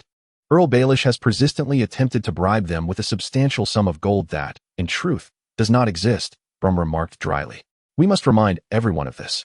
He has been trying, my lord, Quell added, equally dry. He even mentioned that he could procure gold from Pentos. This man is a scoundrel, Jon said, furrowing his brow. I wonder what other secrets he harbors. Very well, Quell, please return to the tower of the Prime Minister and arrange for a raven to be sent to Pentos. The man nodded briefly and then walked down the corridor. Jon watched him depart before turning back to Brom. The mercenary's expression was as grave as Jon had ever seen. My Duke Prime Minister, I have something to discuss with you. About what? About Baelish. The mercenary sighed, glaring at the door of the cell. When will his trial take place? Good question, Jon mumbled. Tomorrow. We possess ample evidence to have him executed a dozen times over. The Iron Bank also desires his demise. Brom gazed at him in shock. He has offended the Iron Bank. Well, he, apparently lied to them. Moreover, he has embezzled a portion of their loans. This indicates that he is either more foolish than he appears or exceedingly arrogant, believing he could evade justice. However, as the master of coin, he has access to all records and can alter them at will. Yet, the actual accounts at hand are very precise. And the Iron Bank's representative in King's Landing is furious. He has dispatched a raven to Braavos, and I have no doubt that when a response arrives, he will demand Baelish's head. Unless, of course, other tidings reach the faceless men in this region. Brom's eyes widened and then hardened. That should resolve a few matters. Duke Allen, that man is a weasel. Worse still, he is a remarkably vindictive weasel. Given that I am the one who apprehended him, I shall not rest easy unless he is dead, for he will inevitably seek to settle the score with me. Who are his enemies? The mercenary sighed slightly. I converse with the common folk, my duke. At times, you would be astonished by what they know. People notice the happenings around them that lords and ladies might overlook. Did you know that Baelish smirks each time he passes by the spot in the throne room where Brandon Stark was slain? He still remembers the one who wronged him. And he smiles at the thought of that death. And Brandon Stark met a most gruesome end. Jon recalled all the legends surrounding that dreadful day in the throne room, where Ned's father and brothers perished, ultimately revealing the unspeakable madness of Aerys Targaryen, which led to the kingdom's downfall. Is Baelish still smiling? When he believes no one is watching him. Brum shook his head. No, to call him a weasel is unjust to weasels. This man is insidious and malicious. Frankly, my Duke Prime Minister, the world would be a better place without Baelish. Jon nodded briefly. Then, Brom, you must remain vigilant. You shall be well rewarded. He paused. May I inquire about your greatest aspiration in life? Bronn tilted his head, scrutinizing him, evidently assessing his response. To possess my own land, he finally declared, his voice imbued with longing. A modest parcel, perhaps with a title, a wife, a son, no longer to slumber in filthy taverns, no longer to court peril. He then offered a bitter smile. Of course, the dilemma lies in my propensity to attract trouble in every corner. Jon smiled in return. You ought to consider the role of the Prime Minister, he replied in a dry tone, reminiscent of a stone man, exaggeratingly shuddering at Bronn's expense. Perhaps I could assist you in acquiring your own land. The gold cloaks in the city, and my soldiers are in search of Peter Baelish. Yet you have discovered him in an unthought-of locale. Moreover, you have unearthed his secret ledger. Indeed, you shall be handsomely rewarded. Bronn nodded respectfully, and as Jon turned towards the door, he reached forth to open it. Good luck, my duke. He returned the nod and exited, retrieving a torch from the wall beside the entrance. Should I require your services, I shall summon you. The other cells stood empty. They once housed two individuals, one a thief who thought treasures were more easily found in the Red Keep than in the city, and the other a madman who claimed the Seven Gods' Hell was soon to open, heralding death for all, necessitating his speech upon the Iron Throne. He was captured before he could reach the main gate. Now, they were both confined elsewhere. Peter Baelish should remain alone. This man is far too dangerous to be incarcerated with others. Alone, save for that odor. It was a presence, reeking of decay, death, and excrement. It was an odor not merely lingering, but one that was aggressively offensive. Baelish heard his footsteps as Jon approached the door of his cell, peering through the iron bars. My Duke Prime Minister, welcome to my new abode. Baelish spread his arms wide, gesturing to the surrounding cell as though welcoming him to some luxurious new residence. He looked wretched, clad in coarse garments. A bruise marred his forehead, yet his eyes remained sharp. What honor do I have to host you? He gazed at the man for an extended moment, suppressing the impulse to draw his sword and complete the task begun by Brandon Stark. Your trial will occur tomorrow. What charges have been levied against me? Am I not a loyal subject of King Robert? Baelish's voice bore a tone of feigned injury, almost exaggerated indignation. You pilfered the king's coin, deceived everyone, purchased properties in this city and many others with ill-gotten gains, and you betrayed me. Jon glared at him through the iron bars. His teeth clenched in fury. And this is merely the beginning. You attempted to abduct my son, Baelish. I shall not easily forget this. You have wounded me, my duke. Baelish retorted lightly, his tone so casual as if he were indeed innocent. What evidence do you possess? Jon squinted, then scrutinized the pitiful little man. We have your ledger. It is evident that my adversary has orchestrated a scheme against me. It was your handwriting. My enemy possesses numerous resources, which evidently include forgers, and perhaps even individuals who bear an uncanny resemblance to you. We have unveiled your clandestine organization. A clandestine organization? Indeed, so it is. A flicker of uncertainty glinted in his eyes as he quickly licked his lips. He was unsure. From your ledger, Jon wore a triumphant smile, his heart brimming with animosity. You ought to have selected a more sophisticated encryption method for them. My subordinates cracked it on their third attempt. We are aware of your holdings in King's Landing, as well as in other locales. It appears you have not garnered much loyalty from your associates. Once they realized your financial backing had been stripped away, they divulged the truth. These individuals. He had finally amassed sufficient evidence to indict Janos Brandt for bribery, corruption, and numerous other transgressions, leading him to the wall. But these people are merely charlatans, my Duke and Prime Minister. They are tarnishing my reputation. Your reputation, Jon remarked with a smile. What reputation? The reputation of a thief and a rogue. A man who owns a brothel and acquires his women from some rather intriguing places. A man who bribes the gold-cloaked guards to repeatedly turn a blind eye. Well, that will no longer be the case. Your filthy underground organization has been dismantled. Baelish now regarded him as if he were uncertain of his own identity. It was time to deliver another dagger thrust. We have located the individual you dispatched to abduct my son, named Mikken. Why? Baelish seemed momentarily taken aback, as if forcing himself to act. Would I do such a thing? I do not know, Jon admitted. Why would you do this? Why was my wife so unsettled when I sent my son Robb to Winterfell, only to calm down afterward? Did you inform her of your plans to kidnap my child? You bastard? Baelish stared at him for an elongated moment, then actually smirked for an instant. Am I to be blamed for hoping a devoted mother would reunite with her only child? Jon narrowed his eyes. Do not lie to me, Baelish. You sent your men to attempt to seize my son on the very day I was to send him to the north. How did you know? This time, Baelish's smile was more triumphant and ostentatious. My Duke and Prime Minister, you are exceedingly naive. This is King's Landing. Everyone can be bought, of course, depending on the price. You would be astonished at what you can uncover. Some secrets are astonishing and quite entertaining. A faint alarm rang in the depths of his mind, and he glanced once more at the pitiable little man. Why would you poison my son? A flicker of something passed through Baelish's eyes. Poison? The so-called anticonvulsant that my son ingested. It was not medicine at all, but a chronic toxin that exacerbates his seizures.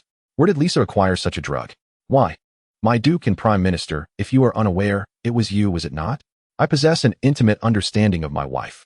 I am acutely aware of how she dotes upon him and how she relishes in caring for him. Did you recommend this apothecary? To gain leverage over her? This time, the emotions reflected in another's gaze are more pronounced, surprise, tinged with a hint of fear. Lady Allen requested that I recommend a pharmacist, and I complied. Jon fixed his gaze upon Baelish, who defiantly straightened his posture and returned the stare. There was a mixture of provocation and exhilaration in his demeanor, as if Baelish were privy to secrets unknown to Jon. As I mentioned, your trial is set to commence tomorrow morning, he finally declared. Thus, I advise you to prepare your meager defense as best as you can. Oh, and by the way, you are no longer the smallest lord of the Fingers. Your title has been stripped away, and you are no longer a nobleman. This revelation widened Baelish's eyes, prompting him to step forward with a hiss of hatred. You cannot do this. I can, Jon replied, his tone icy. Have you forgotten whom you are addressing, Baelish? I am not only the hand of the king, but also the protector of the East and the Duke of the Vale. I do not take kindly to my vassals betraying me, even from such an insignificant castle. What message would it convey if you retained your title during the trial? Baelish's mouth moved for a moment before a cunning glint appeared in his eyes.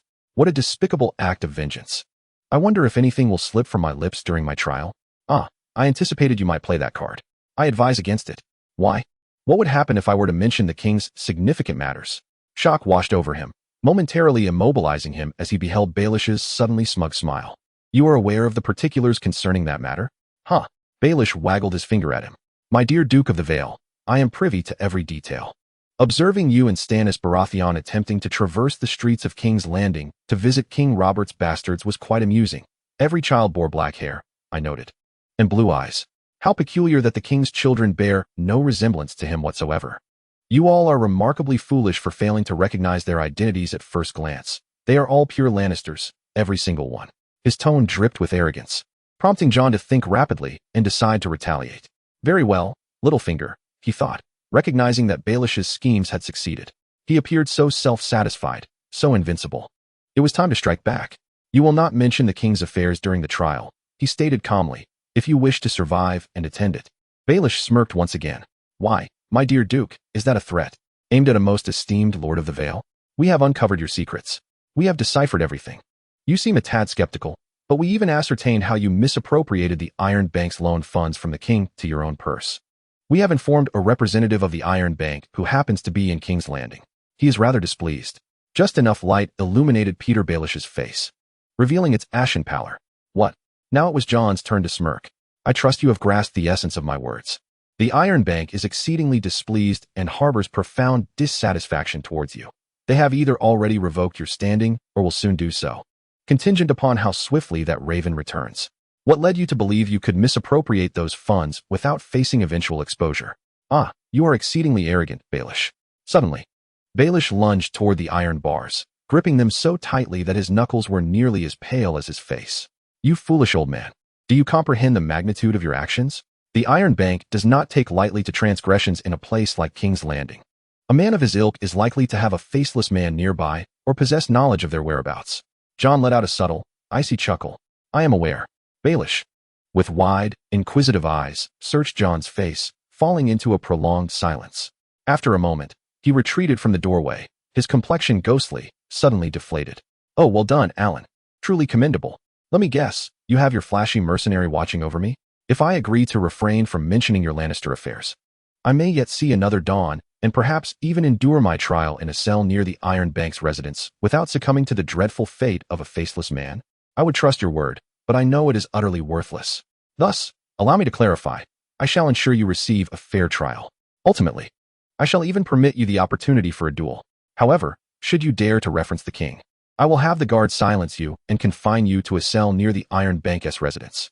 Baelish slightly nodded. You have already determined my crime. Your guilt is undeniable, Jon replied in a voice as cold as stone, yet you shall have your trial. He then turned and exited, finally reaching the doorway where Bronn still lingered. The mercenary sat at the entrance, a pair of tongs in one hand and some nails in the other. Twisting one nail against another to fashion an iron caltrop, Bronn displayed a sardonic grin. Oh, indeed. If I am to keep that weasel from being slain by a faceless man, I must create as many environmental advantages as possible to safeguard him. A wise strategy. Jon sighed wearily. Let him live to face judgment. I shall bestow upon you his castle and title as a reward. though the Vale's diminutive fingers peninsula is somewhat barren save for a mere rock. Thank you, my duke, but it is also rather remote, Bronn replied, chuckling as he continued crafting the iron caltrops. While tempting, I shall reward you, Bronn, with land and title, provided you keep that weasel alive. The mercenary nodded. I shall, my duke. Jon Arryn acknowledged him with a nod before striding out. The sunlight shone brilliantly, and after the oppressive darkness of the black cells, the contrast induced a prolonged headache. Then he saw Quell hastily approaching him. Is there news? His Majesty the King is returning, my Duke Prime Minister. The Archbishop wishes to see you at the Great September of Baelor as soon as possible. He insists it is urgent. Chapter 54. Theon took a moment to muster his courage before entering the godswood. He knew he had to go there. Duke Stark had instructed him to do so. Yet, he was beset by a dreadful premonition regarding what Robb was about to disclose. He could not articulate why, but he felt an ominous sense that something terrible awaited him. At last, he steeled himself and strode into the godswood. There he found Robb seated before the heart tree, his expression inscrutable as he gazed upon it. Robb nodded in acknowledgement of Theon's arrival. Father said you need to know what has transpired. Robb's voice was slow, almost hesitant. I am aware that you will not relish much of what I am about to tell you. It is a harrowing tale. He studied his old friend for a long moment, then furrowed his brow slightly. Could it be worse than dreaming of being pursued by a drowned god? Awakened by the rotting corpse of your own brother? Robb appeared to contemplate this for an extended time. Yes, he finally replied, the word escaping his lips with a hesitant firmness. Theon, what I am about to share with you. It will change you. Theon looked at him, bewildered. Change me? How so? Robb paused again, seemingly organizing his thoughts. He then lifted his gaze and placed his hand upon the heart tree. I swear, by the old gods as my witnesses, that this story is true, Theon. I swear it. Theon recognized that this was not Robb's usual demeanor unless he was entirely earnest. He nodded slowly in acknowledgement. A wave of unease surged within him, a nauseating tide. I was touched by the old gods. They sent me back. Back from where? Theon asked, bewildered. From the moment I died, Theon. I was dead. Theon stared at Robb, witnessing the heir to Winterfell, his complexion pale and taut with tension.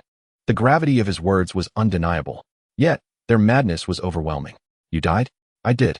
In the twins, at the hands of Walder Frey and Roose Bolton. He spat out those names with fury. Yet, such words seemed utterly insane. Why? He rasped, struggling to articulate anything further. Robb closed his eyes, remaining silent for a considerable time before exhaling deeply. There was a war, he murmured, a very terrible war. That sense of unease merged with an icy dread in Theon's stomach. He had recently read extensively about wars. Did we wage a war? Who initiated the attack? It's complicated, Robb sighed. About a month hence, we shall learn that Jon Arryn died in the old days. Aunt Lisa blames the Lannisters. But the truth is far more intricate. Intricate, you say? What transpired next? Theon sat beside the heart tree, his thoughts swirling like the seeds of a maple dancing in the wind. It was utterly insane, was it not? The king had arrived in Winterfell, accompanied by a multitude of courtiers, including the queen and their children. Robb's intonation of the last word was peculiar, as though something bitter lingered upon his lips, prompting Theon to squint with curiosity. Robb noticed the expression upon his countenance. I shall elucidate shortly. The king desired his father to become his new hand, but initially, his father declined the offer. However, after Bran's unfortunate accident, falling from a tower and fracturing his back, rendering him unable to walk, his father altered his decision. A sudden realization dawned upon Theon. That was precisely why Lord Stark had forbidden Bran from climbing. Indeed, he had no choice. They had never ascertained the circumstances surrounding Bran's fall. He could not recall what transpired, yet it had been strangely unsettling at the time. Theon suspected that Bran had witnessed something he ought not to have seen. Regardless, his father consented to become the king's new hand, promising to wed Sansa to Prince Joffrey, an event that was now eternally thwarted, thanks to the gods. Subsequently, he, Sansa, and Arya journeyed south to King's Landing. A myriad of emotions flickered across his face, revealing a complex tapestry of tenderness, rage, and profound sorrow. They were never seen again after that. The finality of Robb's words enveloped Theon in a deep dread. What had transpired? Someone had attempted to assassinate Bran. Their mother had ventured south to warn their father, only to discover that he was investigating the cause of Jon Arryn's death. They believed that their father had learned the truth about the Queen's offspring while in King's Landing. In other words, they might be the Queen's children, but not the King's.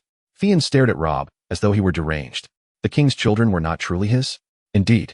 Stannis Baratheon articulated just that. Then, who was the true father? Robb's face contorted momentarily. Stannis Baratheon claimed it was the usurper.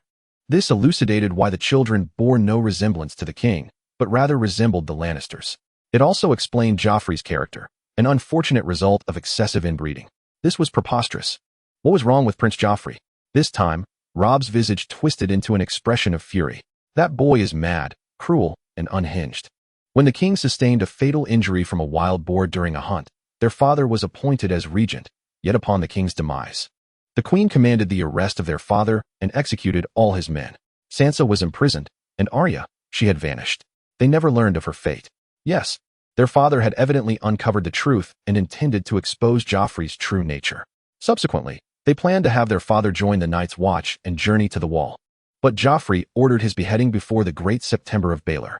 Upon hearing this, terror churned within Theon's heart, nearly prompting him to retch upon the grass. Lord Stark? Dead. He could scarcely fathom such a calamity, especially after the events of the past month. Lord Stark was dead? What transpired thereafter? A shadow of a melancholic smile flickered across Robb Stark's face. I refused to kneel before the wretched cur who murdered my father. I summoned my forces, and we marched southward. You have always stood by my side. Pride filled his heart with strength. Indeed, this was a destiny he could foresee, walking into battle alongside one he could proudly call a brother. Was it toward the twins? Ultimately, yes. Chaos reigned during that time. Stannis Baratheon proclaimed himself king, while his brother Renly, bolstered by the support of the Riverlands, likewise claimed the crown. My bannermen in the north declared me the king in the north. The Lannisters invaded the Riverlands, prompting our southern advance to aid my grandfather and Uncle Edmure. Aunt Lisa did nothing in the Vale. We fought 3 great battles, shattering the Lannister forces and capturing the Kingslayer. Then his voice gradually faded, and he closed his eyes. And then, Theon whispered softly, "Did Robb die? Did he perish at the twins? And then you betrayed me." This time, fear struck him like a physical blow, crashing into his heart.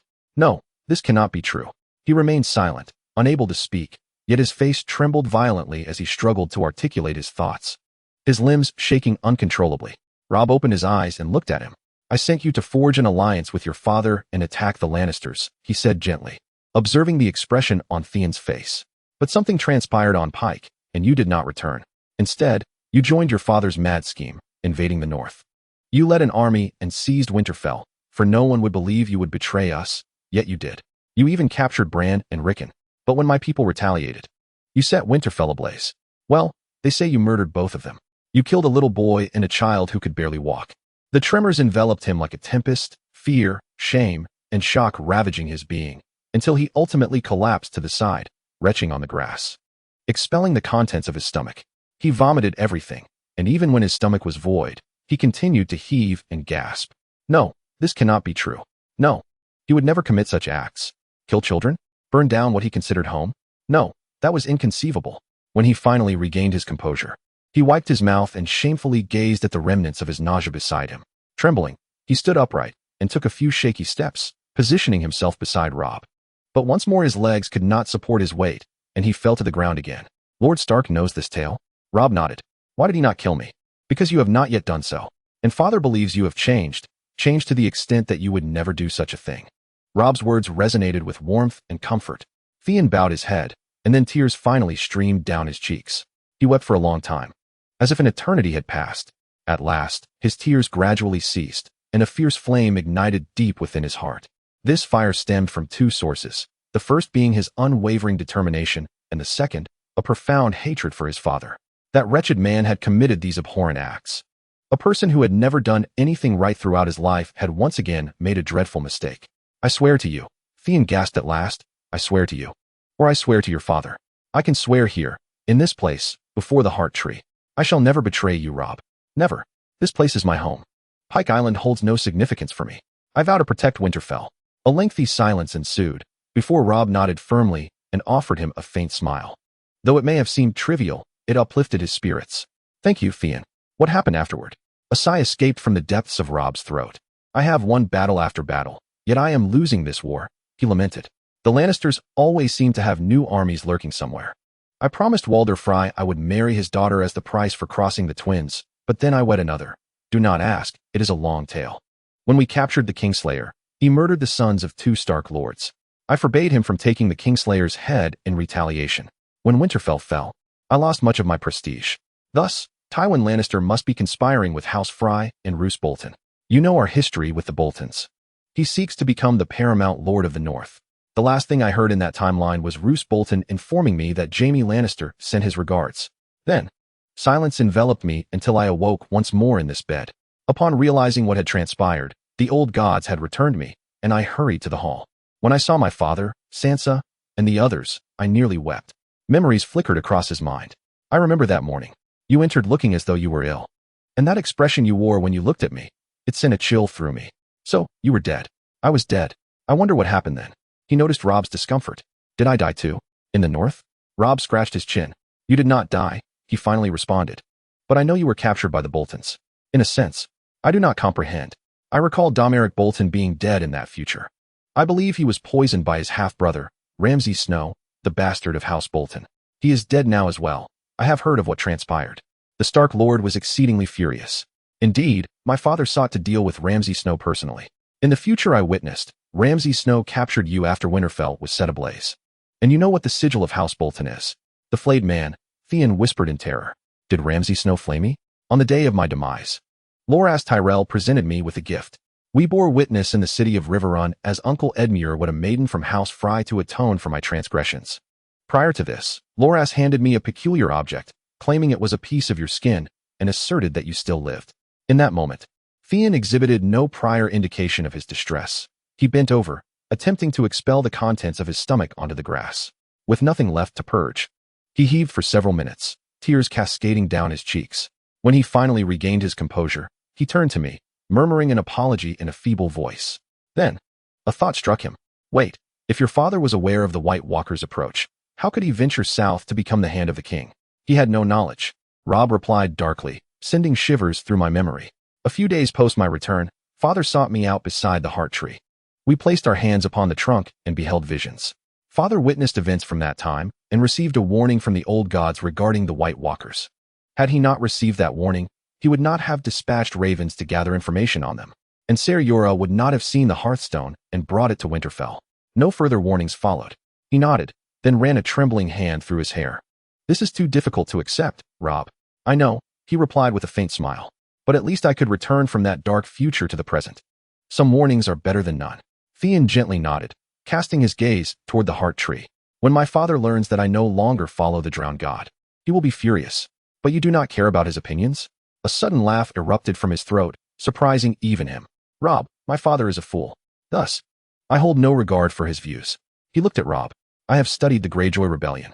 Only a fool would wage war against Robb Stark, especially with the other 6 kingdoms rallying behind him. Moreover, from what you have recounted, in that dark future that shall never come to pass, he appeared even more foolish. You mentioned he had the opportunity to strike the Westerlands while their armies were in the Riverlands. Yet my father, the one eager to plunder every ounce of gold from the Westerlands, forfeited that chance merely to assault the North? For what purpose? To exact some form of vengeance on a deceased individual? He huffed in anger. That man is a fool. A detestable fool. Robb sighed deeply. So, we find ourselves here.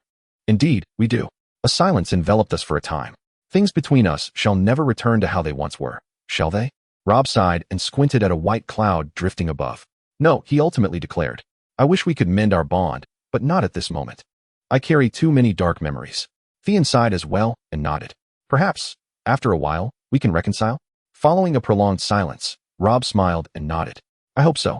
I miss you. As far as I know, you have never departed. He paused. This is quite perplexing. Robb nodded once more. I believe we require some meat. Chapter 55. Jon Arryn. 55. Jon Arryn walked along the cobblestone path, squinting at the sun. Dinner was still several hours away, and nightfall was yet to come. He hoped that Balon could maintain his composure. This evening promised to be lengthy, and he could sense it. A restless feeling gnawed at his stomach, unsettling him. Too much had transpired recently, diverting his attention. He felt his daily responsibilities beginning to wane, and he furrowed his brow. My Duke, Prime Minister. A voice called from the side, prompting him to turn halfway and see Stannis Baratheon approaching. He appeared as he usually did. He suppressed the words Robb often used to describe Stannis, such as his hum. Enough said. You seem troubled, my Duke, Prime Minister. He glanced around. Pleased to see Stannis doing the same. I am apprehensive about tomorrow's trial. Varys is just a minor figure, to quote one of my soldiers, a mere weasel. I do not trust this man. His words are utterly worthless. Thus, such a person is unreliable. Stannis Baratheon nodded briefly. I was just about to seek you out to inform you of new discoveries regarding Barris's corruption. An examination of his ledgers has revealed that a dozen financial officers within the King's Navy are under his bribes, all in his control. A dozen. The last word nearly erupted from Stannis' lips, reaching the brink of fury. This is grave news, Jon Arryn sighed. So many? Indeed, there are that many. They consistently skim from the naval supply provisions or exploit them for personal gain. Thoughts flashed through his mind, prompting him to halt and rub his chin thoughtfully. Could this be considered treason? Stannis smiled at him. Yes, it could be deemed treason. That is what I wish to convey.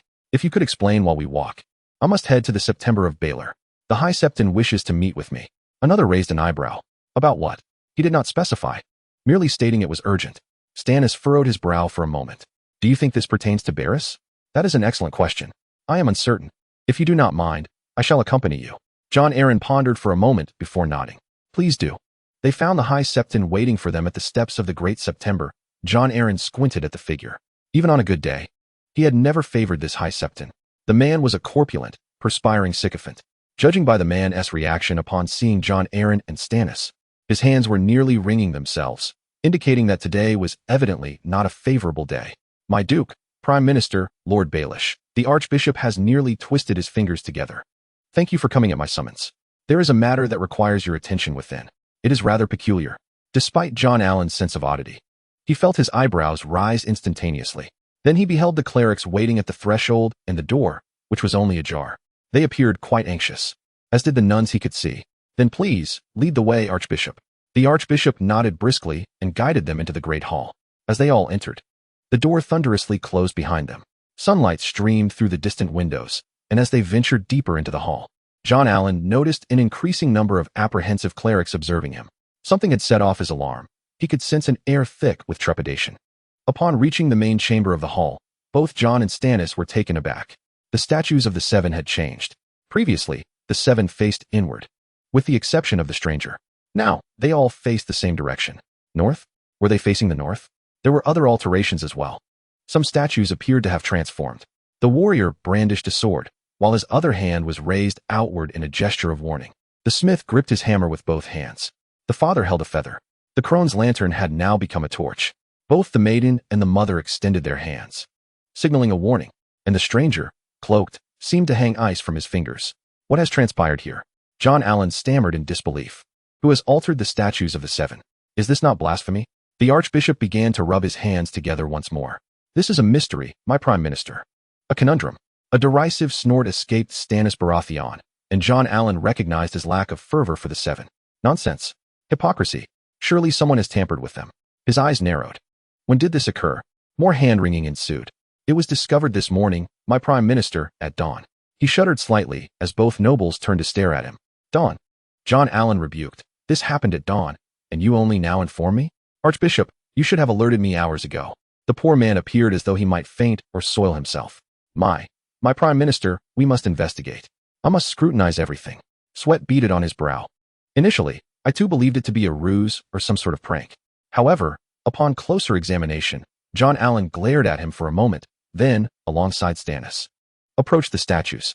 The original figures had undoubtedly been replaced with something else. Did no one know? Who had been guarding the Great Hall during the night? An elderly archbishop emerged.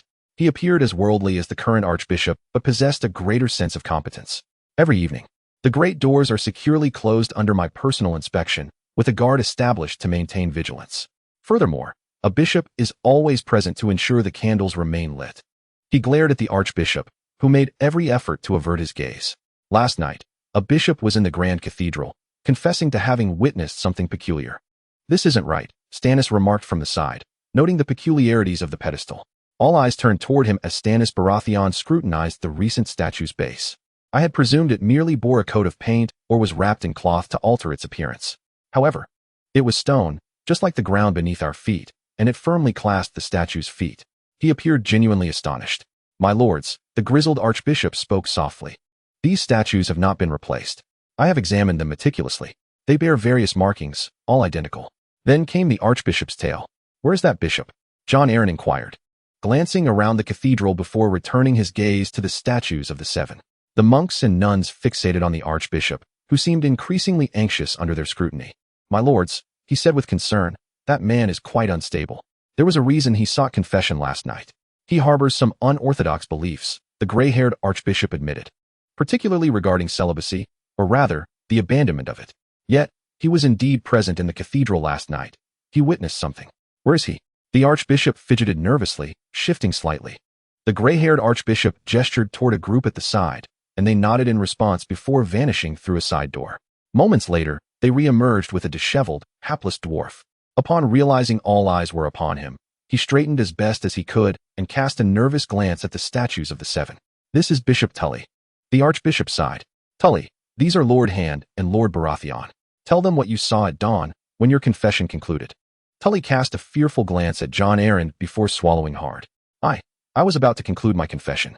He hesitated before the final word, as if he had intended to say something else but changed his mind. At dawn, I was gazing at the seven, he stammered, his mouth moving in fear for a moment before he seemed to grasp something and fell silent. They awakened. A profound silence enveloped the hall. The clergy had evidently heard this tale before, for the stillness was soon followed by whispers and hushed prayers. Jon turned his head from side to side, looking at Stannis, who fixed his keenest gaze upon the bishop. What? Jon finally inquired. Tully waved his hand toward the statues of the seven. They have awakened, my lord. Their eyes have opened. Jon gazed at the statues, perceiving that their eyes seemed to have opened, and they were all fashioned from stone. His bewilderment must have been evident upon his visage, for Toflin once more gestured towards the seven gods. Their eyes shimmered with brilliance, my lord. So bright. Like the sun at dawn. A frigid sensation coursed through Jon's spine, as many, many feet, akin to a centipede, crawled upon it. Did they gaze upon you? Toflin closed his eyes, trembling visibly from fear. Yes, he uttered in a faint voice. My lord. Indeed, they cast a glance my way. Then the warrior appeared to glow. Radiating light, much like the mirage of Dorne. He transformed into his current form. Then they all changed. Right before my eyes. He paused. And then what? Speak, man. Stannis bellowed. Then they spoke. In unison, their voices resonated like the collapse of the wall of the mountain. They instructed me to look towards the north. Death and things worse than death are advancing towards the wall of the long night. His face contorted once more. They spoke, demanding to look to the east. 5 castles' towers should gaze upon the gray wasteland. Then they all turned, facing their present direction. Everyone turned again to behold the statues. That chill seemed to crawl up his spine once more. My duke, prime minister, a silver-haired archbishop whispered urgently. We must maintain secrecy, especially now that various interpretations of Toflin's tale are rapidly circulating. Different interpretations? Jon inquired, noticing the flush upon the archbishop's face. Oh, that is the cause of the delay. These fools have been debating whether all of this truly transpired, and if it bears any particular significance. What interpretations? Various clerics appeared to glare at one another within the hall, many returning the glare. The archbishop's face reddened further, and the silver-haired archbishop sighed, furrowing his brow in distress. Some seem to believe that the seven gods are warning the north, my duke, prime minister. And there are those who worship the old gods. Jon scrutinized the man, then rubbed his forehead in frustration. This is why he despised clerics. There would always be a fool attempting to reinterpret the words of others, seeking to gain greater influence. And greater influence meant more power, especially in the light of the current archbishop's evident inadequacies. I do not know whether those who venerate the old gods in the north are indeed beyond the wall, or if they are truly death and things worse than death. As Toflin has said, Stannis pointed out calmly. I concur, Jon Arryn eagerly agreed, then hesitated. No, this is madness. Is the wall warning us of something more dreadful than the wildlings? What could possibly be worse than the wildlings? Jon Arryn was suddenly beset by a foreboding sense of unease, grasping the reason behind Ned's plethora of inquiries regarding the others. Yet, it seemed implausible. They had vanished. Had they not? Weary, he rubbed his eyes with his hand and murmured, I suppose I must send a raven to Winterfell. With a fatigued tone, he added, I need to discuss this matter with Lord Stark. Stannis nodded, his gaze once again fixated on the statue, his expression betraying irritation. What of the Great September? He inquired. Your Grace, I believe the September must remain closed for the remainder of the day. We need to deliberate on how to address this issue. If those fools have begun to entertain the offensive interpretations concerning the North's faithful, we must act swiftly.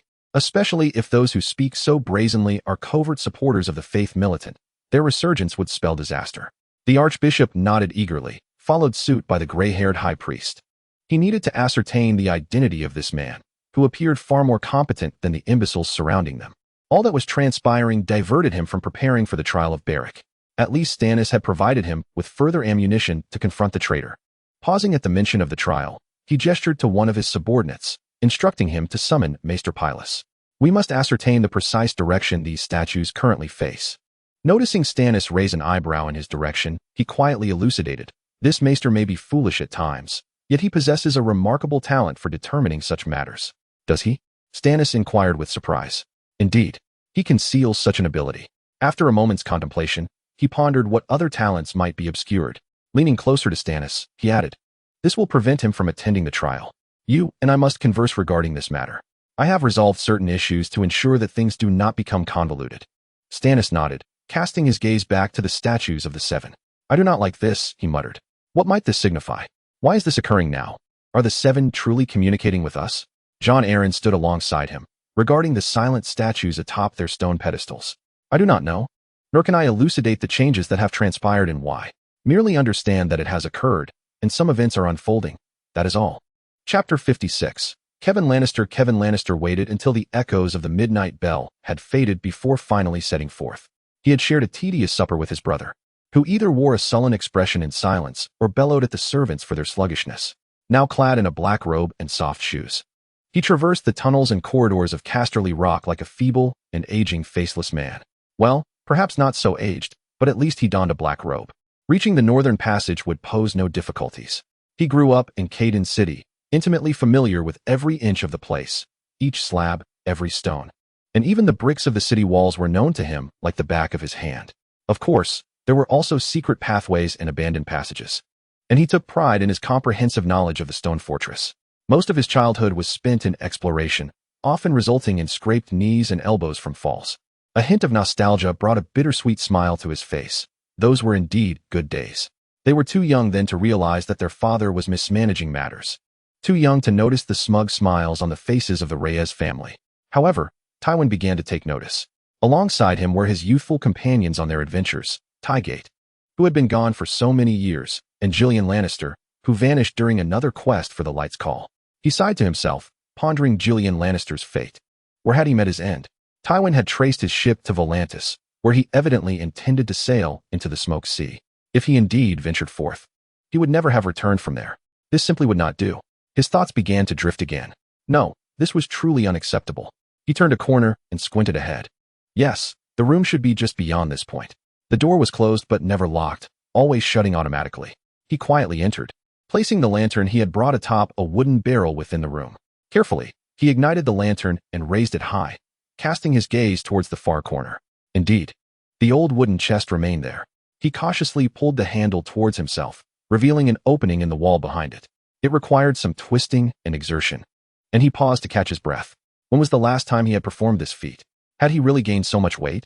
Yet, he ultimately squeezed through the opening, first his feet, then bending to allow the rest of him, along with the lantern, to follow. Oh, he remembered when Gillian Lannister discovered this place for the first time, he had been utterly incapable of keeping such a secret. Tywin reached through the opening to drag the chest back into hiding, doing so more out of habit than necessity. Then turned to slide along a short passageway to an opening in the wall of another corridor, one tall enough to walk through. He often wondered who had excavated this tunnel and why. Well, worrying about that now seemed futile. He proceeded slowly and cautiously through the passage, ignoring the dust, covering his nose and mouth with his cloak. This place had long been abandoned. The route was straight, well constructed. He paused for a moment, recalling the first time he had seen the walls. They were smooth and exquisitely carved. How peculiar that there were no chisel marks upon them. It was intriguing, but he had more pressing matters to attend to, so he continued onward. Following the corridor, he turned right into another passage, up a tight spiral staircase, and finally reached a door. The door creaked open, but it was of little consequence. He was in the northern passage, the far end of which had been sealed by Tywin years ago, ensuring that no sound would be heard. He straightened his shoulders and took a deep breath, summoning his resolve. Indeed, that inexplicable pull still lingered. This vague and undefinable sensation drove him to madness, compelling him to venture elsewhere. If there was any change, it was that the intensity of this feeling had heightened near the room that had so captivated his father. Poor, feeble-willed father. Ever so eager to believe in the best of everyone, perpetually trusting in the promises of others, utterly enthralled by that damned room, obsessed with the past. He knew that mentioning Tywin Lannister would ignite his brother's anger. Yet, after all, he was their father, a good man. Certainly, at times he could be foolish. But he was always deeply fascinated by the history of Casterly Rock and the legacy of House Lannister, as well as their origins.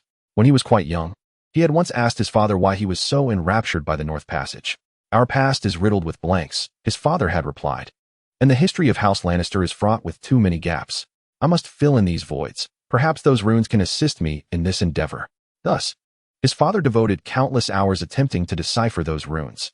Even so, as his father and various scholars had remarked, those runes held no meaning whatsoever. So why was he here? What game was he playing? He did not know. A certain hidden fear lurked deep within him. He sighed and began to ascend towards the passage above. As he approached the door, he furrowed his brow. He could see light emanating from beneath it. Yes, there was a beam of light at the bottom of the door. He slowed his pace and stared intently at the door. Someone was inside. But who could it be? "I knew you would come." The voice made his heart momentarily cease, and he turned, casting the lantern's dim glow in various directions. Finally, he beheld his brother's face. Though it was positioned lower than he had anticipated, Tywin Lannister was also clad in black, seated against the wall. One side of his face bore dirt, and he appeared somewhat startled. Like everyone confronted with such a situation, Tywin seemed taken aback.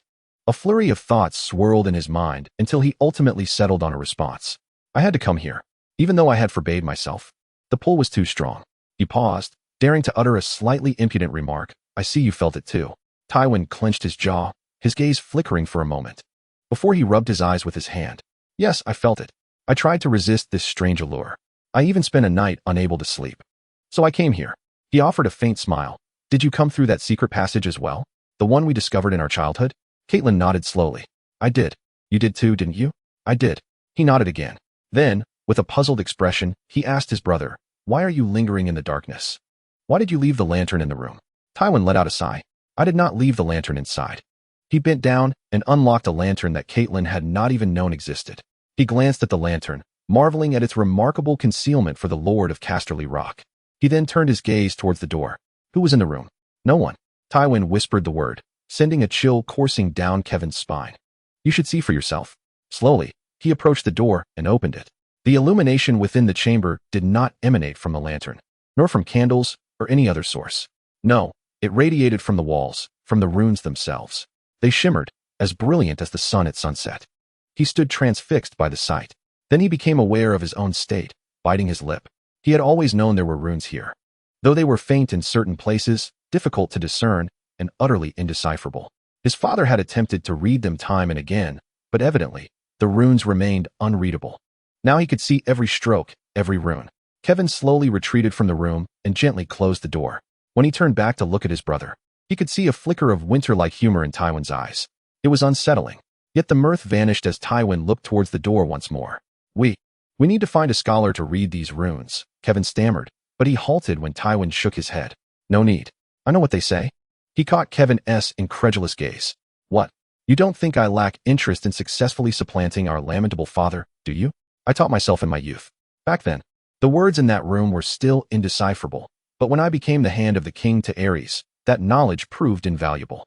It records treaties and contracts between the great houses, particularly those concerning ancestral bloodlines, typically inscribed in the earliest records, of course in runes. But now you can read them? As clear as daylight. I wish I couldn't." He paused for a moment. Finally, Kevin urged, "So, what do they say?" "They tell of the cunning Lawn, and they issue a warning." "Cunning Lawn?" "Yes. Do you remember how father was curious about how the Lannisters seized Casterly Rock from the Castamere family?" He nodded. "I have pondered that myself." "So have I. The answer is quite simple. He inherited it. He himself was a Castamere." Kevin stared at him once more. "What? I thought he was an outsider who cunningly wrested Casterly Rock from the Castamere Lord? And you always told me you believed he was an Undulls who arrived here centuries before the invasion." "I was mistaken," Tywin said, frustration evident in his voice. "We were all mistaken. After reading the runes, I understand why the family has tried to conceal the truth. Lon was the second son of the Castamere Lord. When word spread from Winterfell, from the Stark family, that aid was needed in a battle against the White Walkers, well, the Castamere Lord refused. He remained in Casterly Rock, asserting that both he and his army were needed there. His eldest son concurred, yet only Lon felt differently. He journeyed north to the north with every willing soul under his command, heading to Winterfell to confront the White Walkers, the Whites, and all manner of foes. He emerged a hero. Upon his return to Casterly Rock, however, his father ordered his execution for defying him. for removing soldiers from Casterly Rock, an act he committed not out of cowardice, though he may not have articulated it as such. Yet, none would dare draw a sword against Lon, neither against the cunning Lon, nor the valiant Lon, nor the loyal Lon. Kevin felt a sense of confusion as he regarded him. Loyalty? The word felt peculiar after Tywin uttered its final syllable. Yes, loyalty, though not to his father, but rather to House Stark of Winterfell, who had saved Lon's life in the battle against the White Walkers. Ah, so that was it. Lon owed a debt of gratitude to the Starks. Despite the passage of time, his brothers still harbored disdain for such matters. What transpired next? A smirk graced Tywin's lips. Lon defied both his father and his brothers, seizing control of Casterly Rock and banishing them. He rejected the use of his family name, refusing to be known as Casterly. Over time, he became simply Lon, and people would point and say, "There goes Lon." Eventually, after some time, when his own son Lon was born, he adopted the name Lannister. Brother, this is the true history of our family. These damned runes have graciously recorded such tales. They sat in silence for a long while as Kevin absorbed this information, contemplating his brother and his ambition. Tywin was always keen to ensure that the Lannister name inspired both fear and respect. Well, Casterly Rock has certainly made strides in that regard. What is he pondering now? Does Lon's story enhance the glory of House Lannister? Yes and no. A cowardly ancestor was supplanted by a courageous son who had been summoned to Winterfell. Oh, Kevin could conceive of countless reasons why Tywin would wish to keep this news from spreading widely. You mentioned a warning, he finally said. What is it? Tywin shifted slightly. The runes themselves, the fact that they are glowing.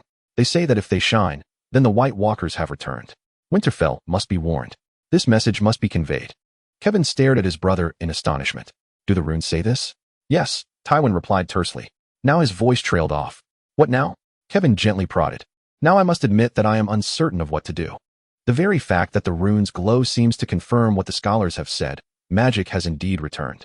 I cannot interpret it otherwise. Another silence ensued. Will you send word to Winterfell? Kevin eventually asked. I do not know, Tywin murmured. This is unexpected. I may write to Tyrion, urging him to particularly inquire about the White Walkers and promptly send a raven to inform the Stark family of our response. As for this chamber, I shall personally inscribe the runes, for I am capable of deciphering them. I trust no one else. His voice bore an unsettling quality, revealing that other matters troubled him. Tywin's gaze flickered in his direction, a testament to the fear he felt. There are two additional matters. First, the runes indicate that they were carved by Lon himself.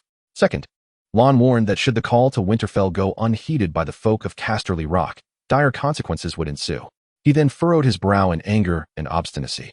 Chapter 57. Jon Arryn Bronn led his men forward. His eyes glowed like red coals, suggesting he had not slept for an entire night. He is a valuable man, a dependable ally, provided he is compensated adequately. Perhaps, once he acquires land and titles, he could establish his own enterprise. He needs to find a suitable old castle in the Vale for Bronn and some fitting estates for him. He had a few ideas. Jon nodded at the mercenary, who gazed intently back at him before reciprocating the gesture. My Duke, Prime Minister. Bronn, please escort the prisoner to the place of judgment. Bronn exhaled, the tension in his demeanor appearing to ease. Then he offered a slight bow and vanished into the corridor. The door creaked open, footsteps faded away, followed by another door and murmurs, more footsteps, until two figures finally emerged. If Bronn appeared utterly exhausted after guarding the prisoner throughout the night, then Beric looked even more wretched.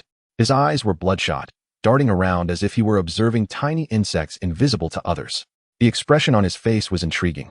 The weight of his stress was palpable, as if he were on the brink of mental collapse, akin to a veteran pushed to the edge in battle. Indeed, this was a different kind of combat, a psychological warfare, and a most harrowing one at that. Come, Jon barked through gritted teeth, leading them through the corridor and swiftly across the courtyard. The sky gradually brightened, dawn's light breaking, and he cautiously scrutinized every shadow, becoming somewhat paranoid. However, caution has never been a vice. Upon reaching the entrance, he hurriedly ushered everyone inside and nodded for Kyle to close and secure the door. They then proceeded down the corridor to the main door of the chamber he had chosen for this moment. It lay deep within the Red Keep, beneath the throne room. Compact, controllable, and perfect. As they entered the room, he observed that everything was prepared. The table, chairs, evidence, and Stannis Baratheon were present. Beric looked around, somewhat bewildered, and Jon gestured to Bronn, who guided him to a chair at the table, allowing him to take a seat. He nodded once more to Bronn, signaling him to leave. Afterward, the heavy door was shut by Baelish. He cast another glance around the room, then licked his parched lips. So this is the place where we await before my trial begins? How comfortable indeed. His voice bore a hint of regaining composure. Jon smirked slightly, contemplative. No, this is your trial chamber. Baelish stared at him, bewildered. What? I do not have the habit of repeating myself. However, I am a noble of Westeros. I possess the right to a public trial within the Red Keep. You are within the Red Keep, yet you are no longer a noble. You are merely a traitor and a thief. Moreover, the other members of the small council are not present. Pycelle is investigating another matter at the Great September of Baelor. Varys is seeking more intelligence regarding Essos, and the king and Lord Lannister have yet to return. Only Stannis Baratheon and I are here. I promised you a trial, Baelish, but I made no vow of a public trial. Baelish's face flushed crimson. Ah, he spat, those so-called honors of House Arryn and of House Baratheon. I wish to be tried in the presence of my peers. Regrettably, the weasel cannot speak and thus cannot partake in the trial. Jon Arryn looked at Stannis. A jest? No, a witticism? From Stannis? Will miracles never cease? Then he recalled the statue within the sept, his gaze steely as he regarded Baelish. The pitiable man eagerly glanced around. And after surveying the shadows in the room's corners, he grinned. Ah, he said with a smile. Do you truly believe we are here in secrecy? The eyes and ears of the spider are everywhere. I dare say, he is well informed regarding the king's affairs. I warned you of the consequences should you mention this. Jon frowned. I merely brought it up. I did not specify what it entailed. Though we both know the truth. Let us examine another truth, Stannis declared sharply, placing a hand on the stack of documents before him. You despicable little man. You have pilfered the kingdom's coffers for years. Baelish dramatically spread his hands. I have merely been managing its finances. By thieving from the kingdom, from the Vale, from the Iron Bank, and from the free cities. Or at least from those that trade with us. You have subverted the royal agents through the embezzlement of taxes, bribery, and other means, undermining the kingdom's defenses.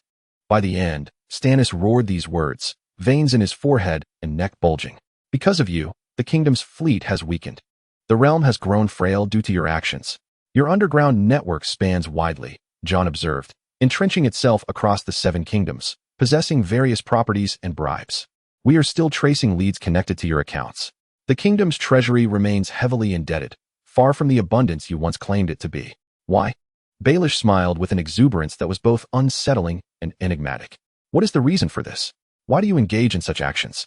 Why misappropriate so much wealth? Why fabricate such an abundance of information? The defendant reclined in his chair, a smirk adorning his lips. Why? Because I can, because it is effortless. You noble lords. You look down upon anyone beneath your station.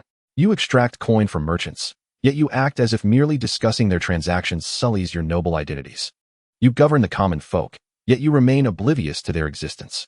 Why should you care? You are aristocrats, rulers, or more precisely, misrulers. You so-called noble fools. Waging war against one another, harboring mutual disdain, equally foolish. Look at you, Baratheon. I can hear your teeth grinding. You are the brother of our foolish king, who indulges in revelry, drowning in wine and merriment.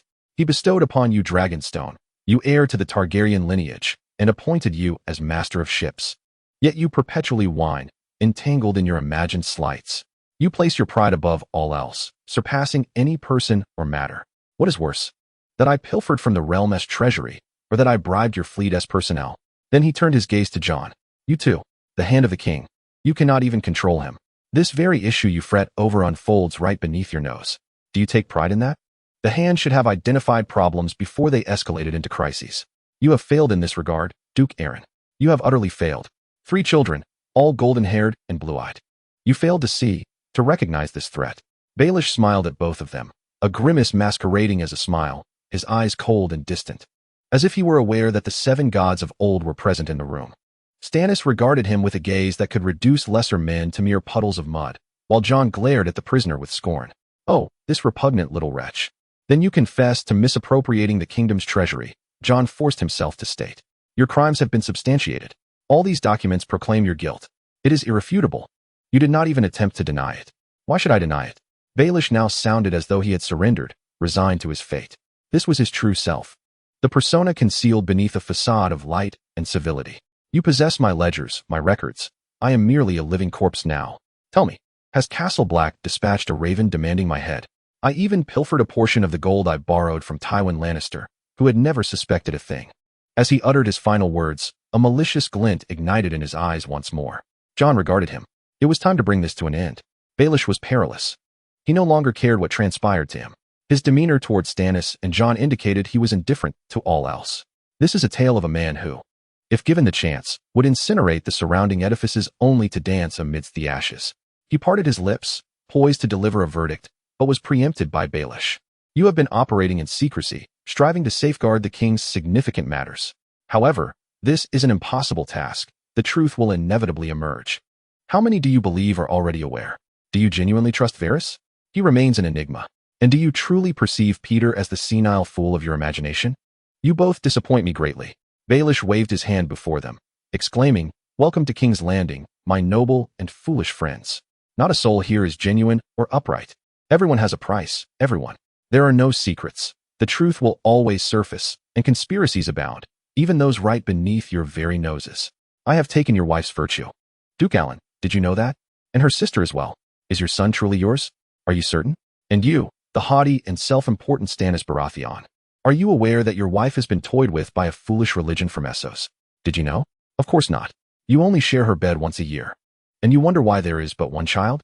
Has your bachelor never informed you of where children come from? Your daughter has contracted grayscale. How unfortunate. I once met a man who told me that the substance infecting her hails from Dorne. Enough, Jon shouted, his voice reverberating throughout the chamber, startling Baelish, who recoiled in his chair. Jon clenched the hilt of his dagger so tightly that it caused pain in his palm, rising to confront the former hand of the king. According to the law, you shall face trial by combat. You have no right to choose your champion. You will fight the warrior I select. May the seven gods have mercy on your wretched soul. Baelish glared at him, and Jon mused whether this fool might leap from his chair to attack him. Stannis shared a similar thought, rising with a grim countenance, his own dagger in hand. His flashing eyes betrayed a desire for Baelish to utter more regarding his daughter. Jon's gaze remained fixed on Baelish as he approached the door, knocking thrice with his fist. Moments later, the door opened, revealing Bronn. Take him to the new cell. If he attempts to speak, silence him. The mercenary regarded Jon Arryn intently, his expression narrowing before he nodded and approached Baelish. Baelish rose, as if he were the one conducting the interrogation. Farewell, my Duke of the Realm, Lord Baelish, and to Varys little birds. With a mocking bow, he allowed himself to be led away. Once the door closed, Jon Arryn returned to his seat at the table, feeling aged and weary. A disquieting sensation washed over him, for he sensed that events were spiraling beyond his control. How long had Baelish known the truth about Cersei's children? Who else was privy to this knowledge? I shall personally challenge him to a duel. Stannis finally squeezed out the words through clenched teeth. I shall complete the work that Brandon Stark commenced many years ago. I will eviscerate him like a filthy fish. No, Jon Arryn wearily replied. I have another candidate. A more suitable adversary. However, Beric must die. He knows too much and is indifferent to whom he divulges it. At times, honor must yield to expediency. Stannis, though somewhat displeased by this assertion, eventually nodded with a furrowed brow. Very well, I do not relish the idea, but it is as you say. He paused momentarily. Do you believe his words? Regarding Shireen and the Dornishman? Jon Arryn leaned back against his chair. I believe that every breath Beric takes is a lie. He blurs the line between truth and falsehood to achieve maximum effect. He is a perilous man, Stannis. If it serves his interests, he would set the world ablaze. Even if merely out of vengeance. I now comprehend. I should have recognized this sooner. I once wished to believe he was not of such a nature. He insinuated that your son is not your own. Stannis reluctantly uttered these words. That is a falsehood. Young Robert resembles an Arryn too closely. He reminds me of a younger Davin. No, we must scrutinize every word Beric utters. We must sieve through his statements, discerning truth from deception. A knock sounded at the door, and as they both turned their gaze, Quell hurriedly entered. My lord, news from the Vale concerning the Baratheon Duke. Jon Arryn took the note handed to him and furrowed his brow. Strange. What is it? Stannis inquired. Blackfish, Ser Brynden Tully has resigned from the Bloodgate Knights. He claims he is going west. Quite peculiar. Stannis snorted. Indeed, it is rather strange. Robert will return to King's Landing at dawn in 2 days. When will Beric meet the stranger? Jon Arryn sneered. Tomorrow morning, at high tide. Chapter 58. Tyrion Lannister. Not everyone awakens at the break of dawn. Most of the dead are those who were wounded, along with some who have been crushed by despair. He need not command their incineration. Now, the soldiers instinctively knew what must be done. They understood the peril of leaving corpses unburned. Tyrion gazed up at the gloomy, overcast sky and nodded. Break camp. We shall depart in an hour. The assembled men nodded and swiftly began to pack their belongings. They were far swifter than they had been months prior.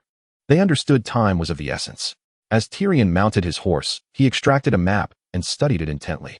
Advance southward to the next landmark, procure more supplies.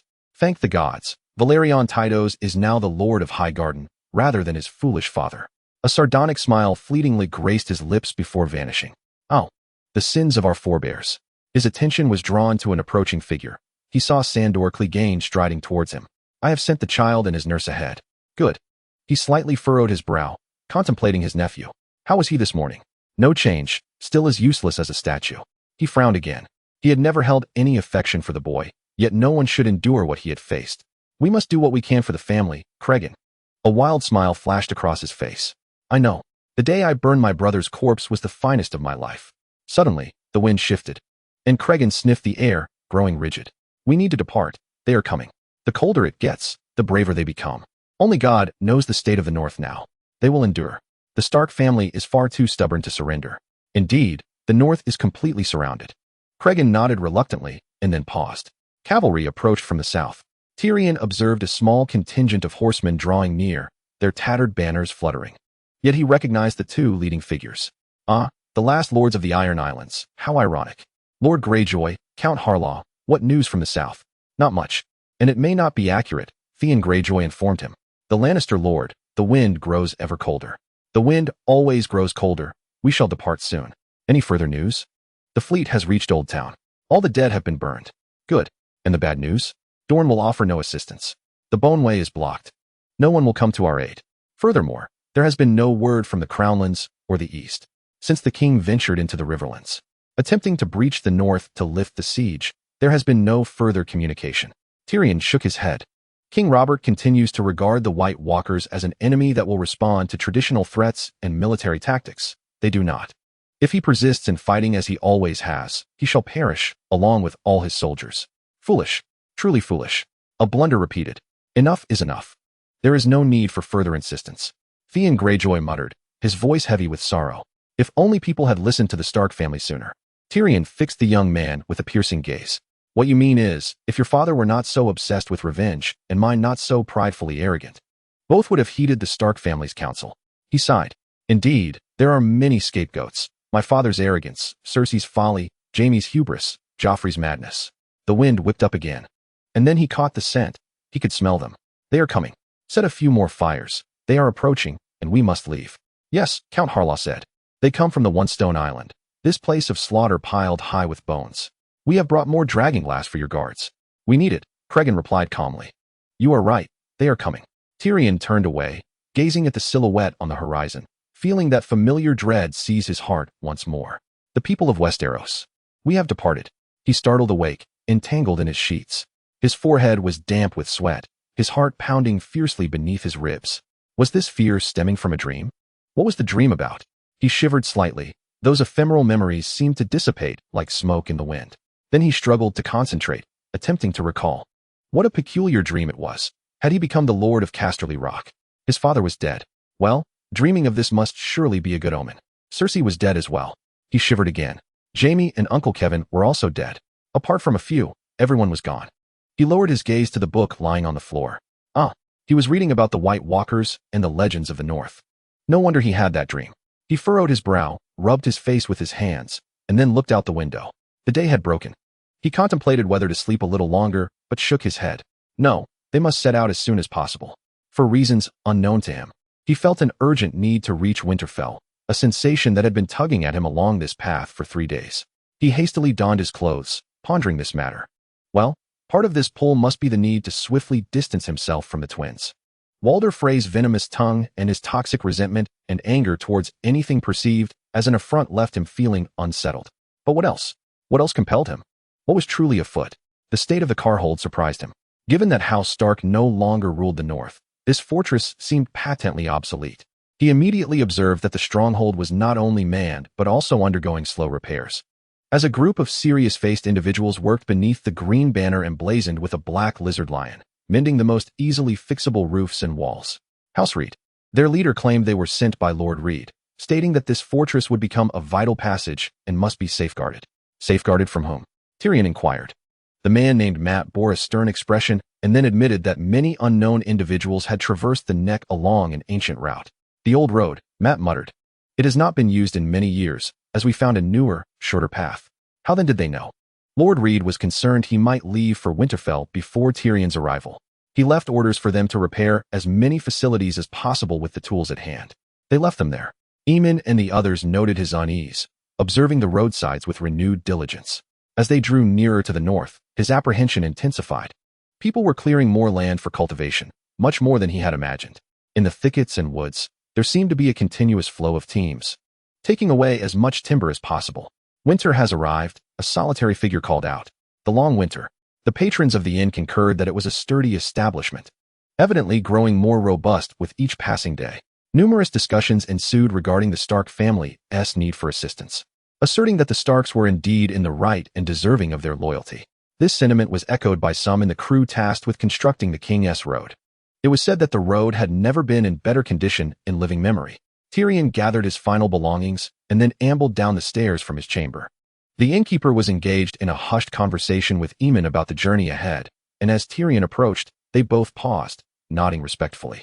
"Innkeeper, I am grateful for the warm bath you provided last night. Here is a little extra gratuity."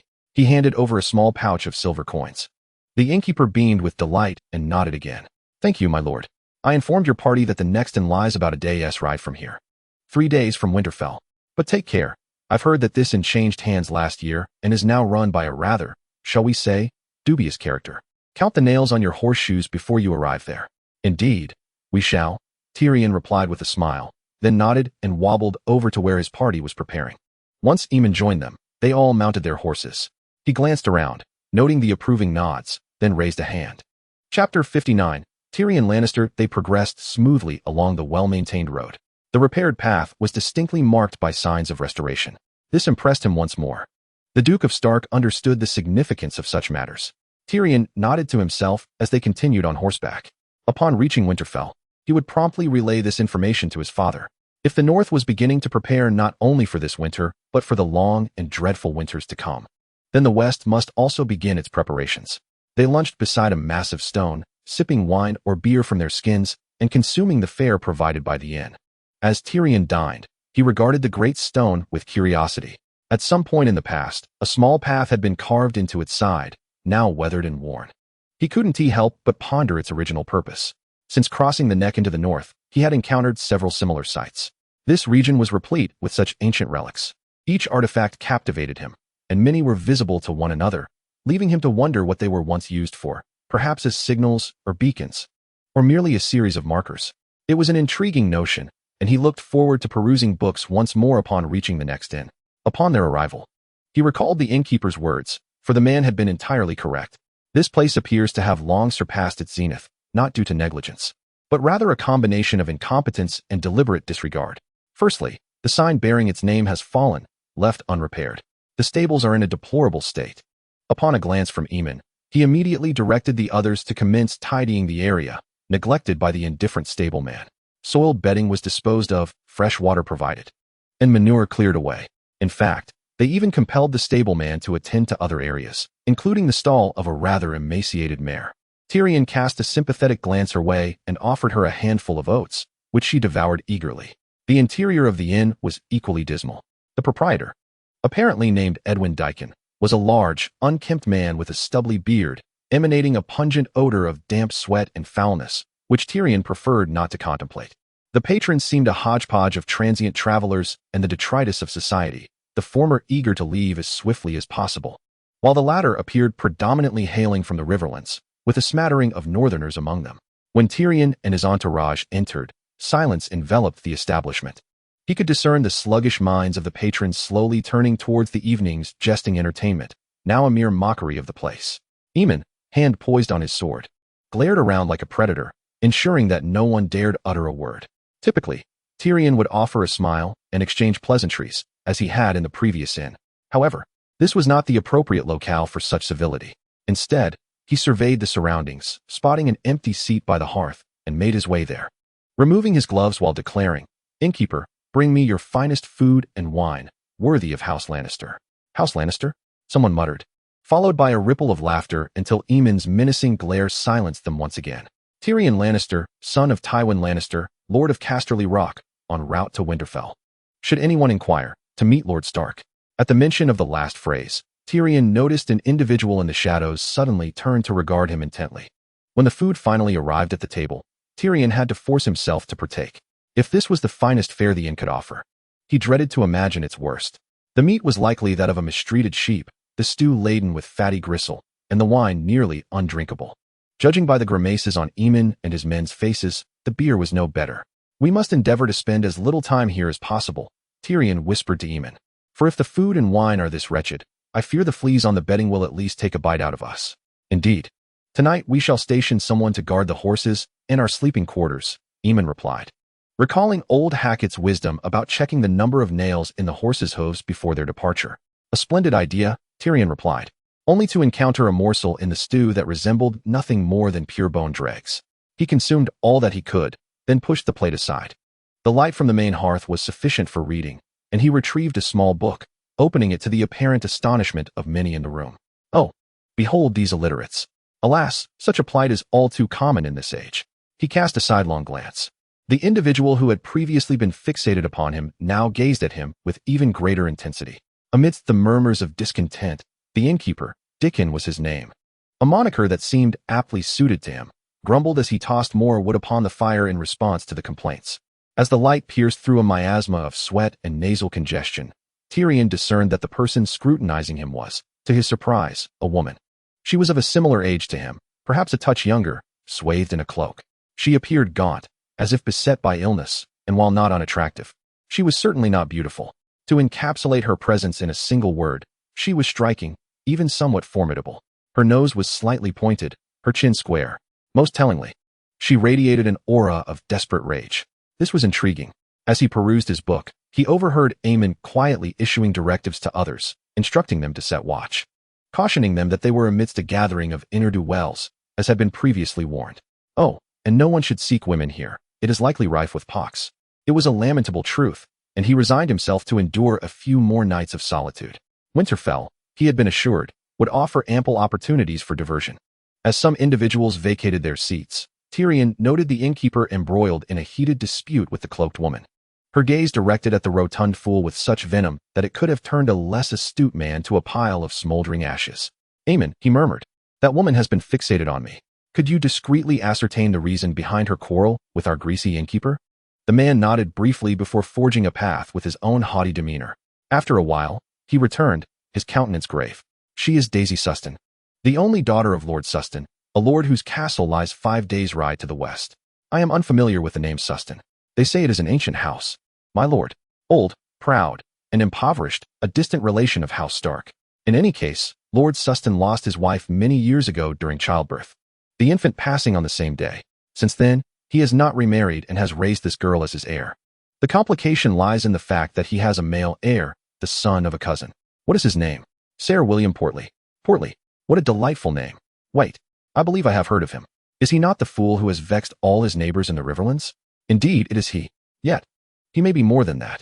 When the old lord passed away unexpectedly, he was visiting Sue's son. He promptly dismissed the bachelor, proclaiming to all that he had personally dispatched a raven to Winterfell to announce the Lord of Sussan's demise.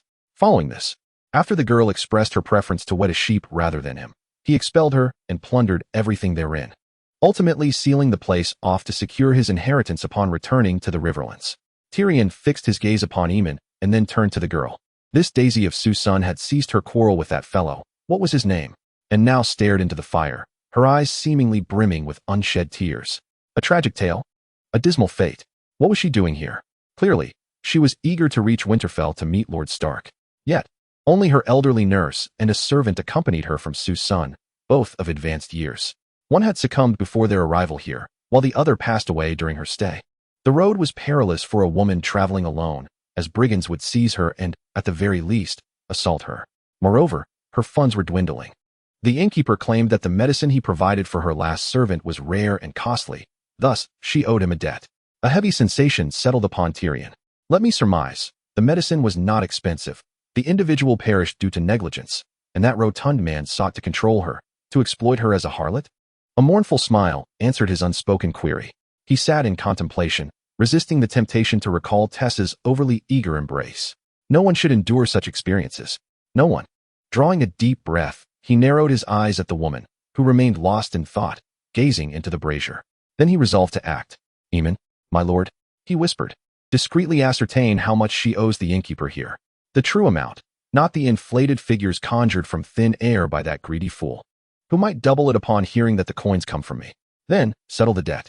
If more coins are required, let me know. And inquire of Lady Sue's son whether I may speak with her." Eamon nodded and glanced aside. "I can easily accomplish the first task, my lord. However, the second may be unnecessary, as she is approaching you now." Eamon then rose and quietly slipped away. To Tyrion's astonishment, Eamon was correct. The daughter of the Lord of Susan was slowly making her way toward his table, scrutinizing every person and object, including him, with suspicion. Upon reaching his table, she regarded him with an even more dubious gaze. "Are you the Duke of Lannister?" "I am the son of the Duke of Lannister. Tyrion Lannister, at your service." "And you are?" "Daisy Susan, daughter of the late Lord of Susan. I heard you mention you were traveling to Winterfell." Something in her voice intertwined suspicion with hope. "Indeed, I was dispatched by my father to Winterfell, bearing certain items." The sudden attention of numerous faces upon him caused him to misstate his intention. "Some books, huh?" The clarification led to those faces losing interest, turning away, save for one. "Are you to bring books to Winterfell?" A different expression graced Daisy Suthan's countenance, a cautious excitement. She surveyed her surroundings discreetly before leaning forward slightly. "I too wish to take a book to Winterfell." This ignited his keen interest. He closed the book and leaned in as well. "What manner of book is it?" Her eyes narrowed once more, suspicion etched upon her features. "A history book. It must be delivered to the Stark family, my distant cousin." He regarded her intently. "We shall carry many books to Winterfell. If your book pertains to the White Walkers, then you may accompany us, my lady." Her gaze sharpened instantly, then fell to her knees. "I am no lady. I am merely the sole daughter of Lord Suthan. I have heard of it. My condolences on your father's passing." She lifted her head to meet his gaze, something deep within her eyes erupting. "Sadness? And what else? Anger? Fury? I have myriad reasons to travel to Winterfell." Then she straightened her posture with pride. "Once there, I can pay my own way. I possess some coins, but... Yet you have been extorted by the shopkeepers here." "I have heard of that as well." Her proud demeanor faltered slightly. "My old nurse and my dear friend will have both passed away. Then the landlord claims I owe him money, insinuating that I might repay him in some manner." He extended his hand, halting the angry tears welling in her eyes. "My lady, you may travel with us. I know the Duke of Stark will repay me this sum. I shall make the arrangements. Do not worry. I have but one condition." She fixed him with a gaze rife with complex emotions. Shock, surprise, joy, and doubt flickered across her visage, the last emotion most pronounced. "What is the condition?" "Well, I wish to read your book when we arrive in Winterfell." She seemed to ponder this seriously for a moment before nodding. Just then, a sound echoed through the air, the crack of a fist against a jaw, followed by the unmistakable sound of a jaw breaking. Chaos swiftly enveloped the inn. Chapter 60. Jorah Mormont reflected that they had traveled further today than he had anticipated, gazing into the roaring campfire. He felt fortunate to have joined a caravan of merchants journeying from Myr to Pentos, who required seasoned warriors for their protection. He had successfully integrated himself into their ranks. Lila had indeed accompanied him, proving to be an unexpectedly skilled cook, which endeared them to the group even more. However, surprise awaited him as they progressed along the road. The leader of the escort, along with others, merely referred to him as the Iron Hand, a title that felt oddly familiar as he approached them. Upon sighting the tall, slender horseman, with the reins of his steed partially gripped by a metallic hook-like prosthetic right hand, it was a delightful surprise to see the exiled Dothraki, Lolos himself. He affectionately patted his wrist with his left hand, greeted him with a smile, and then clapped him on the shoulder, prompting a brief grimace of pain. Nevertheless, they soon delved into an extended conversation, deliberating the path ahead and the potential challenges they might encounter. That day, no other topics were broached until now. A figure emerged from the shadows, gradually coming into view. It was Lolos, holding a bowl of stew in one hand and a spoon in the other, replacing the metallic hook. He smiled as he settled beside Jorah, swiftly consuming nearly half of the stew in a few hearty bites, accompanied by the sound of slurping. "Yes." He remained as he always was. "Delicious. Your woman is quite the cook," Lolos remarked with his mouth full. "Have you and she completed that foolish ritual?" The absurdity of the ritual dawned on him. "We are not wed." A look of delight spread across his face as he swallowed the remainder of the stew, savoring the taste. "Ah, that is good. She cares for you, I can tell. Far better than your last companion, that she-goat." He reminisced. "Oh, that woman. She had her merits, ultimately finding a wealthy merchant. Are they not all like that?" Lolos quipped, followed by a hearty belch. He set the bowl down. gazing at the spoon's attachment before removing it and rummaging through a side pouch, extracting a metallic hand which he clicked into place on his prosthetic arm. Where did you acquire your new hand? Well, I saved a group of merchants who fell prey to some bandits. Those fools did not adequately scout the road ahead. Nor did they consider that not everyone travels on foot. The bandits were hard of hearing, failing to notice my company until we were upon them. The leader of the merchants was immensely grateful and commissioned a skilled craftsman to fashion me a new hand replete with numerous attachments. Yura nodded, and the two of them finished their meal, sharing a moment of amicable silence as they gazed into the fire. After a while, Lolos gently broke the silence. You appear rather tense, my old friend, he remarked in Dothraki. Observing Yura's surprised expression, he chuckled solemnly. I too feel the weight of tension. I do not wish for others to overhear our conversation. Exile is a heavy burden for me, Yura replied in kind. I know not why, but I feel an undeniable pull towards home, a draw to the north. Lolos furrowed his brow, scrutinizing him before fixing his gaze on the fire for an extended period. So you too feel it? I am also being drawn towards the east, back home. Yura's face twisted in discomfort. If we return home, we shall face the same fate. Old friend, for me, it is the executioner's axe. For you, it is far worse if my dear brother captures me. Damn it, no one can live forever, my friend. The vastness of the ocean renders me merely a diminutive speck within its expanse. Yura raised an eyebrow, deliberately casting a glance at the metallic hand. A solitary hand. My friend, yet you are an exceptionally unique speck. However, Lolos merely smiled. Should I wish to ride alone, I could become a particle of dust carried by the wind. Furthermore, this pull directs toward the eastern horizon, beyond the ocean, far, far away. The gray wasteland calls to me. So what beckons you? Yura glanced once more at the fire and shivered slightly. The north, and the wall of despair. Not to serve there, nor to join the brothers in black, but to defend it. I feel it, Lolos. I sense that I must be there. I cannot explain it. Another man nodded, then rubbed his nose. We are not the only ones, my friend. Do you ponder why the Dothraki are moving eastward? As I mentioned, I am but a grain of dust amidst a tempest of sand. And then there are the others. Yura stared at him abruptly. The White Walkers? This elicited a rueful smile in response. Not the fabled White Walkers. I encountered a man on the road 3 days ago. He mentioned that the Order of the Rose is also heading to Pentos. They, too, have been summoned back. Shock surged within him, followed by a deep sense of jealousy and bitterness. The Order of the Rose, also known as the Rose Brotherhood, but they have been exiled. And they too have sworn an oath. Indeed, but now they return home. By the time we arrive, they will have reached Pentos. Perhaps you should inquire of them what could be deemed more significant than such an oath? The flames once again captivated his gaze, and then Lila entered the tent. He sat for a moment, then sighed. He could remain there, staring into the flames, consumed by anger, jealousy, and confusion.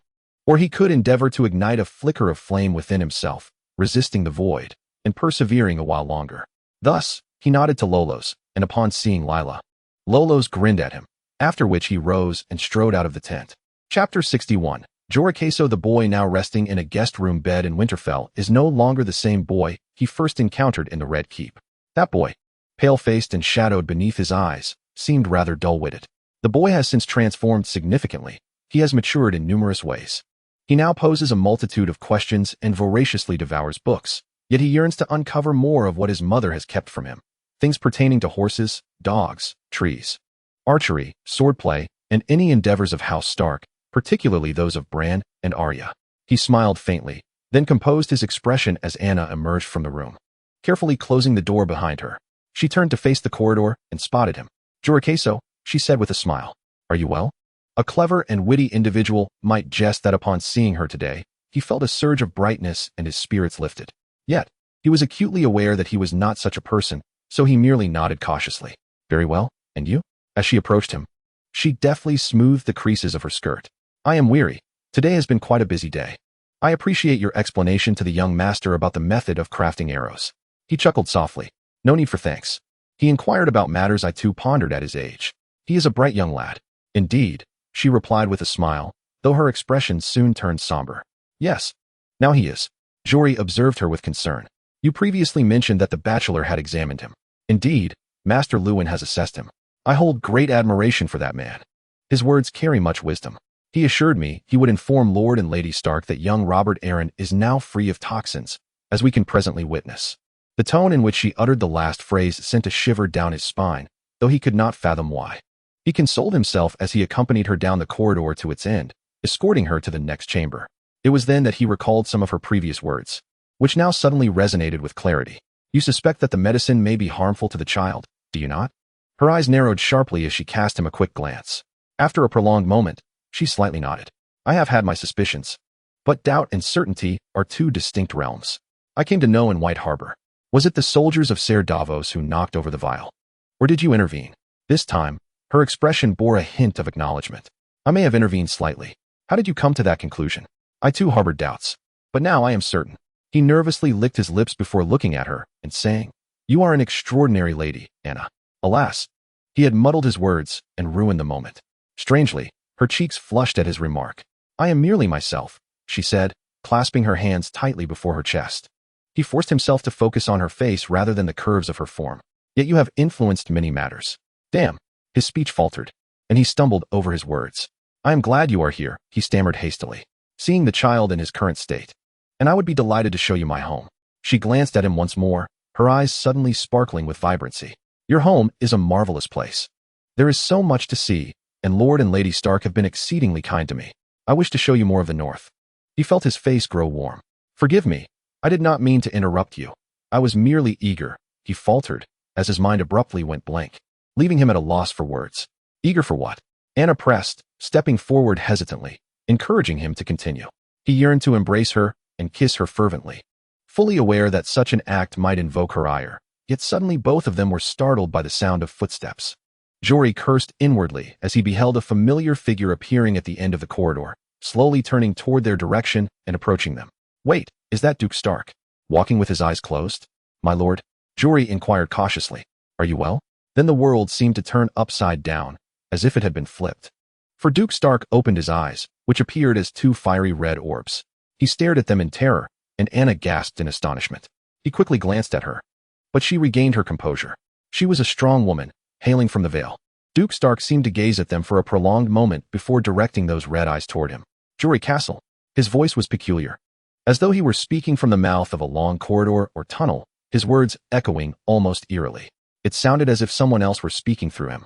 If such a thing were possible, prepare a saddle for Duke Stark's horse.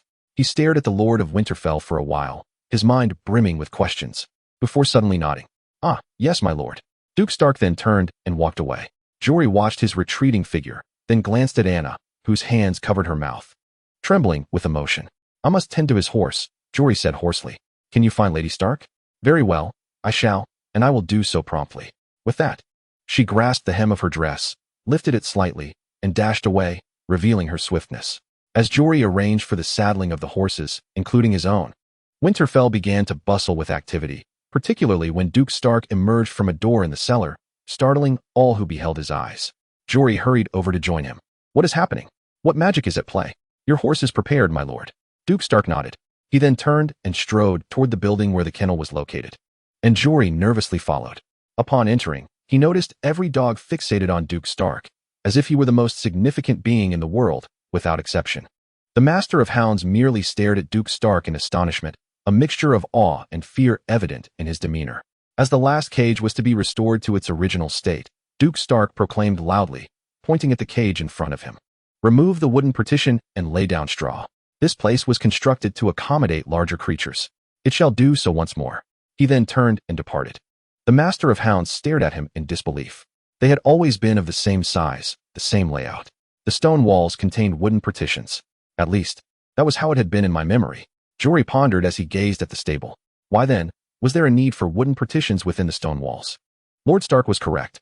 These were built for larger beings. Perhaps for larger mastiffs? In any case, let us proceed as he desires. As he swiftly dashed out to seek Duke Stark, he observed a throng of individuals gathering, a mixture of men and women, among them some prominent figures. Lady Stark appeared to be hastily donning her garments, her hands clasped tightly against her bosom. Her hair was disheveled, and she bore an expression of trepidation. Beside her stood Anna, gazing at him with a hint of reassurance in her eyes. To Lady Stark's right was the young Robb Stark, also seemingly in a rush to attire himself, casting anxious glances at his father. On one side stood Theon Greyjoy, with Jon Snow on the other. As Jory glanced at them, he noticed that Domeric Bolton and Maester Luwin had also joined the assembly. As for Duke Stark, he remained stationary, an enigmatic crimson flame flickering in his eyes. Upon noticing the others, he turned toward them. Fear not, He spoke with that peculiar tone. "We harbor no malice. However, the pact must be renegotiated, the old alliances must be reforged, of which you are entirely oblivious."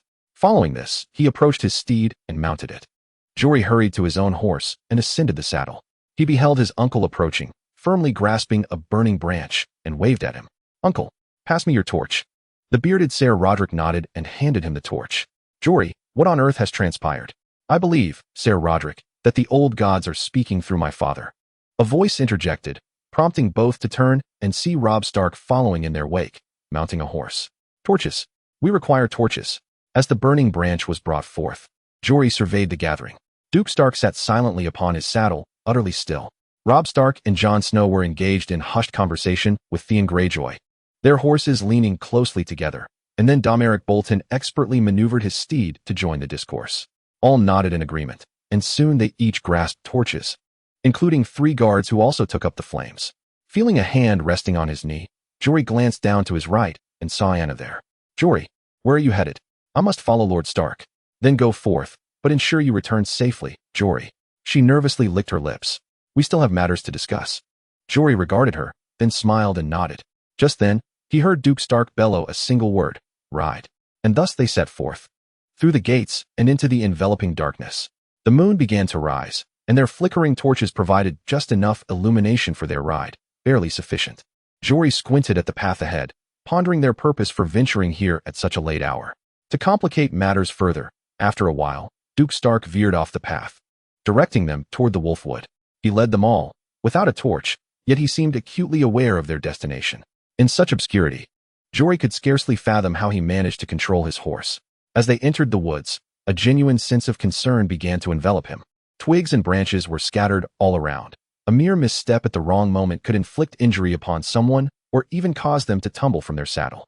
Yet, Duke Stark appeared to possess an intimate knowledge of their route, as if he were acutely aware of every turn and everything that lay ahead. They continued to ride forth. And after a while, Jory began to discern certain peculiarities. They were traversing an ancient path. This was a thoroughfare choked with overgrown weeds, long devoid of hoofprints. Yet enough light penetrated to reveal that it had once been a road. But to where did it lead? When Duke Stark finally slowed and raised his hand in a gesture of halting, Jory received his answer. Gratefully, he paid homage to the old gods, dismounted, and instructed 2 guards to tether the reins of the other steeds, who also alighted. As he turned to glance at Duke Stark, he observed him standing beside a still horse. Young Lord Robb was anxiously gazing at the Duke, exchanging a look of concern with Jory. "It's a heart tree." The words escaped the lips of Theon Greyjoy, who was peering into the dark void ahead, extinguishing the torch in his hand. Duke Stark gradually advanced into the clearing, followed by the others, and Jory realized Theon was indeed correct. This was a heart tree, unless his memory deceived him. An ancient heart tree, even by Winterfell standards. The heart tree was massive and gnarled, not misshapen, merely immense and robust. Before it lay a large stone, draped in moss and rising above his waist, with an arm's length of surface that appeared to bear some inscription. "I have hunted in these woods my entire life," he heard Robb Stark exclaim in astonishment. "Yet I have never seen any sign of this place." "You could not have," Duke Stark replied, his tone still grave. "This place is special." He approached the large stone, positioning himself between it and the heart tree, then turned and placed his hands on 2 distinct spots. "We are the Stark family," he suddenly declared with a focused voice. "We have returned to honor the sacred pact and to renew it. Come forth, you are summoned." These words ignited an impulse within him to rush in any direction indicated by Duke Stark, to confront any adversary. He could see the same effect reflected in the others. Young Lord Robb seemed to stand taller, his hand resting upon the hilt of his sword, as did Jon Snow and Domeric Bolton. Theon Greyjoy appeared to be waiting for something. They lingered in the clearing for a long while until he heard the sound of underbrush being parted and the crunch of dry leaves beneath footsteps. What was approaching? After a moment, the answer materialized. A colossal creature emerged from the thicket, nearly the size of a pony but with a thicker coat. A direwolf. It was a direwolf. Jory stifled the urge to soil himself in terror.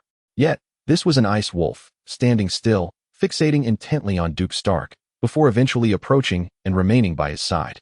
This was not the behavior they had been led to expect. Another perplexing aspect was the creature's size until he realized it was a mother wolf, heavy with pups. An ice mother wolf, soon to give birth. Duke Stark gazed at the ice wolf, which returned his stare. He then raised the hand that had once rested upon the heart tree and gently placed it upon the wolf's forehead. The pact had been renewed. Duke Stark spoke once more in that focused tone, offering protection in exchange for protection, reminiscent of the ancient days of yore. For in those bygone days, Stark would never harm an ice wolf. This was the solemn vow. For a fleeting moment, Jory thought he saw a flicker of red light between Duke Stark's fingers, but it vanished instantaneously, seeming as if it had never existed. He then turned to face his son. Robb Stark, this must be done at the appropriate time. You will know when. We must now ride back to Winterfell. As Duke Stark approached his horse, the ice wolf followed him, and to Jory's astonishment, the Duke's steed did not panic as the wolf drew near. Once mounted, the ice wolf positioned itself alongside Lord Stark's horse, and as they trotted in the direction from whence they came, the creature kept pace, running alongside the remarkably calm horse. As they finally emerged from the forest and progressed along the path to Winterfell, he perceived the first glimmers of dawn's light, signaling that morning was nigh, and he stifled a yawn. Just before they reached the road, he realized something. Lord Robb, may I ride ahead and inform the guards not to shoot at the ice wolf? A moment of surprise ensued, followed by a resounding reply. Very well. Jory, go quickly. He spurred his horse forward, racing ahead of the others, utilizing the increasingly brightening light. Yes, dawn was approaching, and he would soon behold the towers of Winterfell. As he neared the western gate, he heard the guards' calls, waving his hand at them as the gate creaked open. Duke Stark is coming, he shouted as he reined in his horse in the courtyard outside the gate. He brings an ice wolf. Do not attack it. Relay the message to all guards. Do not harm the ice wolf. Upon hearing these words, a cacophony of confused murmurs erupted, yet they hurried to the walls and gatehouse. Jory dismounted and surveyed the surroundings, spotting Lady Stark and a throng making their way toward him. Among them was Anna, and a sleep-dazed young Bran Stark. Not far behind them was a hurried and bewildered Sansa Stark, and standing tall, a towering and visibly displeased Grey Jon, appeared furious for not being part of their expedition. Jory, where are my husband and son? Lady Stark called out, her voice tinged with a hint of fear. They have all returned. My lady, I rode ahead and informed the guards not to be alarmed upon encountering their new companion. What companion? Bran Stark inquired with curiosity. Jory hesitated briefly before responding. It is a direwolf, my lady. Upon hearing this, Lady Stark's countenance shifted, first to shock, then to fear, as if she had anticipated the possibility, yet hoped against it. As the sound of hoofbeats approached, they all turned toward the castle gates. When Lord Stark rode through, the imposing figure of the direwolf was revealed, eliciting a murmur from the crowd. It seemed that only after others also rode through the gates did some of the fear dissipate from Lady Stark's expression. By the gods, she murmured, that creature is enormous. Is it safe? Lord Stark appeared to hear her words and turned to face her. It is safe. It is under our protection. The old pact has been renewed, the covenant reforged. Every Stark household must harbor a direwolf. You have all forgotten much. Everyone has forgotten. Bran observed the flickering red flame in his father's eyes pale, yet it soon appeared to invigorate him. He tilted his head. Who are you? Lord Stark regarded him earnestly. Your ancestor, child. Long ago, I was called Edric. Where's father? He is still here. He is unaware of this matter. The old gods have awakened me to fulfill this task, and soon I shall sleep once more. He turned toward the direwolf, gesturing toward the structure of the kennel. Come now, rest. Prepare yourself.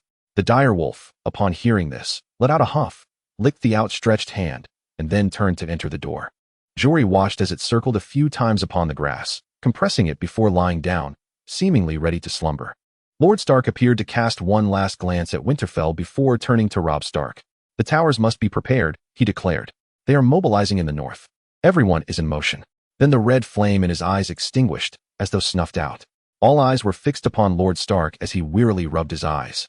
Pausing to survey his surroundings, astonishment reflected in his gaze, reminiscent of what Jory had previously witnessed. What are you all staring at? He asked, glancing down at his attire. How did I arrive here? Jory slightly furrowed his brow. This requires some explanation. Chapter 62. The trial by combat of Peter Baelish. They came for him at dawn. However, he could not discern the hour from his dark cell. Instead, he only saw the bright torches they held aloft. He had scarcely slept the previous night, partly due to the grim realization that he might very well meet his end that day, an eventuality he had not planned for at all. Death was hardly on his agenda for the year. The thought made him chuckle softly. Anger was another reason for his sleeplessness. Those sanctimonious, hypocritical scoundrels. The worthless individuals of noble lineage. What do they truly understand about the world that produces their sustenance, garments, and currency? They remain oblivious to the realities that surround them. As the guards approached and unlocked the door, he rose to his feet. Come out, commanded the leader. Thus, he stepped forward, traversing the dim corridor, pondering what awaited him ahead. He had to concede that a flicker of hope still resided within him. He had no intention of engaging in combat like a knight or a nobleman. Should he find it necessary to strike his opponent in the groin or hurl his dagger into their eyes to secure victory, he would do so without hesitation. Fair combat was a fool's choice, and he certainly was no fool. He was Petyr Baelish. And if it meant trading his severed arm for the chance to vanquish his adversary and survive another day, he would do so without a moment's pause. As they emerged into the sunlight, its brilliance nearly blinded him, compelling him to shield his eyes with his hand while squinting through nearly closed lids. After a moment, a shadow move urged him to stumble forward, glancing around the deserted courtyard. The Arryns and Baratheons dared not take the risk. Was he truly that perilous? The thought drew a cold smirk to his otherwise expressionless face.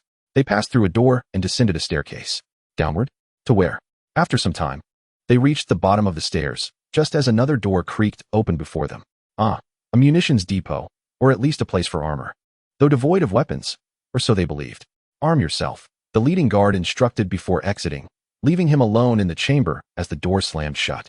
This was indeed a grave error. He swiftly surveyed his surroundings. There were no windows, disastrous.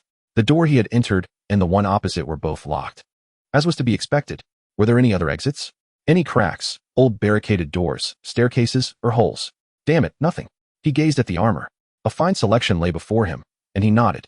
Very well, if he were to undertake this endeavor, he would need every possible advantage. Thus, he gathered the best options available and began to equip himself. Greaves to shield his legs, a breastplate, an excellent one at that. Alone, fastening the buckles proved somewhat tricky. Yet he succeeded. His forearms were protected by bracers, which he adorned with gauntlets. Oh, and then there was the heavy round shield he strapped to his left arm. Splendid. A weapon indeed. He could use it to deliver a crushing blow to someone's face and then kick them while they were down. Finally, he selected a helmet with a nasal guard and cheek plates. Then he waited. The room was illuminated by 3 lanterns, and he scrutinized them intently. One potential means of escape might be to set fire to the place. However, he could not guarantee that they would come to his rescue. Nor did he wish to suffocate within his armor or be scorched by the heat. This thought made him shudder slightly, and he recalled the moment he had read about the demise of Brandon Stark, a smirk creeping upon his face. That man received the retribution he so rightly deserved. Regrettably, he had not been present at the time, yet he had gleaned every detail of what had transpired from others, the nature of the light in the throne room, and even the scent that lingered then. Suddenly, another door creaked open, and he lifted his gaze. The mercenary Bronn stood there, holding a crossbow. Are you ready? He inquired. The room was devoid of weapons. And he replied dryly, I am clad in armor, yet unarmed. Weapons shall be provided for you. Let us proceed. The mercenary's tone was unusually exuberant, despite his apparent fatigue. Petyr could not help but wonder what had transpired. They traversed another corridor and emerged through a door into a dark staircase. Illuminated only by the torch held by the person behind him, the staircase descended for quite a distance. And soon his arms began to ache under the weight of the shield. He contemplated fleeing numerous times, but considering the abyss of darkness below, it seemed a perilous notion. He did not wish to tumble and break his neck. No, he must exercise patience. Upon reaching the foot of the staircase, a door creaked open before him, and they stepped once more into the bright sunlight, causing him to squint. He felt sand beneath his feet upon the stone pavement, causing him to stagger slightly as he walked. Yet, as his eyes gradually acclimated to the brightness, he adjusted his posture and continued onward. He could now see the wooden planks ahead, and as he traversed them, his footsteps echoed heavily. Now, he beheld the ocean to one side and a gathering of people ahead. There stood Aelin, along with Baelish and several other guards. No throng. Indeed, it was perilous for him among them. For a fleeting moment, he felt the urge to weep, but then he steeled himself, recalling the letter. Yes, the missive should have arrived by now. He had penned it weeks prior and entrusted it to an individual, compensating him to dispatch it once the signal was given. Well, he had communicated with that person before attempting his escape. Aelin would pay for this. The letter would ensure his reckoning. As he approached Aelin, he heard the guards halt behind him, and he too came to a standstill, glaring into Aelin's eyes. Aelin surveyed his armor from the corner of his eye, unsettling him somewhat. Jon Arryn held one hand on his sword and the other on an axe. So, my Duke Prime Minister, Petyr remarked with a venomous tone. I have arrived. Are you my adversary? Jon Arryn narrowed his eyes. This man made him uneasy, as if something flickered in the Prime Minister's gaze. Hatred? Perhaps. No, the elder replied after a moment. Your opponent is not me. I have chosen a worthy adversary for you. His gaze swept over Petyl's armor. You appear to be exceptionally well equipped, with formidable armor. Patel could not quite discern the tone in his voice. It seemed a curious amalgamation of subtle excitement, a hint of disdain, and unwavering resolve. I am fighting for my life. Island, he gritted through clenched teeth. Of course, I must fight for myself. May I choose my weapon? Absolutely not, Island replied coldly, extending the handle of an axe. You shall wield this. Patel reached for the axe, feeling its weight, a fine heavy axe indeed. He slipped his hand through the leather loop at the end of the axe and secured it around his wrist for a better grip, then raised it once more. This is an unfamiliar weapon. Well done, my Duke Prime Minister. Island regarded him for a prolonged moment before formally stepping back 3 paces. Patel Berries, he declared in a sharp tone, you are sentenced to a trial by combat. May the 7 gods have mercy on your soul. It was strange. He swiftly turned his head. Everyone was backing away from him. Where was his opponent? Who was he to battle? You damned fools, who am I to fight?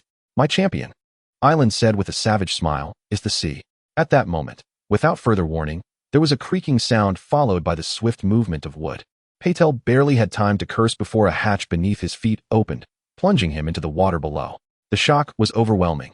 As he broke the surface, he opened his mouth to scream, only to close it swiftly. The waters of Blackwater Bay roared around him, littered with debris from the tide, and he descended rapidly. Amazingly, upon reaching the bottom, he remained upright, his feet sinking into the sand. He flailed his arms and attempted to kick upward, yet remained immobile. The weight was oppressive. He had to discard everything. He tore the axe from his right hand, letting it fall into the sand, and after a prolonged struggle, he managed to rid himself of the circular shield on his arm. His lungs burned, but he continued to claw at his armor and helmet. Again he kicked upward, but only sank further. The cuirass, he needed to rid himself of it. His fingers spasmed as he fumbled with the clasps. Now the darkness was profound, his lungs aflame. Chapter 63. Jon Arryn. As the last bubble ceased to surface, he leaned slightly forward. In the water was a dark, motionless figure. After a long moment, he realized that Bronn was also gazing at the surface. You know, my Duke Prime Minister, the mercenary pondered aloud after a while. He may be attempting to instill a false sense of security in us. That is a valid point, he nodded. Quite astute, indeed. They lingered in silence for a while. Perhaps we should throw something at his head and see if he reacts? A splendid idea, my lord, Bronn exclaimed eagerly. As he removed the arrowhead from the crossbow he carried and deftly unlatched the string with a convenient hook. Give me a moment. The mercenary stepped aside, allowing a brief moment of solitude between him and Stannis Baratheon, who was intently examining a stack of notes retrieved from his pocket. After a time, he caught Jon Arryn's gaze. I am seeking replacements for those corrupted by Petyr Baelish. The hand of the king nodded gravely, then turned to observe the motionless figures beneath the water. Moments later, Bronn re-emerged, grasping what appeared to be an exceedingly heavy chain.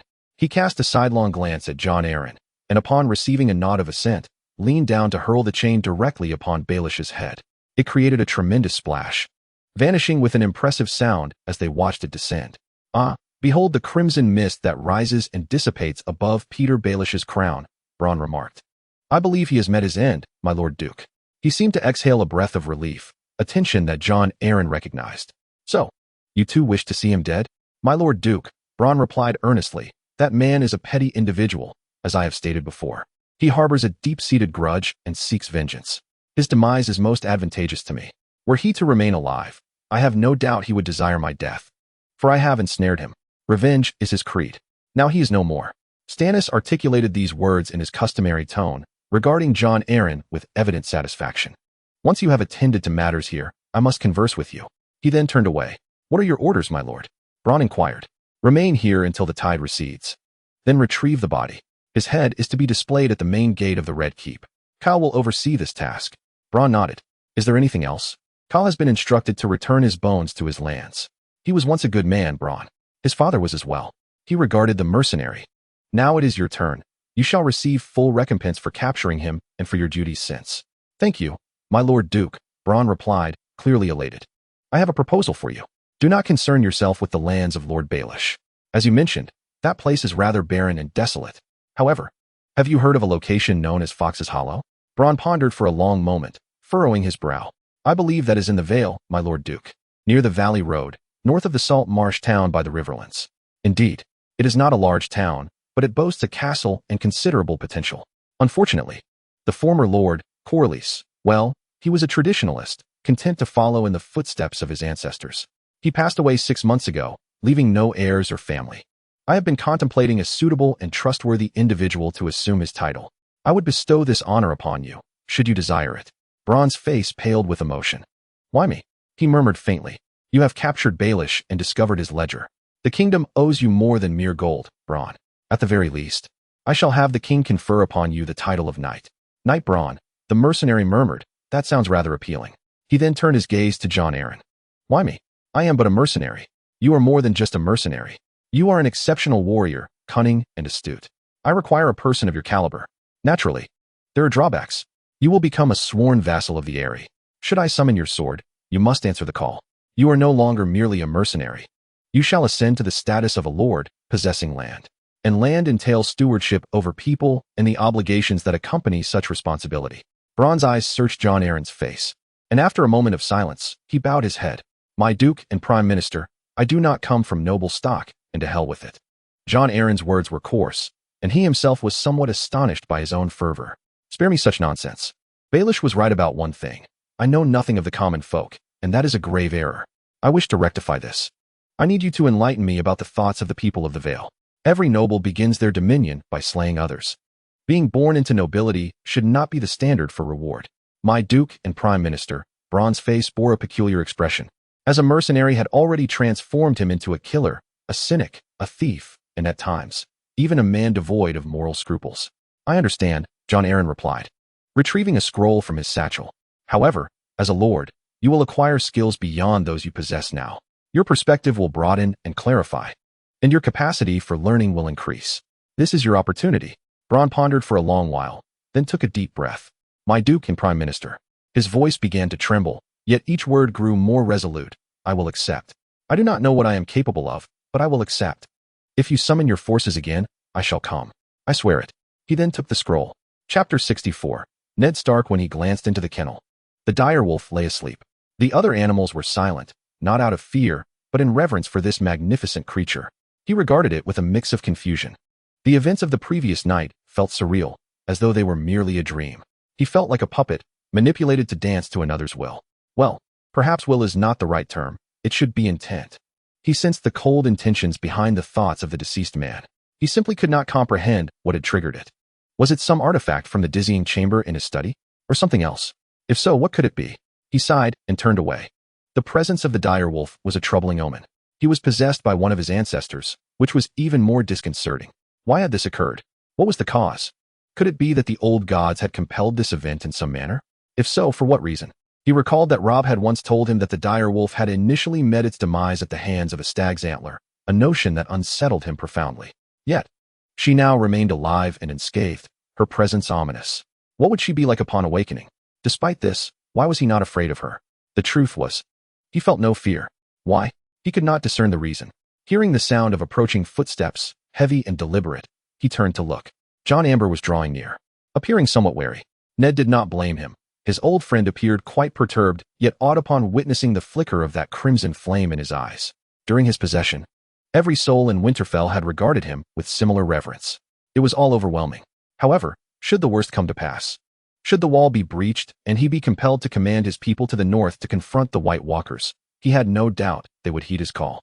"Good morning, Ned," boomed Great Jon. "How is she?" Ned raised an eyebrow, casting a glance at the sleeping direwolf. "She is asleep." The Lord of Winterfell fixed his gaze upon the creature. "I heard someone mention that your kennel was originally built to house direwolves. They seem sufficiently spacious." "Indeed," Ned mused. "Reuven is quite enthusiastic, reviewing the records once more. And Robb is examining the items in my study. I wonder when my ancestors lost their connection with the beasts." Great Jon furrowed his brow in contemplation. "Perhaps it was when you forgot about the sacred grove in the Wolfwood. Maybe it was when the direwolves ceased to traverse from south of the wall, or when they were hunted rather than tamed. Perhaps someone departed too young or too suddenly to pass on this secret." He grimaced slightly. "When I beheld your eyes, I nearly wet myself, Ned." He gazed at his old companion. "I'm glad you did not.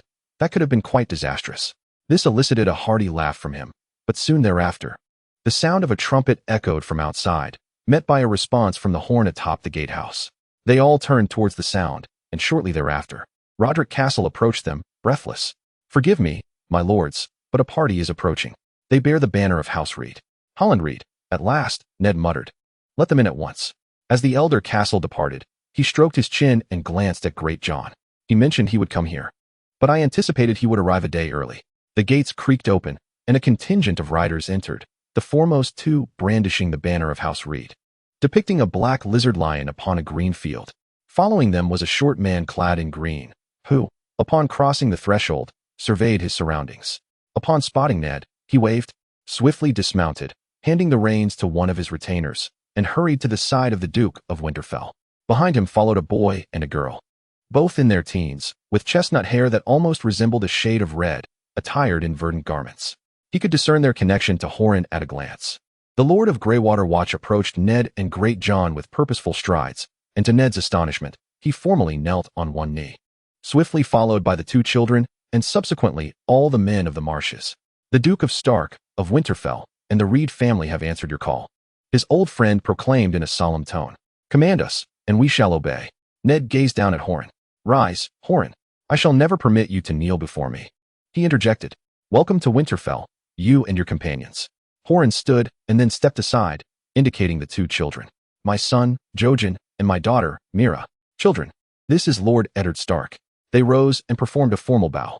Ned scrutinized them closely. Mira Reed, the eldest daughter, bore a cheerful countenance, yet at this moment, she appeared unusually grave. Jojen Reed, on the other hand, seemed akin to a blind man who had just gained sight, as evidenced by the manner in which he blinked. Ned, Horin murmured, I must speak with you at once. Upon hearing the call from Winterfell, I realized that Greywater Watch had not received such a summons in 1,000 years, and I knew I had to meet you. My children felt the same, particularly Jojen, for he is a green seer. Ned fixed his gaze upon the boy, who fidgeted nervously under his scrutiny before averting his gaze back to Horin. A green seer? Indeed. Horin replied softly. His dream has come to fruition. Forgive me, Lord Stark, the boy suddenly interjected, his complexion paling. I see you have already acquired your direwolf. The three men from the marshes glanced over his shoulder, and Ned turned to look as well. To his astonishment, the direwolf was sitting at the entrance of the kennel, intently observing all of them. When she noticed him gazing at her, she tilted her head and blinked. At that moment, he realized that the fur above her eyes bore a slight variation in color, almost resembling the shape of a hand. It is a long story, Ned self-deprecatingly remarked. Very well, let us retire to my study to converse.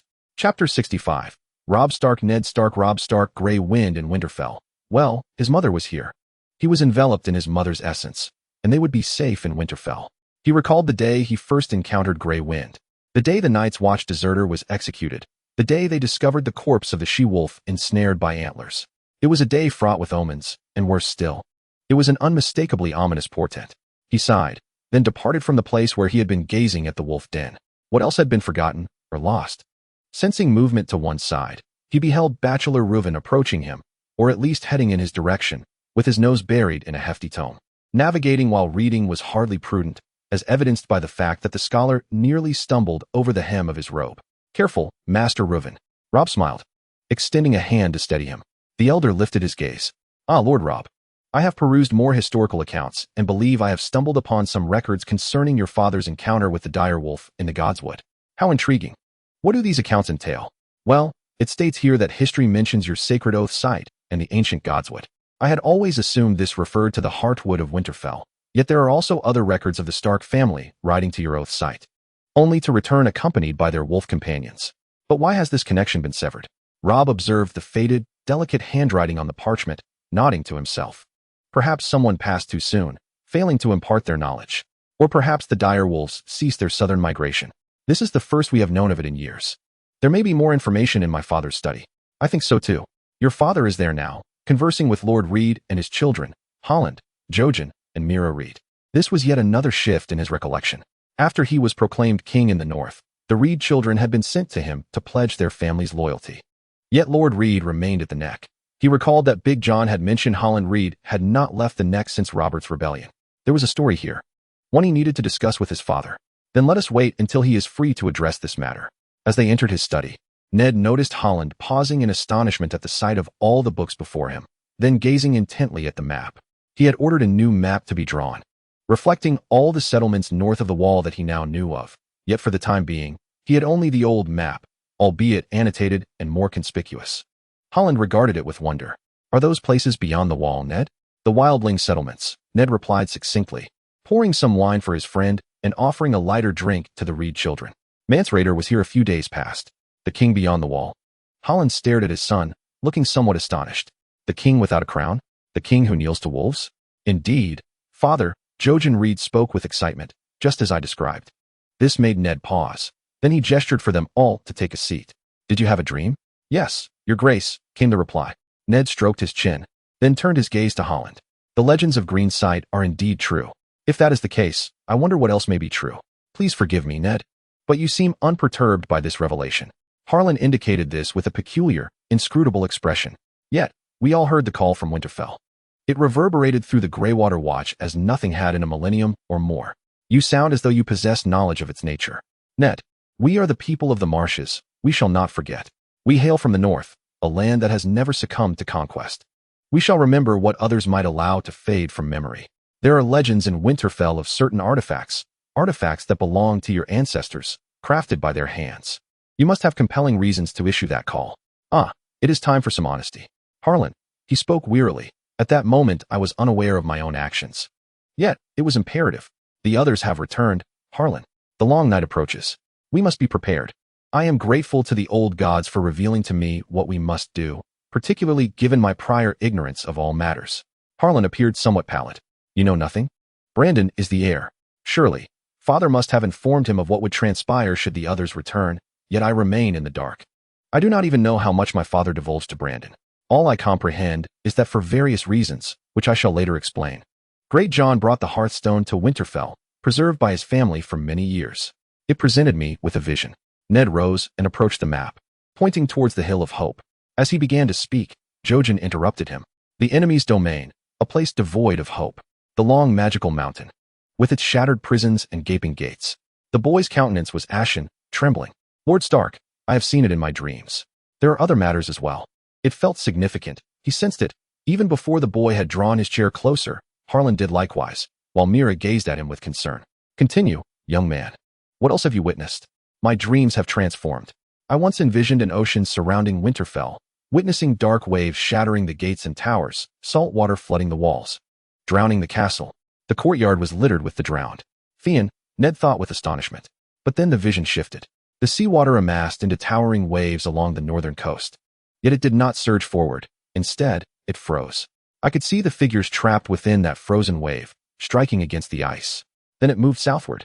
As it did so, a wolf formed of seawater howled and roared at it. Theon has returned? Ned pondered, somewhat perplexed. But perhaps it is another Theon? How much has he changed in these past months? What more? A stag, having found a great sword, discarded its antlers, discovering its purpose. I dreamt of a diminutive man who became a great figure, aided by one who had never perished. I also dreamt of a lion wielding a broken sword, standing at the edge of an empty cliff, with death on one side and heroism on the other. Last night, I dreamt of a lightsaber from the stars, which dispelled the darkness, yet it was insufficient. More is required. He reclined back into his chair and rubbed his forehead. Forgive me, Duke Stark. Father, my recent dreams have been shrouded in darkness, and I can no longer perceive them. Ned gazed at the boy in confusion, noticing Holland's expression of shock and Mira's slight pride. What is it? He prompted. The boy met his gaze with calm intensity. The moment of my death. I once knew the time of my demise, my lord. Or rather, I used to know. Now, I can no longer see it. Ned leaned back in his chair, sequentially surveying the three members of House Reed. The children appeared weary. I believe you should join my family for breakfast. Jojen, if you glimpse anything further, please inform me immediately. Holland, stay. I shall have food brought forth. There are matters you must be apprised of, and some you must witness firsthand. After the children departed, Ned ensured the door to his study was securely locked before turning back to his friend with a smile. I thought you would never leave the neck. It is a pleasure to see you, old friend. Indeed, Ned, the pleasure is mutual. However, there are pressing matters you must be informed of. My departure from Greywater Watch was not solely prompted by Jojen's dreams. Other occurrences have transpired. We have discovered that many have traversed the north. He fixed his gaze on Holland. What? When? We are uncertain. They traveled via an ancient path through the neck. This troubles me, Ned. It is a path so old that scarcely any marshmen would dare to use it now. Thus, we cannot ascertain their exact crossing time. But it was no more than a month ago. He pondered deeply. He had yet to hear of any violent incidents in the region, suggesting that whoever they are, they have maintained a low profile. But who are they? Do you have an estimate of their numbers? Given the terrain's peculiarities, it is difficult to ascertain precisely, but there are at least 1,000. Upon hearing this news, I immediately ordered the fortification of the defenses at Carhold, striving to restore it to its former glory. If I have overstepped, I beg your pardon. Holland, you are justified. Do not dwell on it excessively. He paused. I shall dispatch a raven to King's Landing forthwith. Whomever these individuals may be, they hail from somewhere. The Lord of Greywater Watch nodded, and then turned to Ned. I remain in the neck to safeguard a secret. Does the boy know? He does, Ned replied softly. I had to confide in him. Fortunately, Maester Aemon was present at the time. Holland's brow furrowed. Maester Aemon? From the wall? Indeed. His most recent kin. The marshman's eyes widened for a moment before narrowing slightly. Ah, of course. I had forgotten his full name. What will the boy do? The world believes him to be my son. I have written to Robert, requesting he acknowledge his legitimate status. He frowned. Although it is not his fault, I failed to consider the anguish he might feel when referred to as a bastard. He will become a member of House Stark. And if necessary, he shall possess his own lands. If the truth must one day be unveiled, then so be it. We shall address the matter when the time is ripe. He is the sole legacy of Lyanna. If only she had never encountered him. After a brief silence, Holland Reed broke it. Regardless, Ned, at Harrenhal, many years ago, I witnessed the expression upon his face. It was after the tournament, and he appeared as one fated to perish, a visage of a man ensnared in despair. I know not what thoughts occupied his mind. All I discerned was that he did not seem to relish the path he had chosen. Harrenhal. The tournament there feels like a lifetime ago. Much has transpired since then. Brandon was still alive, preparing to wed Catelyn. Our father still presided over matters within this chamber, and Lyanna remained as spirited as ever. Arya reminded him of his sister. Then there were others, the smiling knight, who had once intensified the paranoia of the Mad King. Robert, youthful and robust, unburdened by the cares of the throne. Rhaegar, whose actions precipitated the cataclysm that obliterated House Targaryen, and Asherah. Too many secrets, he murmured. There are always too many secrets. He then rose and approached the tapestry, pulling it back to reveal a door that astonished Holland. This is my father's secret. He confided in Brandon, as we presumed, but withheld it from me. Come, I must show you something. If the people of the Reach still recall, perhaps you may recognize some of its contents. Chapter 66. Daenerys Targaryen. It was a splendid day. Radiant with sunshine, yet not overly warm. Today, a gentle breeze wafted from the west, sufficient to carry the aroma of herbs growing nearby, both cool and refreshing. She relished such days. Well, she cherished such days. She began to fret over her brother. Viserys was always a cause for concern, viewing matters with a fervor that occasionally bordered on fury or madness. When the dragons awakened, Viserys could become cruel and violent. Lately, he had exhibited violence more than ever before. Their abrupt impoverishment astounded her. Hearing Viserys labeled as the Beggar King shocked her to the core. Witnessing his reaction upon hearing that title still pierced her heart. Now he possessed his own dragon egg. 2 nights prior, Governor Mopatis had bestowed upon him a magnificent egg. So dark it was nearly a different hue. Viserys was ecstatic, utterly captivated by the egg, and he immediately dismissed the 3 considerably smaller dragon eggs previously given to him. In fact, he remained enraptured by his grand dragon egg, perhaps even more so than before. He would spend hours each day caressing the egg, whispering to it. I shall refer to him as the magnificent black dragon, Vegarian, for he shall surpass the dragons ridden by our ancestors in both greatness and terror. With an air of pride, he declared to her that once he hatches and grows strong enough, I shall ride upon his ebony wings, soaring first to Dragonstone to incinerate the usurper's fortress. Then, I shall venture to Casterly Rock to seek out and devour the traitor Lannister. Next, I shall proceed to Aerie, extinguishing the line of House Arryn.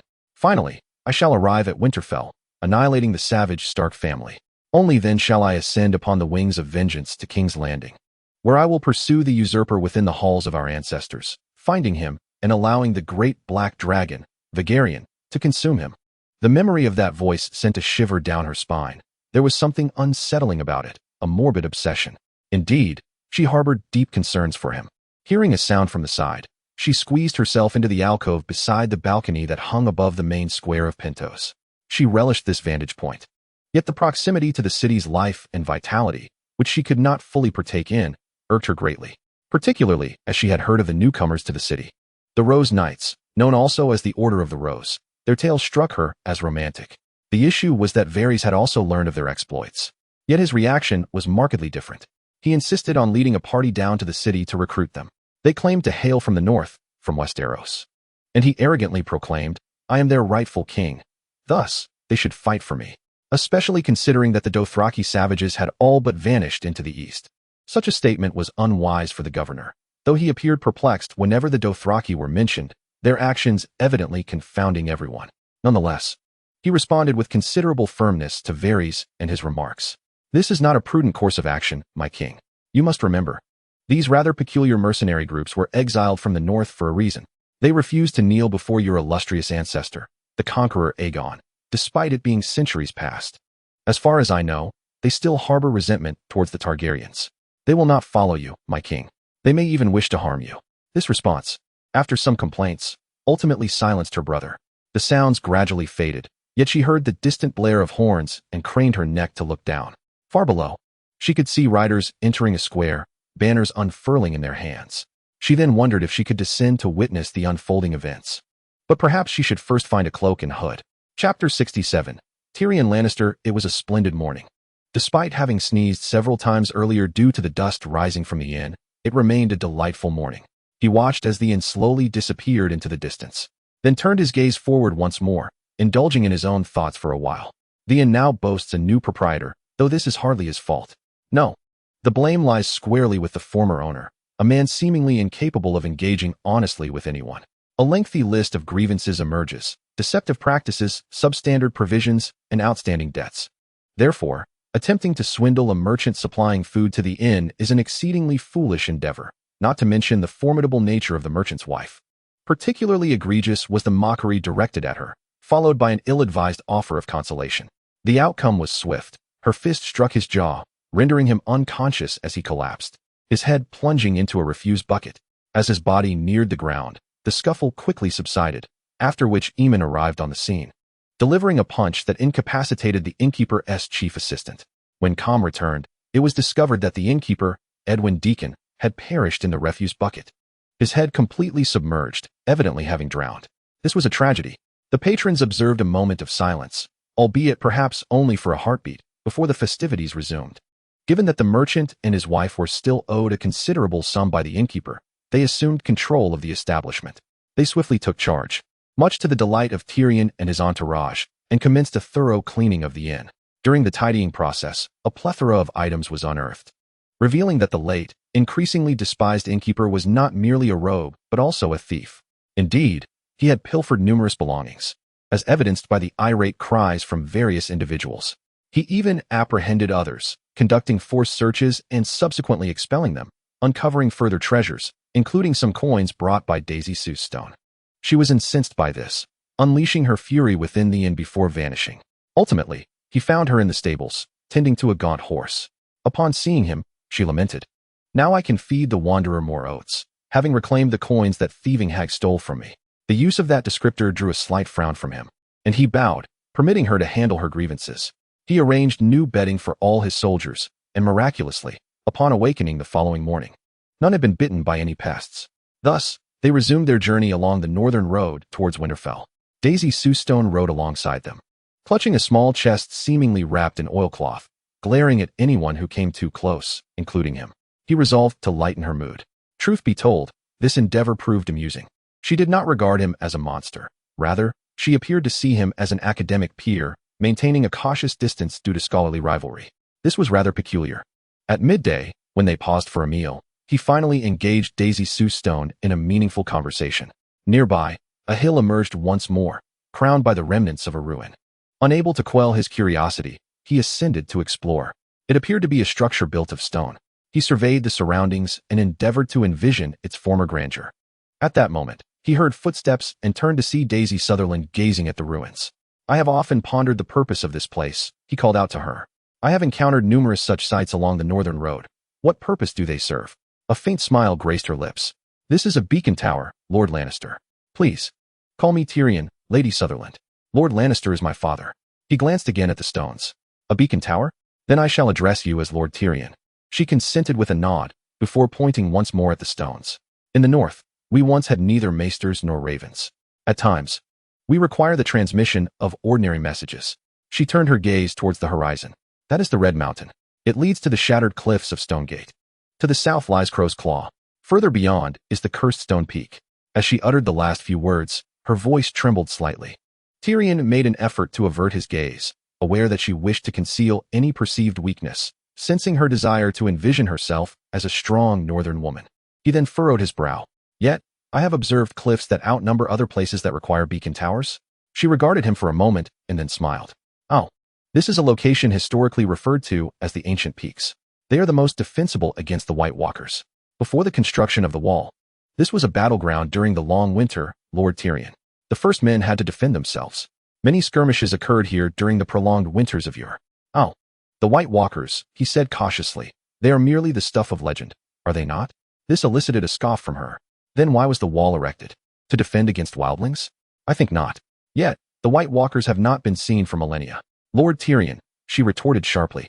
A lack of evidence does not equate to non-existence. This unsettled him. Have you read the works of Maester Torgon? He and many others. Had my father not encountered my mother, he could have become a maester himself. He cherished books and taught me much. Her smile faded. Who is to say that the White Walkers have not returned?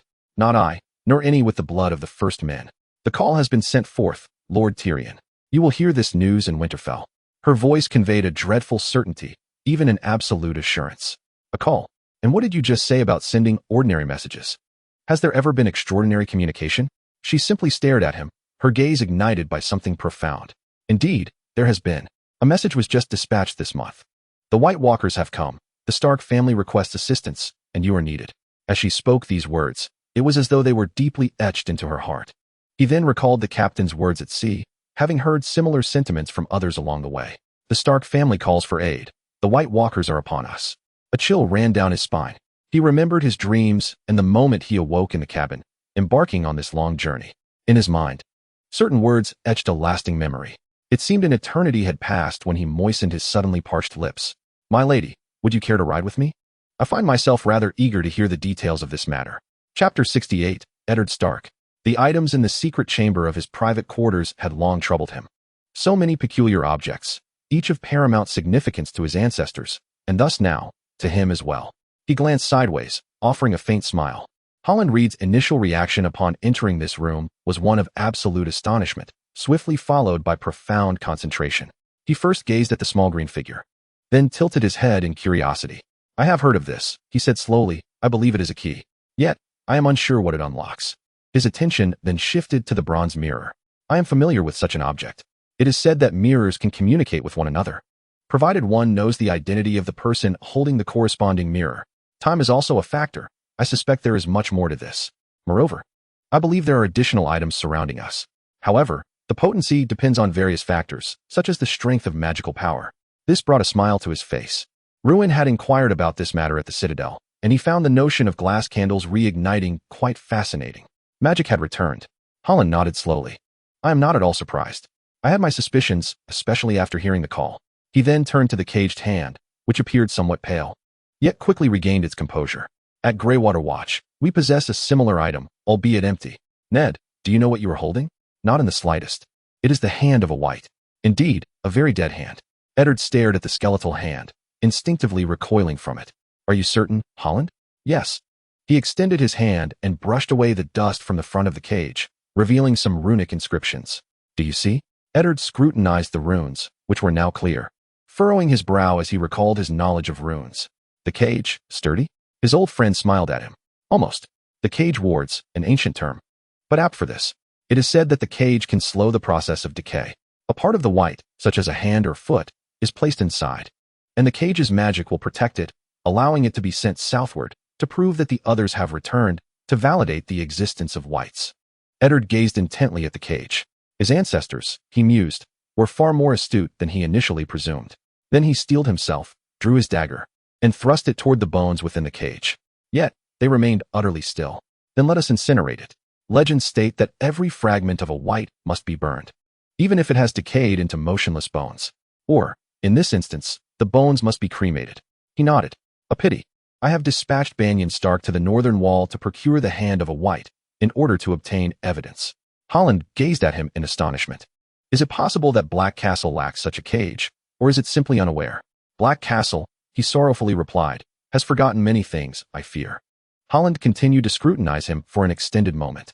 Forgotten what? Why have the wildlings become as they are now? I believe they were originally scouts of the Night's Watch at the Wall. However, Once the others vanished, the Night's Watch lost sight of that connection. Perhaps the wildlings have, to some extent, experienced a similar fate. From various records, we discern that the Night's Watch seems to have forgotten which weapons are effective against the others. We know that obsidian or dragonglass is likely the weapon to combat them. We require weaponry. Legends speak of the others' weapons shattering steel as if it were glass. Holland nodded slowly. I understand. He paused momentarily. Then fire can also be effective against them, as some legends suggest. Indeed, Ned responded, leaning back in his chair. I have contemplated this matter extensively. We know the others have returned, so at some point, I must summon the families to unite against them and aid in the defense of the wall. We will need everything at our disposal to confront the others, obsidian, fire, and whatever else we can muster. I have pondered this deeply. A silence ensued as they both contemplated, until Holland broke the stillness. There is a reference in the records of Greywater Watch. He spoke almost reluctantly, a fragment of a shard. It mentions that the sword is forged from fire. The fire of heaven and dragons. I do not comprehend its meaning, but it must have been significant to our ancestors, thus it must hold some importance. A disquieting thought lingered in his mind. He pinched his nose with his fingers and thumb, reflecting on it. Yet, it soon dissipated. This is something requiring further contemplation. He eventually said, while we have many matters to discuss. Perhaps later, as you appear somewhat weary, my old friend. Holland smiled wearily. I am indeed a bit fatigued. He replied in a rather flat tone, perhaps in need of some sustenance? I believe arrangements can be made, Ned responded with a smile. And it has been quite some time since you last saw Catelyn and my children. Come, let us dine. Chapter 69. Jorah Mormont as he graciously savored the exquisite wine. Jorah pondered the remarkable disparity between a youthful Illyrio Mopatis and the man seated before him now. The wine was delightful, yet the conversation was not. Mopatis appeared outwardly composed. Yet Jorah sensed a tumultuous undercurrent seething beneath the surface. Concern? Anger? A combination of both? Varys informed me of your arrival in Pentos, ostensibly to pursue the Targaryen family. Mopatis finally remarked, narrowing his eyes at him. I presume it is indeed to follow the Targaryen lineage? Jorah gently sipped his wine, then offered a slight nod. The more information I send to King's Landing, the greater my chances of obtaining pardon. Indeed, I have heard of your transgressions. You sold free men to slavers. This remark unsettled him, though he had mastered the art of maintaining a stoic demeanor. It is a matter I have long regretted. How is your wife? This question struck a painful chord within him. I have severed all ties with her. She resides in Lys. Ah, yes, the mistress of Trago Amyryn. I have heard she possesses extravagant tastes, and his wife is much afraid of her. This only deepened his discomfort. I have no connection with her anymore. May I inquire what you require of me? The governor leaned back slightly, peering at him through half-closed eyes. You possess unique skills. You speak Dothraki. Have once ridden alongside the savages, and hailing from the north, you can often comprehend their peculiar code of honor. The term often irked him somewhat, yet he nodded slightly. What do you need my skills for? Mopatis narrowed his eyes again, gently stroking his chin. I require your assistance in unraveling two enigmas. The first is to discern why the Dothraki are moving eastward. This revelation surprised him. I presumed you had your own sources of intelligence among the Dothraki. The rotund man shifted in his seat. I had thought so too, he finally admitted. Yet it appears my intelligence sources among the Dothraki are insufficient to ascertain their destination. Then I recalled your acquaintance with a certain friend among the Dothraki, one named Lolos. Lolos the one-handed. Or as he would now claim, Lolos the silver-handed. A master in Meereen crafted for him an intricate prosthetic hand. I encountered him on my journey to Pentos. I know you met him, Mopatis murmured. I am most curious to learn whether he divulged to you the reason behind the Dothraki's eastward movement. Jorah took a sip of wine, then began to ponder intently. To speak the truth may be the wisest course. They are not moving eastward. Rather, they are drawn there, as Lolos informed me. He ultimately stated. He claimed he could not explain it, yet despite the risk of his brothers finding and executing him, he felt irresistibly drawn eastward. To the Dothraki Sea? To Westeros? Beyond that place, he said, observing Mopatis's astonishment. To the Grey Waste. The governor sipped his own wine, his brow furrowing in contemplation. The Grey Waste? That is nonsensical. The horses there would perish like flies. He shrugged. That is what Lolos told me. He could not explain it. But he said all the Dothraki felt the pull he experienced. Mopatis remained silent for a moment, absorbing this information. Finally, he nodded eagerly. Very well. Thank you. There is one more matter I need you to solve. The Rose Knights have appeared in Pentos. I have noticed, Jorah replied, his voice somewhat hoarse. They seem to be flooding in. They arrived in batches, and Mopatis furrowed his brow as he inquired about acquiring a pass to White Harbor. They claimed their time in exile had come to an end. I wish you to discern the reason. Why now, rather than when the Targaryen family was slain or exiled? I implore you to uncover the answer. You're a Mormont. For me, for Varys, and for your king. He pondered for a considerable duration. Very well, I shall grant your request. He ultimately replied. The reward is the progress of my amnesty. I, too, yearn to return home. Having spoken, he drained his cup and nodded politely before departing. An attendant escorted him out, and he noted that a guard appeared to be an unsullied, persistently trailing behind him. As he passed a window into a courtyard, he beheld a young man with hair so golden it was nearly silver, seated on a bench, humming to a large, dark object beside him. It resembled an enormous stone. But any further observation was interrupted by the warning voice of the advancing guard, prompting him to smile and move along. Upon their exit, Lila awaited him at the door. The moment she saw him, her worries dissipated. I was quite concerned for you, she murmured as they descended into Pantos. That man is infamous, and his reputation is worsening. He relishes manipulating men and women as puppets, and he is ruthless in his pursuit of wealth. This perfectly aligned with his own impressions, and he smiled at her. Do not fret. I have acquired the information he seeks. The remaining portion involves conversing with certain members of the Rose Knights. To be candid, I need to pose inquiries I had intended to ask. She gazed at him, then smiled. Whatever I can do to assist you, I shall. They heard the sounds of the crowd before they arrived. A multitude of people and horses had gathered in the square, and as they walked along the perimeter, Yora was engulfed by a wave of nostalgia. It soon became evident that not only had the Rose Knights endeavored to preserve the northern attire, ostensibly to adapt to the warmer climate, but they had also retained their accent. He was uncertain how they managed it, perhaps through continuous contact with messengers and traders from the north, but he was unprepared for the profound impact that the voices of so many speaking in the accent of his homeland would have on him. There had been moments when he felt an overwhelming urge to weep, yet he stifled the emotion by blowing his nose and pretending the sunlight was blinding. However, Lila was not deceived. She pointed out a small plant growing on a wall, prompting him to turn away from the crowd to regain his composure. When he turned back, he offered her a wry smile, and together they stepped into the throng. As they moved, his confusion deepened. The Rose Knights appeared to be composed of very astute individuals who understood that the north was far colder than Essos. Firstly, the northern weather was considerably chillier.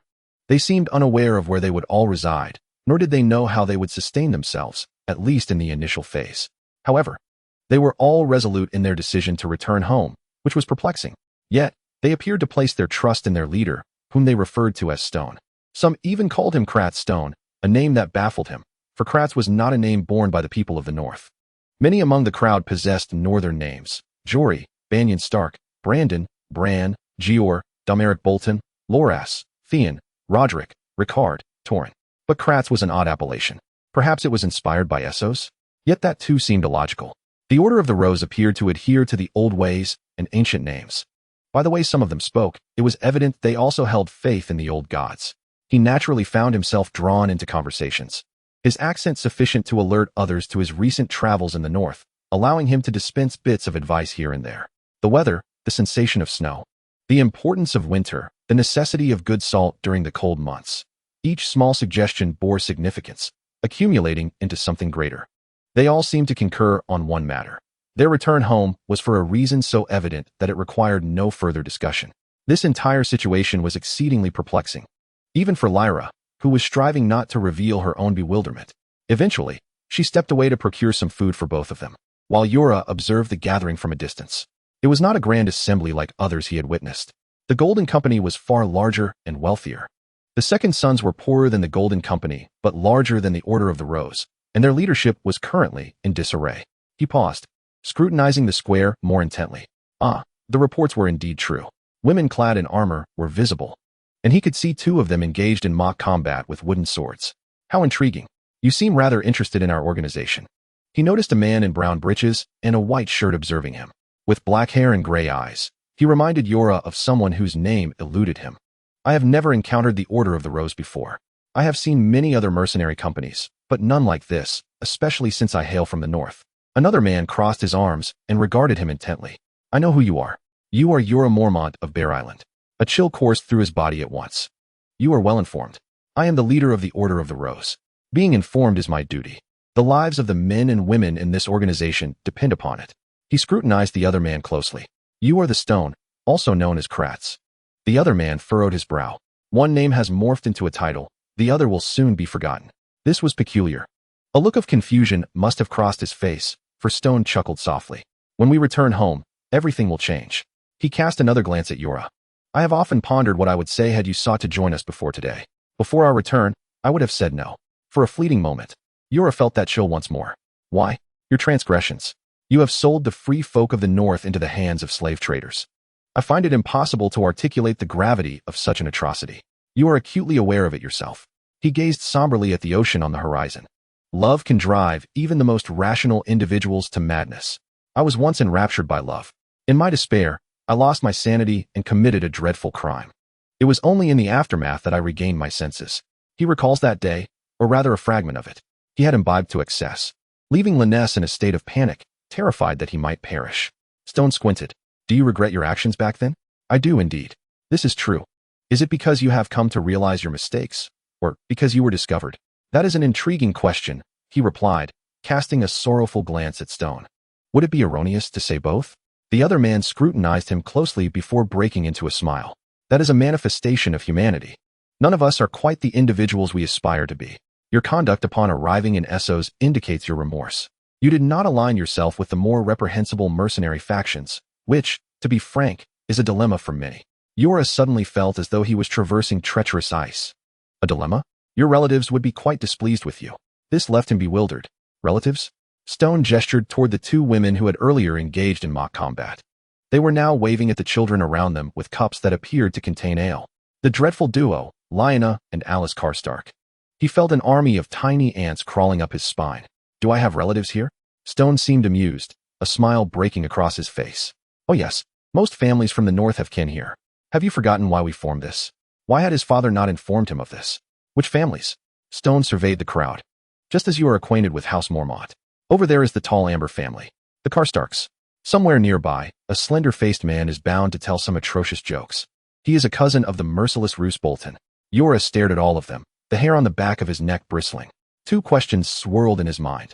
He voiced both, the first being paramount. Why must you return to the north? Because we must go back. We are drawn there. Did you not hear the call? The call. Oh, it is distant. Some hear it more clearly than others. It awakened me, startling my wife and children from their slumber. Others merely sense the need to wander elsewhere. To the north, it beckons us all. It drowns out all else, all other oaths. Suddenly, the tiny ants on his spine were overwhelmed by a legion. The urge to return home. The necessity of returning to the north. I feel it too. Huh, I knew it. But did you not hear those words? What words? The other man leaned forward slightly, his voice adopting an urgent and fierce tone. The others are coming. The Stark family calls for aid. Your presence is required. A wave of astonishment washed over him. The White Walkers? The Stark family seeks assistance? How could this be? Another individual shrugged. They are the Starks of Winterfell. Surely they possess means to ascertain such matters. It has been an exceedingly long summer. A summer that seems to stretch endlessly. Winter has arrived. Yora lightly scratched his chin before ultimately posing a second question. Which house do you belong to? A sudden fear gripped him, a dread of the answer he might receive. Stone is my title. My ancestors have led this company from the very beginning. We are the magnetic force of the organization, and thus the name has been simplified to Stone. As for my name, he gazed intently at Yora, his eyes gleaming. My name is Edric, and my second name for the time being is Kratz. Everything will revert to normal upon my return home. Consider that. He pondered for a moment, then turned his gaze back to the individual, his eyes wide with curiosity. You are. Just then, Lyra rushed in, breathless. Yora. Upon seeing Stone, she halted, her feet unsteady. Please forgive me. She approached Yora and whispered urgently in his ear. I fear that if Daenerys Targaryen is discovered among the crowd, it could lead to trouble. Yora sighed. Life had suddenly become far more complex. Chapter 70. Jaime Lannister. Peter Baelish appeared to be engrossed in something, his eyes wide and fixated on an unseen object. Jaime could not discern what it was, but it mattered little. Soon enough, the birds would snatch away those eyes. A slight, disdainful smirk curled upon his lips. Baelish always fancied himself a clever man. It must be painful to be outwitted by someone like Jon Arryn. He rode up the slope towards the docks, his physique having grown more corpulent after an unexpected journey to Whispering Hall. He inquired of Cersei why her husband had ventured there, but received only a perplexed shrug in response, as though he had shouted something upon awakening, likely under the influence of drink. That was the extent of it. Yet, he sensed that more lay beneath the surface, an unnameable tension in the air that left him uneasy. The small council was preoccupied with various bizarre matters, ranging from the peculiar disappearance of the mountain clans to the intriguing news of the return of the Knights of the Rose from their long exile. Baelish's demise would be a blessing. Should he still draw breath, their father might contemplate some unpleasantness towards him. Deceiving the Lannister family is unwise. Deceiving their father is a sentence of death. Upon reaching the docks, he inhaled deeply. The stench of rotting fish, mingled with the aroma of sweat and sewage. Of course, the tide had not yet turned. He sighed, dismounted, and surveyed his surroundings. He had come to inspect the docks where the corpulent king was set to arrive, uncertain of when he might make his entrance. Spotting the royal docks, or any available dock for that matter, he secured his horse, retrieved a handful of oats from his saddlebag, and proceeded along the planks. Indeed, they seemed quite sturdy, appearing undamaged. Surrounded not by a band of ruffians, but merely by sailors, he squinted slightly as he spotted a familiar face engaged in conversation with another. He exclaimed, the noble Onion Knight, as diligent as ever. Davos Seaworth regarded him for a moment, then concluded his discussion and turned to face him. Sir Jaime, he said flatly, and Jaime had to concede that. Despite his humble origins, the man seemed unfazed by the presence of nobility. He found himself rather fond of Seaworth, whose remarkable competence was almost excessive. Moreover, both his father and Cersei held this man in disdain, which suggested their ignorance of the full truth. What brings you here? I am a knight of the King's Guard, and I have never ceased to be concerned for the king's safety. I have come to inspect the dock where he will be mooring in the future, regardless of when he arrives. Seaworth surveyed the dock and then stamped his foot upon it. It appears quite sturdy, just as I shall report, Jaime grinned, pausing as the distant bells of the nearby cape tolled thrice. He glanced back at Seaworth, observing him frowning out to sea and gesturing to the side. Bring the telescope. Quickly. Yes, father, the young man called, hurrying away before returning promptly with the equipment. Here you are. Is there a problem? Jaime inquired, noticing a ship approaching in the distance. Is that the king?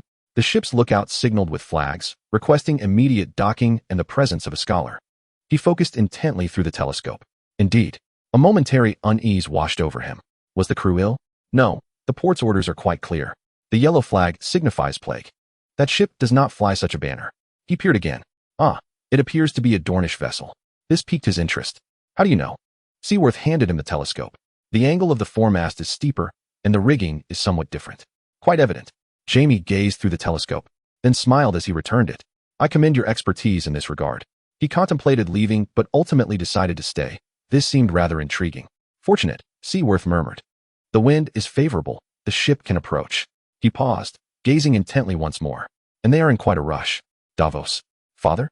Go fetch Maester Darren. Then inform the port authorities that I shall handle this matter. I feel somewhat uneasy. In Jaime's limited experience, those who managed vessels seemed to know their craft well.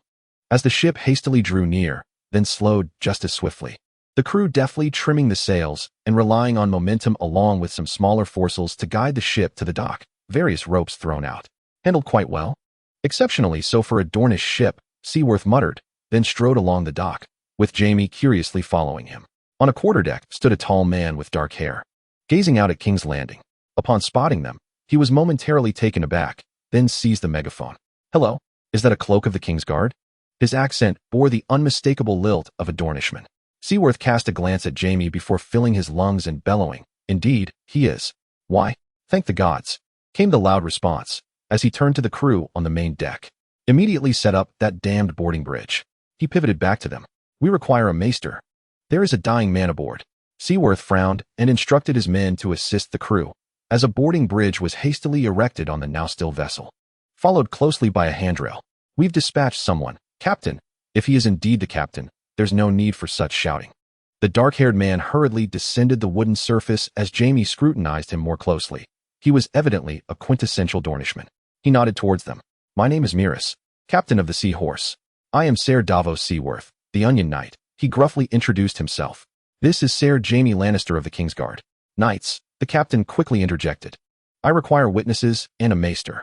Seeing you, Ser Jaime, brings me great relief. There is a dying man aboard who wishes to see his son in King's Landing and requires witnesses to bequeath his ancestral sword to him. Jaime raised an eyebrow, finding the entire situation rather peculiar. Who is the man? The captain paused, licking his lips before replying, Lord Alistair Dane. A brief astonishment ensued. Lord Alistair Dane of Starfall? Jaime queried, somewhat incredulous. Indeed, sir.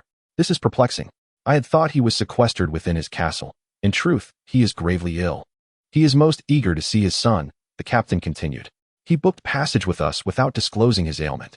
The Dornishman appeared on the verge of tears. His son is here, fostering his only child. Edric Dane? Davos Seaworth frowned. Why do you not dock at Dragonstone or any closer port with a maester? I inquired of Lord Dane, yet he insisted we proceed directly to King's Landing. Truly, knights, he is most determined to come here. Seaworth and Jaime exchanged glances. The Onion Knight nodded briefly, then began issuing orders, a sense of urgency coursing through him as if his father's spirit had momentarily seized his being. A nearby inn was commandeered for a bedroom. Arrangements were made to fetch a litter for Lord Dane. Messages were swiftly dispatched to the not-so-distant Duke Stannis Baratheon. Seaworth glanced at the Red Keep, then back at Jaime. Sir Jaime, where might Edric Dane be found? After a moment's contemplation, Jaime replied, I believe he serves Lord Beric Dondarrion. He could be found within the Red Keep. He observed the small gathering behind him, always at a loss for words when the gloves were dropped. Then, he spotted the familiar colors of a Lannister guard. Do you recognize me? You are Ser Jaime Lannister, and the guards appear somewhat perplexed yet retain a semblance of understanding. My steed awaits yonder. Ride forth to the Red Keep at once, and seek out Lord Edric Dane, the servant of Count Beric Dondarrion. He must come here immediately, for his father, Count Alary Dane, lies gravely ill. Is there a problem? Nay, Ser Jaime, the guard replied, his complexion somewhat ashen. I shall go at once. With that, he departed. As the litter arrived and Lord Dane finally emerged from the cabin, the throng swelled. Upon beholding Dane's visage, he discerned the captain had spoken true. The Lord of Starfall appeared pallid, nearly ghostly. His cheeks were taut, and his eyes sunken. He seemed to be in a stupor, his chest barely rising and falling. As the litter descended the gangplank, Dane stirred slightly and opened his eyes. Who goes there? His voice was faint and hollow. You are in King's Landing, my Lord Dane. Ser Davos Seaworth quickly interjected. We are transporting you to the shore. Do not fret, your son has been dispatched. My gratitude. Who are you, knight? Ser Davos Seaworth, my Lord Dane. I serve under the command of his grace, Duke Stannis Baratheon. This is Ser Jaime Lannister of the Kingsguard. It is an honor to meet you both. He paused, a spasm flickering across his features. Where is Dawn? Ser Davos appeared momentarily confused. Yet Jaime comprehended the gravity of the inquiry and was equally taken aback. Is that sword Dawn, my Lord Dane? Have you brought it with you? Yes, where is it? I must have it. It must be passed to Edric. Jaime glanced at Ser Davos, who gestured toward the ship. It should be in his cabin, knights. During the voyage, he permitted no one to touch it. Ser Davos looked to Jaime, who nodded. I shall retrieve it. I know its appearance. He turned and hastened up the gangplank, observing the group weave through the crowd into the inn before he entered the nearby cabin. The cabin reeked of decay, tinged with a hint of herbs. He surveyed the space and soon espied the sword resting in the corner, propped against the ship's wall. It was the very sword from his memories, the one wielded by Ser Arthur Dane. Ser Arthur was a masterful swordsman who met his demise in Dorne. At the Tower of Joy, that enigmatic place would render Eddard Stark tight-lipped, more so than usual, never to speak of it. He recalled how particular, even peculiar, Ser Arthur was about this sword. Only he was permitted to lay hands upon it, though it never required honing. He had once inquired if it was forged from Valyrian steel, to which the knight smiled and shook his head. It is very different, he had said. Dawn is special. With a shrug, Jaime extended his hand to grasp the sword, sheathed in red leather. As his fingers brushed the hilt, the blade seemed to quiver, writhing like a living serpent. He stifled a gasp, relinquished the sword, and stared at it in bewilderment. What was this? How could a sword tremble? He took a deep breath and surveyed his surroundings. A cloak in the colors of House Dane lay nearby. He seized it and carefully wrapped it around the sword, being cautious not to touch it directly with his hands. He then grasped the sword and exited the ship, making his way into the inn. Upon entering, he glanced around and noticed Lord Dane's steward on the staircase, who acknowledged him with a nod, gesturing for him to ascend. I have brought the bachelor, Sir James. He is now with Lord Dane. The steward nodded, and James spotted the elder steward standing at the threshold of a room. Have you obtained it? I have. May I enter? The bachelor is inside, he replied, and the door swung open to reveal a disgruntled young scholar. Is that damned sword here? Without it. Lord Dane is quite agitated. I have secured it, James said, raising the sword. Shall I bring it in? Please do, the scholar growled before retreating into the room. James raised an eyebrow and followed suit. Inside, Lord Dane lay upon the bed, his garments crumpled and his face etched with a grimace of enduring pain, while the scholar busied himself at his side. Weary, Lord Dane looked at James as he unsheathed the sword and placed it beside him. Dawn, Lord Dane weakly called out. Thank you, Sir James. Dawn has been quite restless of late. At this, the scholar raised his gaze, his brows flickering like a caterpillar before he returned his focus to the ailing lord. As for James, he mumbled a few polite phrases and hastily exited the room, shutting the door behind him. He detested witnessing such suffering in a man, and the sword itself unsettled him. The two men waited outside the room for some time, while James attempted to divert his thoughts. Eventually, the door opened, and the scholar emerged, his countenance grave. I have something to discuss with you, knights. They approached him, and he gestured towards the room with his thumb. He shall not witness the setting sun again. I am deeply sorry. Yet, I am also astonished he has endured this long. A common man would have perished much earlier. He is a man driven by purpose. The steward furrowed his brow. He came here to pass the sword to his son, believing it to be his solemn duty. Evidently, his son is destined to become the new Dawnbringer, though its meaning remains unclear. James gazed in astonishment at the open door. This was a title held by members of House Dane, and those deemed worthy to wield the Sword of Dawn were few. The last Dawnbringer was Sir Arthur Dane. Since his demise at the conclusion of the War of the Five Kings, none had followed. He recalled the last time he had seen Sir Arthur Dane, mounted among the retinue of Rhaegar Targaryen, looking troubled and burdened by unspoken thoughts. That moment often replayed in his mind. The Dornishman seemed on the verge of tears. Duty can sometimes become a fearsome master, the steward mused. Lord Dane is in dire need of seeing his son. I concur, said James. Knights, the mind can indeed be a strange and terrifying entity. I believe you are correct. His duty sustains his existence. Once he bequeaths his sword, I fear he shall not linger long. The sound of boots echoed upon the staircase, and Jaime beheld Stannis Baratheon and Lord Allen enter. He gaped at them, for their recent camaraderie resembled that of a couple. The reticent knight Davos Baratheon acknowledged, Sir Jaime, we have received your message. Is Lord Daenerys truly here? The hand of the king regarded them, his brows arching at their nod. How is he? He is gravely ill, my lord. The maester replied sorrowfully yet resolutely. He suffers from a terminal blood ailment, untreatable.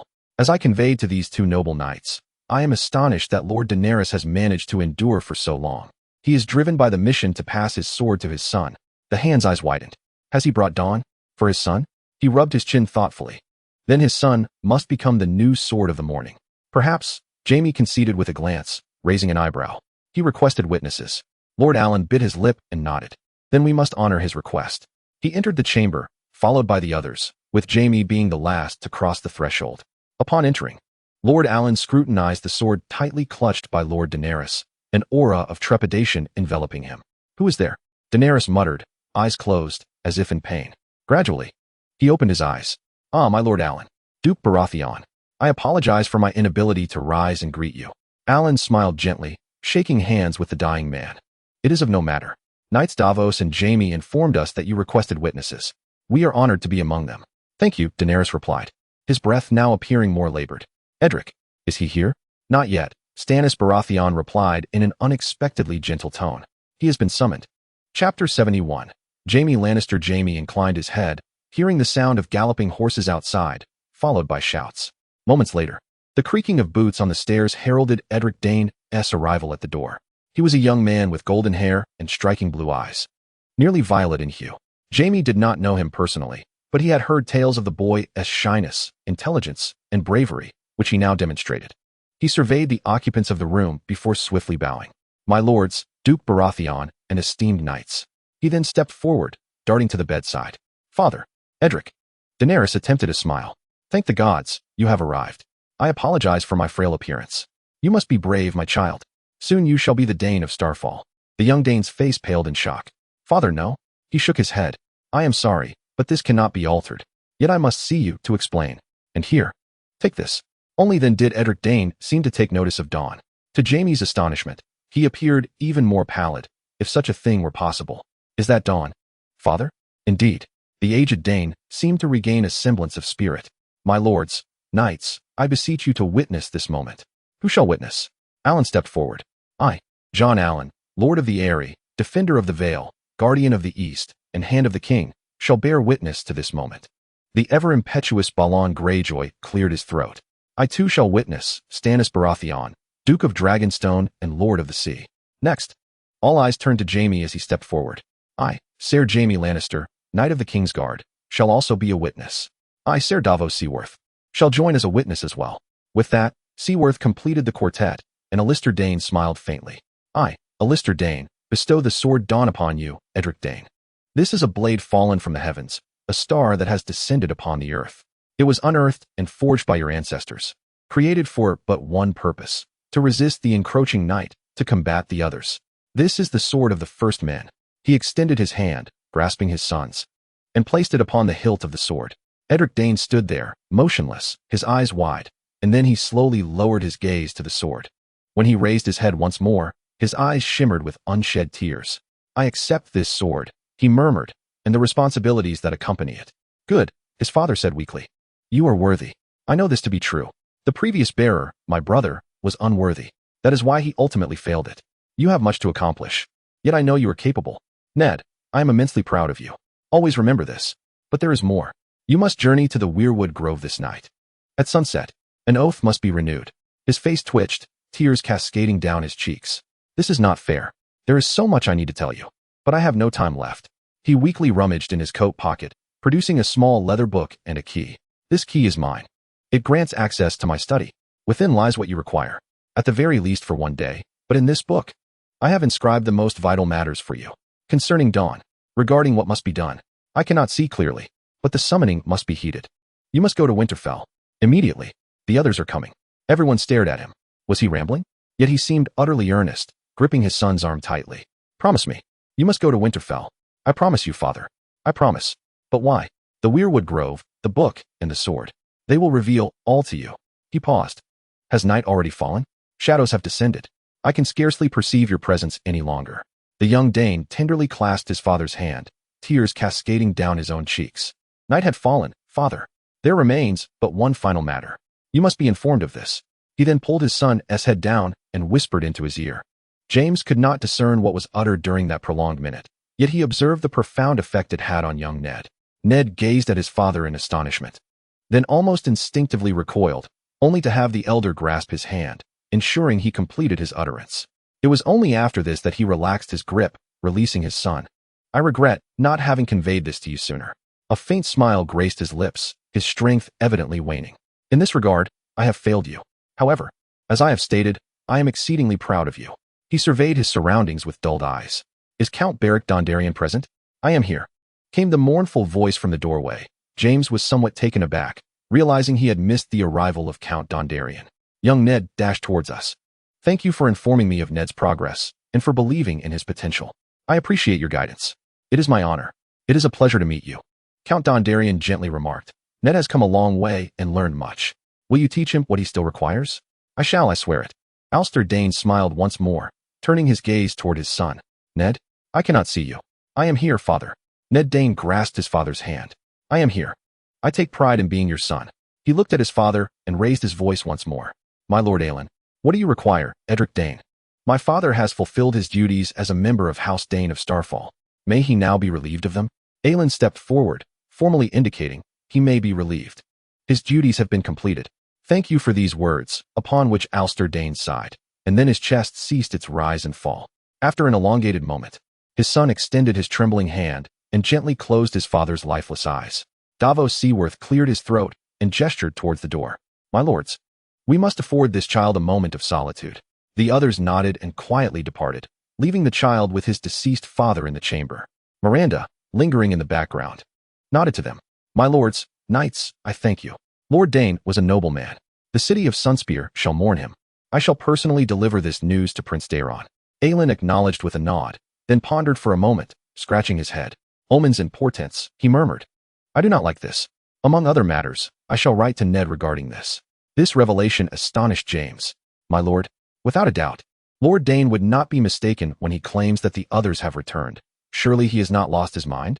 At this moment, he longs to express the fervent words of a fevered dream, yet refrains from doing so, deeming it inappropriate. The former Prime Minister gazes at him with weary eyes, which seem to burn for a brief moment. "Sir Jaime, there are troubling events unfolding elsewhere in Westeros. The old man, too, appears to be losing his sanity." "Ah well." Then Ned Dane exited the chamber, holding Dawn. Tears stained his cheeks, yet a resolute expression adorned his face. Upon witnessing this, Jaime instinctively straightened his posture. "Lord Dane," Ellen intoned solemnly, "is there anything we can assist you with?" His face shifted momentarily before he sighed and regained his composure. My father's remains must be returned to Starfall, to rest in the tomb of our ancestors. I am Miranda, the captain who brought your father here. The captain spoke softly. It would be my honor to convey his bones home. Thank you, Captain Miranda. Please do so, and accept my gratitude. He seemed to rally his spirit. I must journey to Winterfell, for my father commanded it. Lord Dane? Yes, I have learned much. But as my father said, I require further knowledge. May I impose upon you for a little more time? As long as you need. Thank you, he murmured. He then placed his hand once more upon the hilt of dawn. We must depart. Chapter 72. Sandor. This is a most ill-advised notion. It is a simple statement. Yet the boy pauses to mock him. Nonsense, dog. The boy stood outside the king's cabin, a mix of excitement and trepidation evident in his demeanor. This is a brilliant idea. I finally have the chance to reclaim my birthright. From the boy's manner of speaking, Sandor strongly suspected he was on the verge of soiling himself. Nevertheless, he was there to protect the boy, as well as to educate him. At times, he felt it his duty to shield the boy from the folly of his own thoughts. This was one such instance. I still maintain this is a poor idea. His Majesty has remarked that you require more strength to wield it. Your arms are akin to celery. Silence, dog. Joffrey Baratheon hissed. He then glanced around, twisting the doorknob. The door opened with ease. After all, who would be foolish enough to enter this cabin? Oh wait, it is that boy. His father was upstairs practicing swordplay with two knights whom Sandor truly respected, while they lurked below like mice. The boy dashed into the cabin and gestured impatiently. Sandor shrugged internally and followed him inside, closing the door behind him. The sword lay upon the king's rather disheveled bunk. As the boy approached the bunk, Sandor scrutinized the sword. Something about it unsettled his teeth. It appeared far more formidable than anything he had encountered before. This was the only way he could articulate his unease. That sword is perilous, he finally stated. Your father would wield it. I do not believe you should. There was something distinctly peculiar about it. The boy fixed his gaze upon him, then curled his lip in disdain. How peculiar? What does that signify? Sandor glared at him. Joffrey Baratheon, do you recall what the sword resembled when your father severed his head? Pristine, devoid of blood. A rather strange object, indeed. Ser Meryn incessantly speaks of it, the sword of the Storm King. The boy rolled his eyes. Oh no, not you too. Ser Meryn this, Ser Meryn that. Pah. Ser Meryn is an old crone. He's merely aged. He is an adept swordsman, yet a duel against the Kingslayer, Jaime Lannister, would be quite precarious. Why do I even converse with you? The boy scoffed derisively, then advanced toward the sword, his eyes glinting with avarice. Do you behold this, dog? This is the sword of House Durrandon, the ancestral blade. My sword. Yours, ultimately yours. Your father now holds dominion over it. The blood of the Storm King courses through my veins, dog. This is the sword of Storm's End. It belongs to my lineage, and I am destined to wield it one day. I shall become the greatest king in Westeros. He placed his hand upon the hilt. As the boy's fingers clasped the leather grip, he suddenly halted, appearing paralyzed. Sandor, with concern etched upon his brow, wondered if this signified some ailment. The boy convulsed briefly, and then the room flickered momentarily. A sound akin to a small bolt of lightning striking echoed, followed by two occurrences. The first was that Sandor distinctly heard a voice whispering in his ear, false. The second was that Joffrey Baratheon was hurled against the wall of the cabin. He stood there, momentarily stunned, before dashing toward the child. The boy stared at the sword, seemingly entranced, while simultaneously cradling his hand. As Sandor approached, the boy glanced down at his palm. A crimson mark was swelling upon it, as if he had briefly touched a searing iron. The child's visage contorted with terror as he continued to inspect his hand. It bit me. That sword, it bit me. Let us depart from here, Sandor murmured, casting a glance back at the sword. That belongs to your father. It recognizes only him. Or rather, it acknowledges only grown men. This shall never occur, correct? The boy, trembling, nodded faintly, then scrambled away. As he passed Sandor, the latter caught a whiff of something. Oh dear, someone is in need of new small clothes. What a pity. That little one ought to have behaved.